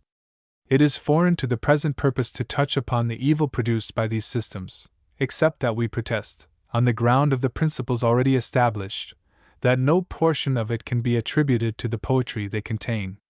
It is probable that the poetry of Moses, Job, David, Solomon, and Isaiah had produced a great effect upon the mind of Jesus and his disciples. The scattered fragments preserved to us by the biographers of this extraordinary person are all instinct with the most vivid poetry. But his doctrines seem to have been quickly distorted. At a certain period after the prevalence of a system of opinions founded upon those promulgated by him, the three forms into which Plato had distributed the faculties of mind underwent a sort of apotheosis, and became the object of the worship of the civilized world. Here it is to be confessed that light seems to thicken, and the crow makes wing to the rooky wood, good things of day begin to droop and drowse, and night's black agents to their praise do rouse. But mark how beautiful an order has sprung from the dust and blood of this fierce chaos. How the world, as from a resurrection, balancing itself on the golden wings of knowledge and of hope, has reassumed its yet unwearied flight into the heaven of time. Listen to the music, unheard by outward ears, which is as a ceaseless and invisible wind, nourishing its everlasting course with strength and swiftness. The poetry and the doctrines of Jesus Christ, and the mythology and institutions of the Celtic, the confusion between Celtic and Teutonic is constant in the writers of the 18th century and the early part of this. Conquerors of the Roman Empire outlived the darkness and the convulsions connected with their growth and victory, and blended themselves in a new fabric of manners and opinion. It is an error to impute the ignorance of the Dark Ages to the Christian doctrines, or the predominance of the Celtic nations. Whatever of evil their agencies may have contained sprang from the extinction of the poetical principle, connected with the progress of despotism and superstition. Men, from causes too intricate to be here discussed, had become insensible and selfish, their own will had become feeble, and yet they were its slaves, and thence the slaves of the will of others. Lust, fear, avarice, cruelty, and fraud characterized a race amongst whom no one was to be found capable of creating in form, language, or institution. The moral anomalies of such a state of society are not justly to be charged upon any class of events immediately connected with them, and those events are most entitled to our approbation which could dissolve it most expeditiously. It is unfortunate for those who cannot distinguish words from thoughts, that many of these anomalies have been incorporated into our popular religion. It was not until the 11th century that the effects of the poetry of the Christian and chivalric systems began to manifest themselves. The principle of equality had been discovered and applied by Plato in his Republic, as the theoretical rule of the mode in which the materials of pleasure and of power produced by the common skill and labor of human beings ought to be distributed among them. The limitations of this rule were asserted by him to be determined only by the sensibility of each, or the utility to result to all. Plato, following the doctrines of Timaeus and Pythagoras, taught also a moral and intellectual system of doctrine, comprehending at once the past, the present, and the future condition of man. Jesus Christ divulged the sacred and eternal truths contained in these views to mankind, and Christianity, in its abstract purity, became the exoteric expression of the esoteric doctrines of the poetry and wisdom of antiquity. The incorporation of the Celtic nations with the exhausted population of the South impressed upon it the figure of the poetry existing in their mythology and institutions. The result was a sum of the action and reaction of all the causes included in it, for it may be assumed as a maxim that no nation or religion can supersede any other without incorporating into itself a portion of that which it supersedes. The abolition of personal and domestic slavery, and the emancipation of women from a great part of the degrading restraints of antiquity, were among the consequences of these events. The abolition of personal slavery is the basis of the highest political hope that it can enter into the mind of man to conceive. The freedom of women produced the poetry of sexual love. Love became a religion, the idols of whose worship were ever present. It was as if the statues of Apollo and the Muses had been endowed with life and motion, and had walked forth among their worshippers, so that earth became peopled by the inhabitants of a diviner world. The familiar appearance and proceedings of life became wonderful and heavenly, and a paradise was created as out of the wrecks of Eden. And as this creation itself is poetry, so its creators were poets, and language was the instrument of their art. Gelato fu il libro, ichi lo scris. The Provençal travers, or inventors, preceded Petrarch, whose verses are as spells, which unseal the inmost enchanted fountains of the delight which is in the grief of love. It is impossible to feel them without becoming a portion of that beauty which we contemplate. It were superfluous to explain how the gentleness and the elevation of mind connected with these sacred emotions can render men more amiable, more generous and wise, and lift them out of the dull vapors of the little world of self. Dante understood the secret things of love even more than Petrarch. His Vita Nuova is an inexhaustible fountain of purity of sentiment and language. It is the idealized history of that period, and those intervals of his life which were dedicated to love. His apotheosis of Beatrice in Paradise, and the gradations of his own love and her loveliness, by which as by steps he feigns himself to have ascended to the throne of the supreme cause, is the most glorious imagination of modern poetry. The acutest critics have justly reversed the judgment of the vulgar, and the order of the great acts of the divine drama, in the measure of the admiration which they accord to the hell, purgatory, and paradise. The latter is a perpetual hymn of everlasting love. Love, which found a worthy poet in Plato alone of all the ancients, has been celebrated by a chorus of the greatest writers of the renovated world, and the music has penetrated the caverns of society, and its echoes still drown the dissonance of arms and superstition. At successive intervals, Ariosto, Tasso, Shakespeare, Spenser, Calderon, Rousseau, and the great writers of our own age have celebrated the dominion of love, planting, as it were, trophies in the human mind of that sublimest victory over sensuality and force. The true relation borne to each other by the sexes into which humankind is distributed has become less misunderstood, and if the error which confounded diversity with inequality of the powers of the two sexes has been partially recognized in the opinions and institutions of modern Europe, we owe this great benefit to the worship of which chivalry was the law, and poets the prophets. The poetry of Dante may be considered as the bridge thrown over the stream of time, which unites the modern and ancient world. The distorted notions of invisible things which Dante and his rival Milton have idealized are merely the mask and the mantle in which these great poets walk through eternity enveloped and disguised. It is a difficult question to determine how far they were conscious of the distinction which must have subsisted in their minds between their own creeds and that of the people. Dante at least appears to wish to mark the full extent of it by placing Ripos, whom Virgil calls Justissimus Unus, in Paradise, footnote, Paradiso, XX. 68, and observing a most heretical caprice in his distribution of rewards and punishments. And Milton's poem contains within itself a philosophical refutation of that system, of which, by a strange and natural antithesis, it has been a chief popular support. Nothing can exceed the energy and magnificence of the character of Satan as expressed in Paradise Lost. It is a mistake to suppose that he could ever have been intended for the popular personification of evil. Implacable hate, patient cunning, and a sleepless refinement of device to inflict the extremest anguish on an enemy, these things are evil, and although venial in a slave, are not to be forgiven in a tyrant, although redeemed by much that ennobles his defeat in one subdued, are marked by all that dishonors his conquest in the victor.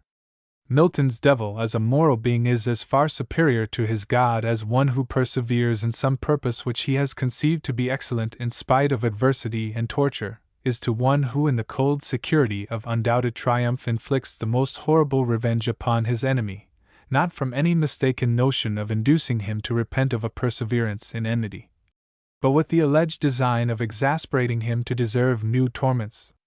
Milton has so far violated the popular creed, if this shall be judged to be a violation, as to have alleged no superiority of moral virtue to his God over his devil. And this bold neglect of a direct moral purpose is the most decisive proof of the supremacy of Milton's genius. He mingled, as it were, the elements of human nature as colors upon a single palette, and arranged them in the composition of his great picture according to the laws of epic truth, that is, according to the laws of that principle by which a series of actions of the external universe and of intelligent and ethical beings is calculated to excite the sympathy of succeeding generations of mankind. The Divina Commedia and Paradise Lost have conferred upon modern mythology a systematic form, and when change and time shall have added one more superstition to the mass of those which have arisen and decayed upon the earth, commentators will be learnedly employed in elucidating the religion of ancestral Europe, only not utterly forgotten because it will have been stamped with the eternity of genius. Homer was the first and Dante the second epic poet, that is, the second poet, the series of whose creations bore a defined and intelligible relation to the knowledge and sentiment and religion of the age in which he lived, and of the ages which followed it, developing itself in correspondence with their development. For Lucretius had lined the wings of his swift spirit in the dregs of the sensible world, and Virgil, with a modesty that ill became his genius, had affected the fame of an imitator, even whilst he created anew all that he copied, and none among the flock of mock-birds, though their notes were sweet, Apollonius Rhodius, Quintus Calaber, Nonnus, Lucan, Statius, or Claudian, have sought even to fulfill a single condition of epic truth. Milton was the third epic poet.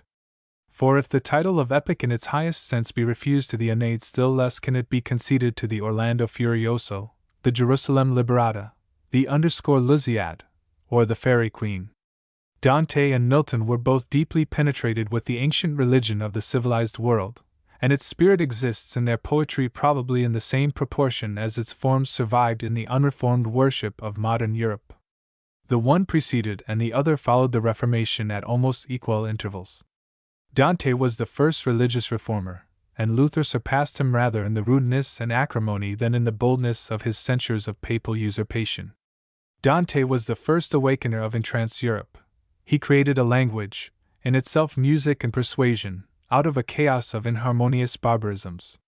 He was the congregator of those great spirits who presided over the resurrection of learning, the Lucifer of that starry flock which in the 13th century shone forth from republican Italy, as from a heaven, into the darkness of the benighted world. His very words are instinct with spirit, each is as a spark, a burning atom of inextinguishable thought, and many yet lie covered in the ashes of their birth, and pregnant with the lightning which has yet found no conductor. All high poetry is infinite, it is as the first acorn, which contained all oaks potentially. Veil after veil may be undrawn, and the inmost naked beauty of the meaning never exposed. A great poem is a fountain forever overflowing with the waters of wisdom and delight, and after one person and one age has exhausted all its divine effluence which their peculiar relations enable them to share, another, and yet another succeeds, and new relations are ever developed, the source of an unforeseen and an unconceived delight. The age immediately succeeding to that of Dante, Petrarch, and Boccaccio was characterized by a revival of painting, sculpture, and architecture. Chaucer caught the sacred inspiration, and the superstructure of English literature is based upon the materials of Italian invention. But let us not be betrayed from a defense into a critical history of poetry and its influence on society. Be it enough to have pointed out the effects of poets, in the large and true sense of the word, upon their own and all succeeding times. But poets have been challenged to resign the civic crown to reasoners and mechanists on another plea. It is admitted that the exercise of the imagination is most delightful, but it is alleged that that of reason is more useful. Let us examine, as the grounds of this distinction, what is here meant by utility. Pleasure or good, in a general sense, is that which the consciousness of a sensitive and intelligent being seeks, and in which, when found, it acquiesces. There are two kinds of pleasure, one durable, universal, and permanent, the other transitory and particular. Utility may either express the means of producing the former or the latter. In the former sense, whatever strengthens and purifies the affections, enlarges the imagination, and adds spirit to sense, is useful. But a narrower meaning may be assigned to the word utility, confining it to express that which banishes the importunity of the wants of our animal nature, the surrounding men with security of life, the dispersing the grosser delusions of superstition, and the conciliating such a degree of mutual forbearance among men as may consist with the motives of personal advantage. Undoubtedly, the promoters of utility, in this limited sense, have their appointed office in society. They follow the footsteps of poets, and copy the sketches of their creations into the book of common life. They make space, and give time. Their exertions are of the highest value, so long as they confine their administration of the concerns of the inferior powers of our nature within the limits due to the superior ones. But whilst the skeptic destroys gross superstitions, let him spare to deface, as some of the French writers have defaced, the eternal truths charactered upon the imaginations of men. Whilst the mechanist abridges, and the political economist combines labor, let them beware that their speculations, for want of correspondence with those first principles which belong to the imagination, do not tend, as they have in modern England, to exasperate at once the extremes of luxury and want. They have exemplified the saying, "To him that hath, more shall be given, and from him that hath not, the little that he has shall be taken away." The rich have become richer, and the poor have become poorer, and the vessel of the state is driven between the Scylla and Charybdis of anarchy and despotism. Such are the effects which must ever flow from an unmitigated exercise of the calculating faculty. It is difficult to define pleasure in its highest sense, the definition involving a number of apparent paradoxes. For, from an inexplicable defect of harmony in the constitution of human nature, the pain of the inferior is frequently connected with the pleasures of the superior portions of our being. Sorrow, terror, anguish, despair itself, are often the chosen expressions of an approximation to the highest good. Our sympathy in tragic fiction depends on this principle. Tragedy delights by affording a shadow of the pleasure which exists in pain. This is the source also of the melancholy which is inseparable from the sweetest melody. The pleasure that is in sorrow is sweeter than the pleasure of pleasure itself. And hence the saying, "It is better to go to the house of mourning than to the house of mirth." Not that this highest species of pleasure is necessarily linked with pain. The delight of love and friendship, the ecstasy of the admiration of nature, the joy of the perception, and still more of the creation of poetry, is often wholly unalloyed. The production and assurance of pleasure in this highest sense is true utility. Those who produce and preserve this pleasure are poets, or poetical philosophers. The exertions of Locke, Hume, Gibbon, Voltaire, Rousseau, footnote. Although Rousseau has been thus classed, he was essentially a poet. The others, even Voltaire, were mere reasoners, and their disciples, in favor of oppressed and deluded humanity, are entitled to the gratitude of mankind.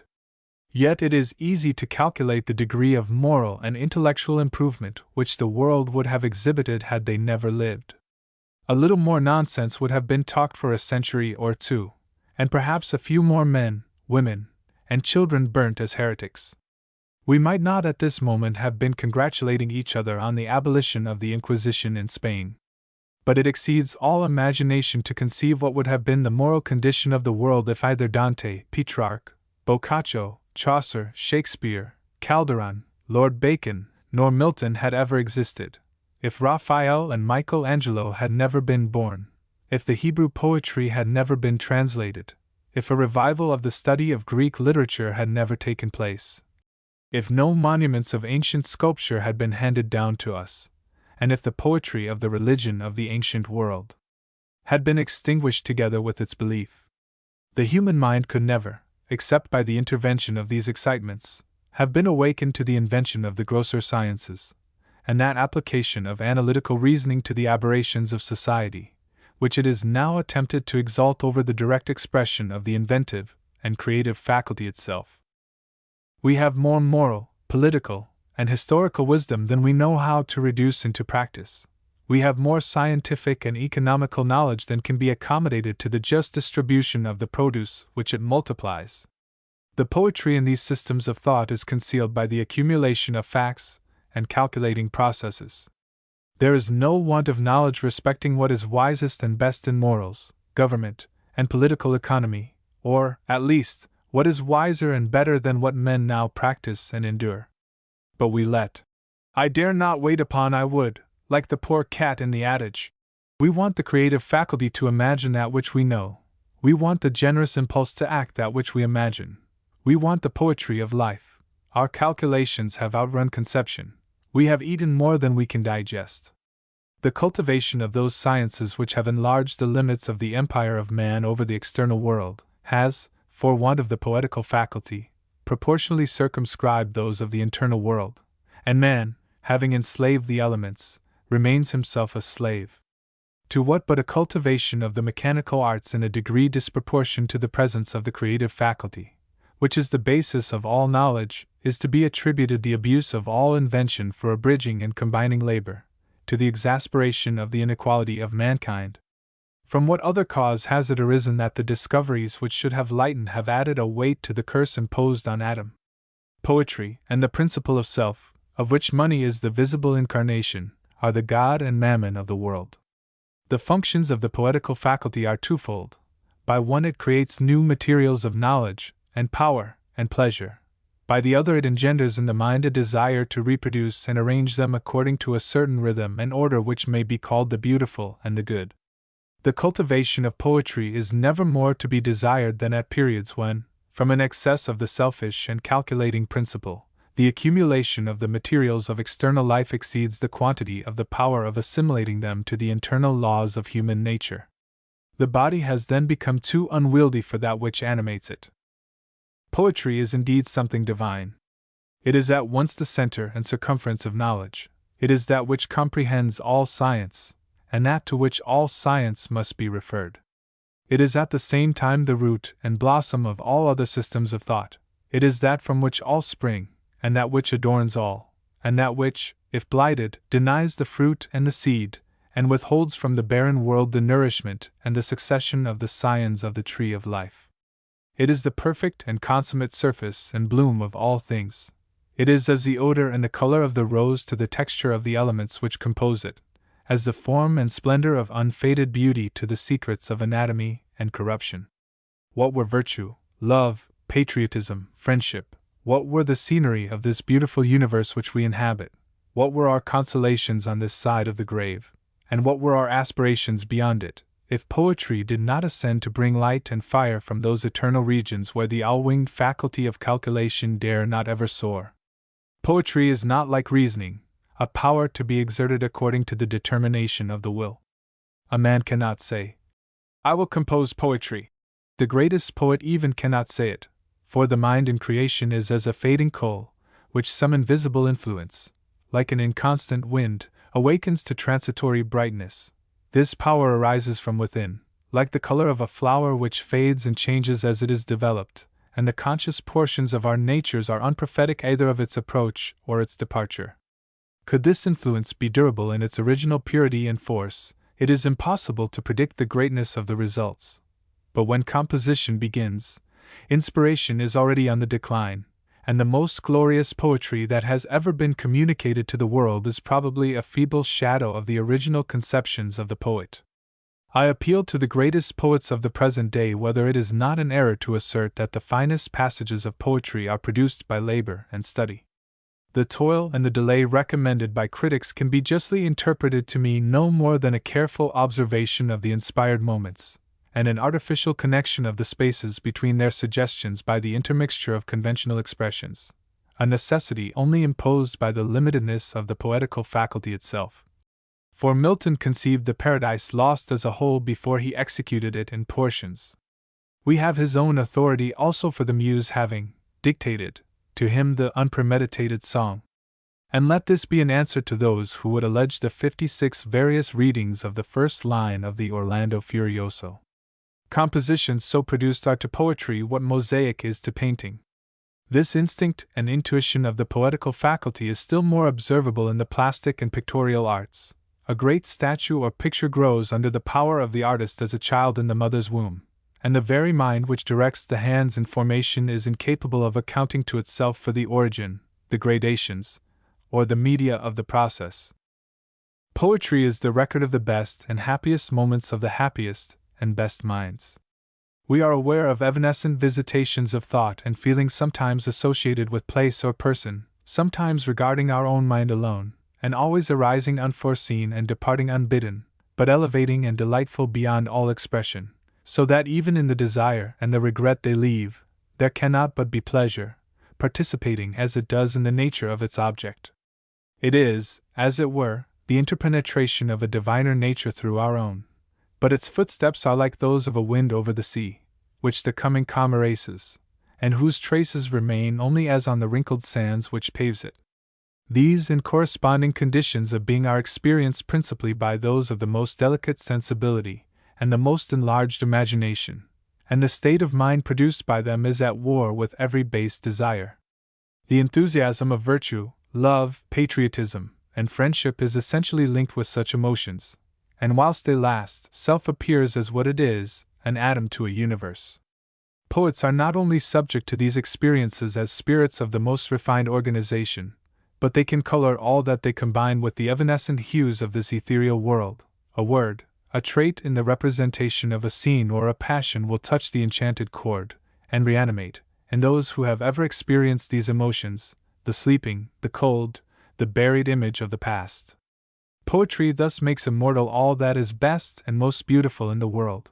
It arrests the vanishing apparitions which haunt the interlineations of life, and veiling them, or in language or in form, sends them forth among mankind, bearing sweet news of kindred joy to those with whom their sisters abide, because there is no portal of expression from the caverns of the spirit which they inhabit into the universe of things. Poetry redeems from decay the visitations of the divinity in man. Poetry turns all things to loveliness. It exalts the beauty of that which is most beautiful, and it adds beauty to that which is most deformed. It marries exultation and horror, grief and pleasure, eternity and change. It subdues to union under its light yoke all irreconcilable things. It transmutes all that it touches, and every form moving within the radiance of its presence is changed by wondrous sympathy to an incarnation of the spirit which it breathes. Its secret alchemy turns to potable gold the poisonous waters which flow from death through life. It strips the veil of familiarity from the world, and lays bare the naked and sleeping beauty, which is the spirit of its forms. All things exist as they are perceived, at least in relation to the percipient. The mind is its own place, and of itself can make a heaven of hell, a hell of heaven. But poetry defeats the curse which binds us to be subjected to the accident of surrounding impressions. And whether it spreads its own figured curtain, or withdraws life's dark veil from before the scene of things, it equally creates for us a being within our being. It makes us the inhabitants of a world to which the familiar world is a chaos. It reproduces the common universe of which we are portions and percipients, and it purges from our inward sight the film of familiarity which obscures from us the wonder of our being. It compels us to feel that which we perceive, and to imagine that which we know. It creates anew the universe, after it has been annihilated in our minds by the recurrence of impressions blunted by reiteration. It justifies the bold and true words of Tasso, non merita nom di creator, esse non ideo ed il poeta. A poet, as he is the author to others of the highest wisdom, pleasure, virtue, and glory, so he ought personally to be the happiest, the best, the wisest, and the most illustrious of men. As to his glory, let time be challenged to declare whether the fame of any other institutor of human life be comparable to that of a poet. That he is the wisest, the happiest, and the best, inasmuch as he is a poet, is equally incontrovertible.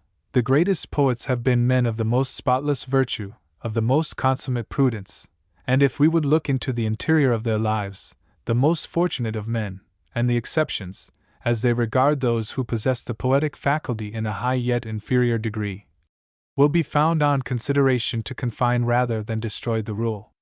Let us for a moment stoop to the arbitration of popular breath, and usurping and uniting in our own persons the incompatible characters of accuser, witness, judge, and executioner, let us decide, without trial, testimony, or form, that certain motives of those who are there sitting where we dare not soar are reprehensible. Let us assume that Homer was a drunkard, that Virgil was a flatterer, that Horace was a coward, that Tasso was a madman, that Lord Bacon was a peculator, that Raphael was a libertine, that Spencer was a poet laureate. It is inconsistent with this division of our subject to cite living poets, but posterity has done ample justice to the great names now referred to. Their errors have been weighed and found to have been dust in the balance. If their sins were as scarlet, they are now white as snow. They have been washed in the blood of the Mediator and Redeemer, Time. Observe in what a ludicrous chaos the imputations of real or fictitious crime have been confused in the contemporary calumnies against poetry and poets. Consider how little is, as it appears, or appears, as it is. Look to your own motives, and judge not, lest ye be judged. Poetry, as has been said, differs in this respect from logic, that it is not subject to the control of the active powers of the mind, and that its birth and recurrence have no necessary connection with the consciousness or will. It is presumptuous to determine that these are the necessary conditions of all mental causation, when mental effects are experienced unsusceptible of being referred to them. The frequent recurrence of the poetical power, it is obvious to suppose, may produce in the mind a habit of order and harmony correlative with its own nature and with its effects upon other minds. But in the intervals of inspiration, and they may be frequent without being durable, a poet becomes a man, and is abandoned to the sudden reflux of the influences under which others habitually live. But as he is more delicately organized than other men, and sensible to pain and pleasure, both his own and that of others, in a degree unknown to them, he will avoid the one and pursue the other with an ardor proportioned to this difference. And he renders himself obnoxious to calumny when he neglects to observe the circumstances under which these objects of universal pursuit and flight have disguised themselves in one another's garments. But there is nothing necessarily evil in this error, and thus cruelty, envy, revenge, avarice, and the passions purely evil have never formed any portion of the popular imputations on the lives of poets. I have thought it most favorable to the cause of truth to set down these remarks according to the order in which they were suggested to my mind by a consideration of the subject itself, instead of observing the formality of a polemical reply. But if the view which they contain be just, they will be found to involve a refutation of the arguers against poetry, so far at least as regards the first division of the subject. I can readily conjecture what should have moved the gall of some learned and intelligent writers who quarrel with certain versifiers. I confess myself, like them, unwilling to be stunned by the Thesiads of the Horace coterie of the day. Bavius and Mevius undoubtedly are, as they ever were, insufferable persons. But it belongs to a philosophical critic to distinguish rather than confound. The first part of these remarks has related to poetry in its elements and principles, and it has been shown, as well as the narrow limits assigned them would permit, that what is called poetry, in a restricted sense, has a common source with all other forms of order and of beauty, according to which the materials of human life are susceptible of being arranged, and which is poetry in an universal sense. The second part, footnote, it was never written, will have for its object an application of these principles to the present state of the cultivation of poetry, and a defense of the attempt to idealize the modern forms of manners and opinions, and compel them into a subordination to the imaginative and creative faculty. For the literature of England, an energetic development of which has ever preceded or accompanied a great and free development of the national will, has arisen, as it were, from a new birth.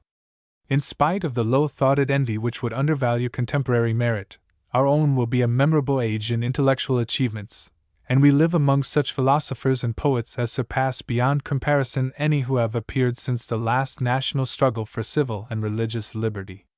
The most unfailing herald, companion, and follower of the awakening of a great people to work a beneficial change in opinion or institution is poetry.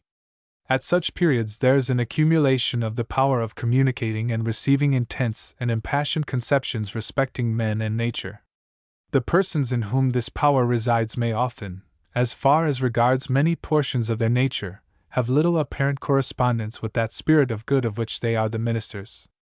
But even whilst they deny and abjure, they are yet compelled to serve the power which is seated on the throne of their own soul. It is impossible to read the compositions of the most celebrated writers of the present day without being startled with the electric life which burns within their words. They measure the circumference and sound the depths of human nature with a comprehensive and all-penetrating spirit, and they are themselves perhaps the most sincerely astonished at its manifestations, for it is less their spirit than the spirit of the age. Poets are the hierophants of an unapprehended inspiration, the mirrors of the gigantic shadows which futurity casts upon the present, the words which express what they understand not, the trumpets which sing to battle, and feel not what they inspire, the influence which is moved not, but moves. Poets are the unacknowledged legislators of the world. Thomas Carlyle. 1795–1881. Ex Goethe. The brief account here given of the work of Goethe was originally published as part of the introduction to the volume of translations called German Romance, which was published in 1827. It is now commonly printed as an appendix to the first volume of Carlyle's Miscellanies. Carlyle was probably never at his best when he gave himself to the study of a particular author. His genius rather lay in the more general aspects of his work, and in the force with which he gave an entirely new turn to the currents of English criticism. Of his studies upon particular authors, the essay on Burns is perhaps the most complete and the most penetrating. But it is too long for the purposes of this selection. Nor is it amiss that he should here be represented by a work which may remind us that, among his services to English letters, to have opened the stores of German poetry and thought was by no means the least memorable. Of a nature so rare and complex as Goethe's, it is difficult to form a true comprehension, difficult even to express what comprehension one has formed. In Goethe's mind, the first aspect that strikes us is its calmness, then its beauty. A deeper inspection reveals to us its vastness and unmeasured strength. This man rules and is not ruled. The stern and fiery energies of a most passionate soul lie silent in the center of his being. A trembling sensibility has been inured to stand, without flinching or murmur, the sharpest trials. Nothing outward, nothing inward, shall agitate or control him. The brightest and most capricious fancy, the most piercing and inquisitive intellect, the wildest and deepest imagination, the highest thrills of joy, the bitterest pangs of sorrow, all these are his, he is not theirs. While he moves every heart from its steadfastness, his own is firm and still. The words that search into the inmost recesses of our nature, he pronounces with a tone of coldness and equanimity. In the deepest pathos he weeps not, or his tears are like water trickling from a rock of adamant. He is king of himself and of his world, nor does he rule it like a vulgar great man, like a Napoleon or Charles XII, by the mere brute exertion of his will, grounded on no principle, or on a false one. His faculties and feelings are not fettered or prostrated under the iron sway of passion, but led and guided in kindly union under the mild sway of reason. As the fierce primeval elements of nature were stilled at the coming of light, and bound together, under its soft vesture, into a glorious and beneficent creation. This is the true rest of man. No stunted unbelieving callousness, no reckless surrender to blind force, no opiate delusion, but the harmonious adjustment of necessity and accident, of what is changeable and what is unchangeable in our destiny, the calm supremacy of the spirit over its circumstances, the dim aim of every human soul, the full attainment of only a chosen few. It comes not unsought to any, but the wise are wise because they think no price too high for it.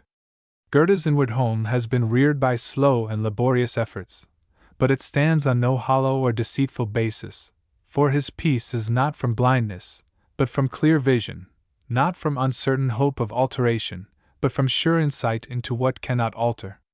His world seems once to have been desolate and baleful as that of the darkest skeptic, but he has covered it anew with beauty and solemnity, derived from deeper sources, over which doubt can have no sway. He has inquired fearlessly, and fearlessly searched out and denied the false, but he has not forgotten, what is equally essential and infinitely harder, to search out and admit the true. His heart is still full of warmth, though his head is clear and cold. The world for him is still full of grandeur, though he clothes it with no false colors. His fellow creatures are still objects of reverence and love, though their basenesses are plainer to no eye than to his. To reconcile these contradictions is the task of all good men, each for himself, in his own way and manner, a task which, in our age, is encompassed with difficulties peculiar to the time, and which Goethe seems to have accomplished with a success that few can rival. A mind so in unity with itself, even though it were a poor and small one, would arrest our attention, and win some kind regard from us. But when this mind ranks among the strongest and most complicated of the species, it becomes a sight full of interest, a study full of deep instruction. Such a mind as Goethe's is the fruit not only of a royal endowment by nature, but also of a culture proportionate to her bounty. In Goethe's original form of spirit we discern the highest gifts of manhood, without any deficiency of the lower. He has an eye and a heart equally for the sublime, the common, and the ridiculous, the elements at once of a poet, a thinker, and a wit. Of his culture we have often spoken already, and it deserves again to be held up to praise and imitation. This, as he himself unostentatiously confesses, has been the soul of all his conduct, the great enterprise of his life, and few that understand him will be apt to deny that he has prospered. As a writer, his resources have been accumulated from nearly all the provinces of human intellect and activity, and he has trained himself to use these complicated instruments with a light expertness which we might have admired in the professor of a solitary department. Freedom, and grace, and smiling earnestness are the characteristics of his works. The matter of them flows along in chaste abundance, in the softest combination, and their style is referred to by native critics as the highest specimen of the German tongue.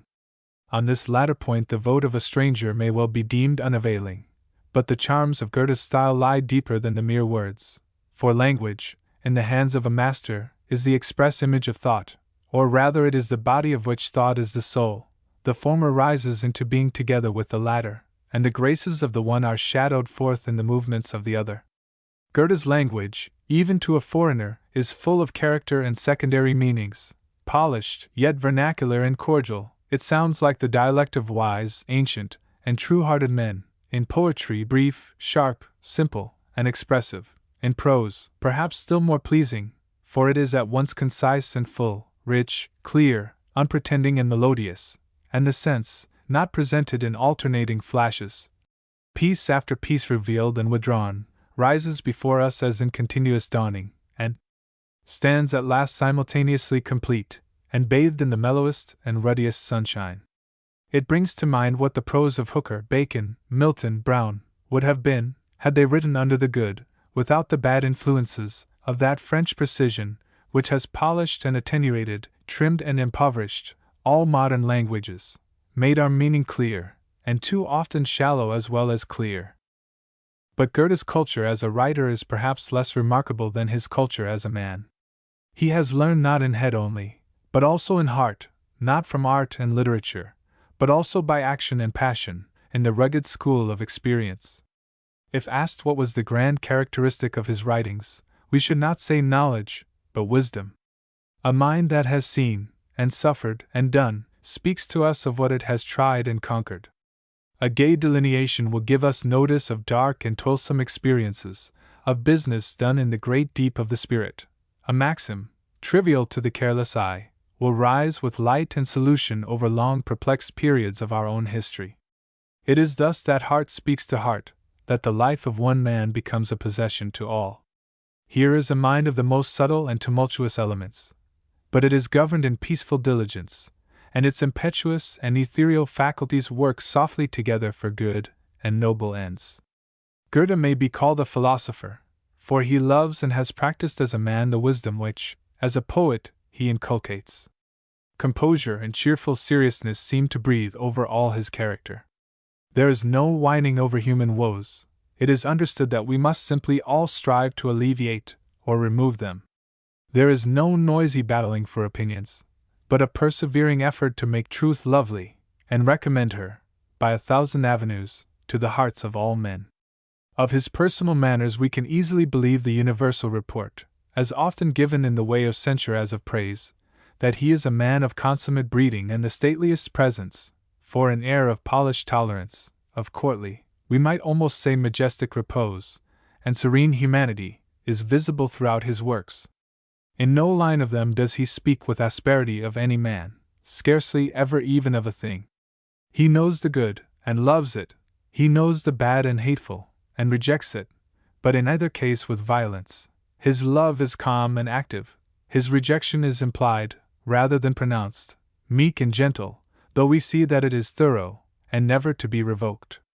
The noblest and the basest he not only seems to comprehend, but to personate and body forth in their most secret lineaments, hence actions and opinions appear to him as they are, with all the circumstances which extenuate or endear them to the hearts where they originated and are entertained. This also is the spirit of our Shakespeare, and perhaps of every great dramatic poet. Shakespeare is no sectarian, to all he deals with equity and mercy, because he knows all, and his heart is wide enough for all. In his mind the world is a whole, he figures it as Providence governs it, and to him it is not strange that the sun should be caused to shine on the evil and the good, and the rain to fall on the just and the unjust. Goethe has been called the German Voltaire, but it is a name which does him wrong, and describes him ill. Except in the corresponding variety of their pursuits and knowledge, in which, perhaps, it does Voltaire wrong, the two cannot be compared. Goethe is all, or the best of all, that Voltaire was, and he is much that Voltaire did not dream of. To say nothing of his dignified and truthful character as a man, he belongs, as a thinker and a writer, to a far higher class than this enfant gate du monde chuel gata. He is not a questioner and a despiser, but a teacher and a reverencer, not a destroyer, but a builder-up, not a wit only, but a wise man. Of him Montesquieu could not have said, with even epigrammatic truth, Il a plus que personne l'esprit que tout le monde est.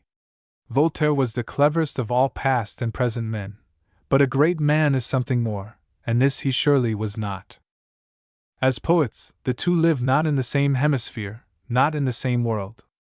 Of Voltaire's poetry, it were blindness to deny the polished intellectual vigor, the logical symmetry, the flashes that from time to time give it the color, if not the warmth, of fire. But it is in a far other sense than this that Goethe is a poet, in a sense of which the French literature has never afforded any example. We may venture to say of him, that his province is high and peculiar, higher than any poet but himself, for several generations, has so far succeeded in, perhaps even has steadfastly attempted. In reading Goethe's poetry, it perpetually strikes us that we are reading the poetry of our own day and generation. No demands are made on our credulity. The light, the science, the skepticism of the age, are not hid from us. He does not deal in antiquated mythologies, or ring changes on traditionary poetic forms. There are no supernal, no infernal influences, for Faust is an apparent rather than a real exception, but there is the barren prose of the 19th century, the vulgar life which we are all leading, and it starts into strange beauty in his hands. And we pause in delighted wonder to behold the flower of poesy blooming in that parched and rugged soil. This is the end of his Mignons and Harpers, of his Tassos and Meisters. Poetry, as he views it, exists not in time or place, but in the spirit of man, and art, with nature, is now to perform for the poet what nature alone performed of old. The divinities and demons, the witches, spectres, and fairies, are vanished from the world, never again to be recalled. But the imagination which created these still lives, and will forever live in man's soul, and can again pour its wizard light over the universe, and summon forth enchantments as lovely or impressive, and which its sister faculties will not contradict. To say that Goethe has accomplished all this, would be to say that his genius is greater than was ever given to any man, for if it was a high and glorious mind, or rather series of minds, that peopled the first ages with their peculiar forms of poetry, it must be a series of minds much higher and more glorious that shall so people the present. The angels and demons that can lay prostrate our hearts in the 19th century must be of another and more cunning fashion than those that subdued us in the 9th. To have attempted, to have begun this enterprise, may be accounted the greatest praise. That Goethe ever meditated it, in the form here set forth, We have no direct evidence, but indeed such is the end and aim of high poetry at all times and seasons, for the fiction of the poet is not falsehood, but the purest truth, and if he would lead captive our whole being, not rest satisfied with a part of it, he must address us on interests that are, not that were, ours, and in a dialect which finds a response, and not a contradiction, within our bosoms. How Goethe has fulfilled these conditions in addressing us, an inspection of his works, but no description, can inform us. Let me advise the reader to study them, and see if he come to the task with an opinion that poetry is an amusement, a passive recreation, that its highest object is to supply a languid mind with fantastic shows and indolent emotions, his measure of enjoyment is likely to be scanty, and his criticisms will be loud, angry, and manifold. But if he know and believe that poetry is the essence of all science, and requires the purest of all studies, if he recollect that the new may not always be the false, that the excellence which can be seen in a moment is not usually a very deep one, above all, if his own heart be full of feelings and experiences, for which he finds no name and no solution, but which lie in pain imprisoned and unuttered in his breast, till the word be spoken, the spell that is to unbind them, and bring them forth to liberty and light, then, if I mistake not, he will find that in this Goethe there is a new world set before his eyes, a world of earnestness and sport, of solemn cliff and gay plain, some such temple, far inferior, as it may well be, in magnificence and beauty, but a temple of the same architecture, some such temple for the spirit of our age, as the Shakespeares and Spencers have raised for the spirit of theirs. This seems a bold assertion, but it is not made without deliberation, and such conviction as it has stood within my means to obtain. If it invite discussion, and forward the discovery of the truth in this matter, its best purpose will be answered. Goethe's genius is a study for other minds than have yet seriously engaged with it among us. By and by, apparently ere long, he will be tried and judged righteously, he himself, and no cloud instead of him, for he comes to us in such a questionable shape, that silence and neglect will not always serve our purpose. England, the chosen home of justice in all its senses, where the humblest merit has been acknowledged, and the highest fault not unduly punished, will do no injustice to this extraordinary man. And if, when her impartial sentence has been pronounced and sanctioned, it shall appear that Goethe's earliest admirers have wandered too far into the language of panegyric, I hope it may be reckoned no unpardonable sin. It is spirit-stirring rather than spirit-sharpening, to consider that there is one of the prophets here with us in our own day, that a man who is to be numbered with the sages and Sacri-Vates, the Shakespeares, the Tassos, the Cervanteses of the world, is looking on the things which we look on, has dealt with the very thoughts which we have to deal with, is reigning in serene dominion over the perplexities and contradictions in which we are still painfully entangled. That Goethe's mind is full of inconsistencies and shortcomings can be a secret to no one who has heard of the fall of Adam. Nor would it be difficult, in this place, to muster a long catalogue of darknesses defacing our perception of this brightness, but it might be still less profitable than it is difficult, for in Goethe's writings, as in those of all true masters, an apparent blemish is apt, after mature study, to pass into a beauty. His works cannot be judged in fractions, for each of them is conceived and written as a whole. The humble and common may be no less essential there than the high and splendid. It is only Chinese pictures that have no shade. There is a maxim, far better known than practiced, that to detect faults is a much lower occupation than to recognize merits. We may add also, that though far easier in the execution, it is not a whit more certain in the result.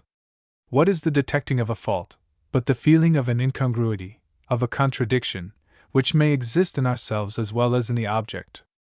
Who shall say in which? None but he who sees this object as it is, and himself as he is. We have all heard of the critic fly, but none of us doubts the compass of his own vision. It is thus that a high work of art, still more that a high and original mind, may at all times calculate on much sorriest criticism. In looking at an extraordinary man, it were good for an ordinary man to be sure of seeing him, before attempting to oversee him.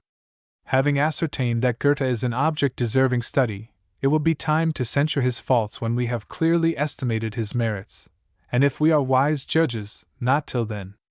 Walter Pater, 1839 to 1894. 11. Sandro Botticelli. Of the critics who have written during the last 60 years, Mr. Pater is probably the most remarkable. His work is always weighted with thought, and his thought is always fused with imagination. He unites, in a singular degree of intensity, the two crucial qualities of the critic: on the one hand a sense of form and color and artistic utterance, on the other hand a speculative instinct which pierces behind these to the various types of idea and mood and character that underlie them. He is equally alive to subtle resemblances and to subtle differences, and art is to him not merely an intellectual enjoyment, but something which is to be taken into the spirit of a man and to become part of his life. Of the history of literature, and the problems that rise out of it, he takes but small account.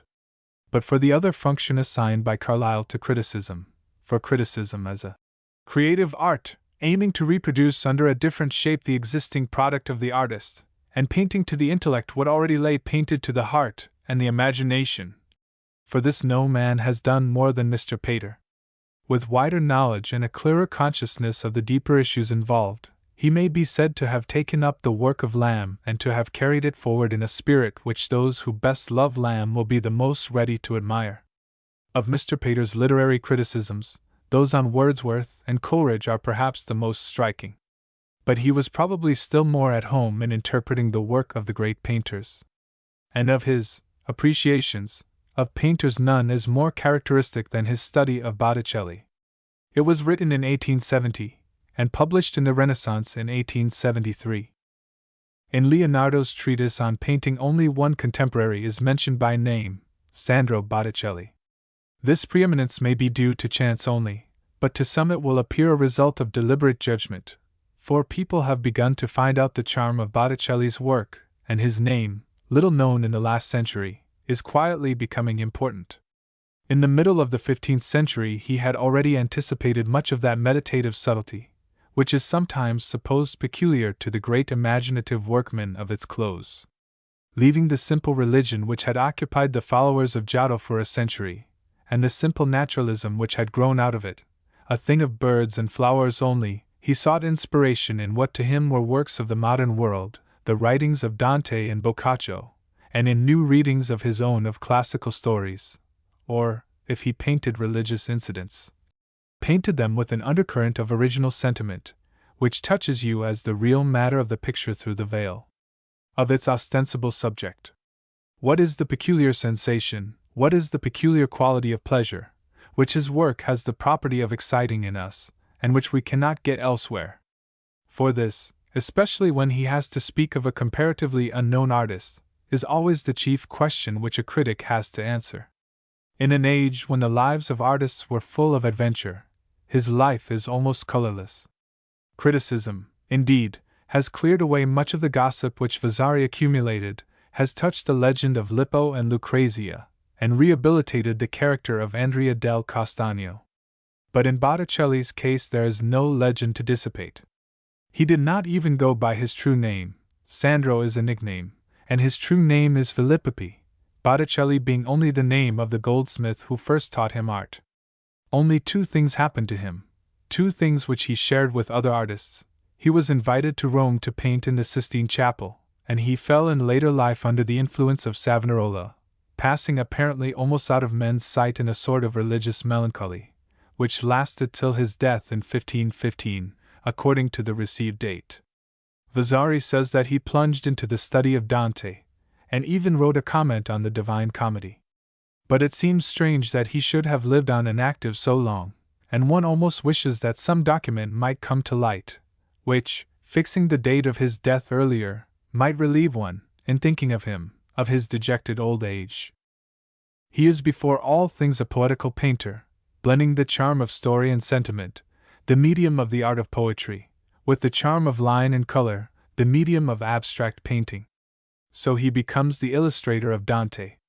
In a few rare examples of the edition of 1481, the blank spaces left at the beginning of every canto, for the hand of the illuminator, have been filled, as far as the 19th canto of the Inferno, with impressions of engraved plates, seemingly by way of experiment, for in the copy in the Bodleian Library, one of the three impressions it contains has been printed upside down, and much awry.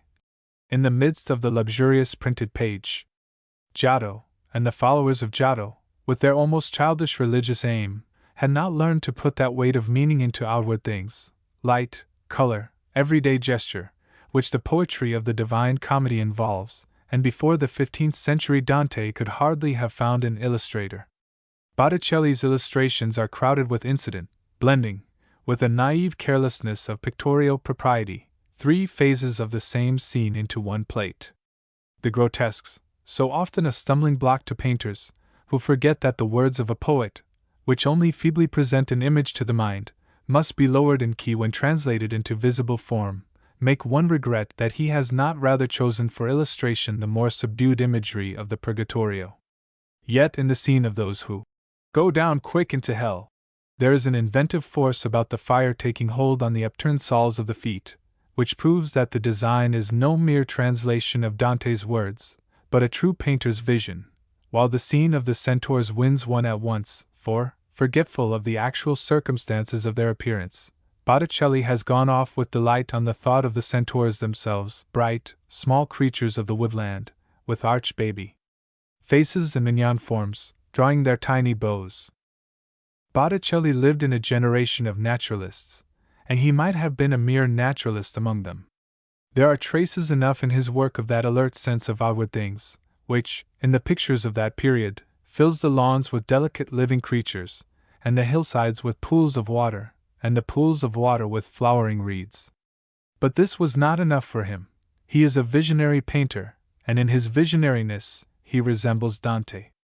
Giotto, the tried companion of Dante, Masaccio, Ghirlandaio even, do but transcribe, with more or less refining, the outward image. They are dramatic, not visionary painters. They are almost impassive spectators of the action before them. But the genius of which Botticelli is the type usurps the data before it as the exponent of ideas, moods, visions of its own. In this interest it plays fast and loose with those data, rejecting some and isolating others, and always combining them anew. To him, as to Dante, the scene, the color, the outward image or gesture comes with all its incisive and importunate reality, but awakes in him, moreover, by some subtle law of his own structure, a mood which it awakes in no one else, of which it is the double or repetition, and which it clothes, that all may share it, with visible circumstance. But he is far enough from accepting the conventional orthodoxy of Dante which, referring all human action to the simple formula of purgatory, heaven, and hell, leaves an insoluble element of prose in the depths of Dante's poetry. One picture of his, with the portrait of the donor, Matteo Palmieri, below, had the credit or discredit of attracting some shadow of ecclesiastical censure. This Matteo Palmieri, two dim figures move under that name in contemporary history, was the reputed author of a poem, still unedited, La Città Divina, which represented the human race as an incarnation of those angels who, in the revolt of Lucifer, were either for Jehovah nor for his enemies. A fantasy of that earlier Alexandrian philosophy about which the Florentine intellect in that century was so curious. Botticelli's picture may have been only one of those familiar compositions in which religious reverie has recorded its impressions of the various forms of beatified existence, glorias, as they were called, like that in which Giotto painted the portrait of Dante.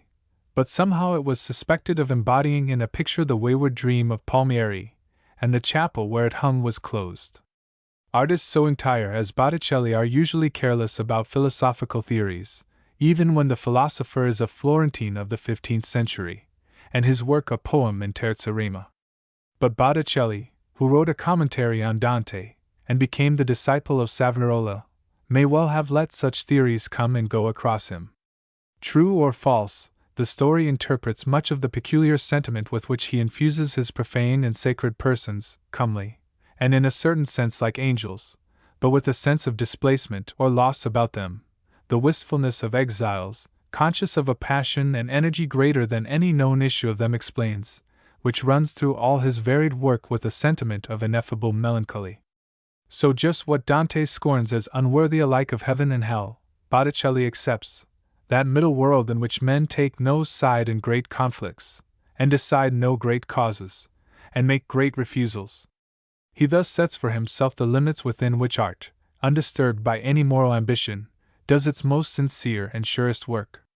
His interest is neither in the untempered goodness of Angelico's saints, nor the untempered evil of Orcagna's Inferno, but with men and women, in their mixed and uncertain condition, always attractive, clothed sometimes by passion with a character of loveliness and energy, but saddened perpetually by the shadow upon them of the great things from which they shrink. His morality is all sympathy, and it is this sympathy, conveying into his work somewhat more than is usual of the true complexion of humanity, which makes him, visionary as he is, so forcible a realist.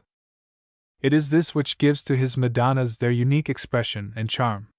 He has worked out in them a distinct and peculiar type, definite enough in his own mind, for he has painted it over and over again, sometimes one might think almost mechanically, as a pastime during that dark period when his thoughts were so heavy upon him. Hardly any collection of note is without one of these circular pictures, into which the attendant angels depress their heads so naively. Perhaps you have sometimes wondered why those peevish-looking Madonnas, conform to no acknowledged or obvious type of beauty, attract you more, and often come back to you when the Sistine Madonna and the Virgins of Fra Angelico are forgotten. At first, contrasting them with those, you may have thought that there was something in them mean or abject even, for the abstract lines of the face have little nobleness, and the color is wan.